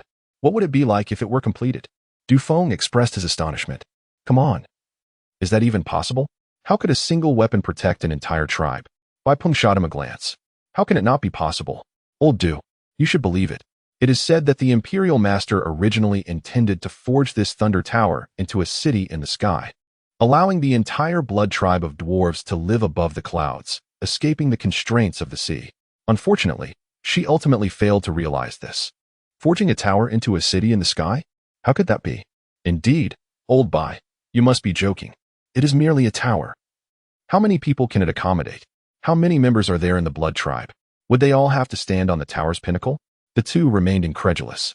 Bai Peng chuckled, esteemed chieftains, you seem to misunderstand. Though this Thunder Tower appears to be merely a weapon, it is, in fact, a spatial artifact. A spatial artifact? Indeed. The Imperial Master intended to create a microcosmic space within this Thunder Tower sufficient for all the members of the Blood tribe to reside. Furthermore, it possesses formidable protective capabilities. Who knows, it might have truly become a city in the sky, or rather, a tower in the sky. However, he added with a hint of regret, as I mentioned earlier, to forge the Thunder Tower to that extent requires an immense amount of blood refinement power, necessitating the sacrifice of countless lives. The Blood tribe alone could never achieve this in a short time. Moreover, they later faced relentless pursuits from the Sea Clan, leading to the near extinction of the Blood tribe. Thus, this endeavor was ultimately abandoned. If they had succeeded, it would have been an unprecedented achievement. In the end, Bai Peng spoke with an indescribable emotion. My goodness, so this Imperial Master is indeed formidable. No wonder she is regarded as the greatest legendary craftsman of the dwarves in nearly a millennium. She is truly extraordinary. Upon hearing this, even Du Feng murmured in shock. As for Li Muyang, after absorbing all this information, he felt not only astonishment, but also a tinge of admiration for the Imperial Master. After all, as Du Feng had stated, she truly deserved the title of the greatest craftsman of the dwarves in millennia. The very notion of attempting to forge a city in the sky single-handedly was beyond the imagination of most. A truly remarkable legendary craftsman. Yet, as he glanced again at the towering Thunder Tower, exuding its fierce thunderous might, a shadow crossed his heart as if a thought had struck him. After a moment of contemplation, he suddenly spoke up. By the way, Chieftain Bai, you mentioned that this Thunder Tower is not yet fully forged, correct? Bai Peng looked at him with curiosity and nodded slowly. Yes, that is what I have heard. Why do you ask, Chieftain Muyang? Nothing much. I was merely wondering if this Thunder Tower can still be further forged. Bai Peng chuckled softly, shaking his head. Haha, Chieftain Muyang, you are overthinking it. Leaving aside the fact that the Blood tribe is nearly extinct, even if there were some remnants, without the Imperial Master to oversee the forging, it cannot continue. Oh, why is that? Li Muyang inquired, intrigued. Quite simply, the Thunder Tower is the Imperial Master's fated treasure. Without her guidance, who could continue the forging? Moreover, only a legendary craftsman like the Imperial Master, who appears once in a millennium, could possibly forge such a city in the sky? Others? Well, let us not even consider it. Nodding thoughtfully, Li Muyang agreed. Indeed, that makes sense. So, Chieftain Bai, is the Imperial Master truly dead? Yes, more or less. Did I not just mention that she fell into the hands of the Sea Clan? Some say she was utterly slain by the Sea Clan in alliance with the Laze tribe, while others claim she was captured and her life is needed to restore a treasure of the Sea Clan. What treasure? Is there anything more significant than a potential city in the sky? Is the Sea Clan foolish? Du Feng interjected, unable to hold back. Bai Ping laughed. Haha, old Du. You do not understand. A city in the sky may be a treasure for us, who dwell in the sea, of utmost importance. However, to the Sea Clan, it is rather inconsequential. They dwell in the ocean, which feels more like home than anything else, like fish in water or a tiger with wings. They would prefer the entire world to be submerged, allowing them to reign as kings of the sea. No, now they can be regarded as kings of all races. Scratching his head sheepishly, Du Feng replied, I see. I simply did not consider that. But, old Bai, do you know what treasure the Sea Clan seeks to restore? I am quite curious. It does not make sense to disregard a potential city in the sky. After all, even if it means little to them, they could trade it for invaluable treasures with other ocean-dwelling races. Looking around, Bai Peng squinted his eyes, speaking mysteriously once more. Hee old Du. I have indeed heard whispers of it. Allegedly, the Sea Clan's treasure, the Sea Compass, has been damaged and remains beyond repair by anyone but the Imperial Master, who could restore it using her life through blood refinement techniques. What? The Sea Compass? How could it possibly be damaged? Indeed, it is said that the Sea Compass is crafted from the eye of the king of flounders in the ocean, shrouded in mystery. It does not point to directions but to the desires of one's heart. Possessing it allows one to travel anywhere they wish. Held more dearly by the Sea Clan than life itself. How could it be damaged? With a wry smile, Bai Peng continued, his expression grave. It should be that way in theory, but the precondition is that one must play by the rules. Some secrets are not for mortals to uncover. The Sea Clan, however, sought to use this compass to pry into the secrets of the divine, ultimately provoking heavenly retribution. Not only was the Sea Compass damaged, but it is said that even the last king of the Sea Clan perished because of it. What? To pry into the secrets of the divine?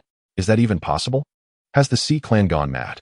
In an instant, both Li Muyang and Du Feng were once again struck with overwhelming shock, left speechless and feeling a chill run down their spines. Chapter 66 The Loneliest Fish. Are we delving into the secrets of the divine? What secrets? Shoo! Keep your voices down. Li Muyang and his companions gasped in astonishment, while Bai Peng, the chieftain of the Bai Lu tribe, quickly raised a finger to his lips, signaling for silence. His expression turned grave as he continued.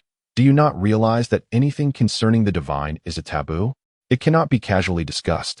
Even the mere mention of God should be avoided, lest we provoke divine wrath and suffer the consequences. Is it really that serious? Surely not, old Bai, Du Feng remarked, surprised by Bai Peng's somber demeanor, thinking he was being overly cautious.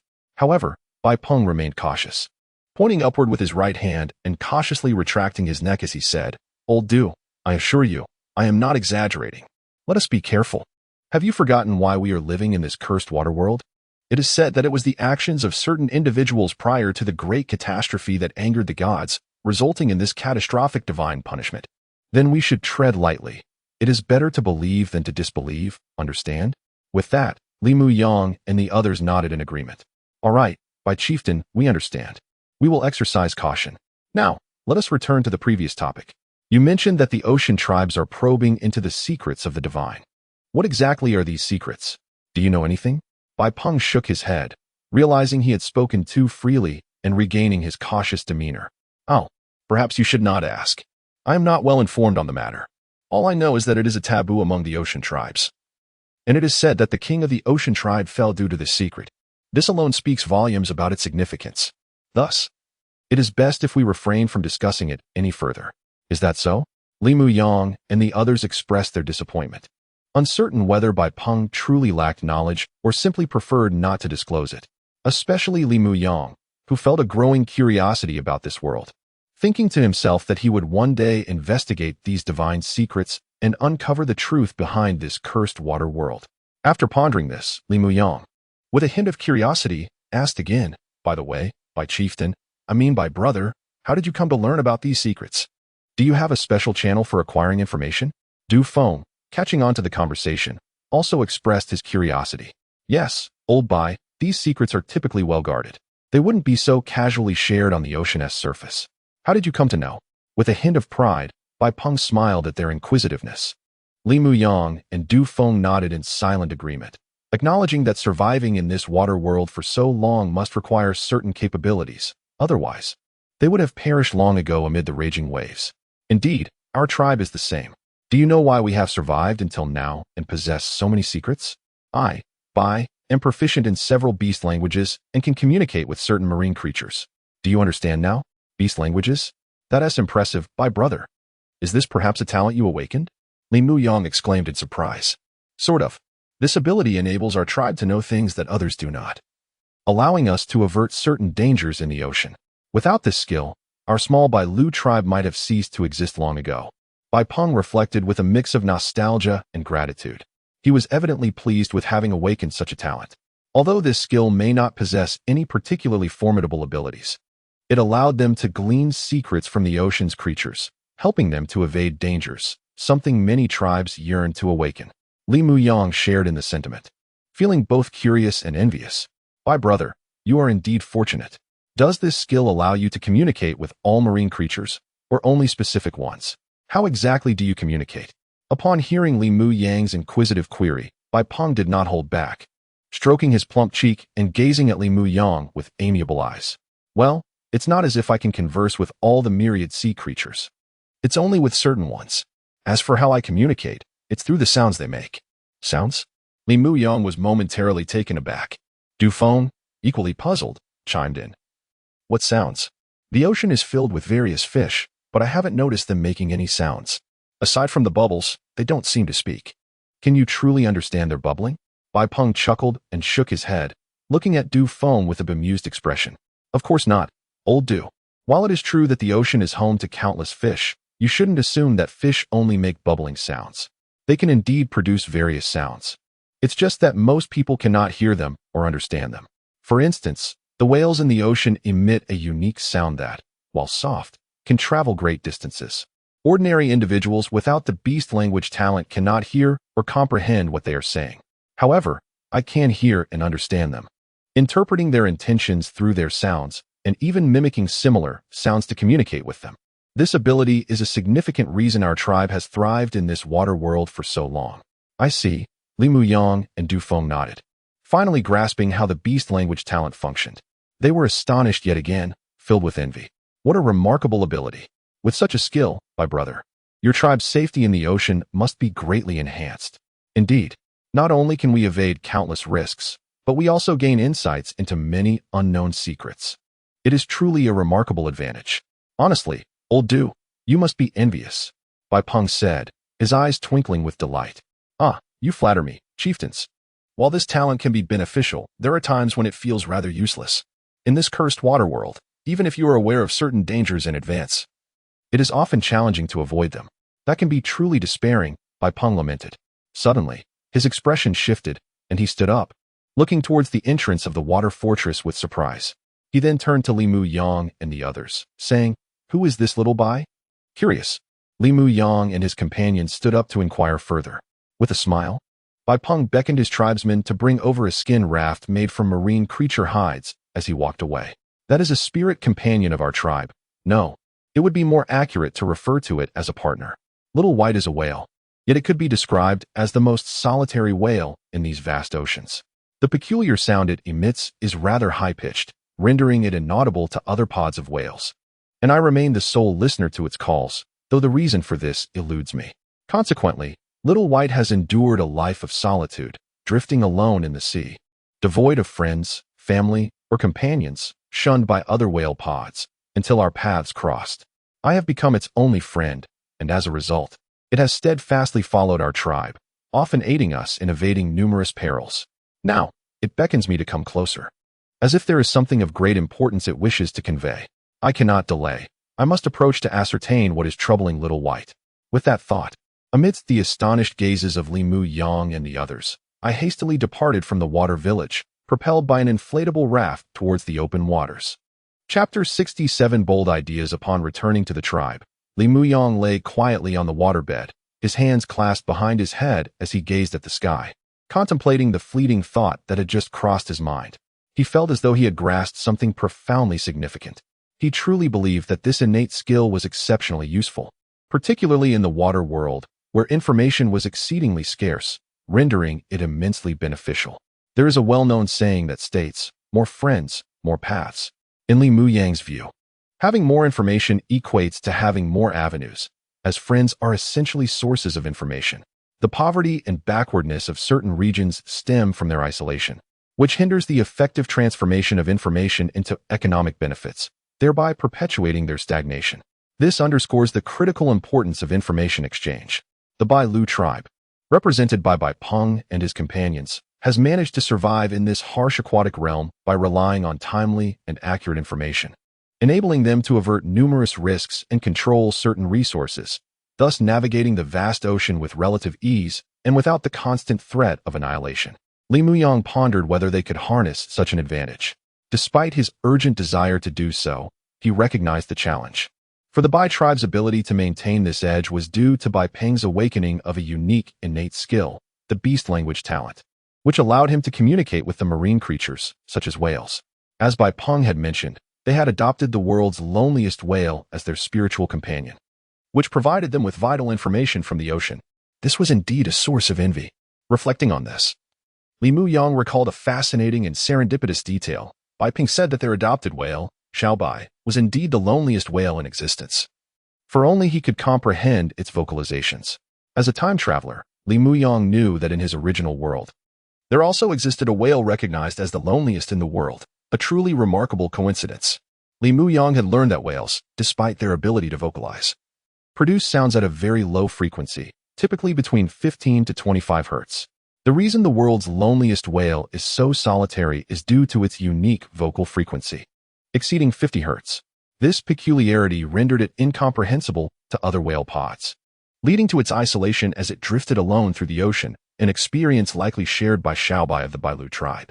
Li Muyang found this phenomenon intriguing. It was astonishing that Bai Peng could hear what other whales could not, making him increasingly curious about the beast language talent.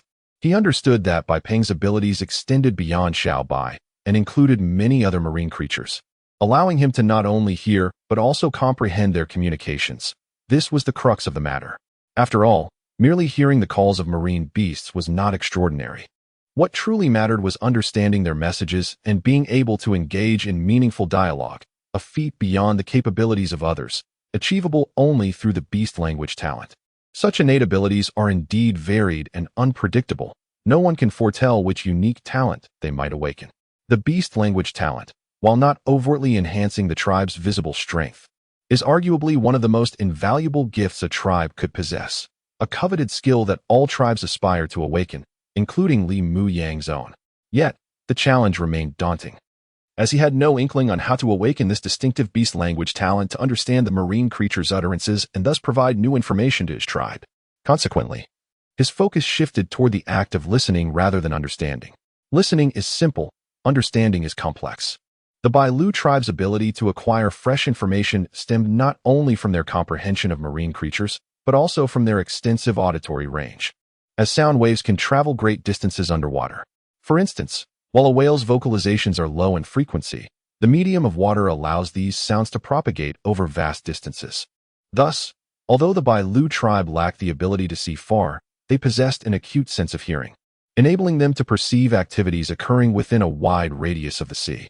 Conversely, sound transmission through air encounters significant resistance, limiting their spoken communications to a mere few meters. Shouting might extend this to a few dozen meters at best, resulting in a lack of effective communication and information exchange within their tribe. Could there be a way to extend the range of their spoken communications? If such a solution existed, it would address the fundamental issue of listening, rendering understanding a non-issue, as they would inherently comprehend one another's words. This pivotal thought caused Li Muyang to furrow his brow in concentration. He recognized that relying solely on vocalization was impractical. No one could project their voice across dozens of miles, not even with the most extraordinary vocal training. Thus, alternative methods needed to be explored. Beyond sound waves, another medium for extending communication existed: mental energy. This was indeed the key Li Muyang had been searching for. He reasoned that mental energy is fundamentally a wave, a form of brainwave, albeit intangible and imperceptible, yet capable of scanning and detecting information within a certain range, much like radar.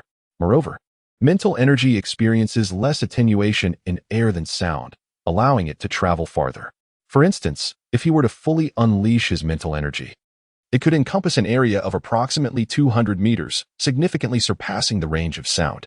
Thus, could they rely on this unique brainwave to communicate?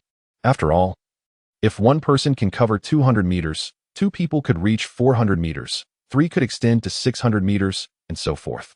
If enough individuals participated, could they not cover a substantial area? This exceedingly bold and extraordinary idea ignited a spark of excitement within him. Although it seemed absurd, he believed the concept held merit. The crucial question now is how to weave such a network. This led him to contemplate the vocalizations of whales and their frequencies. Indeed, frequency was the crux of the matter. Since mental energy is also a form of brainwave, it must possess its own frequency. Each practitioner's mental energy would vary in frequency, complicating effective communication. However, if he could deliberately control and adjust his emitted mental energy to a specific frequency, would it not facilitate resonance with other practitioners' mental energies, enabling communication? This notion was akin to telepathy. Why does telepathy occur? Li Muyang postulated that it arises when two individuals' brainwaves align at the same frequency, creating a resonance that allows for mutual understanding of thoughts. If every person could intentionally adjust their mental energy to this specific frequency, could they not achieve a collective connection, comprehending one another's thoughts? This concept parallels the operation of a radio, transmitting information at a specific frequency, while other practitioners merely need to tune their mental energies to the same frequency to receive the transmitted messages. For a moment, Li Muyang felt that his thoughts were audacious and ahead of their time, to the point where he himself was nearly taken aback, hesitating to contemplate further. Chapter 68. The concept of mental power. Indeed, Li Muyang found his idea to be utterly audacious, unprecedented in its boldness. Should he succeed in harnessing the mental power of wizards in such a manner, it would be remarkable, potentially resolving the constraints of information in this world. Moreover, the feasibility of this concept was not entirely fanciful. As he had previously posited, mental power could indeed be emitted like radio waves, serving to convey information. This notion mirrored the internet of his past life, which, at its core, was a simple network connecting computers to one another, thus forming a vast global interactive network capable of facilitating communication and the transfer of information. Similarly, if each wizard were regarded as an independent unit, it would be conceivable to connect their mental powers, thereby achieving a function akin to that of the internet. This exhilarating idea compelled him to ponder whether it was possible to establish an internet in this bewildering aquatic realm. The prospect seemed plausible. If he were to construct an internet using conventional methods, it would indeed be implausible, as it would necessitate the utilization of electricity, base stations, transmission towers, and computers, an endeavor that would inevitably lead to a deadlock, especially given the scarcity of resources in this water world. However, given the existence of this extraordinary phenomenon known as mental power, it was indeed worth exploring the possibility of substituting these conventional elements with it. After much contemplation, he genuinely believed that the mental power of wizards shared remarkable similarities with the internet, possessing numerous commonalities. Thus, he felt it entirely reasonable to experiment with the idea of aggregating individuals' mental powers for communication, thereby accelerating the acquisition of information and broadening the scope of knowledge. To be precise, he preferred the term sharing over collecting, as it resonated more accurately with the concept. The term sharing economy had gained considerable traction in his previous life, and the principle was quite similar. Most of the time, wizards' mental powers lay idle, serving little purpose, only activated during the casting of spells. In this water world, the majority of wizards possessed relatively weak abilities, with their mental powers detection range limited to mere hundreds of meters. For instance, Li Muyang's range was approximately 200 meters, a constraint shared by most individuals. In the vastness of the ocean, such a limited detection range proved to be rather insignificant. Nevertheless, if each person were to share a portion of their dormant mental power, the connections could multiply exponentially, 2 connecting to 4, 4 connecting to 8, and so forth. Ultimately, this collective mental power could coalesce at a specific frequency, forming a vast and intangible network akin to a spider's web. At that point, The range would no longer be limited to mere hundreds of meters. It could potentially extend to thousands, tens of thousands, or even hundreds of thousands of meters, thus enabling numerous tribes to communicate with one another. This phenomenon exemplified the principle that quantitative changes could lead to qualitative transformations. A mental power network akin to the internet could emerge, allowing individuals to instantly share whatever they perceived or conceived through this specific frequency. It would enable all tribes connected through this mental frequency to exchange information, engage in communication, and disseminate knowledge, mirroring the functionalities of the internet. While it may not be as grand as the internet, it would certainly resemble a local area network. The sole distinction between this mental power network and the internet lay in the latter's inherent lifelessness. The mental power network would be vibrant and dynamic. In this realm, individuals could choose to connect to the network at any moment, with minimal cognitive effort required and no consumption of data. It was simply sublime. If this mental power network could indeed be established, it would render Li Mu Yang invincible, especially in this oceanic domain where soil-less cultivation techniques would become an unparalleled tool. As he became increasingly exhilarated by his ingenious idea, he resolved to act promptly, unable to contain his eagerness to discover whether his brilliant concept could indeed materialize. Tang Xiaotian, he called out, sitting upright on his waterbed, beckoning his assistant with urgency. What is the matter, Mu Yang? Is something wrong? Tang Xiaotian, perplexed by his urgent shout, approached with curiosity. Quickly, Xiaotian, let us embark on a fusion of souls, exclaimed Li Mu Yang, his excitement palpable. Wait, what? Tang Xiaotian, taken aback, instinctively recoiled, his youthful face betraying confusion and concern. Mu Yang, what do you mean? You can't be serious. I've only heard of the fusion of body and spirit. What is this fusion of souls? Surely, you cannot be suggesting. Oh heavens, this is too embarrassing. Even if you are the tribe leader, I cannot acquiesce to such a proposal in broad daylight. Perhaps we may revisit this at night. I shall leave the door open for you then. Enough. What nonsense are you spouting, Tang Xiaotian? Focus. Adjust your mental power to match my frequency, and let us attempt to connect. Li Mu Yang retorted, exasperated by his assistant's misguided thoughts. Attempt? Connect? Tribe leader, you know well our tribe lacks women. But this is too much. You've lost your way. Besides, it is daytime and there are so many people around. I feel shy. It is simply out of the question. Let us wait until nightfall, yes? Stop with the absurdity. I am referring to mental power, frequency, and the attempt to connect mentally, understand? Upon witnessing Tang Xiaotian's flustered demeanor, Li Mu Yang was incensed. He delivered a swift punch to his assistant's head, exclaiming in frustration, Are you trying to drive me mad? What are you even thinking? This water world has truly warped your mind. Oh, I see now, tribe leader. My apologies for the misunderstanding. Tang Xiaotian, realizing his error, felt slightly embarrassed but complied with Li Mu Yang's request. With that, they began to earnestly experiment together. Eager to ascertain the viability of this wildly ambitious idea, a thrill of anticipation coursing through them. Chapter 69. Restoring communication. Observing the sheepish expression on Tang Xiaotian's face, Li Mu Yang, filled with exasperation, found little inclination to engage in frivolous banter. He resolved to deal with him after the experiment succeeded and, with a stern demeanor, instructed. Listen closely, Tang Xiaotian. Simply follow my lead. Adjust your mental energy to resonate at the same frequency as mine. What? You don't understand frequency? Are you a fool? It means the fluctuations and amplitudes must align. Still confused? You're hopeless. Forget it. Just mimic me, and let us attempt to connect. In an instant. Li Mu Yang realized that explaining concepts like fluctuations and frequencies to someone like Tang Xiaotian was an exercise in futility. With no other options available, he resorted to a hands-on approach, guiding him meticulously. He extended a strand of his mental energy into the air, and Tang Xiaotian, following suit, also projected a thread of mental energy into the atmosphere. Indeed, Li Mu Yang's mental energy effortlessly sensed the faint ripple of Tang Xiaotian's energy, which was even weaker than his own. He attempted to establish communication, but to no avail. The two energies repelled each other, akin to incompatible solvents in the air, unable to merge or interact due to their differing frequencies. However, Li Mu Yang remained patient.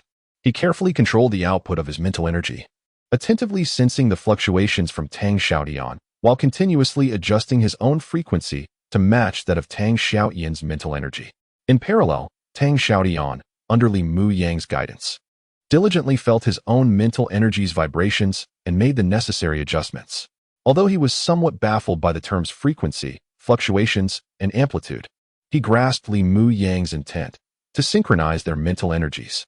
This task was straightforward. He merely needed to imitate Li Mu Yang. As both of them meticulously fine-tuned their energies, the frequencies began to converge. Li Mu Yang soon felt a subtle connection forming between his mental energy and Tang Xiaotian's. Elated by this progress, he concentrated even harder, making more precise adjustments. Despite the effort leaving him drenched in sweat, his singular thought was success. He must succeed. Buzz. At the moment their frequencies aligned perfectly, Li Mu Yang felt a sudden jolt within his soul. An overwhelming clarity washed over him as their distinct, yet harmonized mental energies resonated together. It was as if two streams converged, leading to a profound connection that sent a shiver through both of them, a merging of souls and thoughts. In that instant, Li Mu Yang and Tang Xiaotian truly understood each other, capable of instantly sharing thoughts without uttering a single word. It was an extraordinary silent communication, transcending verbal exchanges. What I think can be instantly transmitted through this mental energy frequency to you, and vice versa. The phenomenon was simply astonishing.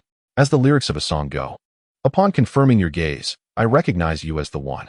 This form of communication was not only more efficient, but also liberated them from the constraints of distance.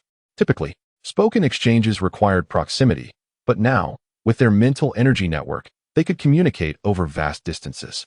How far? For instance, Li Mu Yang's mental energy currently had a range of approximately 200 meters, while Tang Xiaotian's was slightly inferior at 150 meters. Now combined, they could communicate over a remarkable distance of 350 meters. What a concept!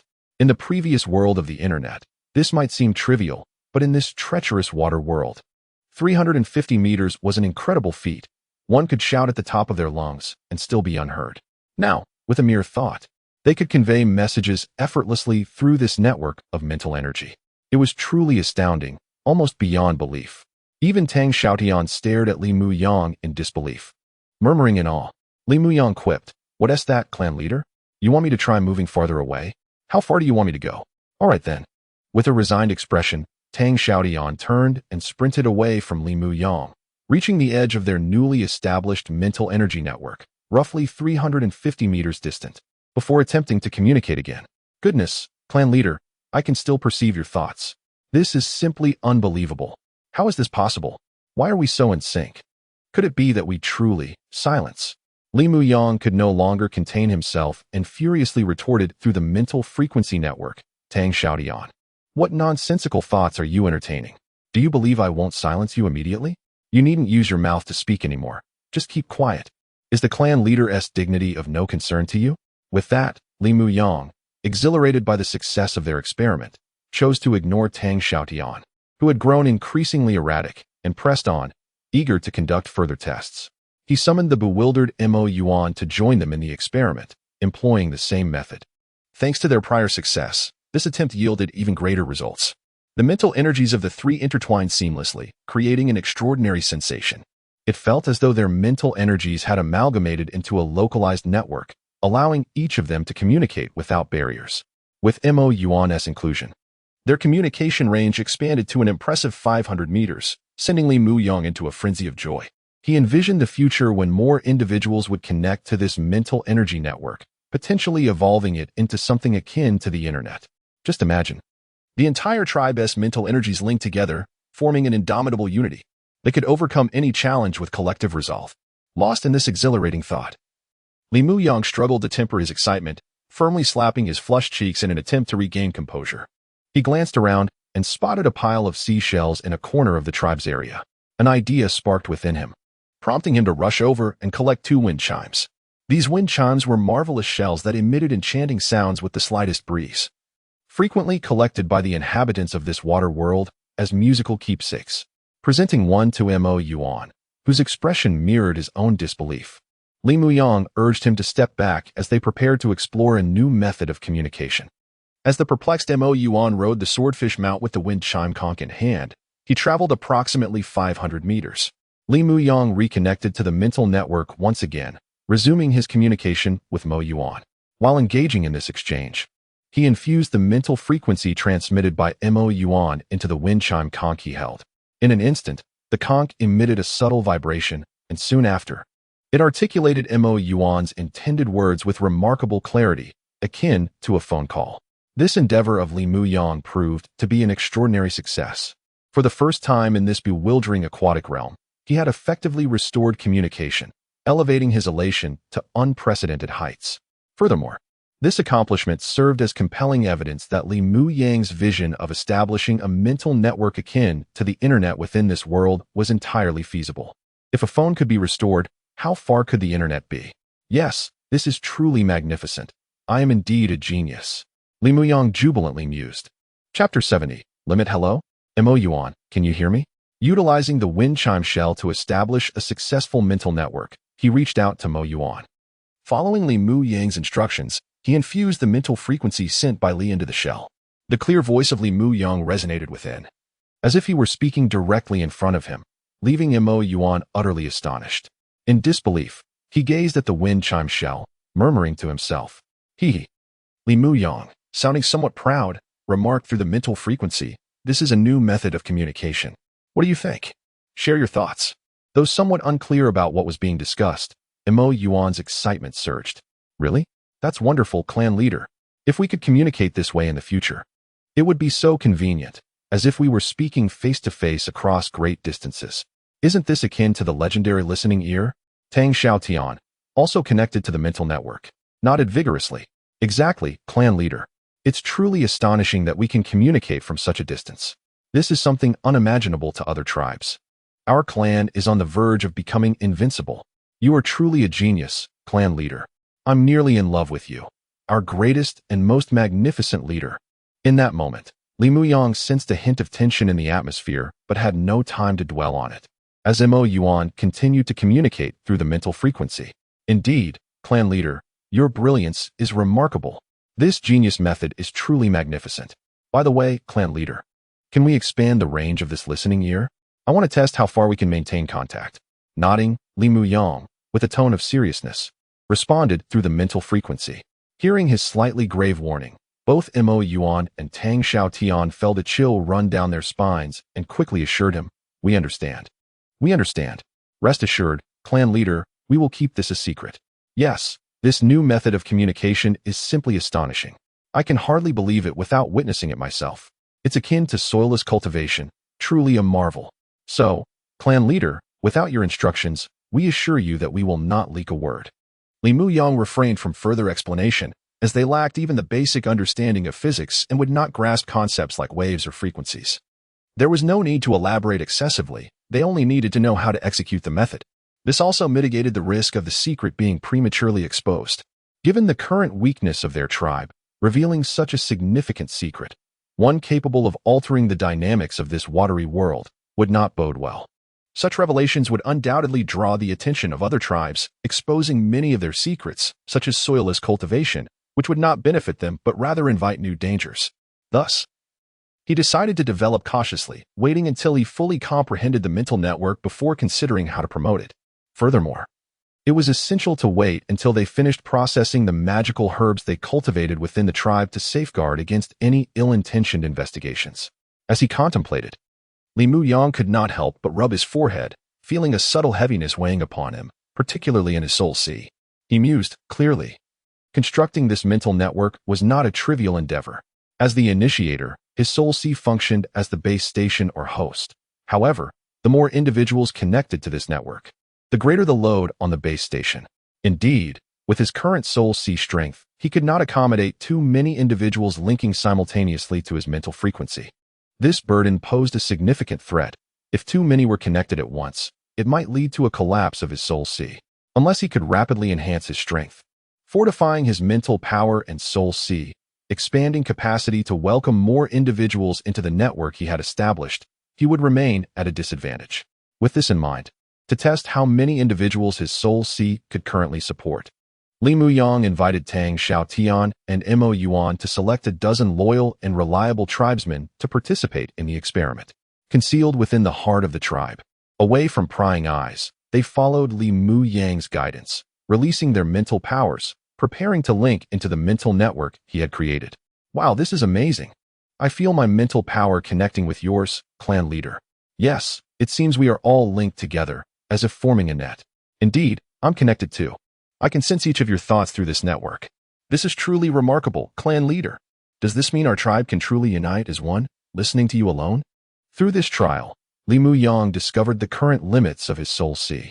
At his present level as a minor wizard, he could accommodate approximately 10 individuals linking to his mental frequency simultaneously. Beyond that, he would be overwhelmed, unable to manage the mental network.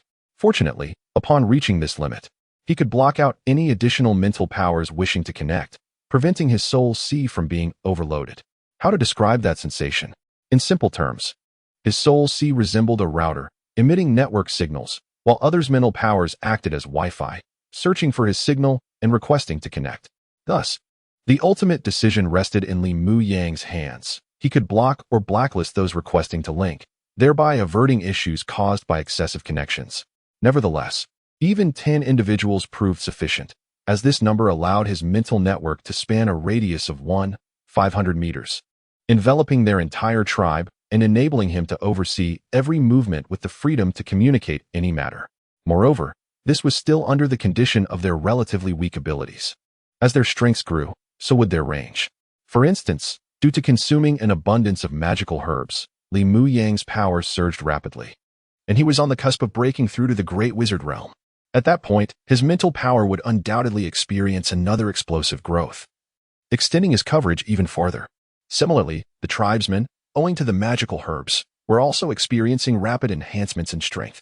Thus, it was foreseeable that soon enough, his mental network would stretch vast distances, becoming a powerful trump card in Li Mu Yang's arsenal. Chapter 71, the perfect solution. After testing the current limits of his spiritual sea's capacity to endure mental frequency, Li Mu Yang settled down once more. Striving to calm his elated heart, he could not help but ponder deeply how to maximize the value of this mental network and bring substantial benefits to his tribe. The concept of the mental network, while seemingly intricate, was essentially about aligning mental frequencies to create connections. Thus, it did not pose significant technical challenges. With a little diligence, anyone could replicate it. If a more powerful shaman than Li Mu Yang were to reproduce such a network, it could spell trouble. For instance, a mage of the realm of sorceress mastery could potentially extend their mental network's coverage to several kilometers, placing their tribe's every move under external scrutiny, a rather unsettling prospect that would obliterate his strategic advantage. Consequently, Li Mu Yang furrowed his brow in deep contemplation, seeking ways to maximize the benefits of the mental network without prematurely exposing it and inadvertently endangering his tribe. He seriously considered that the network's primary function was to facilitate information exchange. However, engaging in such communication would necessitate allowing others to connect to the network, which would inevitably lead to its exposure. Moreover, given the current strength of his spiritual sea, the network he constructed could only maintain contact with a maximum of 10 individuals. Any more would be untenable, which was quite bothersome. Realizing this, Li Mu Yang felt somewhat helpless, lamenting that his abilities were too limited. If only he were stronger, he would not feel so constrained. However, he understood that elevating his mental prowess to a higher level in a short time frame was unrealistic. After all, haste makes waste. Furthermore, even if he could improve, the increase would likely be minimal. They were currently participating in the Voyager Conference amidst countless other Voyagers, where it was evident that there were always stronger individuals in the mix. It was reasonable to surmise that many formidable experts lurked within, and he could not hope to elevate his strength to a peak level in such a short period. Thus, once those top-tier experts discovered the secret of the mental network, his tribe would still find themselves in peril, necessitating alternative strategies. As he pondered, Li Mu Yang's headache intensified, searching for ways to exploit the mental network for advantage while avoiding early exposure that could jeopardize his tribe. Suddenly, his gaze fell upon the wind chime shell in his hand, and a spark of inspiration ignited within him. He could sell the wind chime shells. By harnessing the ingenious properties of the mental network, Li Mu Yang had devised a means for the wind chime shells to function akin to telephones from his past life. This way, they could simply sell the shells to the Voyagers and facilitate communication through them, thereby preventing premature exposure of the mental network. The method was straightforward. They would inscribe their unique mental imprint on the wind chime shells, enabling the shells to receive the mental frequencies emitted by the network, thus triggering vibrations for communication without requiring users to connect directly to the network. As for locating individuals, that was even simpler. They could act as intermediaries, much like telephone operators in the Republican era.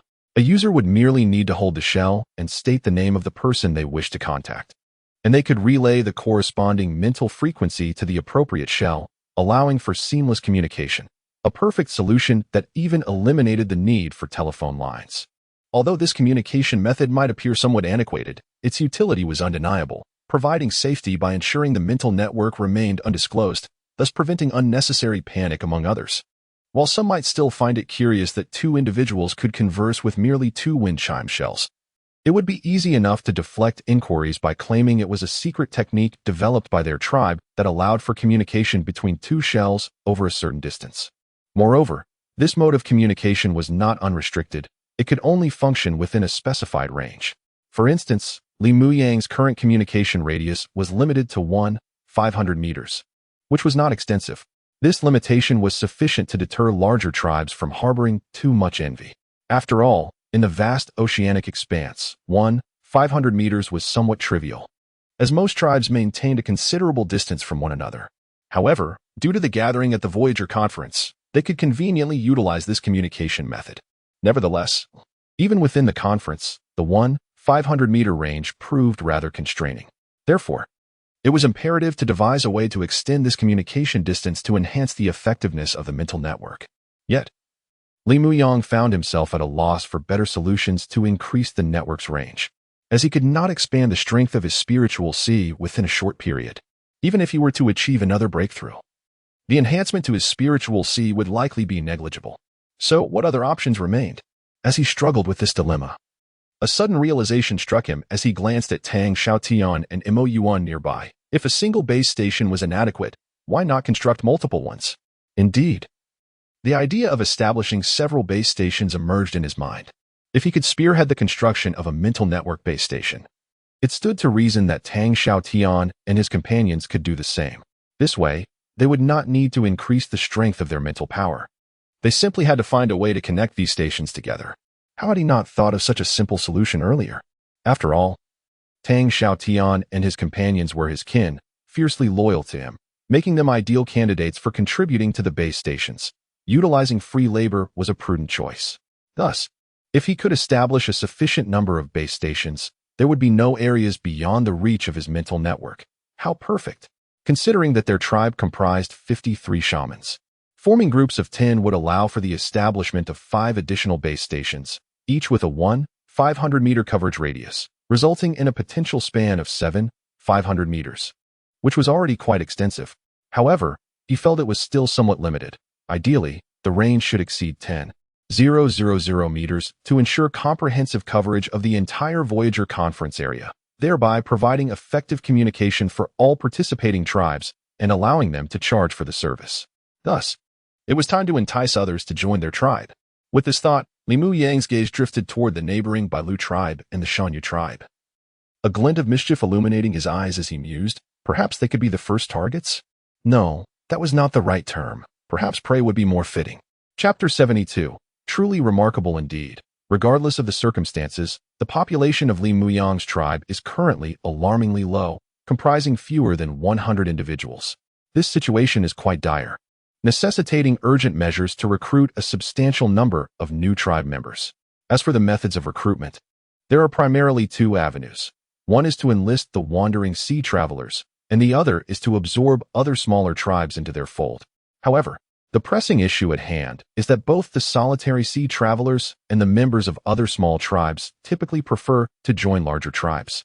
Only these larger tribes can provide them with the protection they seek, along with access to greater resources and a relatively improved living environment, such as the Reese tribe. Rather than joining a small tribe like theirs, it is evident that Li Muyang's tribe is a diminutive entity, almost to the point of insignificance, making it highly unlikely that anyone would choose to affiliate with them. Joining such a feeble tribe offers little in the way of protection, and in a perilous world where survival is uncertain, one must be quite foolish to make such a reckless decision. Thus, relying on conventional methods to attract others to their tribe would undoubtedly be futile. They must resort to more audacious strategies. The reason for focusing on the neighboring mountain tribe is that Li Muyang is relatively familiar with them and considers their leader, Du Feng, to be a good friend. After all, both tribes had journeyed together to the Sea Traveler Conference, establishing a bond of mutual understanding. Furthermore, The mountain tribe, while slightly stronger, remains a small tribe, posing no threat of dominance over them. Nonetheless, the conundrum lies in how to persuade Du Feng and his tribe to willingly join theirs. Is it feasible to rely solely on magical potions for bribery?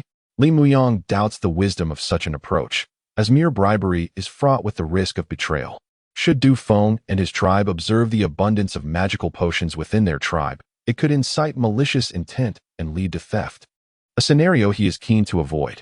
Therefore, it is essential to devise alternative strategies, ones that other tribes lack the capability to implement. As he pondered this, Li Muyang's expression suddenly brightened with an ingenious idea. Apart from magical potions, they possess another formidable asset, the mental energy network. Thus, he contemplated whether they might exploit this avenue. Is the mental energy network merely for communication?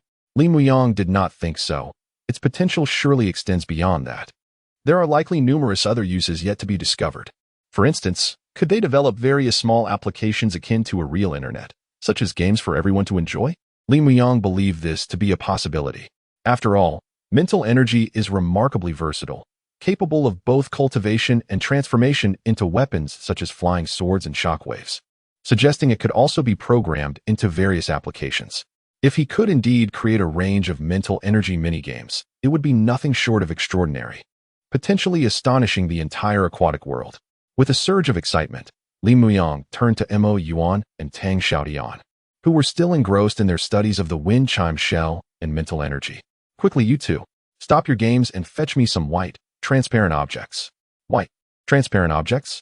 What do you need those for, Chief? Mo Yuan and Tang Xiaodian asked, puzzled. Li Muyang offered no explanation, merely insisting, no questions. Just go find them. I will reveal their purpose soon enough. Oh, all right.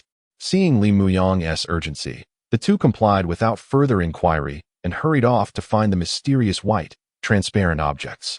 Here, Chief. We only found this, crystal shells. They are just as you described, white and transparent. Will they suffice?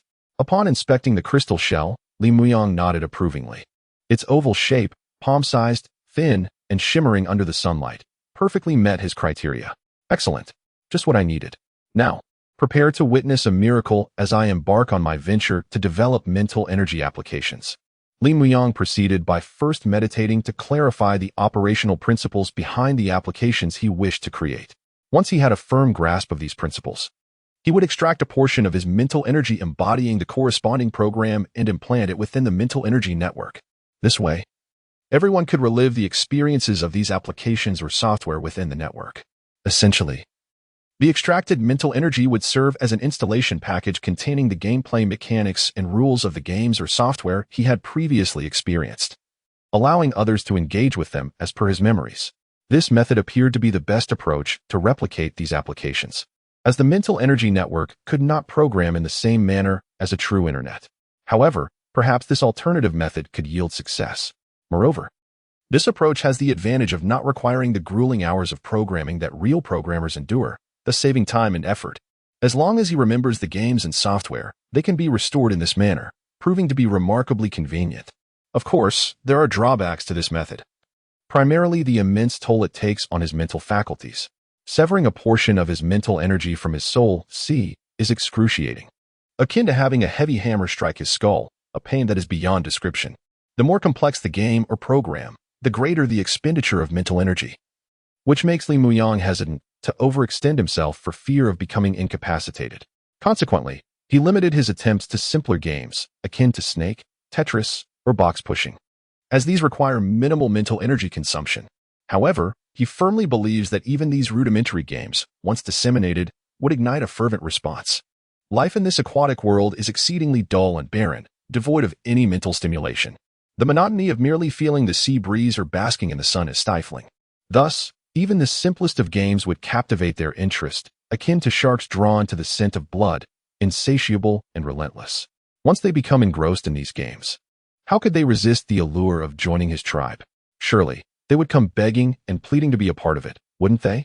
Li Muyang thought to himself, brimming with self-satisfaction. Of course, this remains merely an optimistic vision, and whether it can truly be realized will depend on the practical trials ahead. With the crystal shell in hand, he began the process of injecting the mental energy installation package, containing his memories, into it. Without further ado, The crystal shell served as a display screen, and he directed a thread of mental energy into his fingertip, attempting to interact with it. Indeed, it was a touchscreen interface, truly remarkable indeed. Chapter 73. The Mind Power Minigame. Observing Li Mu Yang gritting his teeth, drenched in sweat, and wearing an expression of agony. Tang Xiaotian and Mo Yuan stood by anxiously. Chief, what on earth are you doing? Perhaps you should reconsider. Seeing you in such pain is quite alarming. We certainly do not wish for any mishaps. Otherwise, the tribe members would surely blame us. Indeed, if anything were to happen to you, our tribe would be doomed. You are the pillar of our community. Anyone else could encounter difficulties, but not you. However, Li Mu Yang resolutely shook his head, dismissing their concerns. With a determined heart, he bit down and stomped his foot. Finally, he managed to extract a portion of memory-laden mental energy from his soul sea and infused it into the crystal shell in his hand. Once completed, he felt utterly exhausted. Collapsing onto the surface of the water, gasping for air. After some time, he regained his composure and let out a weak chuckle. Phew, I finally succeeded. What a close call. This endeavor has nearly drained me. The act of severing mental energy is no trivial task.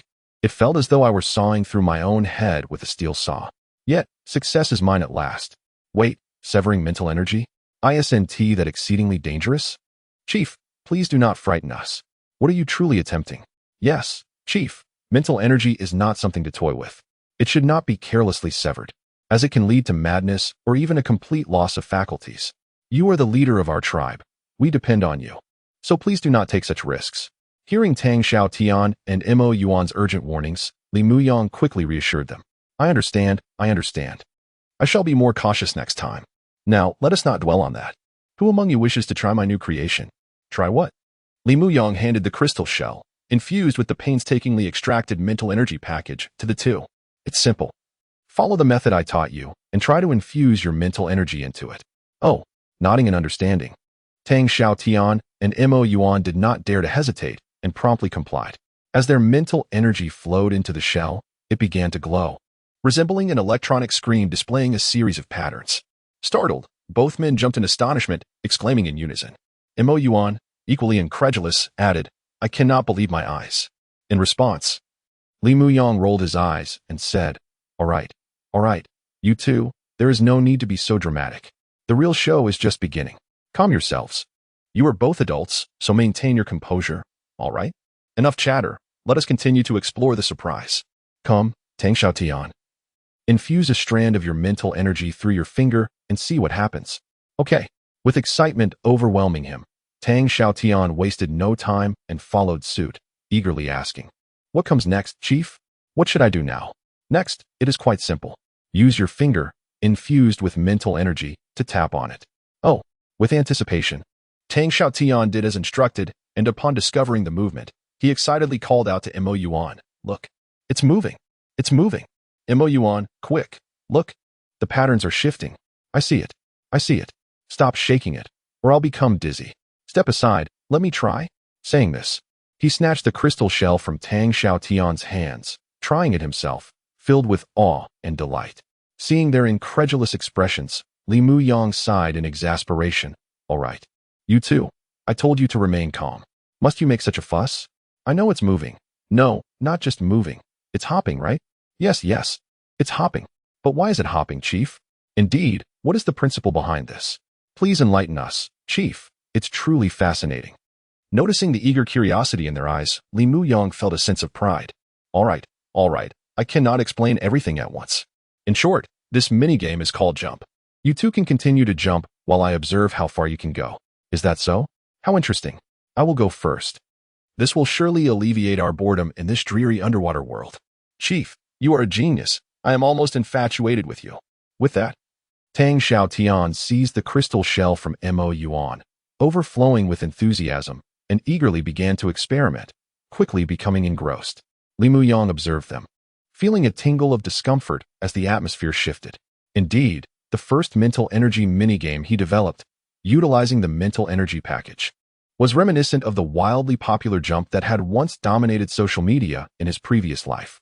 Among the myriad of entertainment options available, this simple game had carved out a niche for itself, captivating countless players. Li Mu Yang had every reason to believe that, in this realm where entertainment was scarce, it would become even more popular. What? You doubt me? Ah, how naive.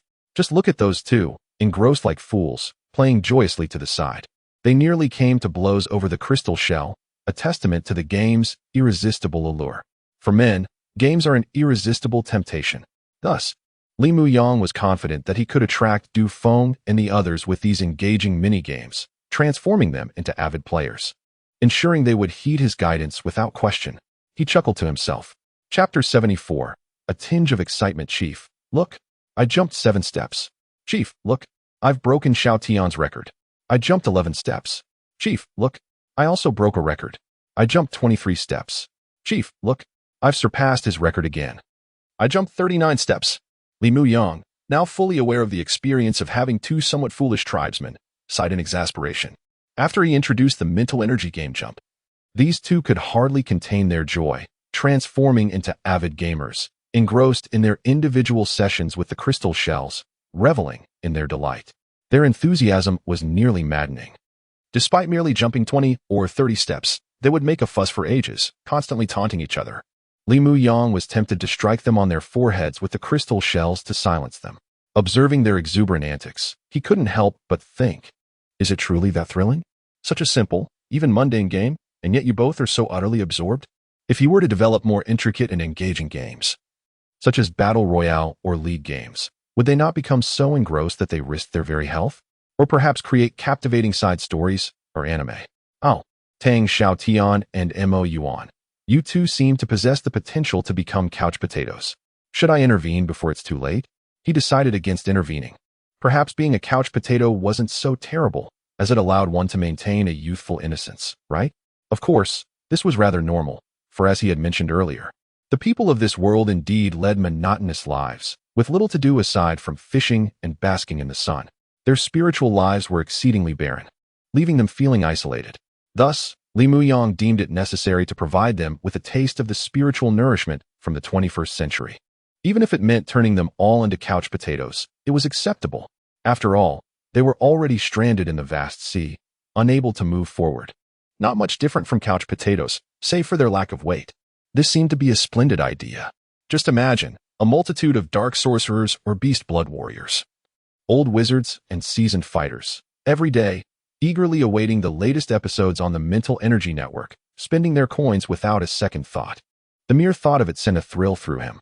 Thanks to his brilliant conception, the crystal shells indeed served as a medium for the Mental Energy Network, akin to a mobile phone. By infusing mental energy into them, one could manifest images or textual information received from the network. Simple touchscreen controls could be executed by channeling mental energy into one's fingertips, making it remarkably convenient. Listening to sounds was equally simple. A wind chime shell would suffice, acting as an external speaker, perfectly replicating the functions of the internet from his previous life. He then isolated a segment of this mental energy to create an installation package. This way, others could experience these games based on the content within this mental energy package. Otherwise, it would be impossible. Naturally, this approach would take a toll on his mental energy. Given Li Muyang's current level of mental energy, he could only carve out 1 or 2 installation packages at most, and only for simpler games that required less energy. Fortunately, after some contemplation, he realized that not everyone would need a separate installation package to play. A single initial installation package would suffice. Others could simply copy it from the Mental Energy Network without requiring him to carve out separate packages. This considerably alleviated his burden. Otherwise, if every player required their own package, he would surely be overwhelmed. Thus, he replicated the initial installation package, infused it into a crystal shell, and handed it to Mo Yuan. Watching him and Tang Xiaotian enjoy themselves, constantly competing to see who could jump the farthest, Li Muyang nodded in satisfaction. Feeling content, his development of this mental energy game was indeed a stroke of genius. After a while of silently observing and resting, he saw that the 2 were still playing, yet unable to reach 100 steps, appearing quite clumsy. Li Muyang, exasperated, exclaimed, "All right, enough of the games. I have something to discuss with you." Oh, Tang Xiaotian and Mo Yuan reluctantly paused, still longing for more. "What is it, Chief? Hurry and tell us so we can jump again." "I refuse to believe I can't surpass Mo Yuan." "Huh? You think you can surpass me? Little Tian, wake up from your dreams." Seeing their continued rivalry, Li Muyang could only shake his head and clear his throat. Ahem, enough of that. I have a question for you both. Do you genuinely find this game enjoyable? Taken aback by his inquiry, questioning their taste, Tang Xiaotian and Mo Yuan responded eagerly. Of course, Chief. It's incredibly fun.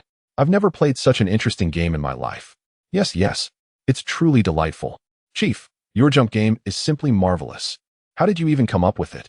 Thank you for providing us with such joy. Is that so? Well, that's good to hear.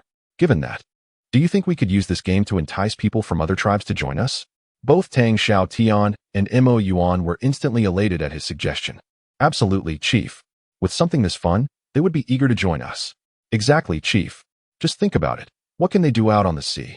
With nothing to entertain themselves except fishing and staring blankly, they'd be utterly bored. I feel for them. It's as if life has lost its meaning. With Jump, they will surely feel as if they've rediscovered the essence of life. Is that so? Without a doubt. Absolutely. Then what if I use it to lure the mountain tribe to join us? Would that work? Of course. I'm not exaggerating, Chief. Just let Chief Dufeng play a couple of rounds, and he'll forget everything else. He'll be completely devoted to our tribe, guaranteed. Indeed, Chief, this idea is brilliant. I assure you, with this mental energy network, we can effortlessly make those sea wanderers cry out to join us, even the mountain tribe. Excellent. So why are you still standing there? Quickly go and fetch the chief of the mountain tribe. Hurry. If you take too long, you might miss out on the game. Yes, Chief. We're going right away. Make haste. Remember to be courteous. They'll soon be part of our tribe, so let us not be too formal. Yes, Chief. We understand.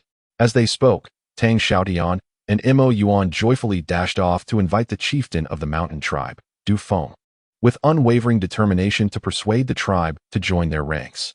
They could already envision the astonishment of the mountain tribe's members upon experiencing the mental network and engaging in the delightful jump game. The mere thought of their excitement and eagerness to become part of their community filled them with a delightful thrill. Chapter 75, The Astonished Dufeng. Soon enough, Tang Xiaotian and Mo Yuan warmly invited the chieftain of the mountain tribe, Dufeng, to join them. With an expression of exasperation, Dufeng was dragged along by the two, lamenting, "Muyang, why are you in such a hurry to find me? I was just about to accompany the tribe's elder to explore the Sea Wanderers Conference, hoping to seize the opportunity to trade for some magical herbs while the crowd is still thin. Yet, here I am, pulled away without any explanation. What on earth is going on?" Hearing this, Li Muyang stood up enthusiastically and grasped Du Feng's hand, saying, "Hey, Dufeng, don't be so hasty. Come, take a seat. I take it your tribe is in dire need of magical herbs?" Dufeng scratched his head and nodded begrudgingly. Isn't that obvious? In this watery realm, who isn't in need of magical herbs? Everyone is in the same boat. None of us are wealthy enough to treat magical herbs as a staple.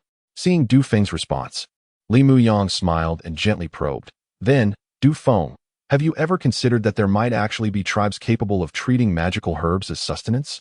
How is that even possible, Muyang? Are you joking? In this cursed watery world, who could genuinely treat magical herbs as food? Even the mighty Thunder tribe struggles with that. I suggest you wake up and stop daydreaming. You seem quite muddled. Dufeng shook his head dismissively, displaying his disbelief. However, Li Muyang simply chuckled. Come now, Dufeng. Just because the Thunder tribe can't do it doesn't mean others can't. Perhaps there truly exists a tribe that can. What are you saying, Muyang? I think you've lost your mind. In this desolate watery world, the resources are so scarce that the odds of successfully cultivating magical herbs are minuscule. Who could possibly treat them as food? Not as humans, and even the elves, who excel in cultivation, cannot achieve that. I strongly advise you to abandon this fantasy and get some rest. With that, he turned to leave, unwilling to indulge Li Muyang's whimsical notions any longer. Clearly, Dufeng considered Li Muyang's statements to be mere folly, utterly impossible in this wretched watery realm. Seeing Dufeng's skeptical expression, Li Muyang remained unfazed and insisted, Wait. Dufeng, let me ask you this. If there were indeed a tribe in this watery world that could treat magical herbs as food, would you consider joining them? Oh, Muyang, are you truly dreaming? Haven't I already told you that this is utterly impossible? No tribe could. But, Dufeng, I'm speaking hypothetically. If such a tribe existed, and they guaranteed a bountiful supply of various plants and vegetables, would you contemplate joining them? Faced with Li Muyang's insistence, Dufeng sighed in resignation. Well, Muyang, that's a different story. Of course, I would consider it. What? You would still think about it under those conditions? Dufeng raised an eyebrow, somewhat incredulous. Absolutely. My dear Muyang, let us not even discuss whether such a tribe exists. If they did, think about it. Why would such a prosperous tribe want a small tribe like ours to join them? It simply makes no sense. Our tribe is impoverished. What could we possibly offer them? Clearly, we would be nothing but freeloaders. Well, perhaps, Li Muyang suggested, the chieftain of that tribe might admire you and your tribe. Finding your sincerity and generosity appealing? That is even more absurd. In this cursed watery world, sincerity and generosity are worthless. Magical herbs are priceless. Who would make such a foolish decision? Unless their tribe is overflowing with magical herbs to the point of absurdity, it is entirely impossible. What if they truly do have an abundance of magical herbs? Li Muyang countered. My dear Muyang, please don't be contrarian. That is simply not feasible. It's utterly impossible. Is it? I genuinely believe it could be possible. Du Feng shot him a disbelieving glance, shaking his head resolutely. All right then, dear Muyang. Enlighten me. Which tribe possesses such surplus that I'd be intrigued to see for myself?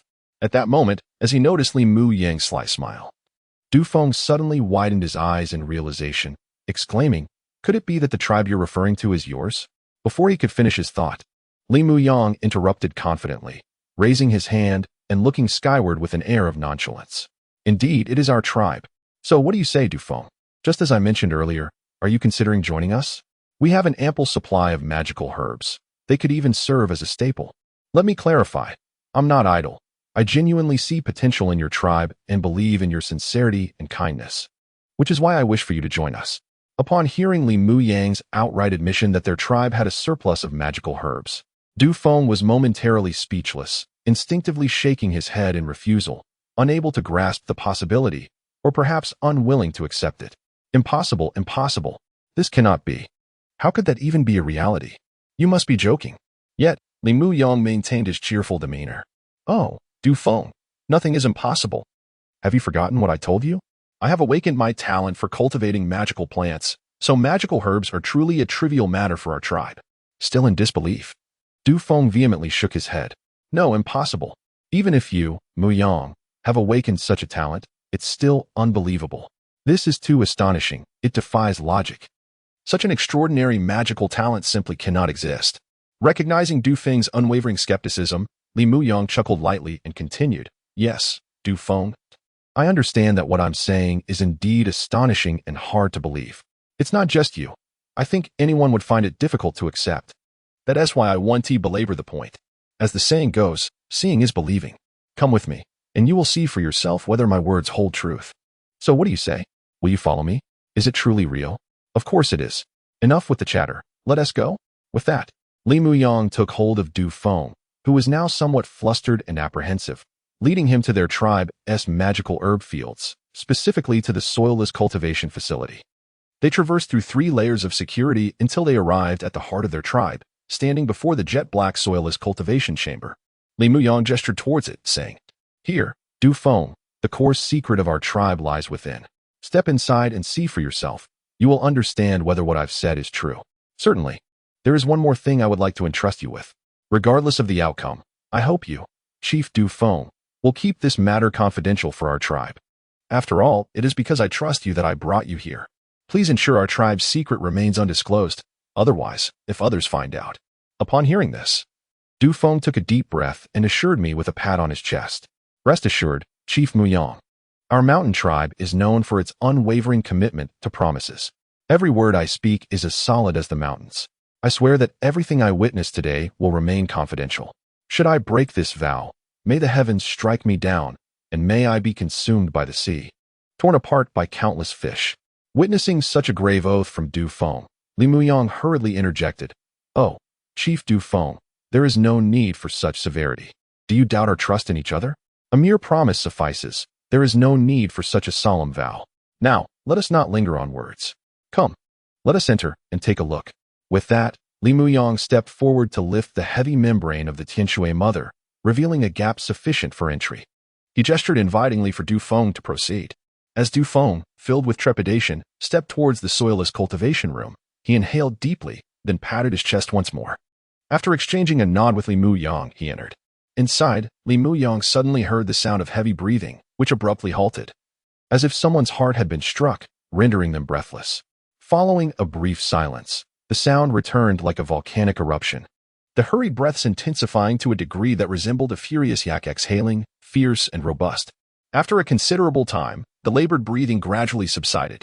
Li Muyang then observed Du Feng emerge from the soilless cultivation room, his eyes reddened, fist clenched, breathing still rapid, with a mixture of astonishment, disbelief, and admiration reflected in his gaze. He looked deeply at Li Muyang and murmured, "Chief Muyang, are these magical herbs all cultivated by your tribe?"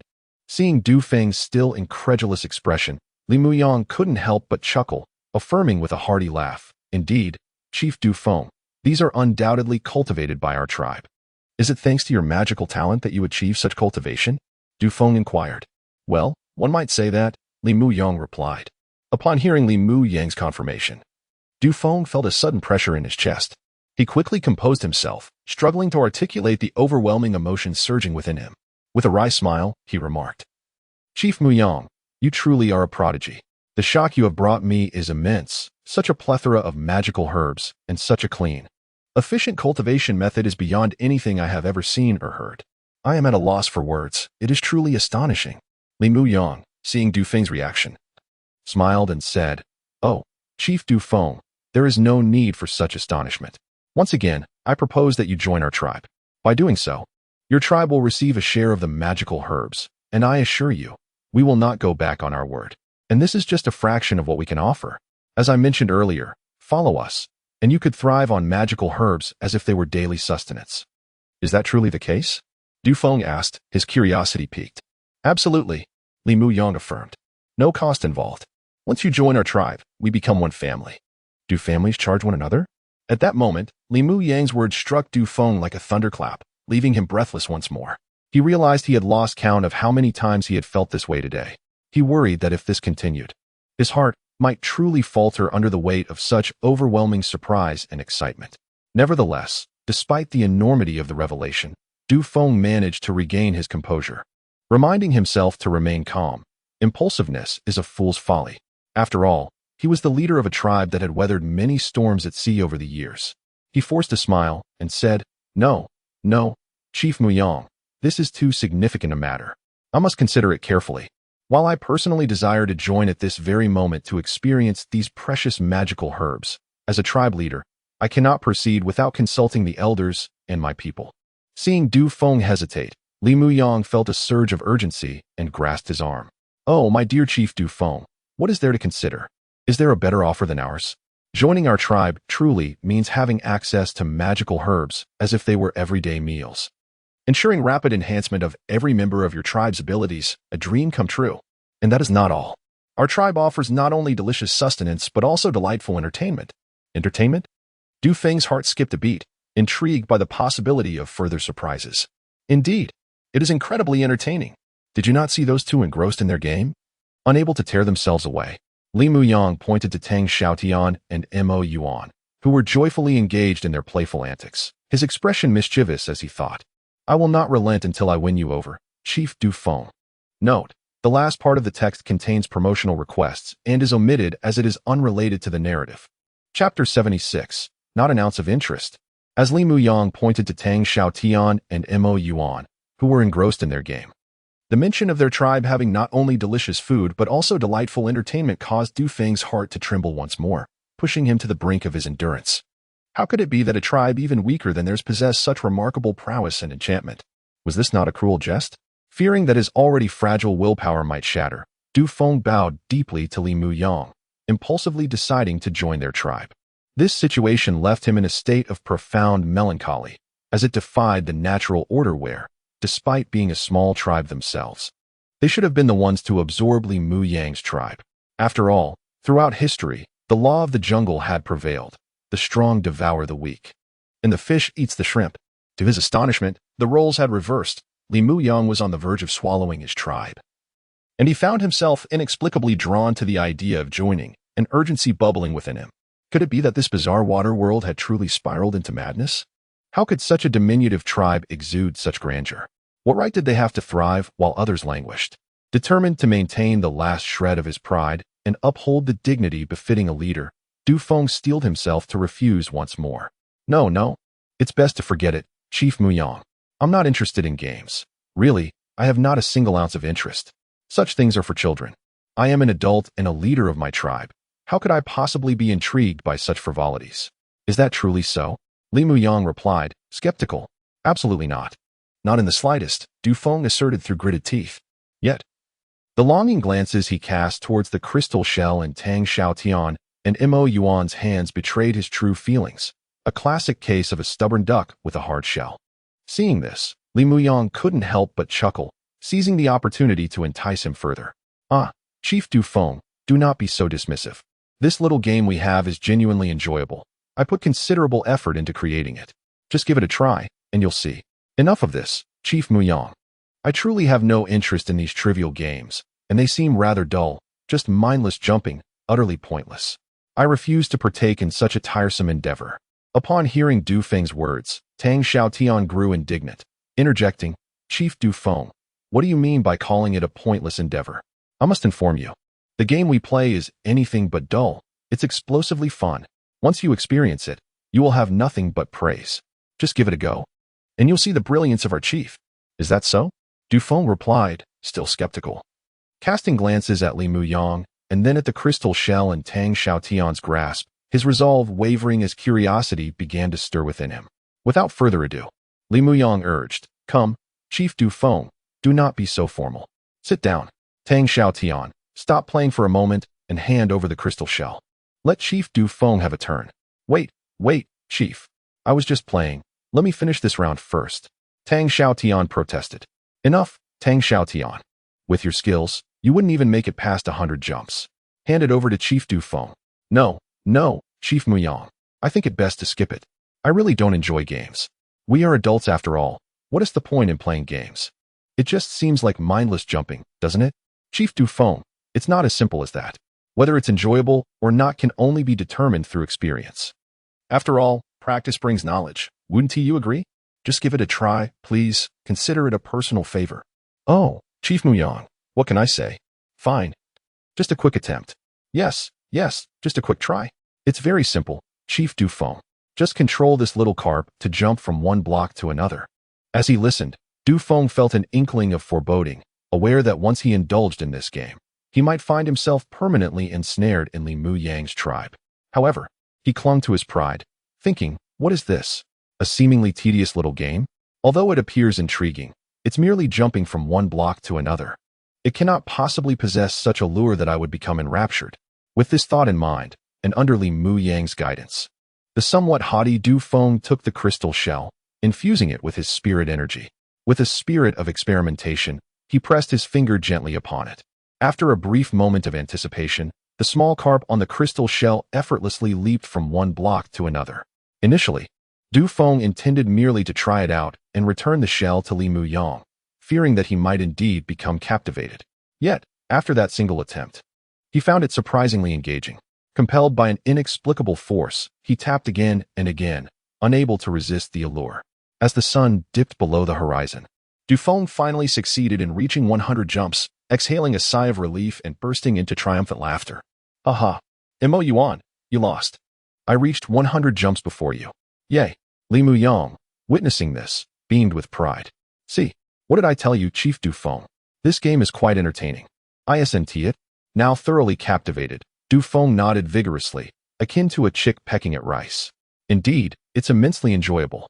Chief Muyang, I am in awe of your ingenuity. How did you conceive such an entertaining game? It is simply unbeatable. With this, we shall never experience boredom in this water world again. Is that so? Haha, as long as you find it enjoyable. Now, regarding the matter of you joining our tribe. Without hesitation, Du Feng thumped his chest, declaring, joining? I shall join now.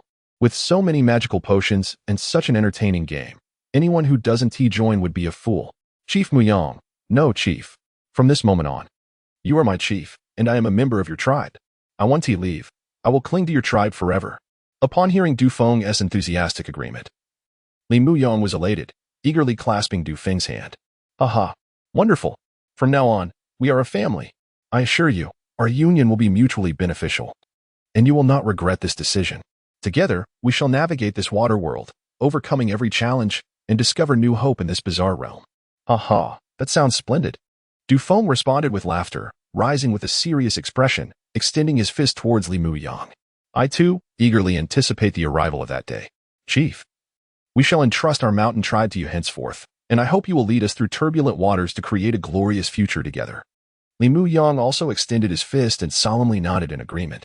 Very well, of course, it is no trouble at all, Brother Dufeng. I assure you, I will regard both tribes with equal respect, never showing favoritism. Regardless of the fierce storms or treacherous paths that lie ahead, we shall confront them together. I, Li Muyang, vow this. As he concluded his words, under the warm glow of the setting sun, amidst the shimmering expanse of the sea, and against the biting sea breeze, Li Muyang's fist met Dufeng's with a resounding clash, sealing their solemn oath. Thus, the two tribes united as one. The mountain tribes successfully merged. Chapter 77. Dufeng's persuasion after reaching an agreement with Dufeng regarding the inclusion of the mountain tribe into their elephant tribe. Li Muyang suddenly seemed to recall something and hurriedly exclaimed, "By the way, Brother Dufeng, since you have already agreed to join our tribe, I naturally trust your character and believe you will not go back on your word. However, what about the members of your tribe? They shouldn't oppose this, right?" Upon hearing Li Muyang's concerns, Dufeng laughed heartily. Haha, Chief, you need not worry about that. To speak frankly, I hold great authority in our tribe. Since I, as the chief, have agreed, the younger members will certainly not dare to object. Besides, our tribe enjoys such favorable conditions. With an abundance of magical potions and delightful mental games, they are eager for this change and would never oppose it. Indeed, Dufeng continued, you can rest assured. Chief, this matter is on my shoulders. Also, since I have joined our tribe, there is no need to call me Brother Dufeng anymore. Just call me Dufeng. It feels a bit awkward. Dufeng scratched his head, feeling slightly embarrassed. Shaking his head, Li Muyang replied seriously, no, that won't do, Brother Dufeng. Our tribe is quite relaxed, with no convoluted rules. You will always be my Brother Dufeng, past, present, and future. After all, you are older than I am and possess far more experience in this watery world. I will rely on your support as chief in the future. From this moment on, you are also the vice chief of our tribe. You will share in the responsibilities of our tribe's affairs, so do not feel shy about it. Li Muyang's earnest words touched Dufeng deeply. Any lingering dissatisfaction about their small tribe being merged dissipated, and with reddened eyes, he expressed his gratitude. Very well, Chief. With your words, I will dedicate my life to our tribe. You can be assured that I, Dufeng, will not hesitate to spill blood for the sake of our new tribe. As he spoke, he turned to leave but suddenly paused, holding the crystal shell in his hand and grinning at Li Muyang. Chief, there is one more thing, this crystal shell. Li Muyang waved his hand dismissively. Yes, Chief. Hearing this, Dufeng was overjoyed, laughing heartily. After all, they were a tribe of several hundred people. It was impossible for him to decide everything unilaterally, especially concerning matters of life and death for the entire tribe. Indeed, joining another tribe, particularly one smaller than their own, posed significant risks. A moment's carelessness could lead to catastrophic consequences for the entire tribe. This reality made Dufeng feel somewhat troubled. It was undeniably a complex situation. The other tribesmen might be easier to persuade since he was their chief, but the issue lay with the elder, who wielded considerable influence. Even as chief, Dufeng would not necessarily be heeded by this stubborn old man, making the situation all the more challenging. Thus, the key was to find a way to persuade the elder. Once that was achieved, the matter would be settled. However, how could he convince the elder? This was Dufeng's greatest headache, for the elder was notoriously inflexible and had little interest in anything outside of his duties. In this cursed watery world, there was little of merit to engage with, making him resistant to persuasion. If there were any weakness to exploit, it lay with the younger generation of the tribe. The elder had invested much effort in guiding their training, serving as a mentor to the talented youths. Even though he maintained a teacher-student relationship with them, he cared for these gifted descendants. Thus, Dufeng resolved to approach this from that angle. He would first persuade the younger members of the tribe, who would then convince the elder, thus significantly increasing the likelihood of success. He was determined to wear down the elder's resolve until he acquiesced. With this plan taking shape in his mind, Dufeng felt rejuvenated and instructed his subordinates to summon all the talented young members of the tribe. Before long, a dozen promising young disciples from the mountain tribe gathered at Dufeng's dwelling, curious about his summons. Chief, why have you called us here so late? Indeed, the elder was furious when you left him waiting and took out his frustrations on us. He made us practice the mountain body refinement technique under the scorching sun for over 100 repetitions. We were utterly exhausted. Hearing the complaints from the young tribesmen, Dufeng couldn't help but smile awkwardly. He felt embarrassed to admit that he had lost track of time while playing the jump game with the members of the elephant tribe all day. If the petty elder learned of this, he would surely be furious. Clearing his throat to change the subject, Dufeng asked, "Ahem, let us not dwell on that. I wanted to inquire if you all have enough magical potions? Our warrior's body refinement training can be quite taxing, and without the aid of magical potions, there could be serious repercussions." Upon hearing Dufeng's question, the young members of the mountain tribe grimaced and began to voice their grievances. "Oh, Chief, as the leader of our tribe, shouldn't you know this better than anyone? There isn't enough. Indeed, although we recently acquired 30 starfruit from the elephant tribe, it hardly amounts to 2 for each person." Exactly. Furthermore, the elder must be prioritized for breakthroughs, leaving us with even less. Who can argue with that? It's clear we are all short on magical potions, but what can we do? In this watery world, who isn't lacking? We all are. But there's nothing we can do about it. If we must leave some dangers unaddressed to enhance our strength, so be it. Yes. While it's unfortunate to leave potential risks, the lack of magical potions also slows our progress. If I had a few more, with my talent, perhaps I could have become a berserker instead of sitting here meditating endlessly. Exactly. It's slow and tedious. It's simply unbearable.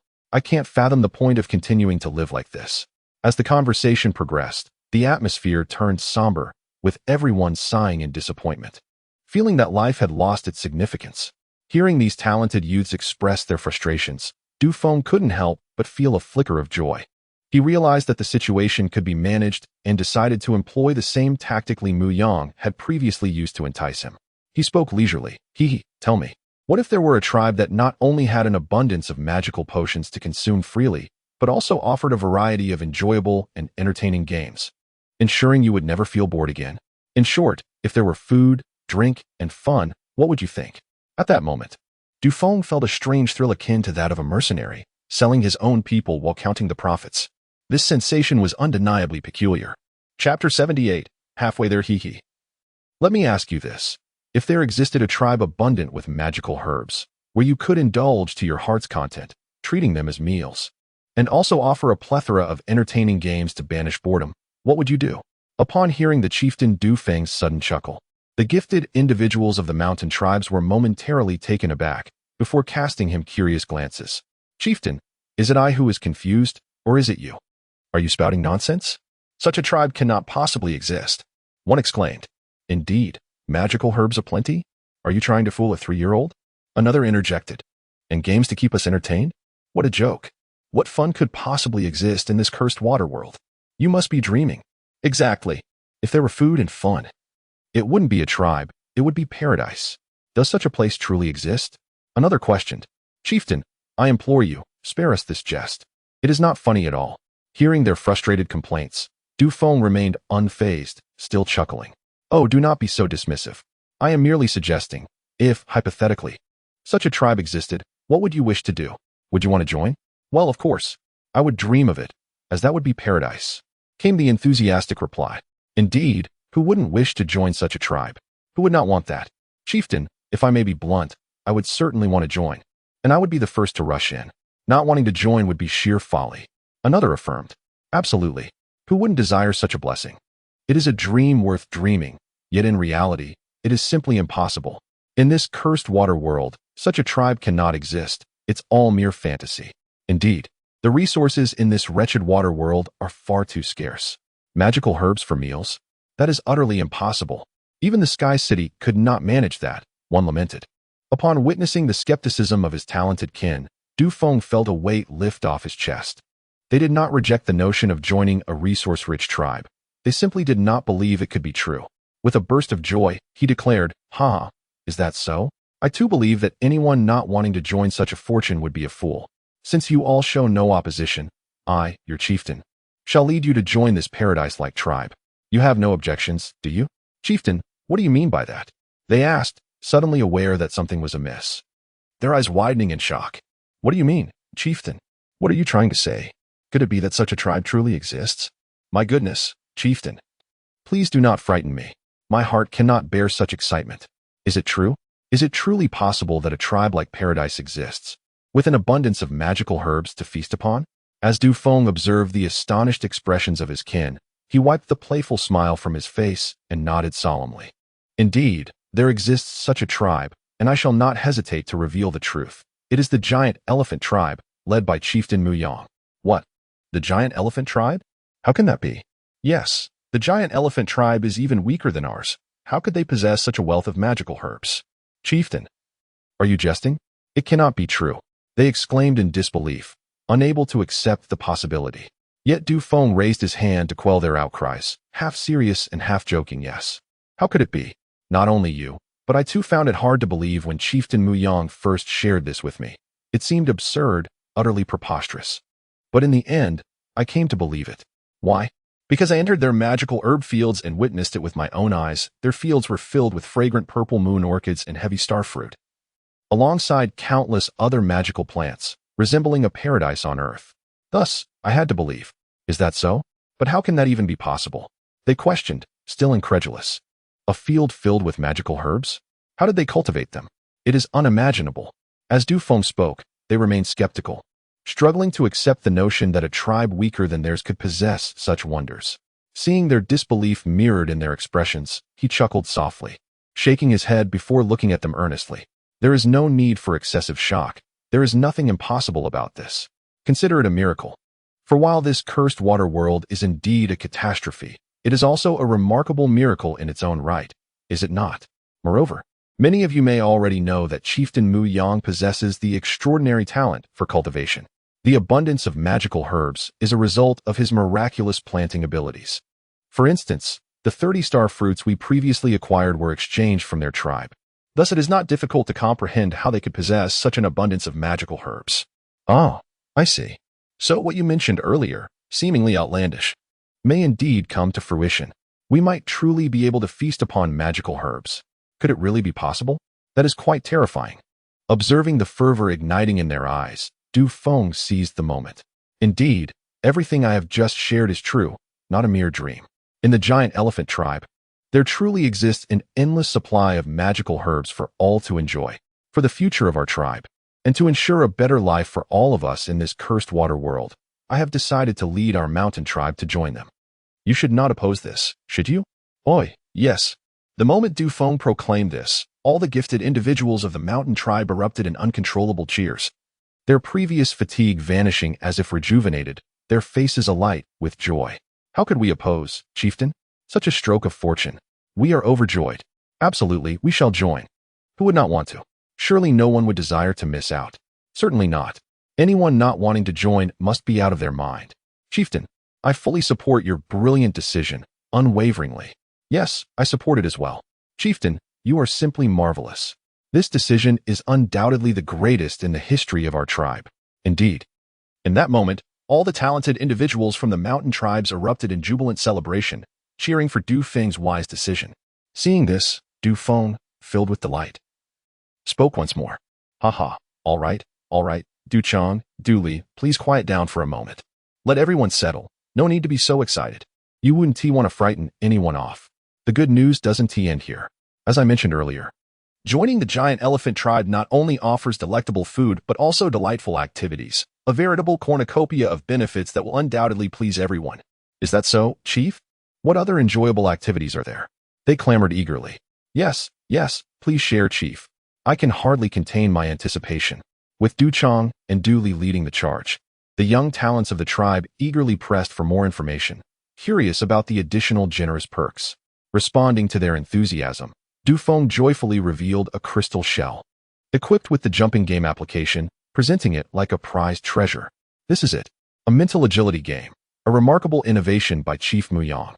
He is truly the genius among us, having awakened the talent for agriculture, providing us with an endless supply of magical herbs, and establishing a wondrous mental network. This network not only facilitates our communication but also enriches our leisure time. For instance, this jumping game is the first of its kind within this mental network. It is incredibly entertaining, a unique experience that you all should definitely try. I assure you, it will be unlike anything you've ever encountered. Is that so, Chief? I want to try it.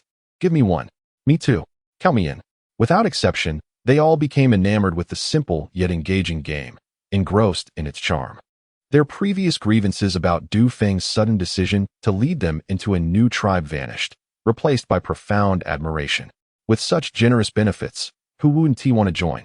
Thus, Du Feng's first step in securing the allegiance of the tribe's young prodigies was a resounding success, bringing him a sense of quiet satisfaction. He mused that the next steps would be straightforward. For those who had tasted the sweetness of this new alliance would surely find ways to persuade the obstinate elder to agree to join chiefly Mu Yang and the giant elephant tribe. How delightful. It seems I can consider myself a genius of sorts, albeit a late bloomer. Aha. Chapter 79, The Infuriated Elder Indeed. If the magical potions of the giant elephant tribe had merely begun to win the hearts of the talented individuals from the mountain tribes, then the jumping game presented by Du Feng had utterly captivated each and every one of them, leaving no room for dissent, only unbridled joy and excitement. In this wretched underwater realm, they had scarcely experienced any form of entertainment, let alone such an amusing and delightful game. Each of them clutched a crystal shell, reveling in the fun, frequently exclaiming heartfelt praises and astonishment. Goodness gracious, how impressive! Am I dreaming? How did the chief of the Mu Yang tribe conceive such an entertaining game? It is simply marvelous. Indeed, I am utterly convinced. This is a true stroke of genius. The crystal shells, which were once so commonplace that they were ignored, have been transformed into something so enjoyable. Could this be the mark of a true prodigy? Suddenly, the realization struck them that they would soon have such a leader, filling them with immense fortune. How fortunate we are. It feels as though a pie has fallen from the sky. Truly remarkable. This decision by the chief is undoubtedly the wisest of his life. Absolutely. We must join the giant elephant tribe. No one dares to oppose this. If anyone does, I will smash their heads. Oh dear, I fell again. This game appears simple, but it is surprisingly challenging. Indeed, I barely managed a few jumps before falling. It feels quite difficult. How about you all? Difficulty, my foot. It's clearly your lack of skill. Watching you is exasperating. Fine, let me take a turn. I'm itching to play. Why should I let you? I was playing just fine and haven't had my fill yet. Don't even think about it. Don't you have your own? Give me a break.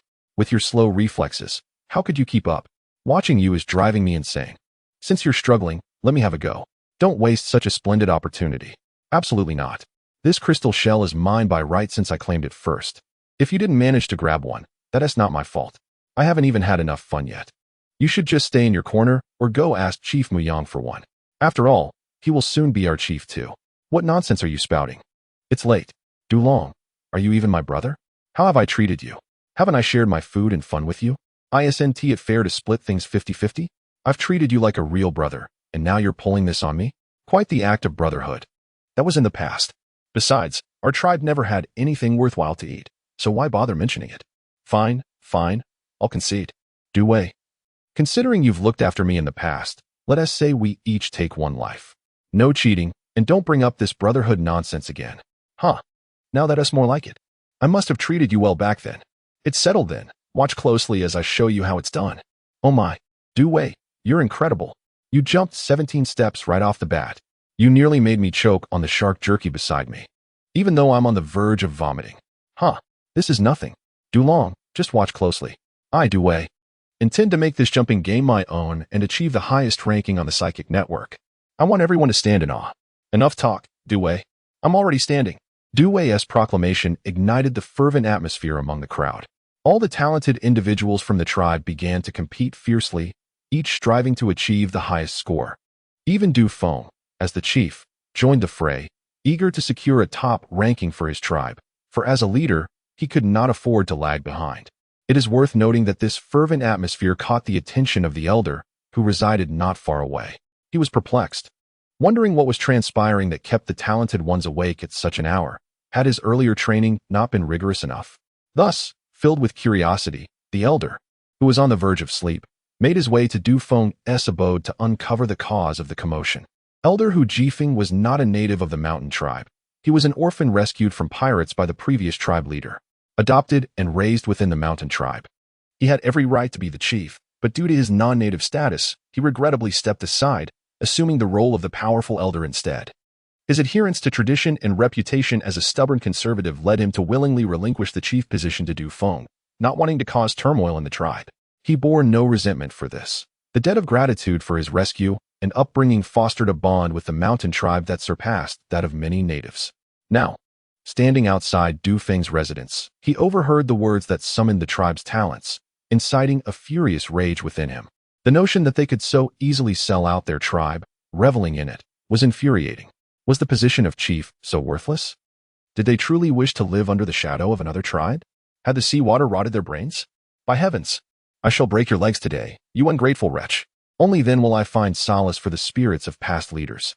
With that thought fueling his fury, Elder Hu Jifeng kicked open the door and stormed in with his magical staff, ready to teach the audacious chief Du Feng a lesson for daring to sell out the tribe, as well as to reprimand the greedy talents of the tribe for their outrageous behavior.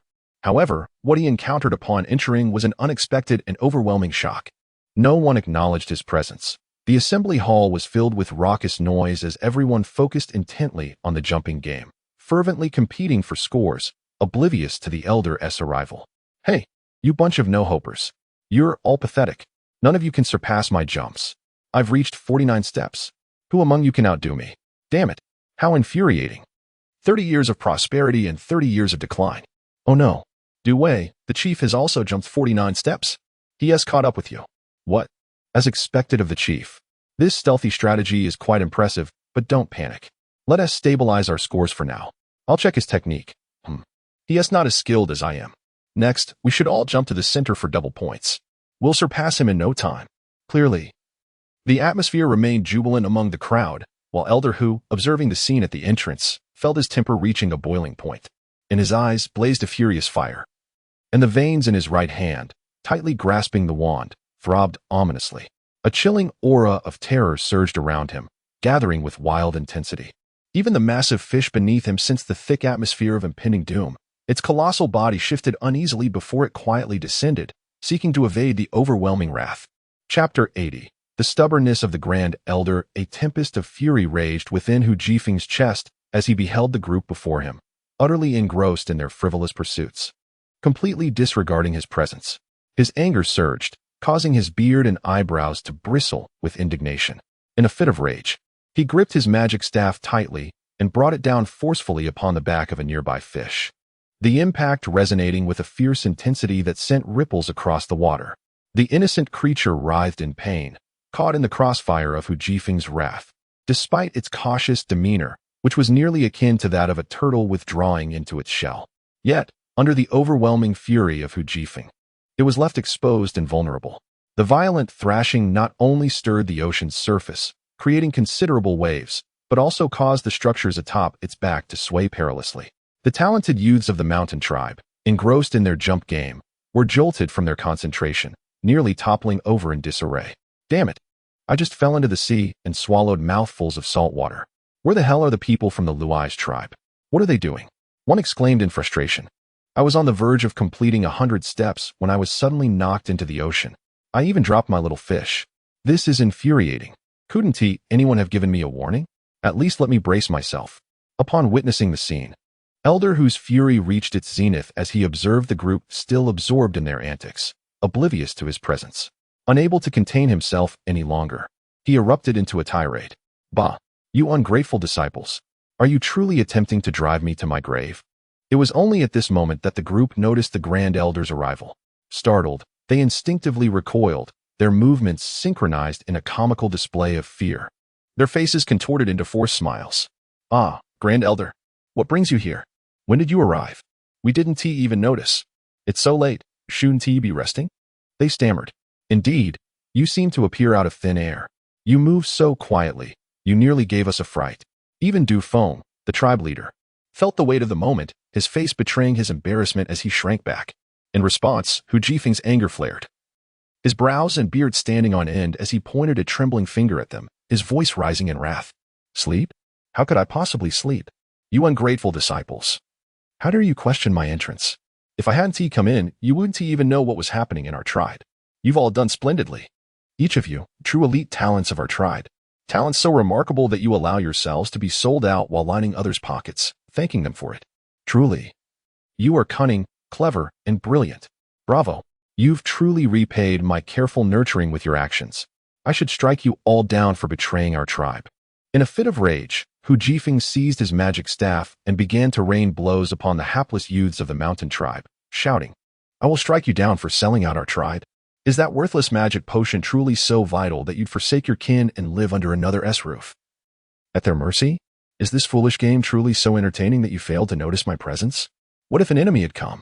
You, who have lost your focus and ambition, dare to call yourselves the tribe's talents. Bah, I must have been blind. I will strike you down." Under the onslaught of Hu Jifeng's ire, the talented youths of the mountain tribe scattered in panic, clutching their heads as they fled, their cries echoing in despair. "Wait, Grand Elder, I was wrong. Please don't hit me." One pleaded. "Yes, it hurts. I made a mistake. Please, spare me. Don't strike me again." Another cried out, fear evident in their voice. "Please, Grand Elder. I truly regret it. I promise to never do it again. Just don't hit my face. It hurts my pride." The cries of the youths filled the air, their plight a tragic spectacle as they fled in disarray. Among them, Du Wei and his companions were particularly unfortunate, having been most engrossed in their game, and thus bore the brunt of Hu Jifeng's wrath, emerging from the encounter with bruises that left them resembling swollen pigs. Finally, after exhausting himself with the beating, Hu Jifeng paused, panting as he surveyed the lamenting figures of Du Wei, Du Long, and others, still seething with anger. "Now you realize your mistakes, do you? Where were you earlier? Let me tell you, it's too late now. And since you still have the energy to play, I see my training was not rigorous enough. Prepare yourselves, for your future training tasks will be multiplied tenfold. Let us see if you dare to gather here and waste time again." Instantly, the youths erupted into renewed cries of dismay. "Tenfold. Grand Elder, how can we survive that? Please, just put me out of my misery. Tenfold is impossible. It could cost lives. Grand Elder, please don't. We truly repent. And someone call the tribe leader. He must intervene. This is all his fault." Hiding in the corner, Du Feng, who had been desperately trying to avoid attention, was suddenly implicated. He shook his head vigorously, signaling his unwillingness to provoke the Grand Elder further. But Hu Jifeng was undeterred, finally focusing on the tribe leader, his eyes narrowing as he approached with a mocking smile. Du Feng, realizing he had been cornered, stood up, forcing a smile that was more painful than a frown. Uncle Hu."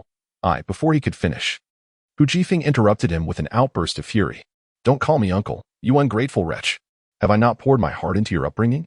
Is this how you conduct yourself as tribe leader? I waited an entire day for you and the tribe, only for you to abandon us and betray your kin. What a remarkable feat. And not only did you act foolishly, but you also led your people astray, playing games into the night and neglecting your duties, oblivious to my presence. It seems you wish to drive me to my demise so you can take over the tribe. Very well, indeed you have done remarkably. As the clan leader, I shall not hold it against you, lest you accuse me of lacking respect. Reveal to me at once what you are concealing in your hands. I am eager to discover what peculiar object has bewitched you all to such an extent that you would forsake the tribe. Now, Uncle Hu, allow me to explain. I shall not listen. I refuse to hear you. You insolent wretch, cease your prattling and your futile defenses. I have seen everything. Produce it now." Swiftly, upon hearing this, Du Feng, left with no choice, pitifully surrendered the crystal shell he held. Without further ado, Hu Jifeng snatched it away, inspecting it briefly. Upon noticing the jump interface displayed upon it, a glimmer of surprise crossed his face. "What is this?" he inquired. Meanwhile, the bespectacled gaming prodigy, Du Wei, adorned with bandages, quickly covered his eyes and stepped forward with a beaming smile, eager to ingratiate himself. Esteemed elder, this is a crystal shell. The design is a mental agility game concocted by clan leader Mu Yang called Jump. It is indeed entertaining.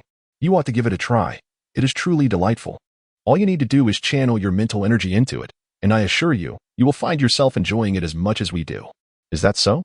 It seems somewhat intriguing, but what nonsense are you spouting?